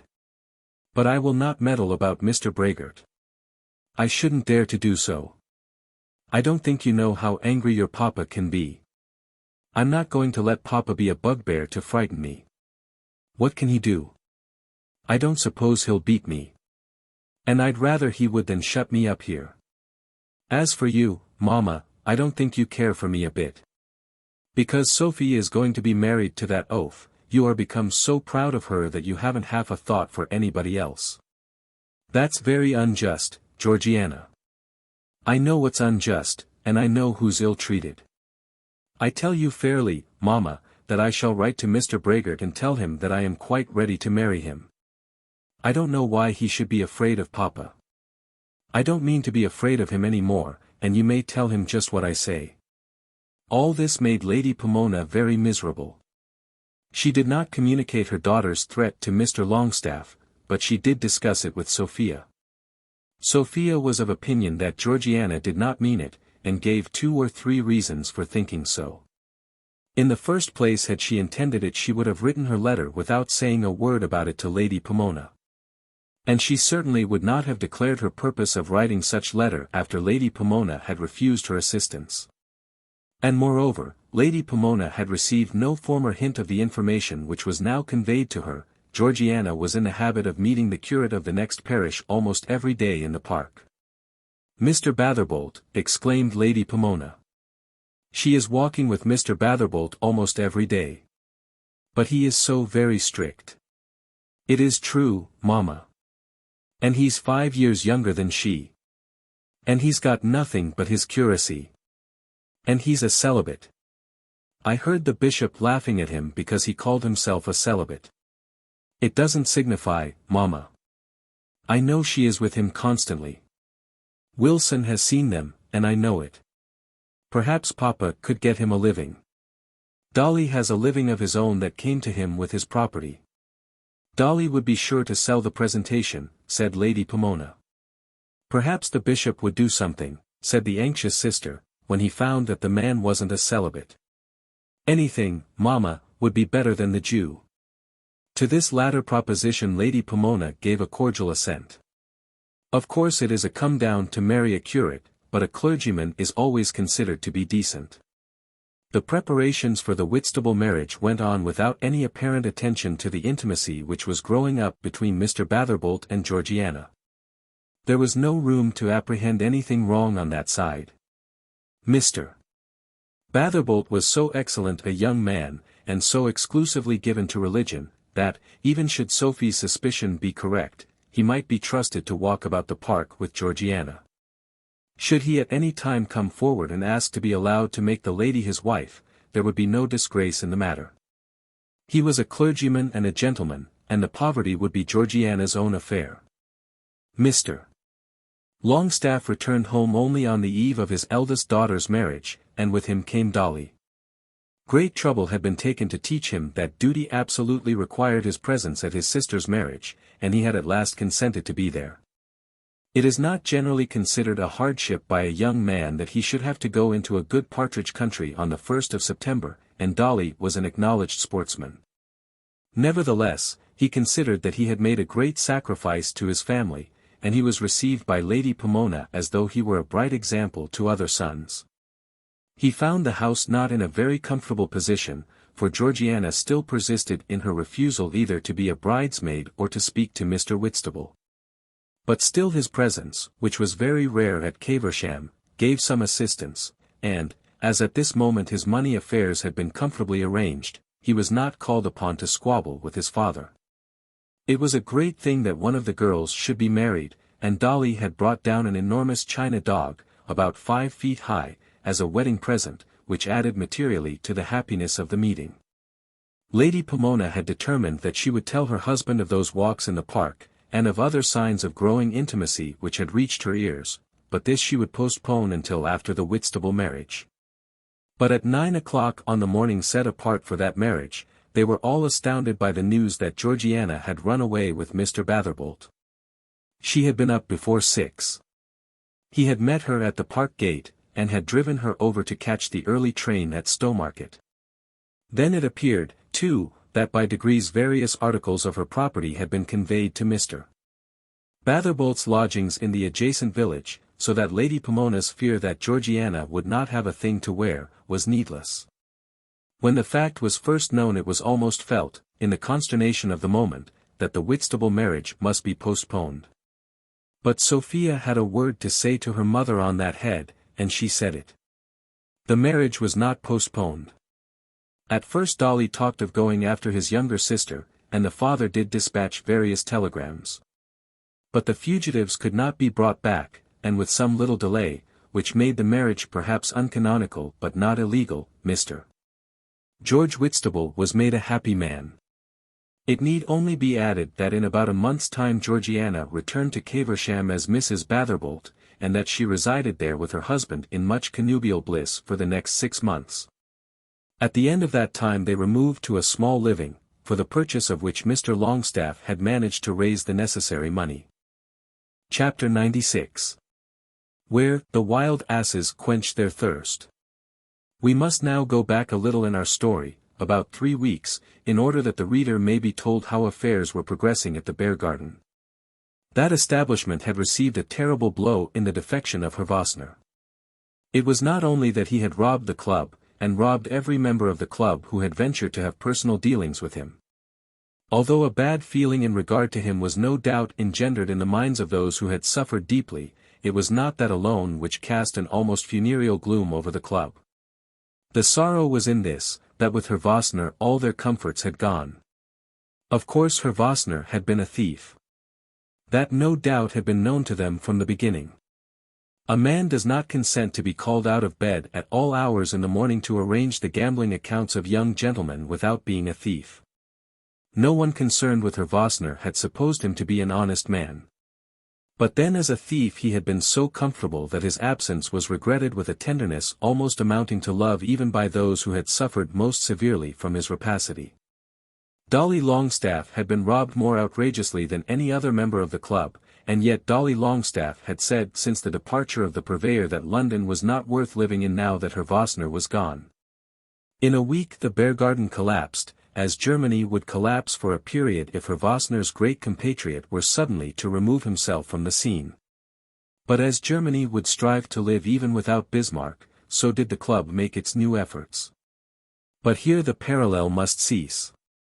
Germany no doubt would at last succeed, but the Bear Garden had received a blow from which it seemed that there was no recovery.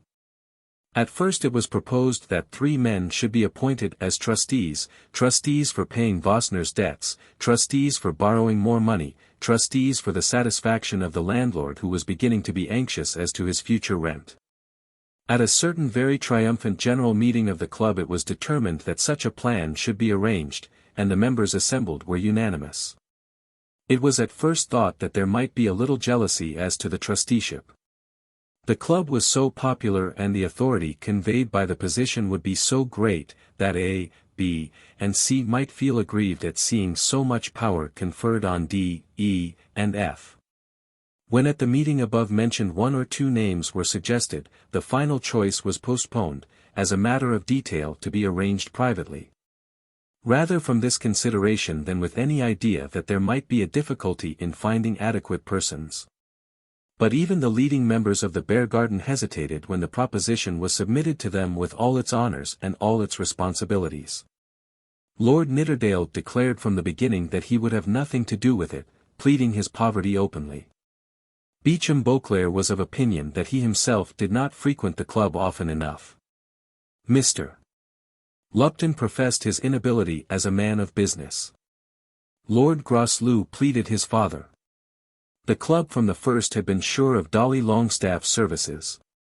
For were not Dolly's pecuniary affairs now in process of satisfactory arrangement, and was it not known by all men that his courage never failed him in regard to money? But even he declined. "I have spoken to Squercum," he said to the committee, "and Squercum won't hear of it. Squercum has made inquiries and he thinks the club very shaky." When one of the committee made a remark as to Mr. Squercum which was not complimentary, insinuated indeed that Squercum without injustice might be consigned to the infernal deities, Dolly took the matter up warmly. "That's all very well for you, Groslow. But if you knew the comfort of having a fellow who could keep you straight without preaching sermons at you, you wouldn't despise Squercum. I've tried to go alone and I find that does not answer. Squercum's my coach, and I mean to stick pretty close to him." Then it came to pass that the triumphant project as to the trustees fell to the ground. Although Squercum himself advised that the difficulty might be lessened if 3 gentlemen could be selected who lived well before the world and yet had nothing to lose. Whereupon Dolly suggested Miles Grendall. But the committee shook its heads, not thinking it possible that the club could be re-established on a basis of 3 Miles Grendalls. Then dreadful rumors were heard. The Bear Garden must surely be abandoned. "It is such a pity," said Nidderdale, "because there never has been anything like it." "Smoke all over the house," said Dolly. "No horrid nonsense about closing," said Groslow, "and no infernal old fogies wearing out the carpets and paying for nothing. Not a vestige of propriety, or any beastly rules to be kept." "That's what I liked," said Nidderdale. "It's an old story," said Mr. Lupton, "that if you put a man into paradise he'll make it too hot to hold him. That's what you've done here." "What we ought to do," said Dolly, who was pervaded by a sense of his own good fortune in regard to Squercum, "is to get some fellow like Vossner, and make him tell us how much he wants to steal above his regular pay. Then we could subscribe that among us. I really think that might be done. Squercum would find a fellow, no doubt." But Mr. Lupton was of opinion that the new Vossner might perhaps not know, when thus consulted, the extent of his own cupidity.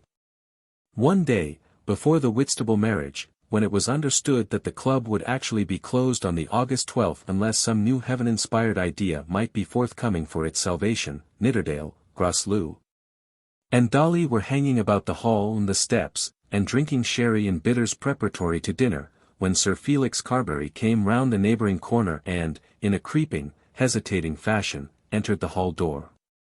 He had nearly recovered from his wounds, though he still wore a bit of court plaster on his upper lip, and had not yet learned to look or to speak as though he had not had 2 of his front teeth knocked out. He had heard little or nothing of what had been done at the Bear Garden since Vossner's defection. It was now a month since he had been seen at the club. His thrashing had been the wonder of perhaps half 9 days, but latterly his existence had been almost forgotten. Now, with difficulty, he had summoned courage to go down to his old haunt, so completely had he been cowed by the latter circumstances of his life. But he had determined that he would pluck up his courage, and talk to his old associates as though no evil thing had befallen him. He had still money enough to pay for his dinner and to begin a small rubber of whist. If fortune should go against him he might glide into I.O.U.S., as others had done before, so much to his cost. "By George, here's Carbury," said Dolly. Lord Groslow whistled, turned his back, and walked upstairs. But Nidderdale and Dolly consented to have their hands shaken by the stranger. "Thought you were out of town," said Nidderdale. "Haven't seen you for the last ever so long." "I have been out of town," said Felix, lying down in Suffolk. "But I'm back now. How are things going on here?" "They're not going at all, they're gone," said Dolly. "Everything is smashed," said Nidderdale. "We shall all have to pay, I don't know how much." "Wasn't Vossner ever caught?" asked the baronet. "Caught," ejaculated Dolly. "No, but he has caught us. I don't know that there has ever been much idea of catching Vossner. We close altogether next Monday, and the furniture is to be gone to law for. Flat Fleece says it belongs to him under what he calls a deed of sale. Indeed, everything that everybody has seems to belong to Flat Fleece. He's always in and out of the club, and has got the key of the cellar." "That don't matter," said Nidderdale, as Vossner took care that there shouldn't be any wine. "He's got most of the forks and spoons, and only lets us use what we have as a favor. I suppose one can get a dinner here?" "Yes. Today you can, and perhaps tomorrow." "Isn't there any playing?" asked Felix with dismay. "I haven't seen a card this fortnight," said Dolly. "There hasn't been anybody to play. Everything has gone to the dogs. There has been the affair of Melmotte, you know, though, I suppose, you do know all about that." "Of course I know he poisoned himself." "Of course that had effect," said Dolly, continuing his history. "Though why fellows shouldn't play cards because another fellow like that takes poison, I can't understand. Last year the only day I managed to get down in February, the hounds didn't come because some old cove had died. What harm could our hunting have done him? I call that rot." "Melmotte's death was rather awful," said Nidderdale. "Not half so awful as having nothing to amuse one. And now they say the girl is going to be married to Fisker. I don't know how you and Nidderdale like that. I never went in for her myself. Squircum never seemed to see it." "Poor dear," said Nidderdale. "She's welcome for me, and I dare say she couldn't do better with herself. I was very fond of her. I'll be shot if I wasn't." "And Carbury too, I suppose," said Dolly. "No, I wasn't. If I'd really been fond of her I suppose it would have come off. I should have had her safe enough to America, if I'd cared about it." This was Sir Felix's view of the matter. "Come into the smoking room, Dolly," said Nidderdale. "I can stand most things, and I try to stand everything, but, by George, that fellow is such a cad that I cannot stand him. You and I are bad enough, but I don't think we're so heartless as Carbury." "I don't think I'm heartless at all," said Dolly. "I'm good-natured to everybody that is good-natured to me, and to a great many people who ain't. I'm going all the way down to Caversham next week to see my sister married, though I hate the place and hate marriages, and if I was to be hung for it I couldn't say a word to the fellow who is going to be my brother-in-law. But I do agree about Carbury. It's very hard to be good-natured to him." But, in the teeth of these adverse opinions Sir Felix managed to get his dinner table close to theirs and to tell them at dinner something of his future prospects. He was going to travel and see the world. He had, according to his own account, completely run through London life and found that it was all barren. "In life I've rung all changes through. Run every pleasure down. Midst each excess of folly too. And lived with half the town." Sir Felix did not exactly quote the old song, probably having never heard the words. But that was the burden of his present story. It was his determination to seek new scenes, and in search of them to travel over the greater part of the known world. How jolly for you, said Dolly. It will be a change, you know. No end of a change. Is anyone going with you? Well, yes. I've got a traveling companion, a very pleasant fellow, who knows a lot, and will be able to coach me up in things. There's a deal to be learned by going abroad, you know. A sort of a tutor, said Nidderdale. A parson, I suppose, said Dolly. Well, he is a clergyman. Who told you? It's only my inventive genius. Well, yes, I should say that would be nice, traveling about Europe with a clergyman. I shouldn't get enough advantage out of it to make it pay, but I fancy it will just suit you. It's an expensive sort of thing, isn't it? Asked Nidderdale. Well, it does cost something. But I've got so sick of this kind of life. And then that railway board coming to an end, and the club smashing up, and Marie Melmotte marrying Fisker, suggested Dolly. That too, if you will. But I want a change, and a change I mean to have. I've seen this side of things, and now I'll have a look at the other. Didn't you have a row in the street with someone the other day? This question was asked very abruptly by Lord Groslow, who, though he was sitting near them, had not yet joined in the conversation, and who had not before addressed a word to Sir Felix. We heard something about it, but we never got the right story. Nidderdale glanced across the table at Dolly, and Dolly whistled. Groslow looked at the man he addressed as one does look when one expects an answer. Mr. Lupton, with whom Groslow was dining, also sat expectant. Dolly and Nidderdale were both silent. It was the fear of this that had kept Sir Felix away from the club. Groslow, as he had told himself, was just the fellow to ask such a question, ill-natured, insolent, and obtrusive. But the question demanded an answer of some kind. Yes, said he. A fellow attacked me in the street, coming behind me when I had a girl with me. He didn't get much the best of it though. Oh, didn't he? Said Groslow. I think, upon the whole, you know, you're right about going abroad. What business is it of yours? Asked the baronet. Well, as the club is being broken up, I don't know that it is very much the business of any of us. I was speaking to my friends, Lord Nidderdale and Mr. Longstaff, and not to you. I quite appreciate the advantage of the distinction, said Lord Groslow, and am sorry for Lord Nidderdale and Mr. Longstaff. What do you mean by that? Said Sir Felix, rising from his chair. His present opponent was not horrible to him as had been John Crumb, as men in clubs do not now often knock each other's heads or draw swords one upon another. Don't let's have a quarrel here, said Mr. Lupton. I shall leave the room if you do. If we must break up, let us break up in peace and quietness, said Nidderdale.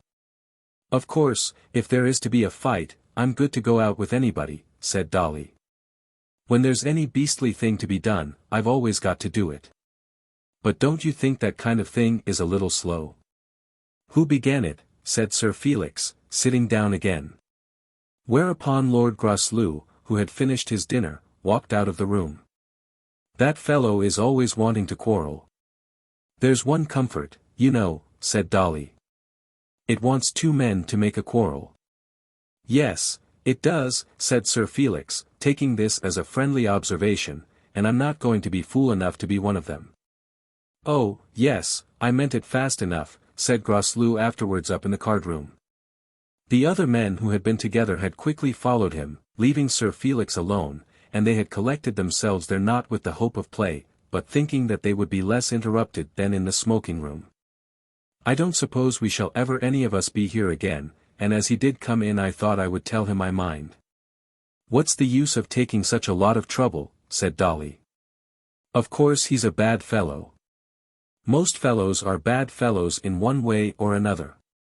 But he's bad all round, said the bitter enemy. And so this is to be the end of the Bear Garden, said Lord Nidderdale with a peculiar melancholy. Dear old place. I always felt it was too good to last. I fancy it doesn't do to make things too easy, one has to pay so uncommon dear for them. And then, you know, when you've got things easy, then they get rowdy. And, by George, before you know where you are, you find yourself among a lot of blackguards. If one wants to keep one's self straight, one has to work hard at it, one way or the other. I suppose it all comes from the fall of Adam.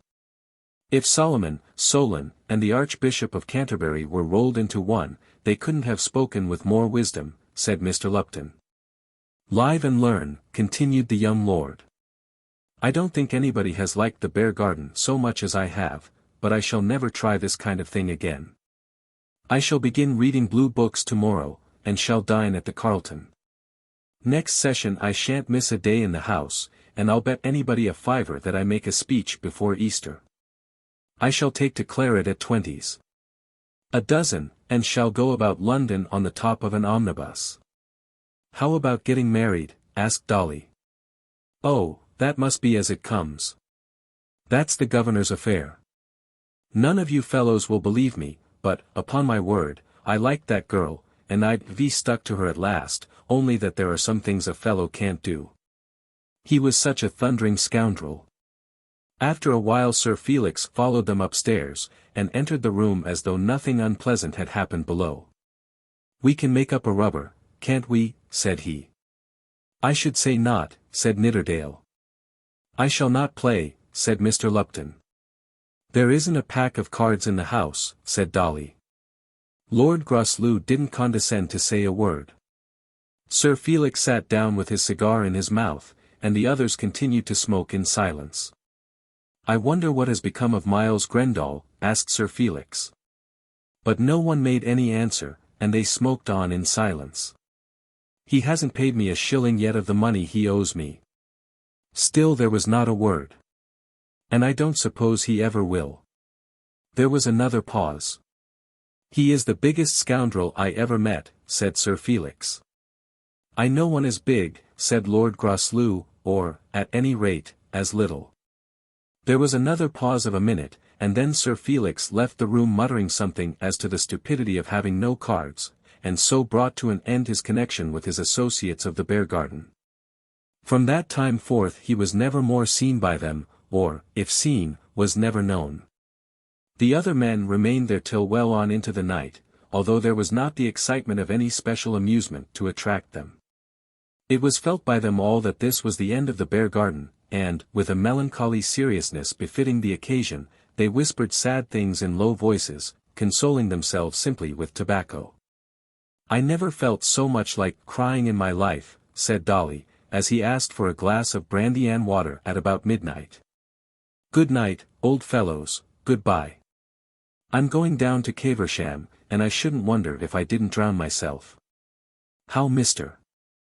Flatfleece went to law, and tried to sell the furniture, and threatened everybody, and at last singled out poor Dolly Longstaff as his special victim, and how Dolly Longstaff, by the aid of Mr. Squircum, utterly confounded Mr.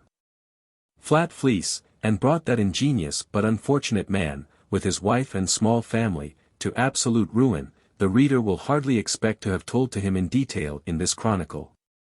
Chapter 97. Mrs. Hurtle's Fate. Mrs. Hurtle had consented at the joint request of Mrs.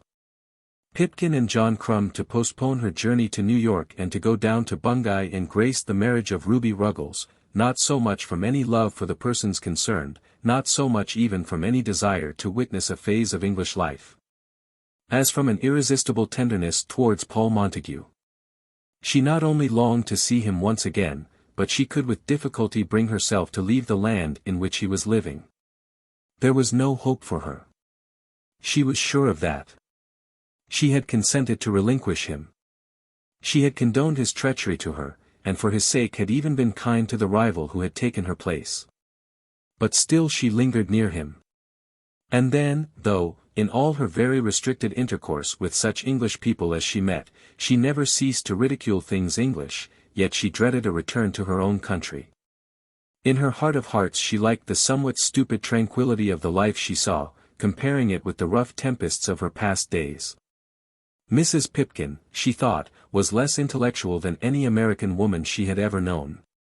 And she was quite sure that no human being so heavy, so slow, and so incapable of two concurrent ideas as John Crumb had ever been produced in the United States, but, nevertheless, she liked Mrs. Pipkin, and almost loved John Crumb. How different would her life have been could she have met a man who would have been as true to her as John Crumb was to his Ruby. She loved Paul Montague with all her heart, and she despised herself for loving him. How weak he was, how inefficient. How unable to seize glorious opportunities, how swathed and swaddled by scruples and prejudices, how unlike her own countrymen in quickness of apprehension and readiness of action. But yet she loved him for his very faults, telling herself that there was something sweeter in his English manners than in all the smart intelligence of her own land. The man had been false to her, false as hell. Had sworn to her and had broken his oath, had ruined her whole life, had made everything blank before her by his treachery. But then she also had not been quite true with him. She had not at first meant to deceive, nor had he. They had played a game against each other, and he, with all the inferiority of his intellect to weigh him down, had won, because he was a man. She had much time for thinking, and she thought much about these things. He could change his love as often as he pleased, and be as good a lover at the end as ever, whereas she was ruined by his defection. He could look about for a fresh flower and boldly seek his honey. Whereas she could only sit and mourn for the sweets of which she had been rifled. She was not quite sure that such mourning would not be more bitter to her in California than in Mrs. Pipkin's solitary lodgings at Islington.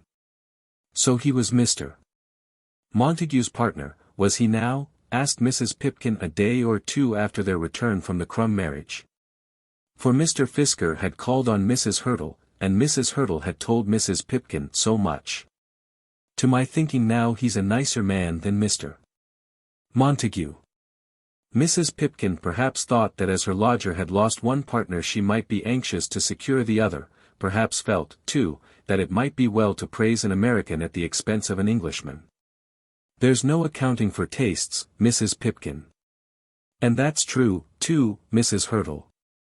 Mr. Montague is a gentleman. I always did say that of him, Mrs. Hurtle. And Mr. Fisker is an American citizen. Mrs. Hurtle, when she said this, was very far gone in tenderness.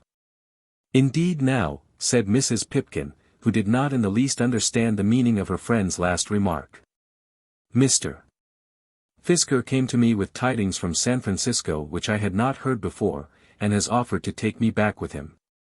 Mrs. Pipkin's apron was immediately at her eyes. I must go some day, you know. I suppose you must. I couldn't hope as you'd stay here always. I wish I could. I never shall forget the comfort it's been. There hasn't been a week without everything settled, and most ladylike, most ladylike. You seem to me, Mrs. Hurtle, just as though you had the bank in your pocket. All this the poor woman said, moved by her sorrow to speak the absolute truth. Mr. Fisker isn't in any way a special friend of mine. But I hear that he will be taking other ladies with him, and I fancy I might as well join the party. It will be less dull for me, and I shall prefer company just at present for many reasons. We shall start on the 1st of September. As this was said about the middle of August, there was still some remnant of comfort for poor Mrs. Pipkin. A fortnight gained was something, and as Mr. Fisker had come to England on business, and as business is always uncertain, there might possibly be further delay. Then Mrs. Hurtle made a further communication to Mrs. Pipkin, which, though not spoken till the latter lady had her hand on the door, was, perhaps, the one thing which Mrs. Hurtle had desired to say. By the by, Mrs. Pipkin, I expect Mr. Montague to call tomorrow at 11. Just show him up when he comes. She had feared that unless some such instructions were given, there might be a little scene at the door when the gentleman came. Mr. Montague, oh. Of course, Mrs. Hurtle, of course. I'll see to it myself.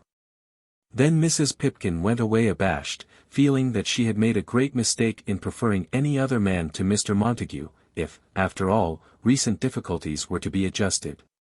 On the following morning Mrs. Hurtle dressed herself with almost more than her usual simplicity, but certainly with not less than her usual care, and immediately after breakfast seated herself at her desk. nursing an idea that she would work as steadily for the next hour as though she expected no special visitor. Of course she did not write a word of the task which she had prescribed to herself. Of course she was disturbed in her mind, though she had dictated to herself absolute quiescence. She almost knew that she had been wrong even to desire to see him. She had forgiven him, and what more was there to be said? She had seen the girl, and had in some fashion approved of her.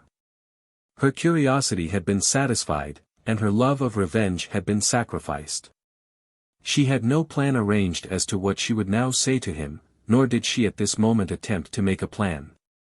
She could tell him that she was about to return to San Francisco with Fisker, but she did not know that she had anything else to say. Then came the knock at the door. Her heart leaped within her, and she made a last great effort to be tranquil. She heard the steps on the stairs, and then the door was opened and Mr. Montague was announced by Mrs. Pipkin herself. Mrs. Pipkin, however, quite conquered by a feeling of gratitude to her lodger, did not once look in through the door, nor did she pause a moment to listen at the keyhole. "I thought you would come and see me once again before I went," said Mrs. Hurtle, not rising from her sofa, but putting out her hand to greet him. "Sit there opposite, so that we can look at one another. I hope it has not been a trouble to you. Of course I came when you left word for me to do so. I certainly should not have expected it from any wish of your own. I should not have dared to come, had you not bade me. You know that. I know nothing of the kind, but as you are here we will not quarrel as to your motives. Has Miss Carbury pardoned you as yet? Has she forgiven your sins? We are friends, if you mean that. Of course you are friends. She only wanted to have somebody to tell her that somebody had maligned you. It mattered not much who it was. She was ready to believe anyone who would say a good word for you. Perhaps I wasn't just the person to do it, but I believe even I was sufficient to serve the turn. Did you say a good word for me? Well, no, replied Mrs. Hurtle. I will not boast that I did.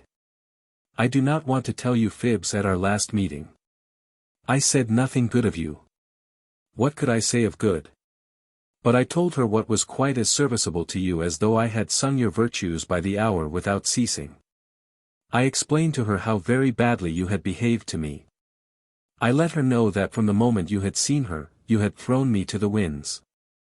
It was not so, my friend. What did that matter? One does not scruple a lie for a friend, you know. I could not go into all the little details of your perfidies. I could not make her understand during one short and rather agonizing interview how you had allowed yourself to be talked out of your love for me by English propriety even before you had seen her beautiful eyes. There was no reason why I should tell her all my disgrace, anxious as I was to be of service. Besides, as I put it, she was sure to be better pleased. But I did tell her how unwillingly you had spared me an hour of your company. What a trouble I had been to you, how you would have shirked me if you could. Winifred, that is untrue.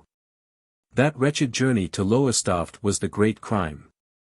Mr. Roger Carbury, who I own is poison to me. You do not know him. Knowing him or not I choose to have my own opinion, sir. I say that he is poison to me, and I say that he had so stuffed her mind with the flagrant sin of that journey, with the peculiar wickedness of our having lived for 2 nights under the same roof. With the awful fact that we had travelled together in the same carriage, till that had become the one stumbling block on your path to happiness. He never said a word to her of our being there. Who did then? But what matters? She knew it, and, as the only means of whitewashing you in her eyes, I did tell her how cruel and how heartless you had been to me. I did explain how the return of friendship which you had begun to show me, had been frozen, harder than Wenham ice, by the appearance of Mr. Carbury on the sands. Perhaps I went a little farther and hinted that the meeting had been arranged as affording you the easiest means of escape from me. You do not believe that. You see I had your welfare to look after. And the baser your conduct had been to me, the truer you were in her eyes. Do I not deserve some thanks for what I did? Surely you would not have had me tell her that your conduct to me had been that of a loyal, loving gentleman. I confessed to her my utter despair. I abased myself in the dust, as a woman is abased who has been treacherously ill-used, and has failed to avenge herself.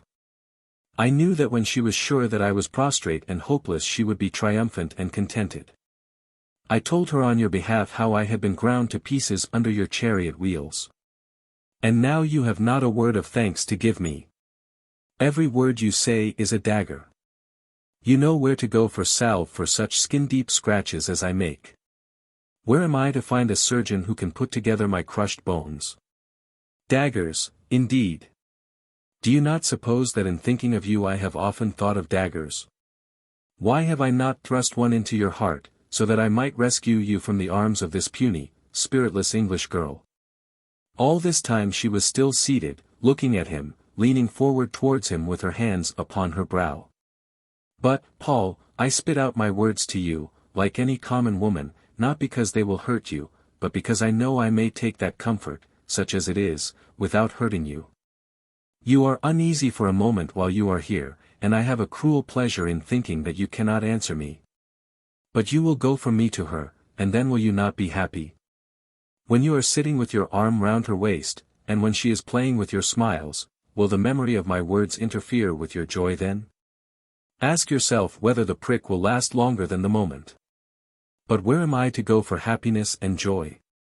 Can you understand what it is to have to live only on retrospects? I wish I could say a word to comfort you. You cannot say a word to comfort me, unless you will unsay all that you have said since I have been in England. I never expect comfort again.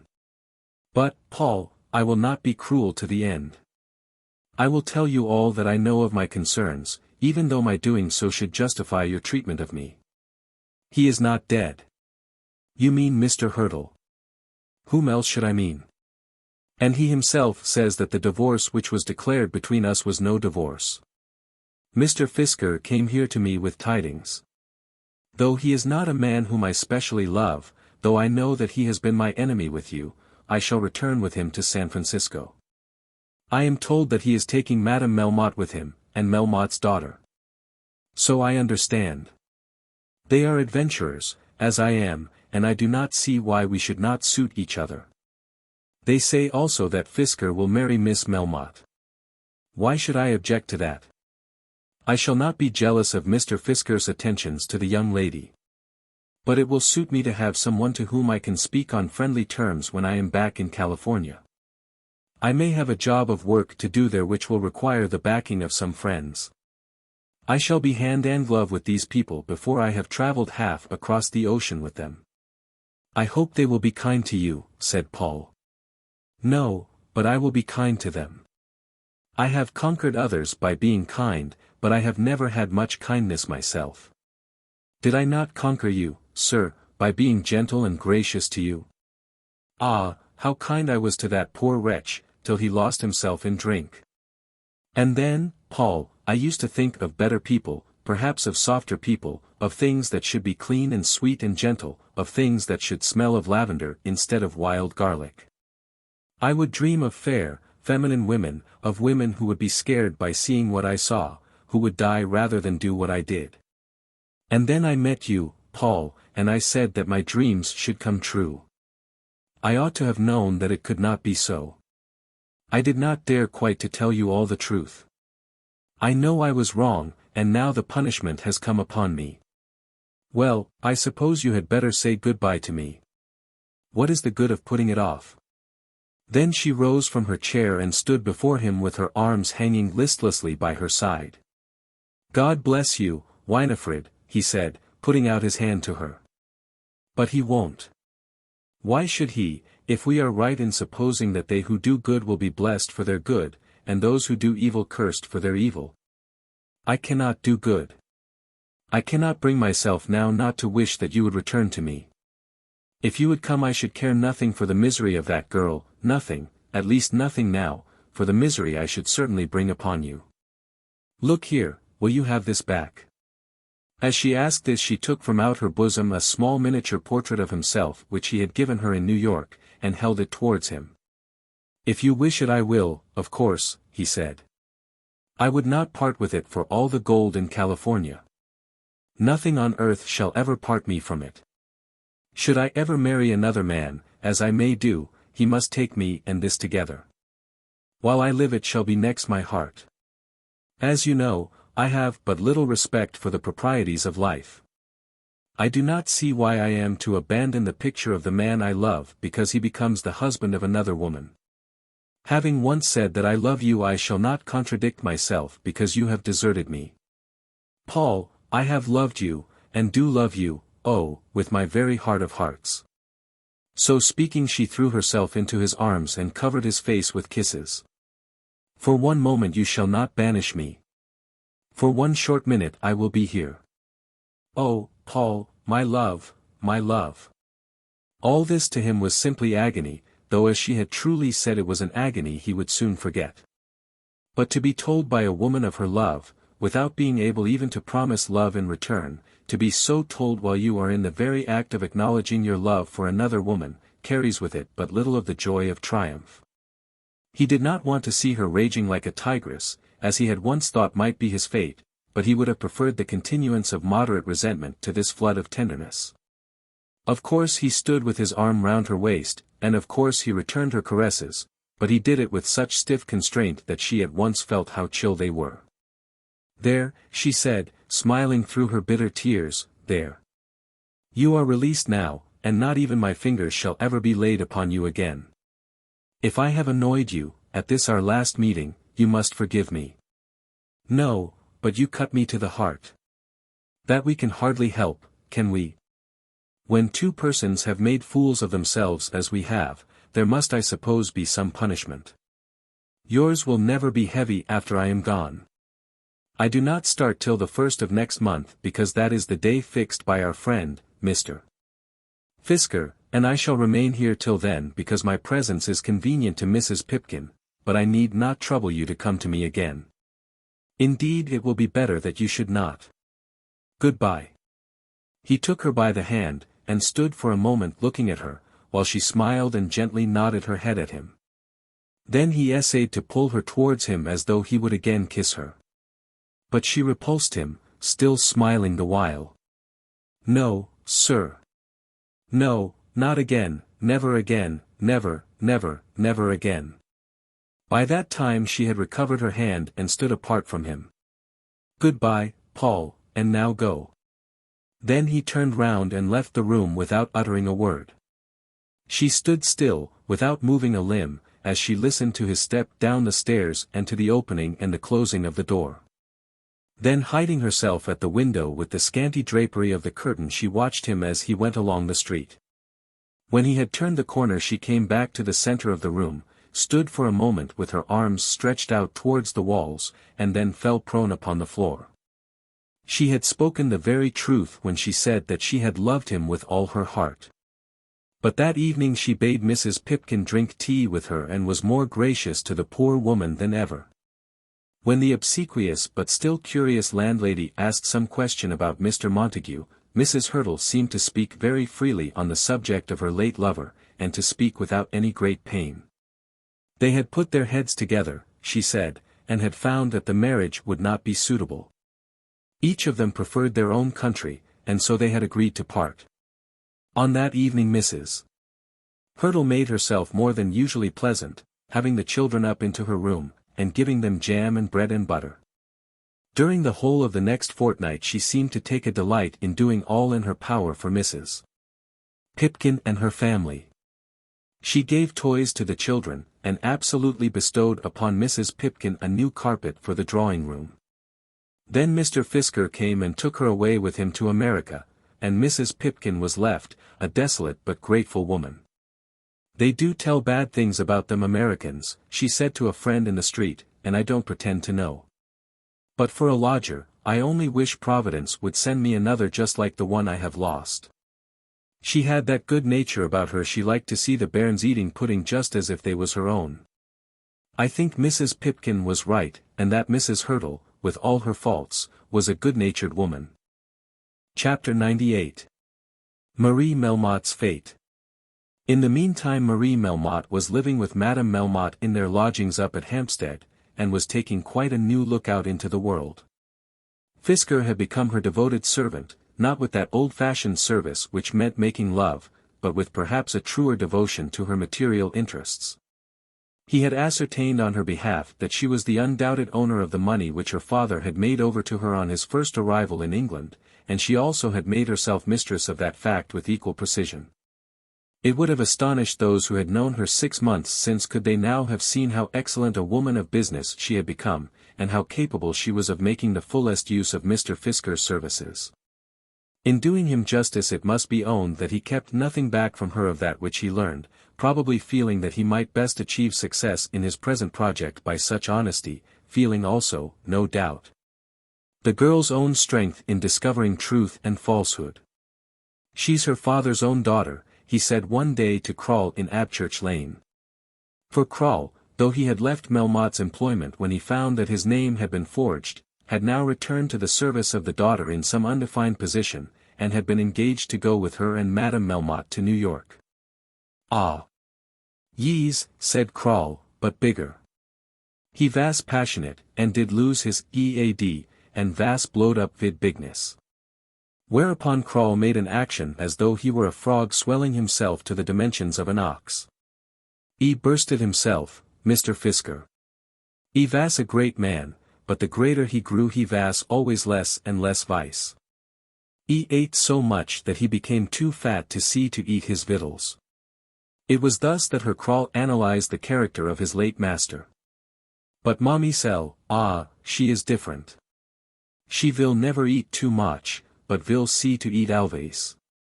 Thus too he analyzed the character of his young mistress. At first things did not arrange themselves pleasantly between Madame Melmotte and Marie. The reader will perhaps remember that they were in no way connected by blood. Madame Melmotte was not Marie's mother, nor, in the eye of the law, could Marie claim Melmotte as her father. She was alone in the world, absolutely without a relation, not knowing even what had been her mother's name, not even knowing what was her father's true name, as in the various biographies of the great man which were, as a matter of course, published within a fortnight of his death. Various accounts were given as to his birth, parentage, and early history. The general opinion seemed to be that his father had been a noted coiner in New York, an Irishman of the name of Melmotte, and, in one memoir, the probability of the descent was argued from Melmotte's skill in forgery. But Marie, though she was thus isolated, and now altogether separated from the lords and duchesses who a few weeks since had been interested in her career, was the undoubted owner of the money. A fact which was beyond the comprehension of Madame Melmotte. She could understand, and was delighted to understand, that a very large sum of money had been saved from the wreck, and that she might therefore look forward to prosperous tranquility for the rest of her life. Though she never acknowledged so much to herself, she soon learned to regard the removal of her husband as the end of her troubles. But she could not comprehend why Marie should claim all the money as her own. She declared herself to be quite willing to divide the spoil, and suggested such an arrangement both to Marie and to Crawle. Of Fisker she was afraid, thinking that the iniquity of giving all the money to Marie originated with him, in order that he might obtain it by marrying the girl. Crawle, who understood it all perfectly, told her the story a dozen times, but quite in vain. She made a timid suggestion of employing a lawyer on her own behalf, and was only deterred from doing so by Marie's ready assent to such an arrangement. Marie's equally ready surrender of any right she might have to a portion of the jewels which had been saved had perhaps some effect in softening the elder lady's heart. She thus was in possession of a treasure of her own, though a treasure small in comparison with that of the younger woman, and the younger woman had promised that in the event of her marriage she would be liberal. It was distinctly understood that they were both to go to New York under Mr. Fisker's guidance as soon as things should be sufficiently settled to allow of their departure. And Madame Melmotte was told, about the middle of August, that their places had been taken for the 3rd of September. But nothing more was told her. She did not as yet know whether Marie was to go out free or as the affianced bride of Hamilton Fisker. And she felt herself injured by being left so much in the dark. She herself was inimical to Fisker, regarding him as a dark, designing man, who would ultimately swallow up all that her husband had left behind him, and trusted herself entirely to Crawle, who was personally attentive to her. Fisker was, of course, going on to San Francisco. Marie also had talked of crossing the American continent. But Madame Melmotte was disposed to think that for her, with her jewels, and such share of the money as Marie might be induced to give her, New York would be the most fitting residence. Why should she drag herself across the continent to California? Her Crawl had declared his purpose of remaining in New York. Then it occurred to the lady that as Melmotte was a name which might be too well known in New York, and which it therefore might be wise to change, Crawl would do as well as any other. She and her Crawl had known each other for a great many years, and were, she thought, of about the same age. Crawl had some money saved. She had, at any rate, her jewels, and Crawl would probably be able to get some portion of all that money, which ought to be hers, if his affairs were made to be identical with her own. So she smiled upon Crawl, and whispered to him. And when she had given Crawl 2 glasses of curaçao, which comforter she kept in her own hands, as safeguarded almost as the jewels, then Crawl understood her. But it was essential that she should know what Marie intended to do. Marie was anything but communicative, and certainly was not in any way submissive. "My dear," she said one day, asking the question in French, without any preface or apology, "are you going to be married to Mr. Fisker? What makes you ask that? It is so important I should know. Where am I to live? What am I to do? What money shall I have? Who will be a friend to me? A woman ought to know. You will marry Fisker if you like him. Why cannot you tell me? Because I do not know. When I know I will tell you. If you go on asking me till tomorrow morning I can say no more." And this was true. She did not know. It certainly was not Fisker's fault that she should still be in the dark as to her own destiny, for he had asked her often enough, and had pressed his suit with all his eloquence. But Marie had now been wooed so often that she felt the importance of the step which was suggested to her. The romance of the thing was with her a good deal worn, and the material view of matrimony had also been damaged in her sight. She had fallen in love with Sir Felix Carbury, and had assured herself over and over again that she worshipped the very ground on which he stood. But she had taught herself this business of falling in love as a lesson, rather than felt it. After her father's first attempts to marry her to this and that suitor because of her wealth, attempts which she had hardly opposed amidst the consternation and glitter of the world to which she was suddenly introduced. She had learned from novels that it would be right that she should be in love, and she had chosen Sir Felix as her idol. The reader knows what had been the end of that episode in her life. She certainly was not now in love with Sir Felix Carbury. Then she had as it were relapsed into the hands of Lord Nidderdale, one of her early suitors, and had felt that as love was not to prevail, and as it would be well that she should marry some one, he might probably be as good as any other. And certainly better than many others. She had almost learned to like Lord Nidderdale and to believe that he liked her, when the tragedy came. Lord Nidderdale had been very good-natured, but he had deserted her at last. She had never allowed herself to be angry with him for a moment. It had been a matter of course that he should do so. Her fortune was still large, but not so large as the sum named in the bargain made. And it was moreover weighted with her father's blood. From the moment of her father's death she had never dreamed that he would marry her. Why should he?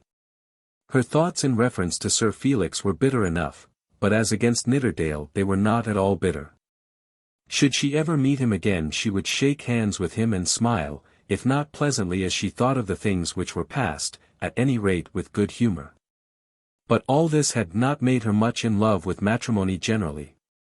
She had over £100,000 of her own, and, feeling conscious of her own power in regard to her own money, knowing that she could do as she pleased with her wealth, she began to look out into life seriously.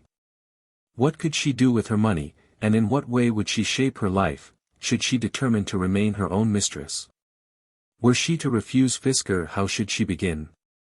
He would then be banished, and her only remaining friends, the only persons whose names she would even know in her own country, would be her father's widow and her Crawl.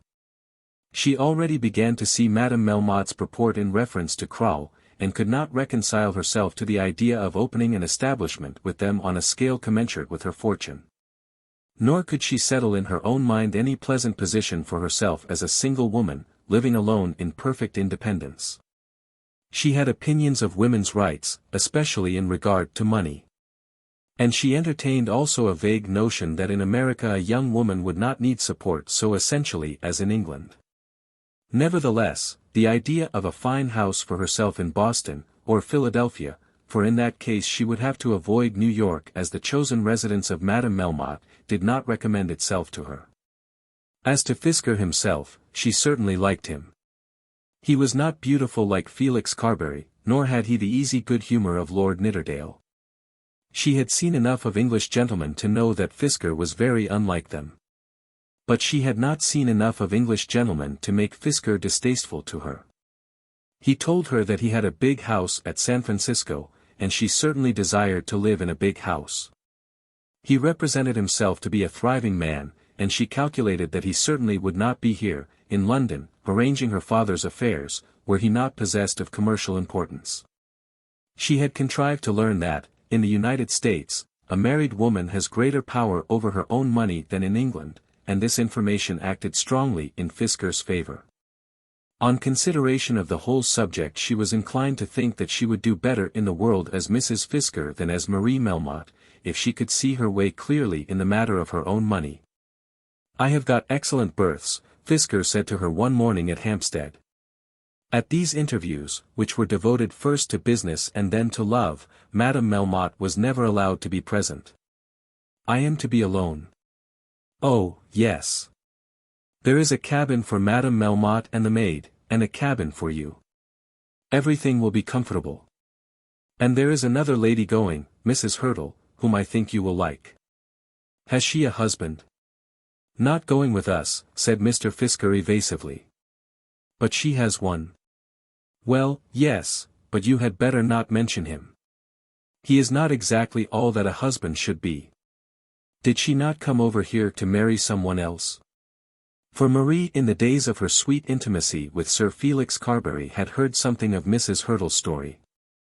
"There is a story, and I dare say I shall tell you all about it some day. But you may be sure I should not ask you to associate with anyone you ought not to know." "Oh, I can take care of myself." "No doubt, Miss Melmotte, no doubt. I feel that quite strongly. But what I meant to observe was this, that I certainly should not introduce a lady whom I aspire to make my own lady to any lady whom a lady oughtn't to know. I hope I make myself understood, Miss Melmotte." "Oh, quite. And perhaps I may go on to say that if I could go on board that ship as your accepted lover, I could do a deal more to make you comfortable, particularly when you land, than just as a mere friend, Miss Melmotte. You can't doubt my heart. I don't see why I shouldn't. Gentlemen's hearts are things very much to be doubted as far as I've seen them. I don't think many of them have them at all. Miss Melmotte, you do not know the glorious West. Your past experiences have been drawn from this effete and stone-cold country in which passion is no longer allowed to sway. On those golden shores which the Pacific washes man is still true, and woman is still tender. Perhaps I'd better wait and see, Mr. Fisker." But this was not Mr. Fisker's view of the case. There might be other men desirous of being true on those golden shores. "And then," said he, pleading his cause not without skill, "the laws regulating woman's property there are just the reverse of those which the greediness of man has established here. The wife there can claim her share of her husband's property, but hers is exclusively her own. America is certainly the country for women, and especially California." "Ah. I shall find out all about it, I suppose, when I've been there a few months. But you would enter San Francisco, Miss Melmotte, under such much better auspices, if I may be allowed to say so, as a married lady or as a lady just going to be married. Ain't single ladies much thought of in California? It isn't that. Come, Miss Melmotte, you know what I mean." "Yes, I do. Let us go in for life together. We've both done uncommon well. I'm spending $30,000 a year, at that rate, in my own house. You'll see it all. If we put them both together, what's yours and what's mine, we can put our foot out as far as about anyone there, I guess." I don't know that I care about putting my foot out. I've seen something of that already, Mr. Fisker. You shouldn't put your foot out farther than you can draw it in again. You needn't fear me as to that, Miss Melmotte. I shouldn't be able to touch a dollar of your money. It would be such a triumph to go into Francisco as man and wife. I shouldn't think of being married till I had been there a while and looked about me. And seen the house. Well, there's something in that. The house is all there, I can tell you. I'm not a bit afraid but what you'll like the house. But if we were engaged, I could do everything for you. Where would you be, going into San Francisco all alone? Oh, Miss Melmotte, I do admire you so much. I doubt whether this last assurance had much efficacy. But the arguments with which it was introduced did prevail to a certain extent. I'll tell you how it must be then, she said. How shall it be? And as he asked the question he jumped up and put his arm round her waist. Not like that, Mr. Fisker, she said, withdrawing herself. It shall be in this way. You may consider yourself engaged to me. I'm the happiest man on this continent, he said, forgetting in his ecstasy that he was not in the United States. But if I find when I get to Francisco anything to induce me to change my mind, I shall change it. I like you very well, but I'm not going to take a leap in the dark, and I'm not going to marry a pig in a poke. There you're quite right, he said, quite right. You may give it out on board the ship that we're engaged, and I'll tell Madame Melmotte the same. She and Krull don't mean going any farther than New York. We needn't break our hearts about that, need we? It don't much signify. Well, I'll go on with Mrs. Hurtle, if she'll have me. Too much delighted she'll be. And she shall be told we're engaged. My darling.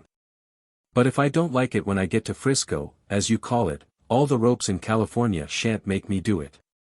Well, yes, you may give me a kiss I suppose now if you care about it. And so, or rather so far, Mr. Fisker and Marie Melmotte became engaged to each other as man and wife. After that Mr. Fisker's remaining business in England went very smoothly with him. It was understood up at Hampstead that he was engaged to Marie Melmotte, and it soon came to be understood also that Madame Melmotte was to be married to her Krull. No doubt the father of the one lady and the husband of the other had died so recently as to make these arrangements subject to certain censorious objections. But there was a feeling that Melmotte had been so unlike other men, both in his life and in his death, that they who had been concerned with him were not to be weighed by ordinary scales. Nor did it much matter, for the persons concerned took their departure soon after the arrangement was made, and Hampstead knew them no more. On the 3rd of September Madame Melmotte, Marie, Mrs. Hurtle, Hamilton K. Fisker, and her Krull left Liverpool for New York, and the three ladies were determined that they never would revisit a country of which their reminiscences certainly were not happy. The writer of the present chronicle may so far look forward, carrying his reader with him, as to declare that Marie Melmotte did become Mrs. Fisker very soon after her arrival at San Francisco. Chapter 99. Lady Carbury and Mr. Brune. When Sir Felix Carbury declared to his friends at the Bear Garden that he intended to devote the next few months of his life to foreign travel, and that it was his purpose to take with him a Protestant divine.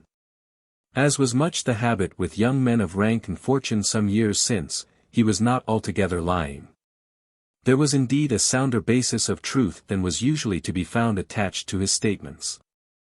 That he should have intended to produce a false impression was a matter of course, and nearly equally so that he should have made his attempt by asserting things which he must have known that no one would believe. He was going to Germany, and he was going in company with a clergyman, and it had been decided that he should remain there for the next 12 months. A representation had lately been made to the Bishop of London that the English Protestants settled in a certain commercial town in the northeastern district of Prussia were without pastoral aid, and the bishop had stirred himself in the matter. A clergyman was found willing to expatriate himself, but the income suggested was very small. The Protestant English population of the commercial town in question, though pious, was not liberal. It had come to pass that the morning breakfast table had interested itself in the matter, having appealed for subscriptions after a manner not unusual with that paper. The bishop and all those concerned in the matter had fully understood that if the morning breakfast table could be got to take the matter up heartily, the thing would be done. The heartiness had been so complete that it had at last devolved upon Mr. Brune to appoint the clergyman, and, as with all the aid that could be found, the income was still small, the Rev. Septimus Blake, a brand snatched from the burning of Rome, had been induced to undertake the maintenance and total charge of Sir Felix Carbury for a consideration. Mr. Brune imparted to Mr.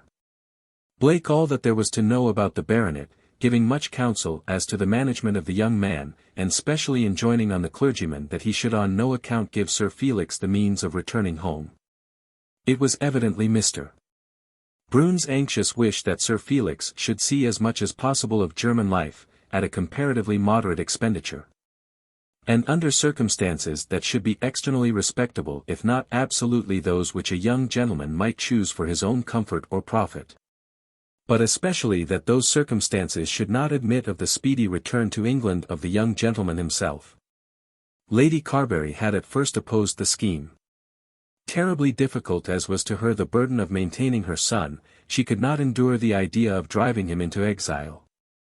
But Mr. Brune was very obstinate, very reasonable, and, as she thought, somewhat hard of heart. "What is to be the end of it then?" he said to her, almost in anger. For in those days the great editor, when in presence of Lady Carbury, differed very much from that Mr. Brune who used to squeeze her hand and look into her eyes. His manner with her had become so different that she regarded him as quite another person. She hardly dared to contradict him, and found herself almost compelled to tell him what she really felt and thought. "Do you mean to let him eat up everything you have to your last shilling, and then go to the workhouse with him? Oh, my friend, you know how I am struggling. Do not say such horrid things. It is because I know how you are struggling that I find myself compelled to say anything on the subject. What hardship will there be in his living for 12 months with a clergyman in Prussia? What can he do better? What better chance can he have of being weaned from the life he is leading? If he could only be married. Married? Who is to marry him? Why should any girl with money throw herself away upon him? He is so handsome. What has his beauty brought him to?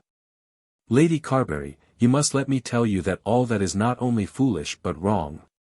If you keep him here you will help to ruin him, and will certainly ruin yourself. He has agreed to go, let him go." She was forced to yield.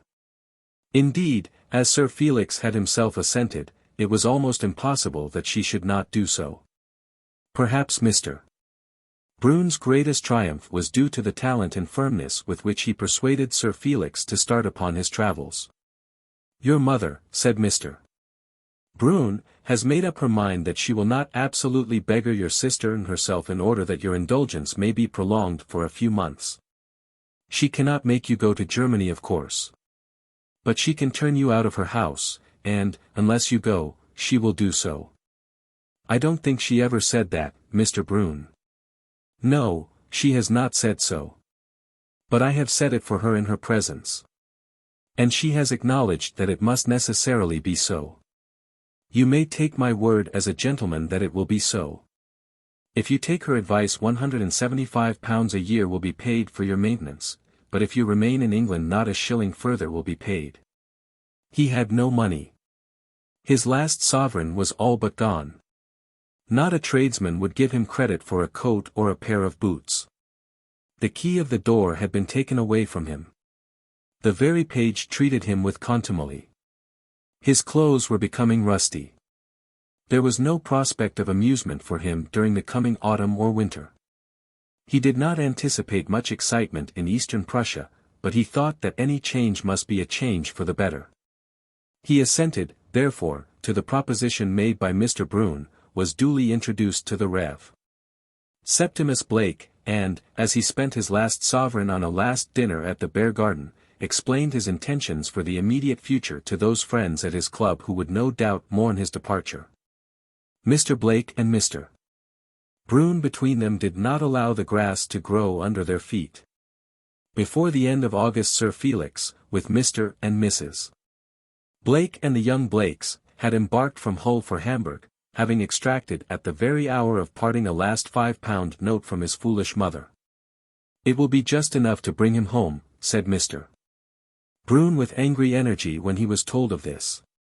But Lady Carbury, who knew her son well, assured him that Felix would be restrained in his expenditure by no such prudence as such a purpose would indicate. "It will be gone," she said, long before they reached their destination. "Then why the deuce should you give it him?" said Mr. Brune. Mr. Brune's anxiety had been so intense that he had paid half a year's allowance in advance to Mr. Blake out of his own pocket. Indeed, he had paid various sums for Lady Carbury, so that unfortunate woman would often tell herself that she was becoming subject to the great editor, almost like a slave. He came to her, 3 or 4 times a week, at about 9 o'clock in the evening, and gave her instructions as to all that she should do. "I wouldn't write another novel if I were you," he said. This was hard, as the writing of novels was her great ambition, and she had flattered herself that the one novel which she had written was good. Mr. Brune's own critic had declared it to be very good in glowing language. The Evening Pulpit had of course abused it, because it is the nature of the Evening Pulpit to abuse. So she had argued with herself, telling herself that the praise was all true, whereas the censure had come from malice. After that article in the Breakfast Table, it did seem hard that Mr. Brune should tell her to write no more novels. She looked up at him piteously but said nothing. "I don't think you'd find it answer. Of course you can do it as well as a great many others. But then that is saying so little. I thought I could make some money. I don't think Mr. Leadham would hold out to you very high hopes, I don't, indeed. I think I would turn to something else. It is so very hard to get paid for what one does." To this Mr. Brune made no immediate answer, but, after sitting for a while, almost in silence, he took his leave. On that very morning Lady Carbury had parted from her son. She was soon about to part from her daughter, and she was very sad. She felt that she could hardly keep up that house in Welbeck Street for herself, even if her means permitted it. What should she do with herself? Whither should she take herself? Perhaps the bitterest drop in her cup had come from those words of Mr. Brune forbidding her to write more novels. After all, then, she was not a clever woman, not more clever than other women around her. That very morning she had prided herself on her coming success as a novelist, basing all her hopes on that review in the Breakfast Table. Now, with that reaction of spirits which is so common to all of us, she was more than equally despondent. He would not thus have crushed her without a reason. Though he was hard to her now, he who used to be so soft, he was very good. It did not occur to her to rebel against him. After what he had said, of course there would be no more praise in the Breakfast Table, and, equally of course, no novel of hers could succeed without that. The more she thought of him, the more omnipotent he seemed to be. The more she thought of herself, the more absolutely prostrate she seemed to have fallen from those high hopes with which she had begun her literary career not much more than 12 months ago. On the next day he did not come to her at all, and she sat idle, wretched, and alone. She could not interest herself in Hetta's coming marriage, as that marriage was in direct opposition to one of her broken schemes. She had not ventured to confess so much to Mr. Brune, but she had in truth written the first pages of the first chapter of a second novel. It was impossible now that she should even look at what she had written. All this made her very sad. She spent the evening quite alone, for Hetta was staying down in Suffolk, with her cousin's friend, Mrs. Yeld, the bishop's wife. And as she thought of her life past and her life to come, she did, perhaps, with a broken light, see something of the error of her ways, and did, after a fashion, repent. It was all leather or prunello, as she said to herself. It was all vanity, and vanity, and vanity. What real enjoyment had she found in anything? She had only taught herself to believe that some day something would come which she would like, but she had never as yet in truth found anything to like. It had all been in anticipation, but now even her anticipations were at an end. Mr. Brune had sent her son away, had forbidden her to write any more novels, and had been refused when he had asked her to marry him. The next day he came to her as usual, and found her still very wretched. "I shall give up this house," she said. "I can't afford to keep it, and in truth I shall not want it. I don't in the least know where to go, but I don't think that it much signifies. Any place will be the same to me now." "I don't see why you should say that. What does it matter? You wouldn't think of going out of London." "Why not? I suppose I had better go wherever I can live cheapest." "I should be sorry that you should be settled where I could not see you," said Mr. Brune plaintively. "So shall I, very. You have been more kind to me than anybody. But what am I to do? If I stay in London I can live only in some miserable lodgings. I know you will laugh at me, and tell me that I am wrong, but my idea is that I shall follow Felix wherever he goes, so that I may be near him and help him when he needs help. Hetta doesn't want me. There is nobody else that I can do any good to." "I want you," said Mr. Brune, very quietly. "Ah, that is so kind of you. There is nothing makes one so good as goodness. Nothing binds your friend to you so firmly as the acceptance from him of friendly actions. You say you want me, because I have so sadly wanted you. When I go you will simply miss an almost daily trouble, but where shall I find a friend? When I said I wanted you, I meant more than that, Lady Carbury. 2 or 3 months ago I asked you to be my wife. You declined, chiefly, if I understood you rightly, because of your son's position. That has been altered, and therefore I ask you again. I have quite convinced myself, not without some doubts, for you shall know all, but, still, I have quite convinced myself, that such a marriage will best contribute to my own happiness. I do not think, dearest, that it would mar yours." This was said with so quiet a voice and so placid a demeanor, that the words, though they were too plain to be misunderstood, hardly at first brought themselves home to her. Of course he had renewed his offer of marriage, but he had done so in a tone which almost made her feel that the proposition could not be an earnest one. It was not that she believed that he was joking with her or paying her a poor insipid compliment. When she thought about it at all, she knew that it could not be so. But the thing was so improbable. Her opinion of herself was so poor, she had become so sick of her own vanities and littlenesses and pretenses, that she could not understand that such a man as this should in truth want to make her his wife. At this moment she thought less of herself and more of Mr. Brune than either perhaps deserved. She sat silent, quite unable to look him in the face, while he kept his place in his armchair, lounging back, with his eyes intent on her countenance. "Well," he said, "what do you think of it? I never loved you better than I did for refusing me before, because I thought that you did so because it was not right that I should be embarrassed by your son. That was the reason," she said, almost in a whisper.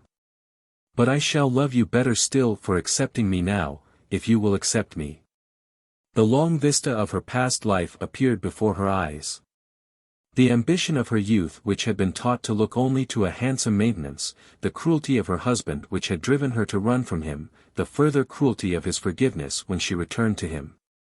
The calumny which had made her miserable, though she had never confessed her misery, then her attempts at life in London, her literary successes and failures, and the wretchedness of her son's career. There had never been happiness, or even comfort, in any of it. Even when her smiles had been sweetest her heart had been heaviest. Could it be that now at last real peace should be within her reach, and that tranquility which comes from an anchor holding to a firm bottom? Then she remembered that first kiss, or attempted kiss, when, with a sort of pride in her own superiority, she had told herself that the man was a susceptible old goose. She certainly had not thought then that his susceptibility was of this nature. Nor could she quite understand now whether she had been right then, and that the man's feelings, and almost his nature, had since changed, or whether he had really loved her from first to last. As he remained silent it was necessary that she should answer him. "You can hardly have thought of it enough," she said. "I have thought of it a good deal too. I have been thinking of it for 6 months at least. There is so much against me." "What is there against you?" "They say bad things of me in India." "I know all about that," replied Mr. Brune. "And Felix. I think I may say that I know all about that also. And then I have become so poor. I am not proposing to myself to marry you for your money. Luckily for me, I hope luckily for both of us, it is not necessary that I should do so. And then I seem so to have fallen through in everything. I don't know what I've got to give to a man in return for all that you offer to give to me." "Yourself," he said, stretching out his right hand to her. And there he sat with it stretched out, so that she found herself compelled to put her own into it, or to refuse to do so with very absolute words. Very slowly she put out her own, and gave it to him without looking at him. Then he drew her towards him, and in a moment she was kneeling at his feet, with her face buried on his knees. Considering their ages, perhaps we must say that their attitude was awkward. They would certainly have thought so themselves had they imagined that anyone could have seen them. But how many absurdities of the kind are not only held to be pleasant, but almost holy, as long as they remain mysteries inspected by no profane eyes. It is not that age is ashamed of feeling passion and acknowledging it, but that the display of it is, without the graces of which youth is proud, and which age regrets. On that occasion there was very little more said between them. He had certainly been in earnest, and she had now accepted him. As he went down to his office he told himself now that he had done the best, not only for her but for himself also. And yet I think that she had won him more thoroughly by her former refusal than by any other virtue. She, as she sat alone, late into the night, became subject to a thorough reaction of spirit. That morning the world had been a perfect blank to her. There was no single object of interest before her. Now everything was rose-colored. This man who had thus bound her to him, who had given her such assured proofs of his affection and truth, was one of the considerable ones of the world, a man than whom few, so she now told herself, were greater or more powerful. Was it not a career enough for any woman to be the wife of such a man, to receive his friends, and to shine with his reflected glory? Whether her hopes were realized, or, as human hopes never are realized, how far her content was assured, these pages cannot tell, but they must tell that, before the coming winter was over, Lady Carbury became the wife of Mr. Brune, and, in furtherance of her own resolve, took her husband's name. The house in Welbeck Street was kept, and Mrs. Brune's Tuesday evenings were much more regarded by the literary world than had been those of Lady Carbury. Chapter 100. Down in Suffolk. It need hardly be said that Paul Montague was not long in adjusting his affairs with Hetta after the visit which he received from Roger Carbury. Early on the following morning he was once more in Welbeck Street, taking the brooch with him, and though at first Lady Carbury kept up her opposition, she did it after so weak a fashion as to throw in fact very little difficulty in his way. Hetta understood perfectly that she was in this matter stronger than her mother and that she need fear nothing, now that Roger Carbury was on her side. "I don't know what you mean to live on," Lady Carbury said, threatening future evils in a plaintive tone. Hetta repeated, though in other language, the assurance which the young lady made, who declared that if her future husband would consent to live on potatoes, she would be quite satisfied with the potato peelings. While Paul made some vague allusion to the satisfactory nature of his final arrangements with the house of Fisker, Montague, and Montague. "I don't see anything like an income," said Lady Carbury, "but I suppose Roger will make it right. He takes everything upon himself now, it seems." But this was before the halcyon day of Mr. Brune's second offer. It was at any rate decided that they were to be married, and the time fixed for the marriage was to be the following spring. When this was finally arranged, Roger Carbury, who had returned to his own home, conceived the idea that it would be well that Hetta should pass the autumn and if possible the winter also down in Suffolk, so that she might get used to him in the capacity which he now aspired to fill. And with that object he induced Mrs. Yeld, the bishop's wife, to invite her down to the palace. Hetta accepted the invitation and left London before she could hear the tidings of her mother's engagement with Mr. Brune. Roger Carbury had not yielded in this matter, had not brought himself to determine that he would recognize Paul and Hetta as acknowledged lovers, without a fierce inward contest. Two convictions had been strong in his mind, both of which were opposed to this recognition, the first telling him that he would be a fitter husband for the girl than Paul Montague, and the second assuring him that Paul had ill-treated him in such a fashion that forgiveness would be both foolish and unmanly. For Roger, though he was a religious man, and one anxious to conform to the spirit of Christianity, would not allow himself to think that an injury should be forgiven unless the man who did the injury repented of his own injustice. As to giving his coat to the thief who had taken his cloak, he told himself that were he and others to be guided by that precept, honest industry would go naked in order that vice and idleness might be comfortably clothed. If any one stole his cloak, he would certainly put that man in prison as soon as possible and not commence his lenience till the thief should at any rate affect to be sorry for his fault.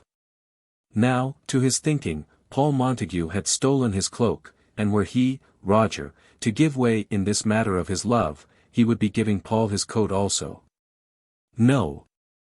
He was bound after some fashion to have Paul put into prison, to bring him before a jury, and to get a verdict against him, so that some sentence of punishment might be at least pronounced. How then could he yield? And Paul Montague had shown himself to be very weak in regard to women. It might be, no doubt it was true, that Mrs. Hurtle's appearance in England had been distressing to him. But still he had gone down with her to Lowestoft as her lover, and, to Roger's thinking, a man who could do that was quite unfit to be the husband of Hetta Carbury. He would himself tell no tales against Montague on that head. Even when pressed to do so he had told no tale. But not the less was his conviction strong that Hetta ought to know the truth, and to be induced by that knowledge to reject her younger lover. But then over these convictions there came a third, equally strong, which told him that the girl loved the younger man and did not love him. And that if he loved the girl it was his duty as a man to prove his love by doing what he could to make her happy. As he walked up and down the walk by the moat, with his hands clasped behind his back, stopping every now and again to sit on the terrace wall, walking there, mile after mile, with his mind intent on the one idea, he schooled himself to feel that that, and that only, could be his duty. What did love mean if not that?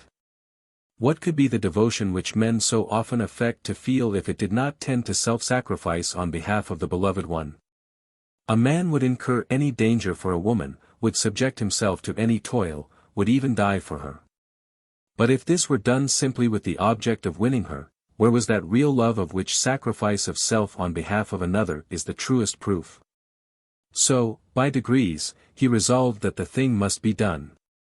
The man, though he had been bad to his friend, was not all bad. He was one who might become good in good hands. He, Roger, was too firm of purpose and too honest of heart to buoy himself up into new hopes by assurances of the man's unfitness. What right had he to think that he could judge of that better than the girl herself? And so, when many miles had been walked, he succeeded in conquering his own heart, though in conquering it he crushed it, and in bringing himself to the resolve that the energies of his life should be devoted to the task of making Mrs. Paul Montague a happy woman. We have seen how he acted up to this resolve when last in London, withdrawing at any rate all signs of anger from Paul Montague and behaving with the utmost tenderness to Hetta. When he had accomplished that task of conquering his own heart and of assuring himself thoroughly that Hetta was to become his rival's wife, he was, I think, more at ease and less troubled in his spirit than he had been during those months in which there had still been doubt. The sort of happiness which he had once pictured to himself could certainly never be his. That he would never marry he was quite sure. Indeed he was prepared to settle Carbury on Hetta's eldest boy on condition that such boy should take the old name. He would never have a child whom he could in truth call his own. But if he could induce these people to live at Carbury, or to live there for at least a part of the year, so that there should be some life in the place, he thought that he could awaken himself again, and again take an interest in the property. But as a first step to this he must learn to regard himself as an old man, as one who had let life pass by too far for the purposes of his own home, and who must therefore devote himself to make happy the homes of others. So thinking of himself and so resolving, he had told much of his story to his friend the bishop, and as a consequence of those revelations Mrs. Yeld had invited Hetta down to the palace. Roger felt that he had still much to say to his cousin before her marriage which could be said in the country much better than in town. And he wished to teach her to regard Suffolk as the county to which she should be attached and in which she was to find her home. The day before she came he was over at the palace with the pretence of asking permission to come and see his cousin soon after her arrival. But in truth with the idea of talking about Hetta to the only friend to whom he had looked for sympathy in his trouble. As to settling your property on her or her children, said the bishop, it is quite out of the question. Your lawyer would not allow you to do it. Where would you be if after all you were to marry? I shall never marry. Very likely not, but yet you may. How is a man of your age to speak with certainty of what he will do or what he will not do in that respect? You can make your will, doing as you please with your property, and the will, when made, can be revoked. I think you hardly understand just what I feel, said Roger, and I know very well that I am unable to explain it. But I wish to act exactly as I would do if she were my daughter, and as if her son, if she had a son, would be my natural heir. But, if she were your daughter, her son wouldn't be your natural heir as long as there was a probability or even a chance that you might have a son of your own. A man should never put the power, which properly belongs to him, out of his own hands. If it does properly belong to you it must be better with you than elsewhere. I think very highly of your cousin, and I have no reason to think otherwise than well of the gentleman whom she intends to marry.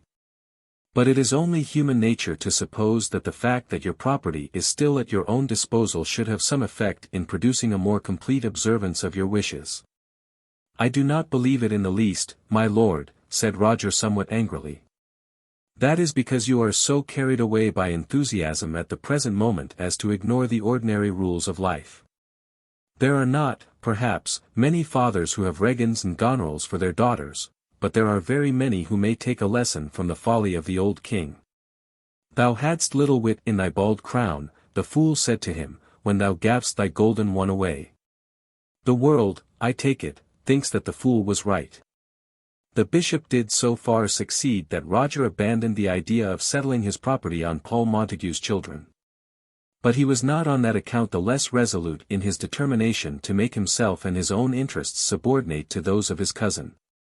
When he came over, 2 days afterwards, to see her he found her in the garden, and walked there with her for a couple of hours. I hope all our troubles are over now, he said smiling. You mean about Felix, said Hetta, and Mamma? No, indeed. As to Felix the first think that Lady Carbury has done the best thing in her power. No doubt she has been advised by Mr. Brune, and Mr. Brune seems to be a prudent man. And about your mother herself, I hope that she may now be comfortable. But I was not alluding to Felix and your mother. I was thinking of you, and of myself. I hope that you will never have any troubles. I have had troubles. I mean to speak very freely to you now, dear. I was nearly upset, what I suppose people call broken-hearted, when I was assured that you certainly would never become my wife. I ought not to have allowed myself to get into such a frame of mind. I should have known that I was too old to have a chance. Oh, Roger, it was not that. Well, that and other things. I should have known it sooner, and have got over my misery quicker. I should have been more manly and stronger. After all, though love is a wonderful incident in a man's life, it is not that only that he is here for. I have duties plainly marked out for me. And as I should never allow myself to be withdrawn from them by pleasure, so neither should I by sorrow. But it is done now. I have conquered my regrets, and I can say with safety that I look forward to your presence and Paul's presence at Carbury as the source of all my future happiness. I will make him welcome as though he were my brother, and you as though you were my daughter. All I ask of you is that you will not be chary of your presence there. She only answered him by a close pressure on his arm. That is what I wanted to say to you. You will teach yourself to regard me as your best and closest friend, as he on whom you have the strongest right to depend, of all, except your husband. There is no teaching necessary for that, she said. As a daughter leans on a father I would have you lean on me, Hetta. You will soon come to find that I am very old. I grow old quickly, and already feel myself to be removed from everything that is young and foolish. You never were foolish. Nor young either, I sometimes think. But now you must promise me this. You will do all that you can to induce him to make Carbury his residence. We have no plans as yet at all, Roger. Then it will be certainly so much the easier for you to fall into my plan. Of course you will be married at Carbury. What will Mamma say? She will come here, and I am sure will enjoy it. That I regard as settled. Then, after that, let this be your home, so that you should learn really to care about and to love the place. It will be your home really, you know, some of these days. You will have to be squire of Carbury yourself when I am gone, till you have a son old enough to fill that exalted position. With all his love to her and his goodwill to them both, he could not bring himself to say that Paul Montague should be squire of Carbury. Oh, Roger, please do not talk like that. But it is necessary, my dear. I want you to know what my wishes are, and, if it be possible, I would learn what are yours. My mind is quite made up as to my future life. Of course, I do not wish to dictate to you, and if I did, I could not dictate to Mr. Montague. Pray do not call him Mr. Montague. Well, I will not, to Paul then. There goes the last of my anger. He threw his hands up as though he were scattering his indignation to the air. I would not dictate either to you or to him, but it is right that you should know that I hold my property as steward for those who are to come after me. And that the satisfaction of my stewardship will be infinitely increased if I find that those for whom I act share the interest which I shall take in the matter. It is the only payment which you and he can make me for my trouble.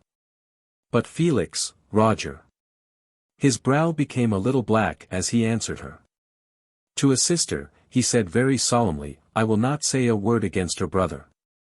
But on that subject I claim a right to come to a decision on my own judgment. It is a matter in which I have thought much, and, I may say, suffered much. I have ideas, old-fashioned ideas, on the matter, which I need not pause to explain to you now. If we are as much together as I hope we shall be, you will, no doubt, come to understand them. The disposition of a family property, even though it be one so small as mine, is, to my thinking, a matter which a man should not make in accordance with his own caprices, or even with his own affections.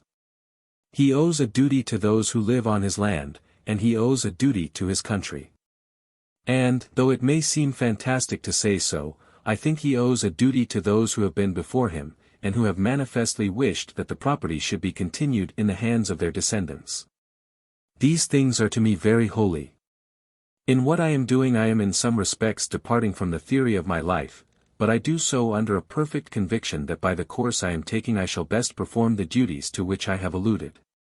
I do not think, Hetta, that we need say any more about that.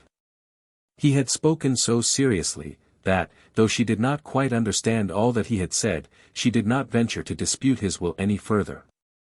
He did not endeavor to exact from her any promise, but having explained his purposes, kissed her as he would have kissed a daughter, and then left her and rode home without going into the house.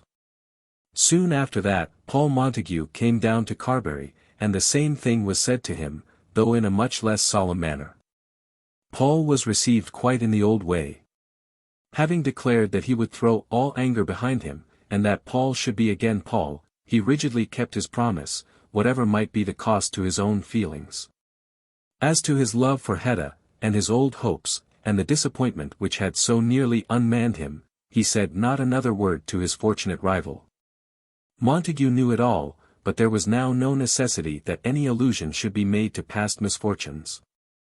Roger indeed made a solemn resolution that to Paul he would never again speak of Hetta as the girl whom he himself had loved, though he looked forward to a time, probably many years hence, when he might perhaps remind her of his fidelity. But he spoke much of the land and of the tenants and the laborers, of his own farm, of the amount of the income, and of the necessity of so living that the income might always be more than sufficient for the wants of the household.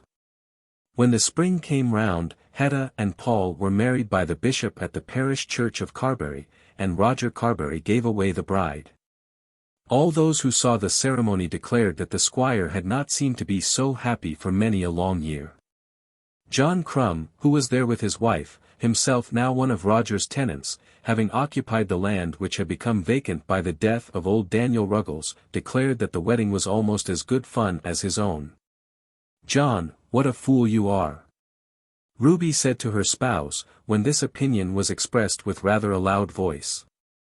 "Yes, I be," said John, "but not such a fool as to miss to having you." "No, John, I was the fool then," said Ruby.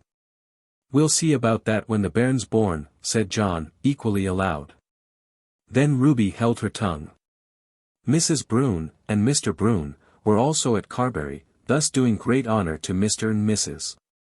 Paul Montague, and showing by their presence that all family feuds were at an end.